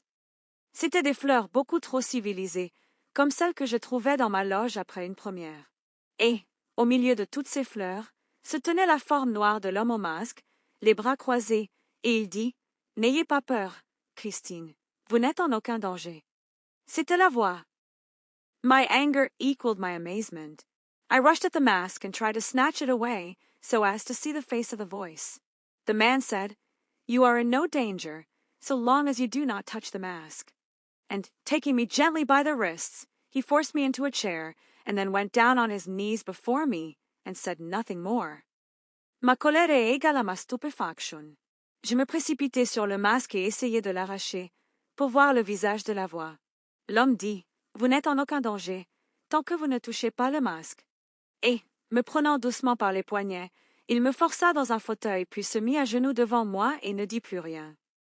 His humility gave me back some of my courage, and the light restored me to the realities of life. However extraordinary the adventure might be, I was now surrounded by mortal, visible, tangible things. The furniture, the hangings, the candles, the vases and the very flowers in their baskets, of which I could almost have told whence they came and what they cost, were bound to confine my imagination to the limits of a drawing-room quite as commonplace as any that, at least, had the excuse of not being in the cellars of the opera. Son humilité me rendit un peu de mon courage, et la lumière me ramena aux réalités de la vie.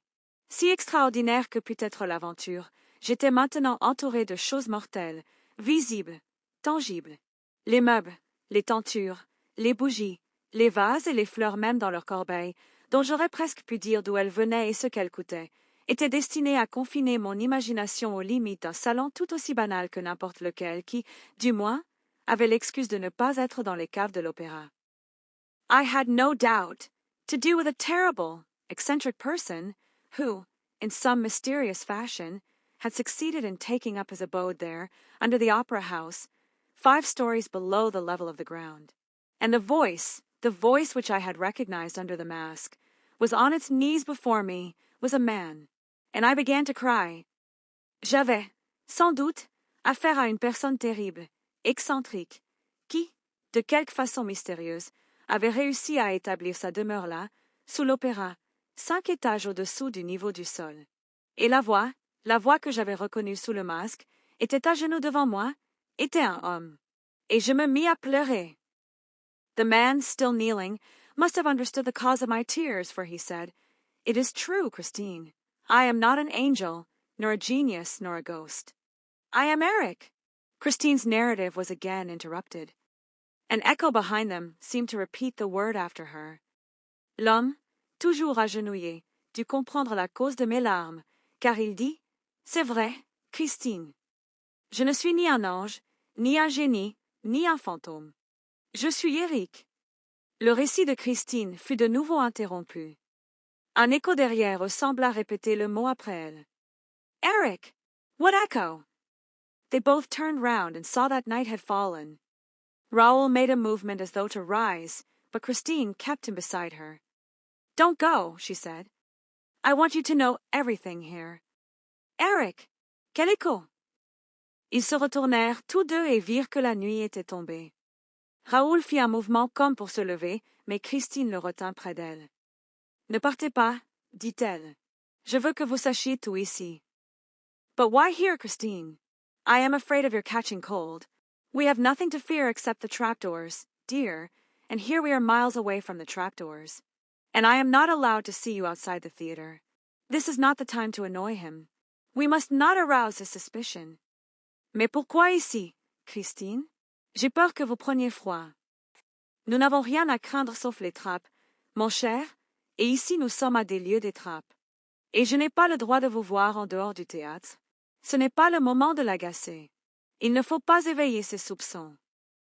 Christine, something tells me that we are wrong to wait till tomorrow evening and that we ought to fly at once. I tell you that, if he does not hear me sing tomorrow, it will cause him infinite pain. Christine, quelque chose me dit que nous avons tort d'attendre jusqu'à demain soir et que nous devrions fuir tout de suite. Je vous dis que, s'il ne m'entend pas chanter demain, cela lui causera une peine infinie. It is difficult not to cause him pain, and yet to escape from him for good. You are right in that, Raoul, for certainly he will die of my flight. And she added in a dull voice, but then it counts both ways, for we risk his killing us. Il est difficile de ne pas lui causer de peine et pourtant de lui échapper pour de bon. Vous avez raison en cela, Raoul, car certainement il mourra de ma fuite. Et elle ajouta d'une voix terne, mais alors cela compte dans les deux sens, car nous risquons qu'il nous tue. Does he love you so much? He would commit murder for me. But one can find out where he lives. One can go in search of him. Now that we know that Eric is not a ghost, one can speak to him and force him to answer. Vous aime-t-il tant? Il commettrait un meurtre pour moi. Mais on peut découvrir où il vit. On peut aller à sa recherche. Maintenant que nous savons qu'Eric n'est pas un fantôme, on peut lui parler et le forcer à répondre. Christine shook her head. No. There is nothing to be done with Eric except to run away. Then why, when you were able to run away, did you go back to him? Because I had to. And you will understand that when I tell you how I left him. Christine secoua la tête. Non.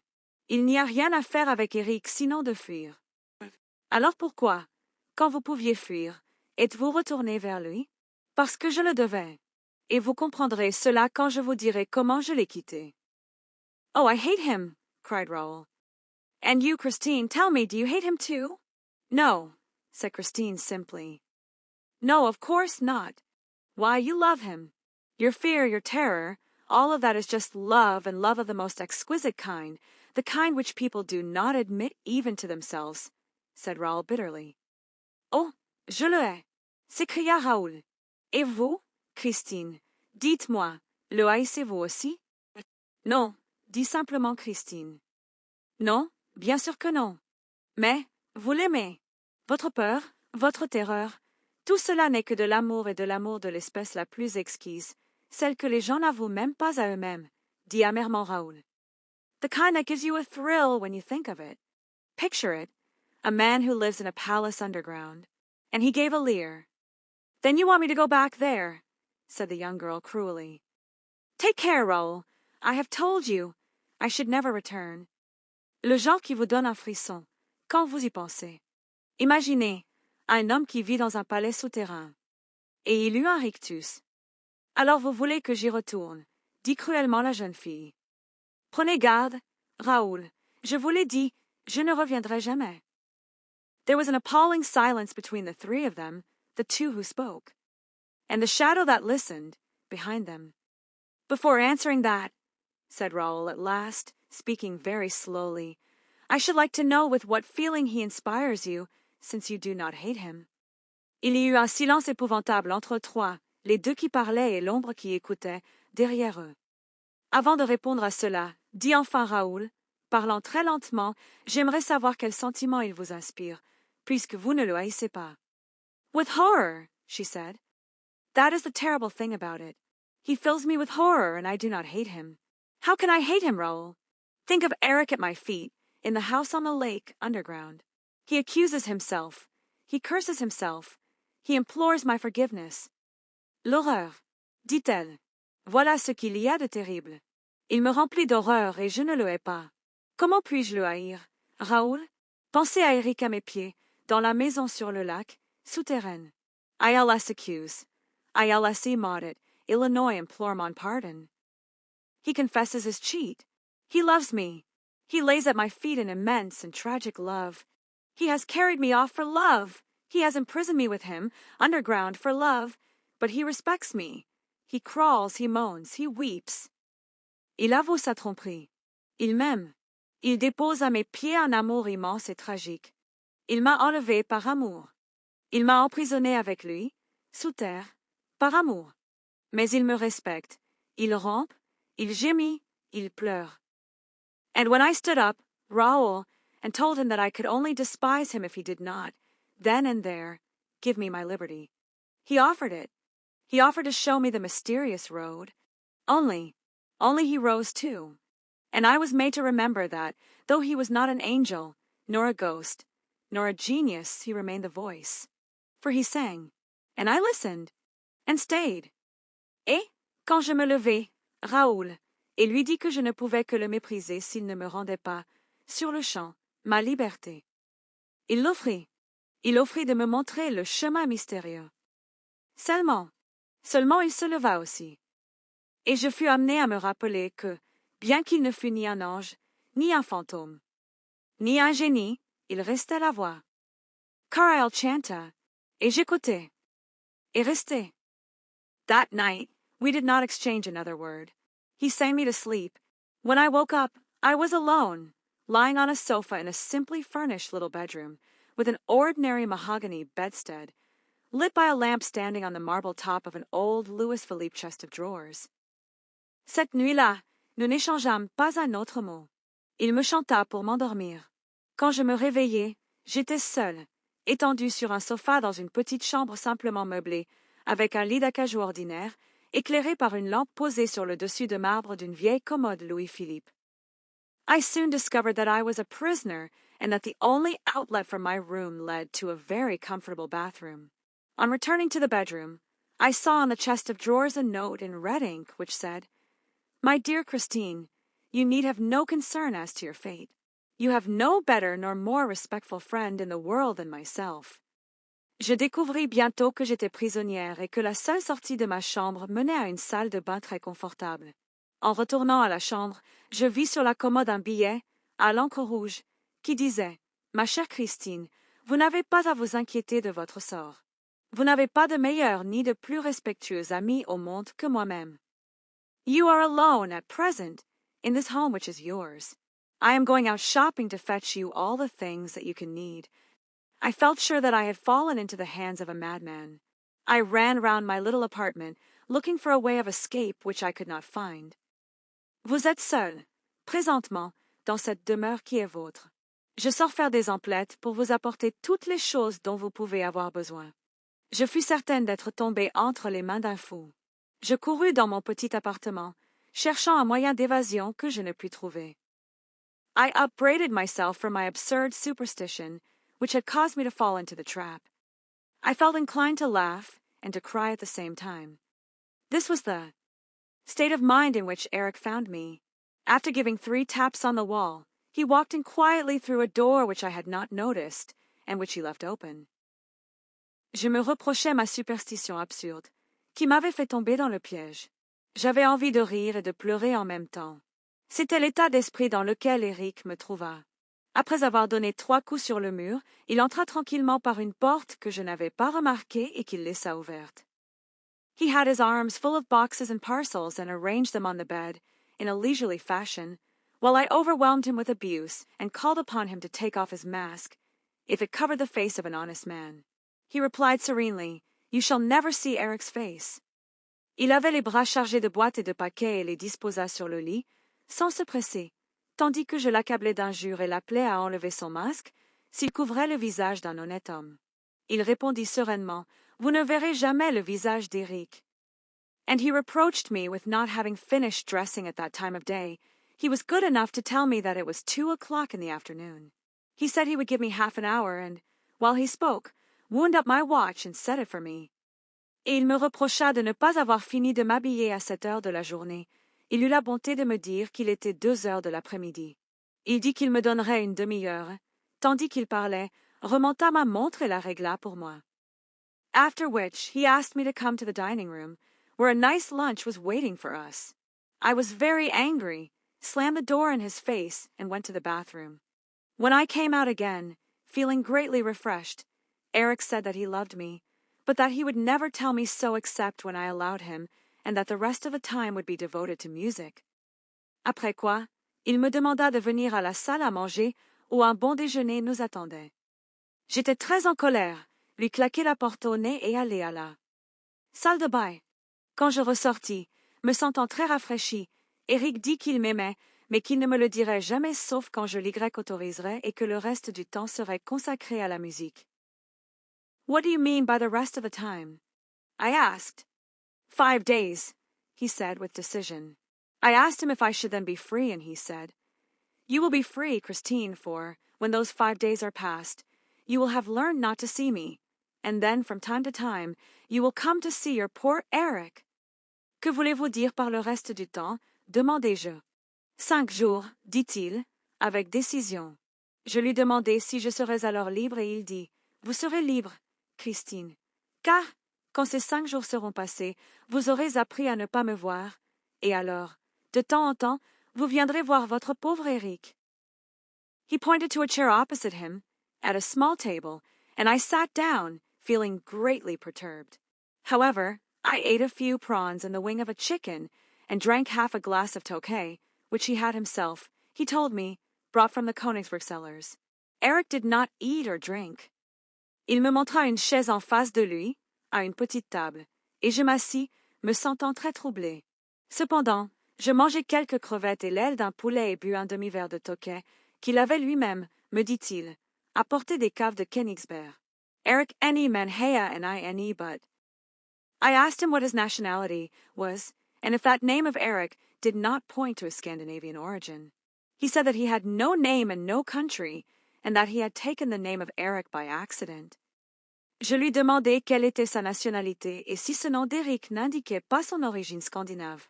Il dit qu'il n'avait ni nom ni pays et qu'il avait pris le nom d'Eric par hasard. After lunch, he rose and gave me the tips of his fingers, saying he would like to show me over his flat, but I snatched away my hand and gave a cry. What I had touched was cold and at the same time bony, and I remembered that his hand smelt of death. Après le déjeuner, il se leva et me tendit le bout de ses doigts, disant qu'il aimerait me faire visiter son appartement, mais j'arrachai ma main et poussai un cri. Ce que j'avais touché était froid et, en même temps, osseux, et je me souvins que ses mains sentaient la mort. Oh, forgive me, he moaned, and he opened a door before me. This is my bedroom, if you care to see it. It is rather curious. His manners, his words, his attitude gave me confidence, and I went in without hesitation. I felt as if I were entering the room of a dead person. Oh, pardonnez-moi, gemit-il, et il ouvrit une porte devant moi. Voici ma chambre, si cela vous intéresse de la voir. Elle est assez curieuse. Ses manières, ses paroles, son attitude me donnèrent confiance et j'entrai sans hésitation. J'eus l'impression d'entrer dans la chambre d'un mort. The walls were all hung with black, but instead of the white trimmings that usually set off that funereal upholstery, there was an enormous stave of music with the notes of the Dies Irae, many times repeated. In the middle of the room was a canopy, from which hung curtains of red brocaded stuff, and under the canopy an open coffin. Les murs étaient tous tendus de noir, mais, au lieu des garnitures blanches qui relèvent habituellement cette tapisserie funèbre, il y avait une énorme portée musicale avec les notes du DIRAE maintes fois répétées. Au milieu de la chambre était un dais, duquel pendaient des rideaux d'étoffe brocart rouge, et, sous le dais, un cercueil ouvert. That is where I sleep, said Eric. One has to get used to everything in life, even to eternity. The sight upset me, so much that I turned away my head. Then I saw the keyboard of an organ which filled one whole side of the walls. C'est là que je dors, dit Eric. Il faut s'habituer à tout dans la vie, même à l'éternité. Cette vue me bouleversa tant que je détournai la tête. Alors je vis le clavier d'un orgue qui occupait tout un côté des murs. On the desk was a music book covered with red notes. I asked leave to look at it and read. Don Juan triumphant. Yes, he said, I compose. Sometimes. I began that work 20 years ago. When I have finished, I shall take it away with me in that coffin and never wake up again. Sur le pupitre était un livre de musique couvert de notes rouges. Je demandai la permission de le regarder et lus Don Juan triomphant. Oui, dit-il, je compose parfois. J'ai commencé ce travail il y a 20 ans. Quand j'aurai fini, je l'emporterai avec moi dans ce cercueil et ne me réveillerai plus jamais. You must work at it as seldom as you can, I said. He replied, I sometimes work at it for 14 days and nights together, during which I live on music only, and then I rest for years at a time. Will you play me something out of your Don Juan Triumphant? I asked, thinking to please him. Vous devez y travailler le moins souvent possible, dis-je. Il répondit, je travaille parfois dessus pendant 14 jours et nuits d'affilée, pendant lesquels je ne vis que de musique, et puis je me repose pendant des années. Me jouerez-vous quelque chose de votre Don Juan triomphant? Demandai-je, pensant lui faire plaisir. You must never ask me that, he said in a gloomy voice. I will play you Mozart, if you like, which will only make you weep, but my Don Juan, Christine, burns, and yet he is not struck by fire from heaven. Thereupon we returned to the drawing-room. Il ne faut jamais me demander cela, dit-il, d'une voix sombre. Je vous jouerai du Mozart, si vous voulez, qui ne fera que vous faire pleurer, mais mon Don Juan, Christine, brûle, et pourtant il n'est pas frappé par le feu du ciel. Là-dessus nous retournâmes au salon. I noticed that there was no mirror in the whole apartment. I was going to remark upon this, but Eric had already sat down to the piano. He said, You see, Christine, there is some music that is so terrible that it consumes all those who approach it. Fortunately, you have not come to that music yet, for you would lose all your pretty coloring and nobody would know you when you return to Paris. Je remarquai qu'il n'y avait aucun miroir dans tout l'appartement. J'allais faire une remarque à ce sujet, mais Eric s'était déjà assis au piano. Il dit, Voyez-vous, Christine, il y a de la musique si terrible qu'elle consume tous ceux qui l'approchent. Heureusement, vous n'êtes pas encore arrivé à cette musique, car vous perdriez tout votre joli coloris et personne ne vous reconnaîtrait quand vous retourneriez à Paris. Let us sing something from the opera, Christine Daaé. He spoke these last words, as though he were flinging an insult at me. What did you do? I had no time to think about the meaning he put into his words. We at once began the duet in Othello, and already the catastrophe was upon us. Chantons quelque chose de l'opéra, Christine Daaé. Il prononça ces derniers mots comme s'il me jetait une insulte. Que fîtes-vous? Je n'eus pas le temps de penser au sens qu'il mettait dans ces paroles. Nous commençâmes aussitôt le duo d'Othello et déjà la catastrophe était sur nous. I sang Desdemona with a despair, a terror which I had never displayed before. As for him, his voice thundered forth his revengeful soul at every note. Love, jealousy, hatred burst out around us in harrowing cries. Eric's black mask made me think of the natural mask of the Moor of Venice. He was Othello himself. Je chantai Desdemone avec un désespoir, une terreur que je n'avais jamais montrée auparavant. Quant à lui, sa voix tonnait son âme vengeresse à chaque note. L'amour, la jalousie, la haine éclataient autour de nous en cris déchirants. Le masque noir d'Éric me faisait penser au masque naturel du mort de Venise. Il était Othello lui-même. Suddenly, I felt a need to see beneath the mask.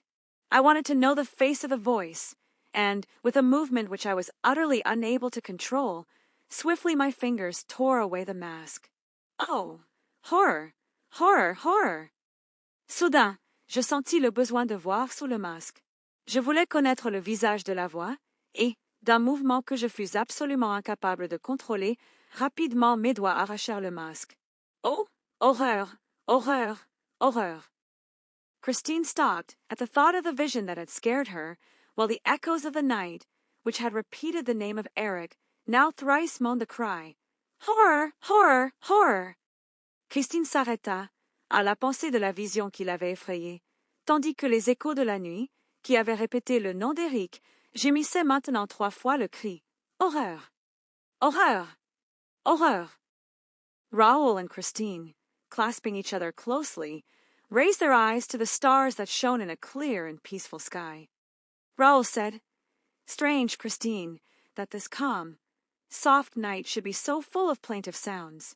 One would think that it was sorrowing with us.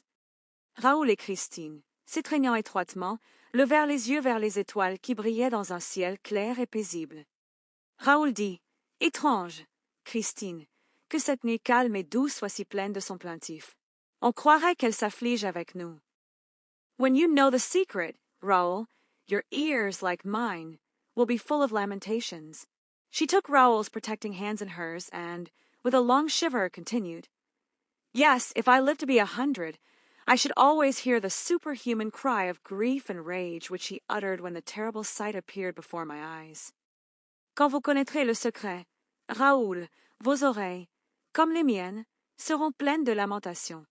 Elle prit les mains protectrices de Raoul dans les siennes, avec un long frisson, continua, oui, si je vivais 100 ans, j'entendrais toujours le cri surhumain de douleur et de rage qu'il poussa quand la terrible vision apparut devant mes yeux. Raoul, you have seen death's heads, when they have been dried and withered by the centuries, and perhaps, if you were not the victim of a nightmare, you saw his death's head at Perros, and then you saw Red Death stalking about at the last masked ball. But all those death's heads were motionless, and their dumb horror was not alive. Raoul, vous avez vu des têtes de mort, quand elles ont été desséchées et flétries par les siècles, et, peut-être, si vous n'étiez pas victime d'un cauchemar, vous avez vu essa tête de mort à Perros. Et puis vous avez vu la mort rouge rôder au dernier bal masqué. Mais toutes ces têtes de mort étaient immobiles et leur horreur muette n'était pas vivante. But imagine, if you can, Red Death's mask suddenly coming to life in order to express, with the 4 black holes of its eyes, its nose, and its mouth, the extreme anger, the mighty fury of a demon, and not a ray of light from the sockets, for as I learned later, you cannot see his blazing eyes except in the dark. Mais imaginez, si vous le pouvez, le masque de la mort rouge prenant soudain vie pour exprimer, avec les 4 trous noirs de ses yeux, de son nez et de sa bouche, la colère extrême, la fureur puissante d'un démon, ôtez pas un rayon des lumières des orbites, car, comme je l'appris plus tard, vous ne pouvez voir ses yeux flamboyants que dans l'obscurité. I fell back against the wall, and he came up to me, grinding his teeth, and as I fell upon my knees, he hissed mad, incoherent words and curses at me. Leaning over me, he cried, Look! You want to see? See! Feast your eyes! Glut your soul on my cursed ugliness! Look at Eric's face! Now you know the face of the voice! Je retombai contre le mur et il s'approcha de moi, grinçant des dents, et, comme je tombai à genoux, il me siffla des mots fous, incohérents et des malédictions. Se penchant sur moi, il cria, Regardez! Vous voulez voir? Voyez! Repaissez vos yeux, rassasiez votre âme de ma laideur maudite. Regardez le visage d'Éric. Maintenant vous connaissez le visage de la voix. You were not content to hear me, eh? You wanted to know what I looked like. Oh, you women are so inquisitive. Well, are you satisfied? I'm a very good-looking fellow, eh? When a woman has seen me as you have, she belongs to me. She loves me forever. I am a kind of Don Juan, you know. Vous n'étiez pas contente de m'entendre, hein? Vous vouliez savoir à quoi je ressemblais. Oh, vous les femmes, vous êtes si curieuses. Eh bien, étiez-vous satisfaite? Je suis un très beau garçon. Ah! Quand une femme m'a vu, comme vous, elle m'appartient. Elle m'aime pour toujours. Je suis une sorte de Don Juan, vous savez. And, drawing himself up to his full height, with his hand on his hip, wagging the hideous thing that was his head on his shoulders, he roared, Look at me. I am Don Juan triumphant. And when I turned away my head and begged for mercy, he drew it to him, brutally, twisting his dead fingers into my hair. Et, se dressant de toute sa hauteur, la main sur la hanche, agitant la chose hideuse qui était sa tête sur ses épaules, il rugit, Regardez-moi. Je suis Don Juan triomphant. Et, quand je détournai la tête et demandai grâce, il l'attira vers lui, brutalement, tordant ses doigts morts dans mes cheveux. Enough! Enough! Cried Raoul. I will kill him. In heaven's name, Christine, tell me where the dining room on the lake is. I must kill him. Oh, be quiet, Raoul, if you want to know. Assez. Assez. Cria Raoul. Je le tuerai. Au nom du ciel. Christine, dites-moi où est la salle à manger sur le lac. Il faut que je le tue. Oh, taisez-vous, Raoul, si vous voulez savoir. Yes, I want to know how and why you went back, I must know. But, in any case, I will kill him. Oh, Raoul, listen. He dragged me by my hair and then... Oh, it is too horrible. Oui, je veux savoir comment et pourquoi vous y êtes retourné. Il faut que je le sache. Mais, en tout cas, je le tuerai. Oh, Raoul, écoutez, écoutez. Il me traîna par les cheveux et alors? Et alors? Oh, c'est trop horrible. Well, what? Out with it, exclaimed Raoul fiercely. Out with it quick. Then he hissed at me. Ah, I frighten you, do I? I dare say. Perhaps you think that I have another mask. And that this. This. My head is a mask. Well, he roared, tear it off as you did the other. Come. Come along. I insist. Your hands. Your hands. Give me your hands. Eh bien, quoi? Dites-le, s'exclama férocement Raoul. Dites-le, vite. Alors il me siffla. Ah, je vous fais peur, n'est-ce pas? Je le pense bien. Peut-être pensez-vous que j'ai un autre masque, hein? Et que ceci. Ceci. Ma tête est un masque? Eh bien, rugit-il, arrachez-le comme vous avez fait l'autre. Venez. Allons. J'insiste. Vos mains. Vos mains. Donnez-moi vos mains. And he seized my hands and dug them into his awful face. He tore his flesh with my nails, tore his terrible dead flesh with my nails. No, he shouted, while his throat throbbed and panted like a furnace. Know that I am built up of death from head to foot, and that it is a corpse that loves you and adores you and will never, never leave you. Et il saisit mes mains et les enfonça dans son affreux visage. Il déchira sa chair avec mes ongles, déchira sa terrible chair morte avec mes ongles. Sachez, cria-t-il, tandis que sa gorge palpitait et haletait comme une fournaise, sachez que je suis fait de mort de la tête aux pieds et que c'est un cadavre qui vous aime et vous adore et ne vous quittera jamais, jamais. Look, I am not laughing now. I am crying, crying for you, Christine, who have torn off my mask and who therefore can never leave me again. As long as you thought me handsome, you could have come back. I know you would have come back. But now that you know my hideousness, you would run away for good. So I shall keep you here. Voyez, je ne ris pas maintenant, je pleure pour vous, Christine, qui avez arraché mon masque et qui donc ne pourrez plus jamais me quitter. Tant que vous me croyez beau, vous auriez pu revenir, je sais que vous seriez revenu. Mais, maintenant que vous connaissez ma hideur, vous fuiriez pour de bon. Alors je vous garderai ici. Why did you want to see me? Oh, mad Christine, who wanted to see me, when my own father never saw me and when my mother, so as not to see me, made me a present of my first mask. He had let go of me at last, and was dragging himself about on the floor, uttering terrible sobs. Pourquoi avez-vous voulu me voir? Oh, folle Christine, qui avait voulu me voir? Quand mon propre père ne m'a jamais vu et quand ma mère, pour ne pas me voir, m'a fait cadeau de mon premier masque. Il m'avait enfin lâché et se traînait sur le sol, poussant de terribles sanglots. And then he crawled away like a snake, went into his room, closed the door, and left me alone to my reflections. Presently I heard the sound of the organ, and then I began to understand Eric's contemptuous phrase when he spoke about opera music. Et puis il rampa comme un serpent, entra dans sa chambre, ferma la porte et me laissa seule à mes réflexions. Bientôt j'entendis le son de l'orgue, et alors je commençai à comprendre la phrase méprisante d'Eric quand il parlait de la musique d'opéra. What I now heard was utterly different from what I had heard up to then.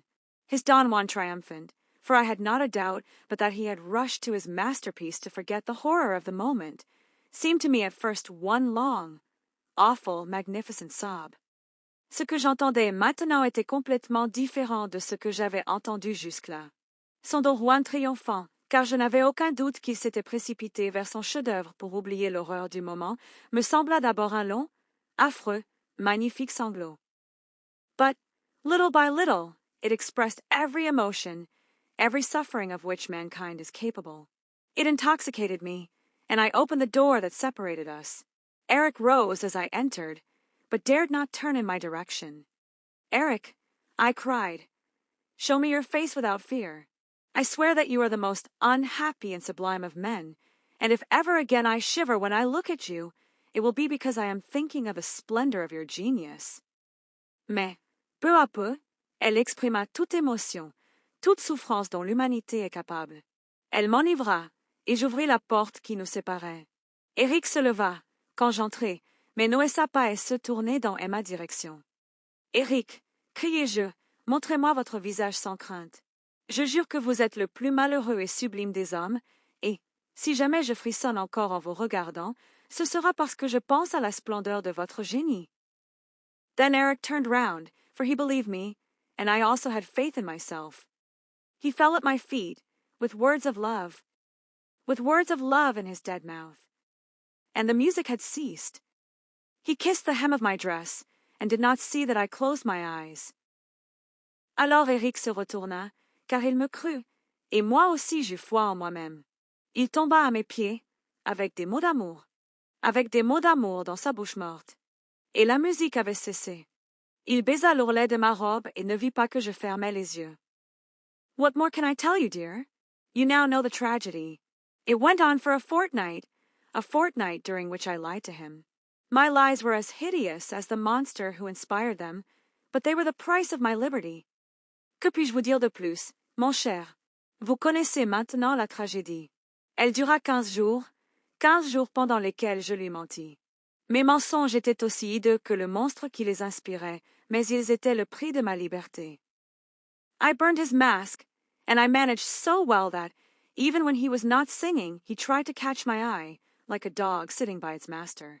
He was my faithful slave, and paid me endless little attentions. Gradually, I gave him such confidence that he ventured to take me walking on the banks of the lake and to row me in the boat on its leaden waters. Toward the end of my captivity, he let me out through the gates that closed the underground passages in the Rue Scribe. Je brûlai son masque, et je m'y pris si bien que, même quand il ne chantait pas, il essayait d'attirer mon regard, comme un chien assis près de son maître. Il était mon esclave fidèle et me témoignait d'infinies petites attentions. Peu à peu, je lui donnai une telle confiance qu'il osa m'emmener promener sur les rives du lac et me faire naviguer dans le bateau sur ses eaux plombées. Vers la fin de ma captivité, il me fit sortir par les grilles qui fermaient les passages souterrains de la rue Scribe. Here a carriage awaited us, and took us to the Bois. The night when we met you was nearly fatal to me, for he is terribly jealous of you, and I had to tell him that you were soon going away. Then, at last, after a fortnight of that horrible captivity, during which I was filled with pity, enthusiasm, despair, and horror by turns, he believed me when I said, I will come back. Là une voiture nous attendait et nous mena au bois. La nuit où nous vous rencontrâmes faillit m'être fatale, car il est terriblement jaloux de vous et je dus lui dire que vous partiez bientôt. Alors, enfin, après une quinzaine de cette horrible captivité, pendant laquelle je fus tour à tour rempli de pitié, d'enthousiasme, de désespoir et d'horreur, il me crut quand je dis « Je reviendrai ». And you went back, Christine, groaned Raoul.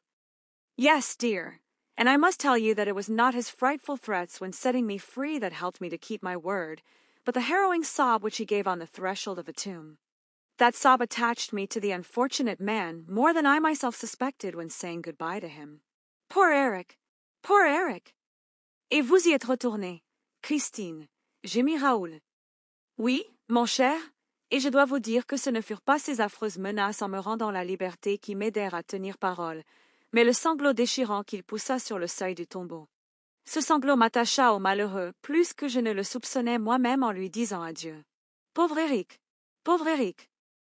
Christine, said Raoul, rising, you tell me that you love me, but you had recovered your liberty hardly a few hours before you returned to Eric. Remember the masked ball? Yes, and do you remember those hours which I passed with you, Raoul? To the great danger of both of us. Christine, dit Raoul, se levant, vous me dites que vous m'aimez, mais vous aviez recouvré votre liberté à peine quelques heures avant de retourner vers Eric. Souvenez-vous du bal masqué? Oui, et vous souvenez-vous de ces heures que j'ai passées avec vous, Raoul, au grand danger de nous deux? I doubted your love for me during those hours. Do you doubt it still, Raoul? Then know that each of my visits to Eric increased my horror of him, for each of those visits, instead of calming him as I hoped, made him mad with love, and I am so frightened, so frightened. Je doutais de votre amour pour moi pendant ces heures. En doutez-vous encore, Raoul? Alors sachez que chacune de mes visites à Eric augmentait. Mon horreur de lui, car chacune de ces visites, au lieu de le calmer, comme je l'espérais, le rendait fou d'amour. Et j'ai si peur, si peur. You are frightened. But do you love me? If Eric were good-looking, would you love me, Christine? She rose in her turn, put her two trembling arms round the young man's neck and said, Oh, my betrothed of a day, if I did not love you, I would not give you my lips. Take them, for the first time and the last. Vous avez peur. Mais m'aimez-vous? Si Eric était beau, m'aimeriez-vous, Christine? Elle se leva à son tour, passa ses deux bras tremblants autour du cou du jeune homme et dit, Oh, mon fiancé d'un jour, si je ne vous aimais pas, je ne vous donnerais pas mes lèvres. Prenez-les, pour la première fois et la dernière. He kissed her lips, but the night that surrounded them was rent asunder. They fled as at the approach of a storm, and their eyes, filled with dread of Eric, showed them, before they disappeared, high up above them, an immense night bird that stared at them with its blazing eyes and seemed to cling to the string of Apollo's lyre. Il baisa ses lèvres, mais la nuit qui les entourait se déchira. Ils s'enfuirent comme à l'approche d'un orage et leurs yeux, remplis de crainte d'Éric, leur montrèrent, avant qu'ils disparaissent, très haut au-dessus d'eux, un immense oiseau de nuit qui les fixait de ses yeux flamboyants et semblait s'accrocher à la corde de la lyre d'Apollon. Raoul and Christine ran, eager to escape from the roof and the blazing eyes that showed only in the dark, and they did not stop before they came to the 8th floor on the way down. Raoul et Christine coururent, désireux d'échapper au toit et aux yeux flamboyants qui ne se montraient que dans l'obscurité, et ils ne s'arrêtèrent qu'arrivés au 8e étage en descendant. There was no performance at the opera that night, and the passages were empty. Suddenly, a queer-looking form stood before them and blocked the road. No, not this way. Il n'y avait pas de représentation à l'opéra cette nuit-là et les couloirs étaient vides. Soudain, une forme d'aspect étrange se dressa devant eux et bloqua le chemin. Non, pas par ici. And the form pointed to another passage by which they were to reach the wings. Raoul wanted to stop and ask for an explanation. But the form, which wore a sort of long frock coat and a pointed cap, said, Et la forme montra un autre couloir par lequel il devait atteindre les coulisses. Raoul voulut s'arrêter et demander une explication. Mais la forme, qui portait une sorte de longue redingote et un bonnet pointu, dit, Quick! Go away quickly! Christine was already dragging Raoul, compelling him to start running again. But who is he? Who is that man? He asked. Vite! Partez vite! Christine entraînait déjà Raoul, l'obligeant à se remettre à courir. Mais qui est-ce? Qui est cet homme? Demanda-t-il. Christine replied, It's the Persian. What's he doing here? Nobody knows. He is always in the opera. Christine répondit, C'est le Persan. Que fait-il ici? Personne ne le sait. Il est toujours à l'opéra. You are making me run away, for the first time in my life. If we really saw Eric, what I ought to have done was to nail him to Apollo's lyre, just as we nail the owls to the walls of our Breton farms, and there would have been no more question of him. Vous me faites fuir, pour la première fois de ma vie. Si nous avons vraiment vu Eric, ce que j'aurais dû faire était de le clouer à la lyre d'Apollon, comme nous clouons les hiboux au mur de nos fermes bretonnes, et il n'en aurait plus été question. My dear Raoul, you would first have had to climb up to Apollo's lyre. That is no easy matter. The blazing eyes were there. Oh, you are getting like me now, seeing him everywhere. Mon cher Raoul, il vous aurait d'abord fallu grimper jusqu'à la lyre d'Apollon. Ce n'est pas chose facile. Les yeux flamboyants étaient là. Oh, vous devenez comme moi maintenant, le voyant partout. What I took for blazing eyes was probably a couple of stars shining through the strings of the lyre. And Christine went down another floor, with Raoul following her. Ce que j'ai pris pour des yeux flamboyants étaient probablement quelques étoiles brillant à travers les cordes de la lyre. Et Christine descendit d'un autre étage, Raoul la suivant. As you have quite made up your mind to go, Christine, I assure you it would be better to go at once. Why wait for tomorrow? He may have heard us tonight. Comme vous êtes tout à fait décidée à partir, Christine, je vous assure qu'il vaudrait mieux partir tout de suite. Pourquoi attendre demain? Il nous a peut-être entendus ce soir. No, he is working, I tell you, at his Don Juan triumphant and not thinking of us. You're so sure of that you keep on looking behind you. Non, il travaille, je vous dis, à son Don Juan triomphant et ne pense pas à nous. Vous en êtes si sûr que vous continuez à regarder derrière vous. Come to my dressing room. Hadn't we better meet outside the opera? Never, till we go away for good. It would bring us bad luck if I did not keep my word. I promised him to see you only here. Venez dans ma loge. Ne ferions-nous pas mieux de nous retrouver hors de l'opéra? Jamais, jusqu'à ce que nous partions pour de bon. Cela nous porterait malheur, si je ne tenais pas parole. Je lui ai promis de ne vous voir qu'ici. It's a good thing for me that he allowed you even that. Do you know, said Raoul bitterly, that it was very plucky of you to let us play at being engaged. C'est une bonne chose pour moi qu'il vous ait même permis cela. Savez-vous, dit amèrement Raoul, que c'était très courageux de votre part de nous laisser jouer aux fiancés. Why, my dear, he knows all about it. He said, I trust you, Christine. De Chagny is in love with you and is going abroad. Before he goes, I want him to be as happy as I am. Are people so unhappy when they love? Mais, mon cher, il sait tout. Il a dit, j'ai confiance en vous, Christine. De Chagny vous aime et part à l'étranger. Avant qu'il parte, je veux qu'il soit aussi heureux que moi. Les gens sont-ils si malheureux quand ils aiment? Yes, Christine, when they love and are not sure of being loved. They came to Christine's dressing room. Why do you think that you are safer in this room than on the stage? Asked Raoul. Oui, Christine, quand ils aiment et ne sont pas sûrs d'être aimés. Ils arrivèrent à la loge de Christine. Pourquoi pensez-vous être plus en sécurité dans cette chambre que sur la scène? Demanda Raoul. You heard him through the walls here, therefore he can certainly hear us. No. He gave me his word not to be behind the walls of my dressing room again, and I believe Eric's word. This room and my bedroom on the lake are for me, exclusively, and not to be approached by him. Vous l'avez entendu à travers les murs ici, donc il peut certainement nous entendre. Non. Il m'a donné sa parole de ne plus être derrière les murs de ma loge et je crois à la parole d'Éric.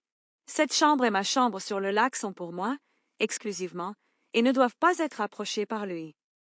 How can you have gone from this room into that dark passage, Christine? Suppose we try to repeat your movements. Shall we?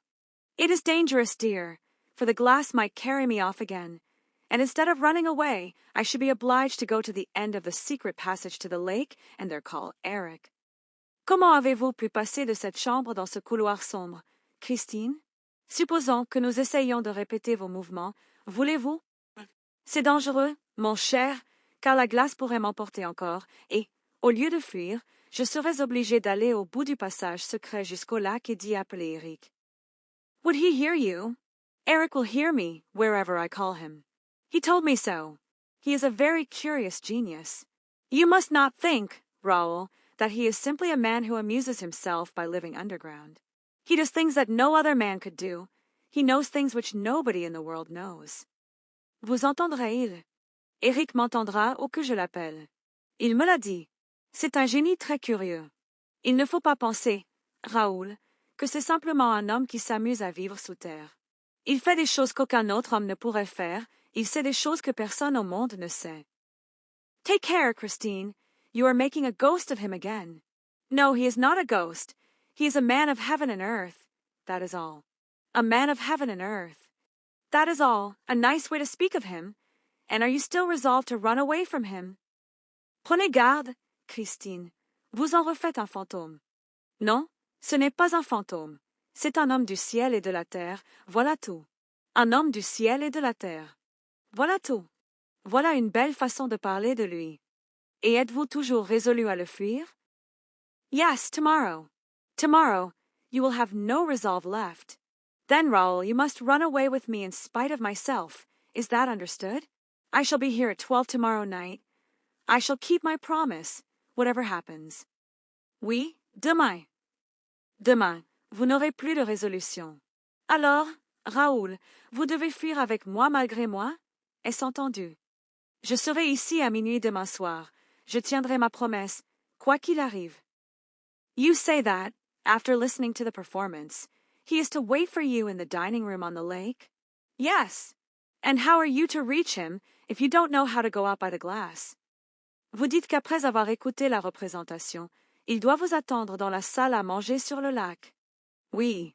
Et comment devez-vous l'atteindre, si vous ne savez pas comment sortir par la glace? Why, by going straight to the edge of the lake. Christine opened a box, took out an enormous key and showed it to Raoul. What's that? He asked. The key of the gate to the underground passage in the Rue Scribe. Eh bien, en allant directement au bord du lac.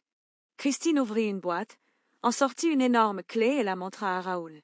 « Qu'est-ce que c'est » demanda-t-il. « La clé de la grille du passage souterrain de la rue Scribe. »« I understand, Christine. It leads straight to the lake. Give it to me, Christine, will you? »« Never, » she said. « That would be treacherous. » Suddenly Christine changed color.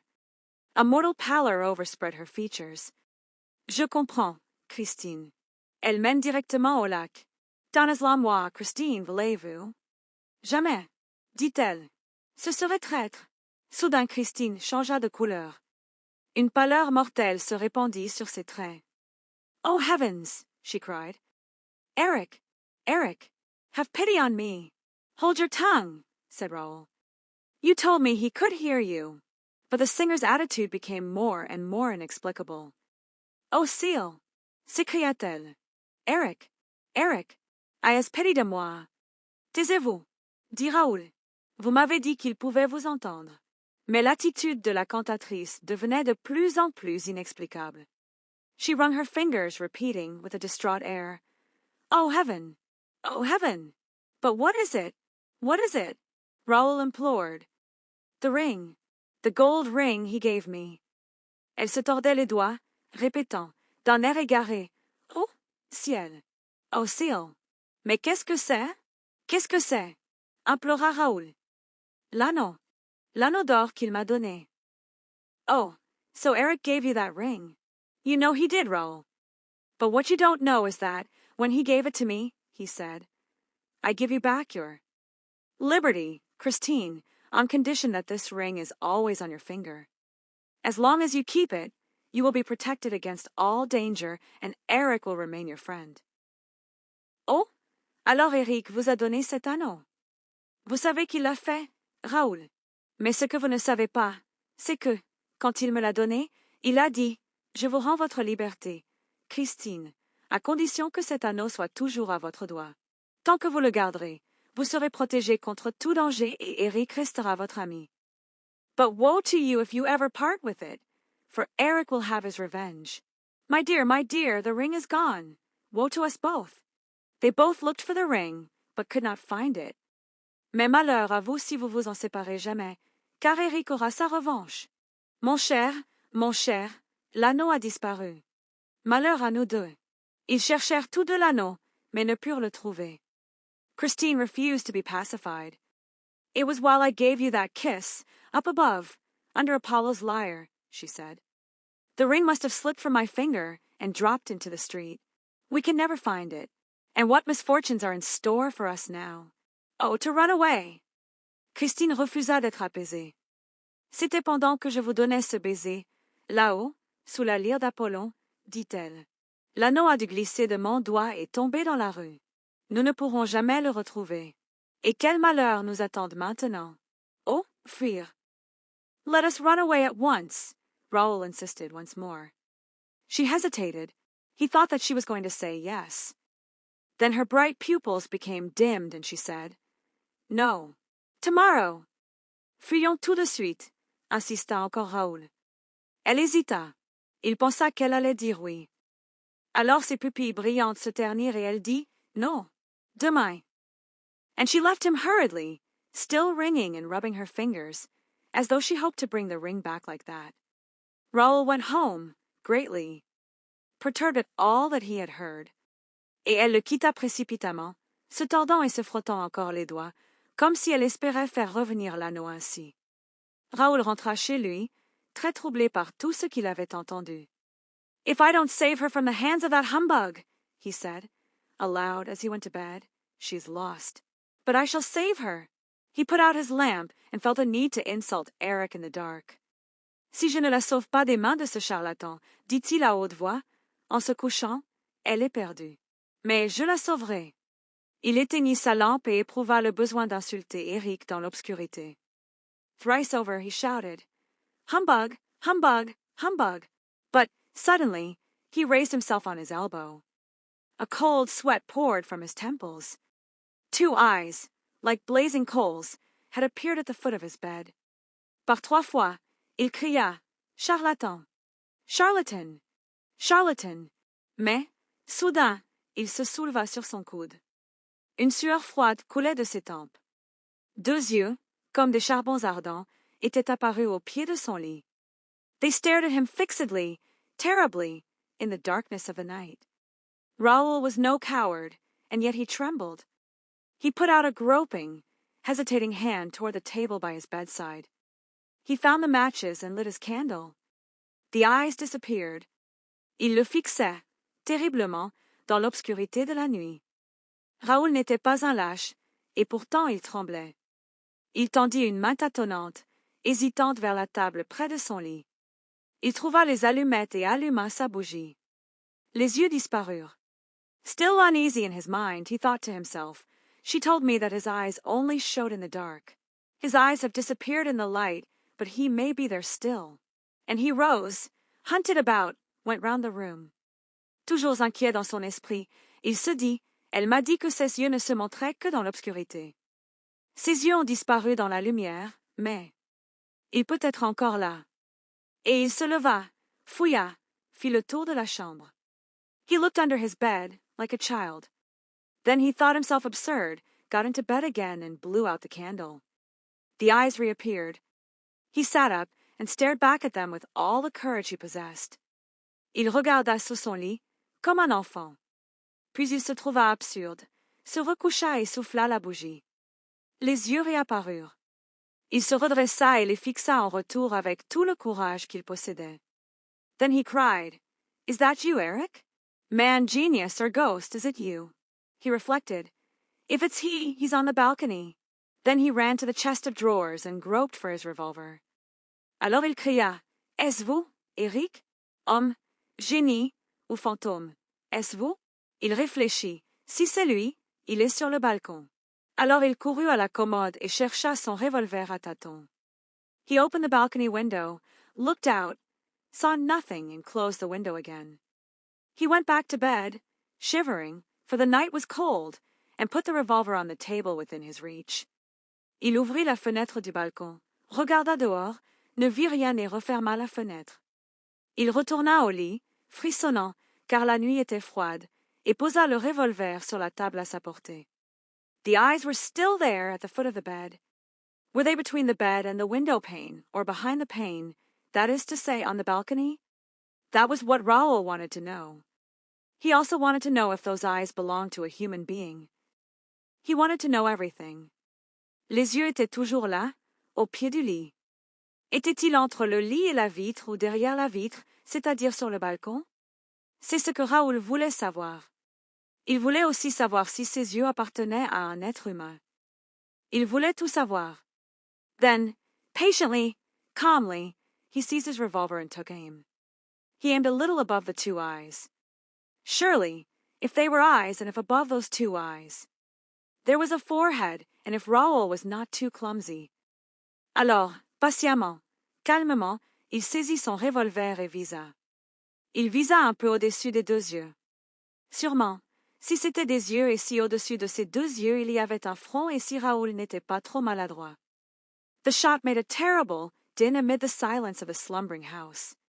And while footsteps came hurrying along the passages, Raoul sat up with outstretched arm, ready to fire again if need be. This time, the two eyes had disappeared. Le coup de feu fit un vacarme terrible au milieu du silence de la maison endormie. Et, tandis que des pas accouraient dans les couloirs, Raoul se redressa le bras tendu, prêt à tirer encore, si besoin était. Cette fois, les deux yeux avaient disparu. Servants appeared, carrying lights. Count Philippe, terribly anxious. "What is it?" "I think I have been dreaming," replied the young man. "I fired at 2 stars that kept me from sleeping." Des domestiques parurent, portant des lumières. Le comte Philippe, terriblement inquiet. "Qu'est-ce que c'est?" "Je crois que j'ai rêvé," répondit le jeune homme. "J'ai tiré sur 2 étoiles qui m'empêchaient de dormir." "You're raving. Are you ill? For God's sake, tell me, Raoul, what happened?" And the count seized hold of the revolver. "No, no, I'm not raving. Besides, we shall soon see." "Vous délirez. Êtes-vous malade? Pour l'amour de Dieu, dites-moi, Raoul, qu'est-il arrivé?" Et le comte s'empara du revolver. "Non, non, je ne délire pas. D'ailleurs, nous allons bientôt voir." He got out of bed, put on a dressing gown and slippers, took a light from the hands of a servant, and opening the window, stepped out on the balcony. The Count saw that the window had been pierced by a bullet at a man's height. Il sortit du lit, mit une robe de chambre et des pantoufles, prit une lumière des mains d'un domestique, ouvrant la fenêtre, sortit sur le balcon. Le comte vit que la fenêtre avait été percée d'une balle à hauteur d'homme. Raoul was leaning over the balcony with his candle. "Aha!" he said. "Blood, blood. Here, there, more blood. That's a good thing. A ghost who bleeds is less dangerous," he grinned. Raoul se penchait sur le balcon avec sa bougie. "Ah," dit-il, "du sang, du sang. Ici, là, encore du sang. C'est une bonne chose. Un fantôme qui saigne est moins dangereux. Reconnaît-il? Raoul, Raoul, Raoul." The Count was shaking him as though he were trying to waken a sleepwalker. "But, my dear brother, I'm not asleep," Raoul protested impatiently.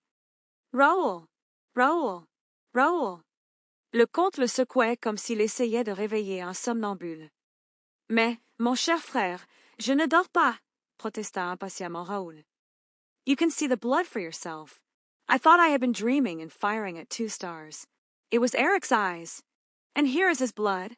After all, perhaps I was wrong to shoot, and Christine is quite capable of never forgiving me.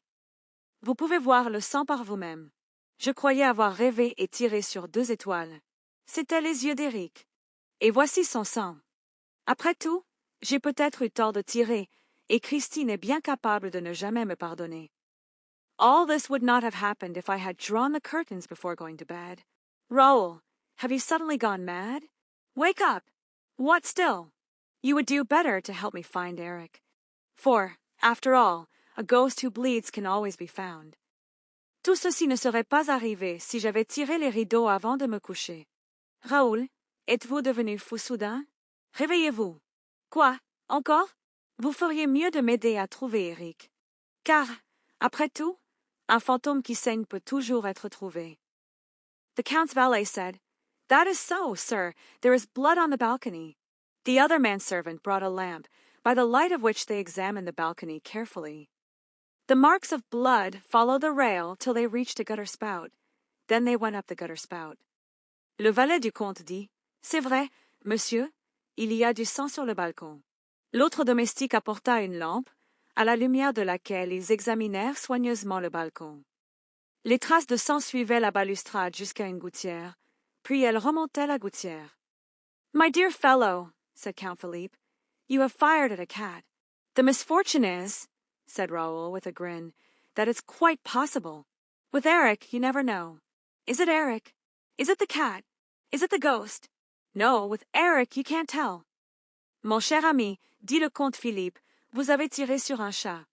"Le malheur," dit Raoul avec un rictus, "c'est que c'est tout à fait possible. Avec Eric, on ne sait jamais. Est-ce Eric? Est-ce le chat? Est-ce le fantôme? Non, avec Eric, on ne peut pas dire." Raoul went on making this strange sort of remarks which corresponded so intimately and logically with the preoccupation of his brain, and which, at the same time, tended to persuade many people that his mind was unhinged. The Count himself was seized with this idea, and later, the examining magistrate, on receiving the report of the commissary of police, came to the same conclusion. Raoul continua à faire ce genre d'étranges remarques qui correspondaient si intimement et logiquement à la préoccupation de son cerveau et qui, en même temps, tendaient à persuader beaucoup de gens que son esprit était dérangé. Le comte lui-même fut saisi de cette idée et, plus tard, le juge d'instruction, en recevant le rapport du commissaire de police, arriva à la même conclusion. "Who is Eric?" asked the Count, pressing his brother's hand. "He is my rival, and if he's not dead, it's a pity." He dismissed the servants with a wave of the hand, and the 2 Chagny's were left alone. "Qui est Eric?" demanda le comte, serrant la main de son frère. "C'est mon rival, et, s'il n'est pas mort, c'est dommage." Il congédia les domestiques d'un geste de la main, et les 2 Chagny restèrent seuls. But the men were not out of earshot before the Count's valet heard Raoul say, distinctly and emphatically, "I shall carry off Christine Daaé tonight." This phrase was afterward repeated to M. 4, the examining magistrate. Mais les hommes n'étaient pas hors de portée d'oreille avant que le valet du comte n'entende Raoul dire, distinctement et avec emphase, « J'enlèverai Christine Daaé cette nuit. » Cette phrase fut plus tard répétée à M. Faure, le juge d'instruction. But no one ever knew exactly what passed between the two brothers at this interview. The servants declared that this was not their first quarrel. Their voices penetrated the wall, and it was always an actress called Christine Daaé that was in question. Mais personne ne sut jamais exactement ce qui se passa entre les deux frères lors de cette entrevue. Les domestiques déclarèrent que ce n'était pas leur première querelle. Leur voix traversait le mur, et c'était toujours une actrice nommée Christine Daaé qui était en question. At breakfast, the early morning breakfast, which the Count took in his study, Philippe sent for his brother. Raoul arrived silent and gloomy. The scene was a very short one. Philippe handed his brother a copy of the Époque and said, "Read that." Au petit déjeuner, le petit déjeuner matinal, que le comte prenait dans son bureau, Philippe fit appeler son frère. Raoul arriva silencieux et sombre. La scène fut très courte. Philippe tendit à son frère un exemplaire de l'Époque et dit, "Lisez cela." The Viscount read, "The latest news in the Faubourg is that there is a promise of marriage between Christine Daaé, the opera singer, and le Vicomte Raoul de Chagny. If the gossips are to be credited, Count Philippe has sworn that, for the first time on record, the Chagnys shall not keep their promise."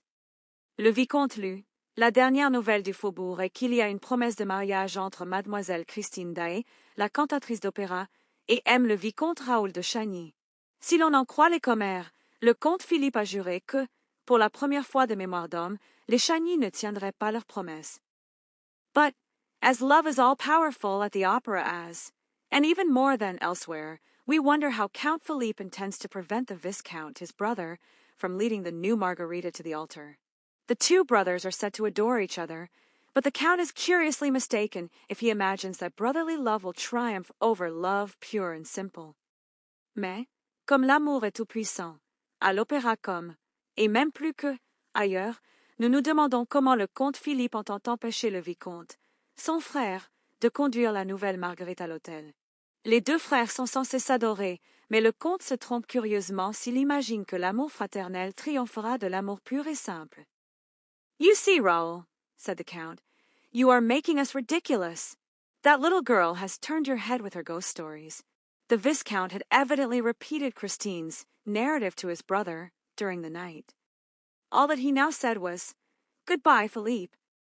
"Vous voyez, Raoul," dit le comte, "vous nous rendez ridicules. Cette petite fille vous a tourné la tête avec ses histoires de fantômes." Le vicomte avait évidemment répété le récit de Christine à son frère pendant la nuit. Tout ce qu'il dit maintenant fut, "Adieu, Philippe." "Have you quite made up your mind? You are going tonight? With her?" No reply. "Surely you will not do anything so foolish. I shall know how to prevent you." "Goodbye, Philippe," said the Viscount again and left the room. "Avez-vous tout à fait pris votre décision? Vous partez ce soir? Avec elle?" Aucune réponse. "Sûrement vous ne ferez rien d'aussi fou? Je saurai comment vous en empêcher." "Adieu, Philippe," dit encore le vicomte et quitta la pièce. This scene was described to the examining magistrate by the Count himself, who did not see Raoul again until that evening, at the opera, a few minutes before Christine's disappearance. Raoul, in fact, devoted the whole day to his preparations for the flight. Cette scène fut décrite au juge d'instruction par le comte lui-même, qui ne revit Raoul que le soir, à l'opéra, quelques minutes avant la disparition de Christine. Raoul, en fait, consacra toute la journée à ses préparatifs de fuite. The horses, the carriage, the coachman, the provisions, the luggage, the money required for the journey, the road to be taken, he had resolved not to go by train, so as to throw the ghost off the scent. All this had to be settled and provided for, and it occupied him until 9 o'clock at night. Les chevaux, la voiture, le cocher, les provisions, les bagages, l'argent nécessaire pour le voyage, la route à prendre, il avait résolu de ne pas partir en train. Pour dépister le fantôme, tout cela devait être réglé et prévu, et cela l'occupa jusqu'à 9 heures du soir. At 9 o'clock, a sort of traveling barouche with the curtains of its windows closed down, took its place in the rank on the rotunda side. It was drawn by two powerful horses driven by a coachman whose face was almost concealed in the long folds of a muffler. À 9 heures, une sorte de berline de voyage avec les rideaux de ses fenêtres baissés prit sa place dans le rang du côté de la rotonde. Elle était tirée par deux chevaux puissants menés par un cocher dont le visage était presque caché dans les longs plis d'un cache-nez. In front of this traveling carriage were three broughams, belonging respectively to Carlotta, who had suddenly returned to Paris, to Sorelli, and, at the head of the rank, to Count Philippe de Chagny. No one left the barouche. The coachman remained on his box, and the three other coachmen remained on theirs. Devant cette voiture de voyage, il y avait trois coupés, appartenant respectivement à Carlotta, qui était soudain revenue à Paris, à Sorelli, en tête du rang, au comte Philippe de Chagny. Personne ne sortit de la berline. Le cocher resta sur son siège, et les trois autres cochers restèrent sur les leurs. A shadow in a long black cloak and a soft black felt hat passed along the pavement between the rotunda and the carriages, examined the barouche carefully, went up to the horses and the coachman, and then moved away without saying a word. The magistrate afterward believed that this shadow was that of the Vicomte Raoul de Chagny. But I do not agree, seeing that evening, as every evening, the Vicomte de Chagny was wearing a tall hat, which hat, besides, was subsequently found. Une ombre en long manteau noir et chapeau mou de feutre noir passa le long du trottoir entre la rotonde et les voitures, examina soigneusement la berline, s'approcha des chevaux et du cocher, puis s'éloigna sans dire un mot. Le magistrat crut plus tard que cette ombre était celle du vicomte Raoul de Chagny, mais je ne suis pas d'accord, vu que ce soir-là, comme tous les soirs, le vicomte de Chagny portait un haut de forme, lequel chapeau, d'ailleurs, fut trouvé par la suite. I am more inclined to think that the shadow was that of the ghost, who knew all about the whole affair, as the reader will soon perceive. They were giving Faust, as it happened, before a splendid house. The faubourg was magnificently represented, and the paragraph in that morning's Époque had already produced its effect, for all eyes were turned to the box in which Count Philippe sat alone, apparently in a very indifferent and careless frame of mind. Je suis plus enclin à penser que l'ombre était celle du fantôme, qui savait tout de toute l'affaire, comme le lecteur s'en apercevra bientôt. On donnait Faust, il se trouve, devant une salle splendide. Le faubourg était magnifiquement représenté, et le paragraphe de l'Époque du matin avait déjà produit son effet, car tous les yeux se tournaient vers la loge où le comte Philippe était assis seul, apparemment dans un état d'esprit très indifférent et négligent. The feminine element in the brilliant audience seemed curiously puzzled, and the Viscount's absence gave rise to any amount of whispering behind the fans. Christine Daaé met with a rather cold reception. That special audience could not forgive her for aiming so high.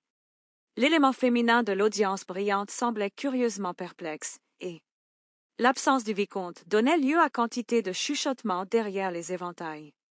Christine Daaé reçut un accueil plutôt froid. Cette audience particulière ne pouvait lui pardonner de viser si haut. The singer noticed this unfavorable attitude of a portion of the house and was confused by it.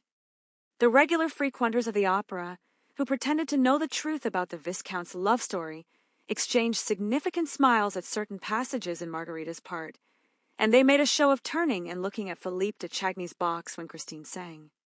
La cantatrice remarqua cette attitude défavorable d'une partie de la salle et en fut troublée. Les habitués de l'opéra, qui prétendaient connaître la vérité sur l'histoire d'amour du vicomte, échangèrent des sourires significatifs à certains passages du rôle de Marguerite, et ils faisaient mine de se tourner et de regarder la loge de Philippe de Chagny quand Christine chanta. I wish I could but know who was he that addressed me, if he was noble, or at least what his name is. The Count sat with his chin on his hand, and seemed to pay no attention to these manifestations. He kept his eyes fixed on the stage, but his thoughts appeared to be far away.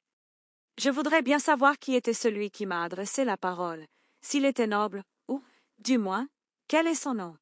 Le comte était assis, le menton dans la main, et semblait ne prêter aucune attention à ces manifestations. Il gardait les yeux fixés sur la scène, mais ses pensées paraissaient être loin. Christine lost her self-assurance more and more. She trembled. She felt on the verge of a breakdown. Carolus Fanta wondered if she was ill, if she could keep the stage until the end of the garden act. In the front of the house, people remembered the catastrophe that had befallen Carlotta at the end of that act and the historic coac, which had momentarily interrupted her career in Paris. Christine perdait de plus en plus son assurance. Elle tremblait. Elle se sentait au bord de l'effondrement.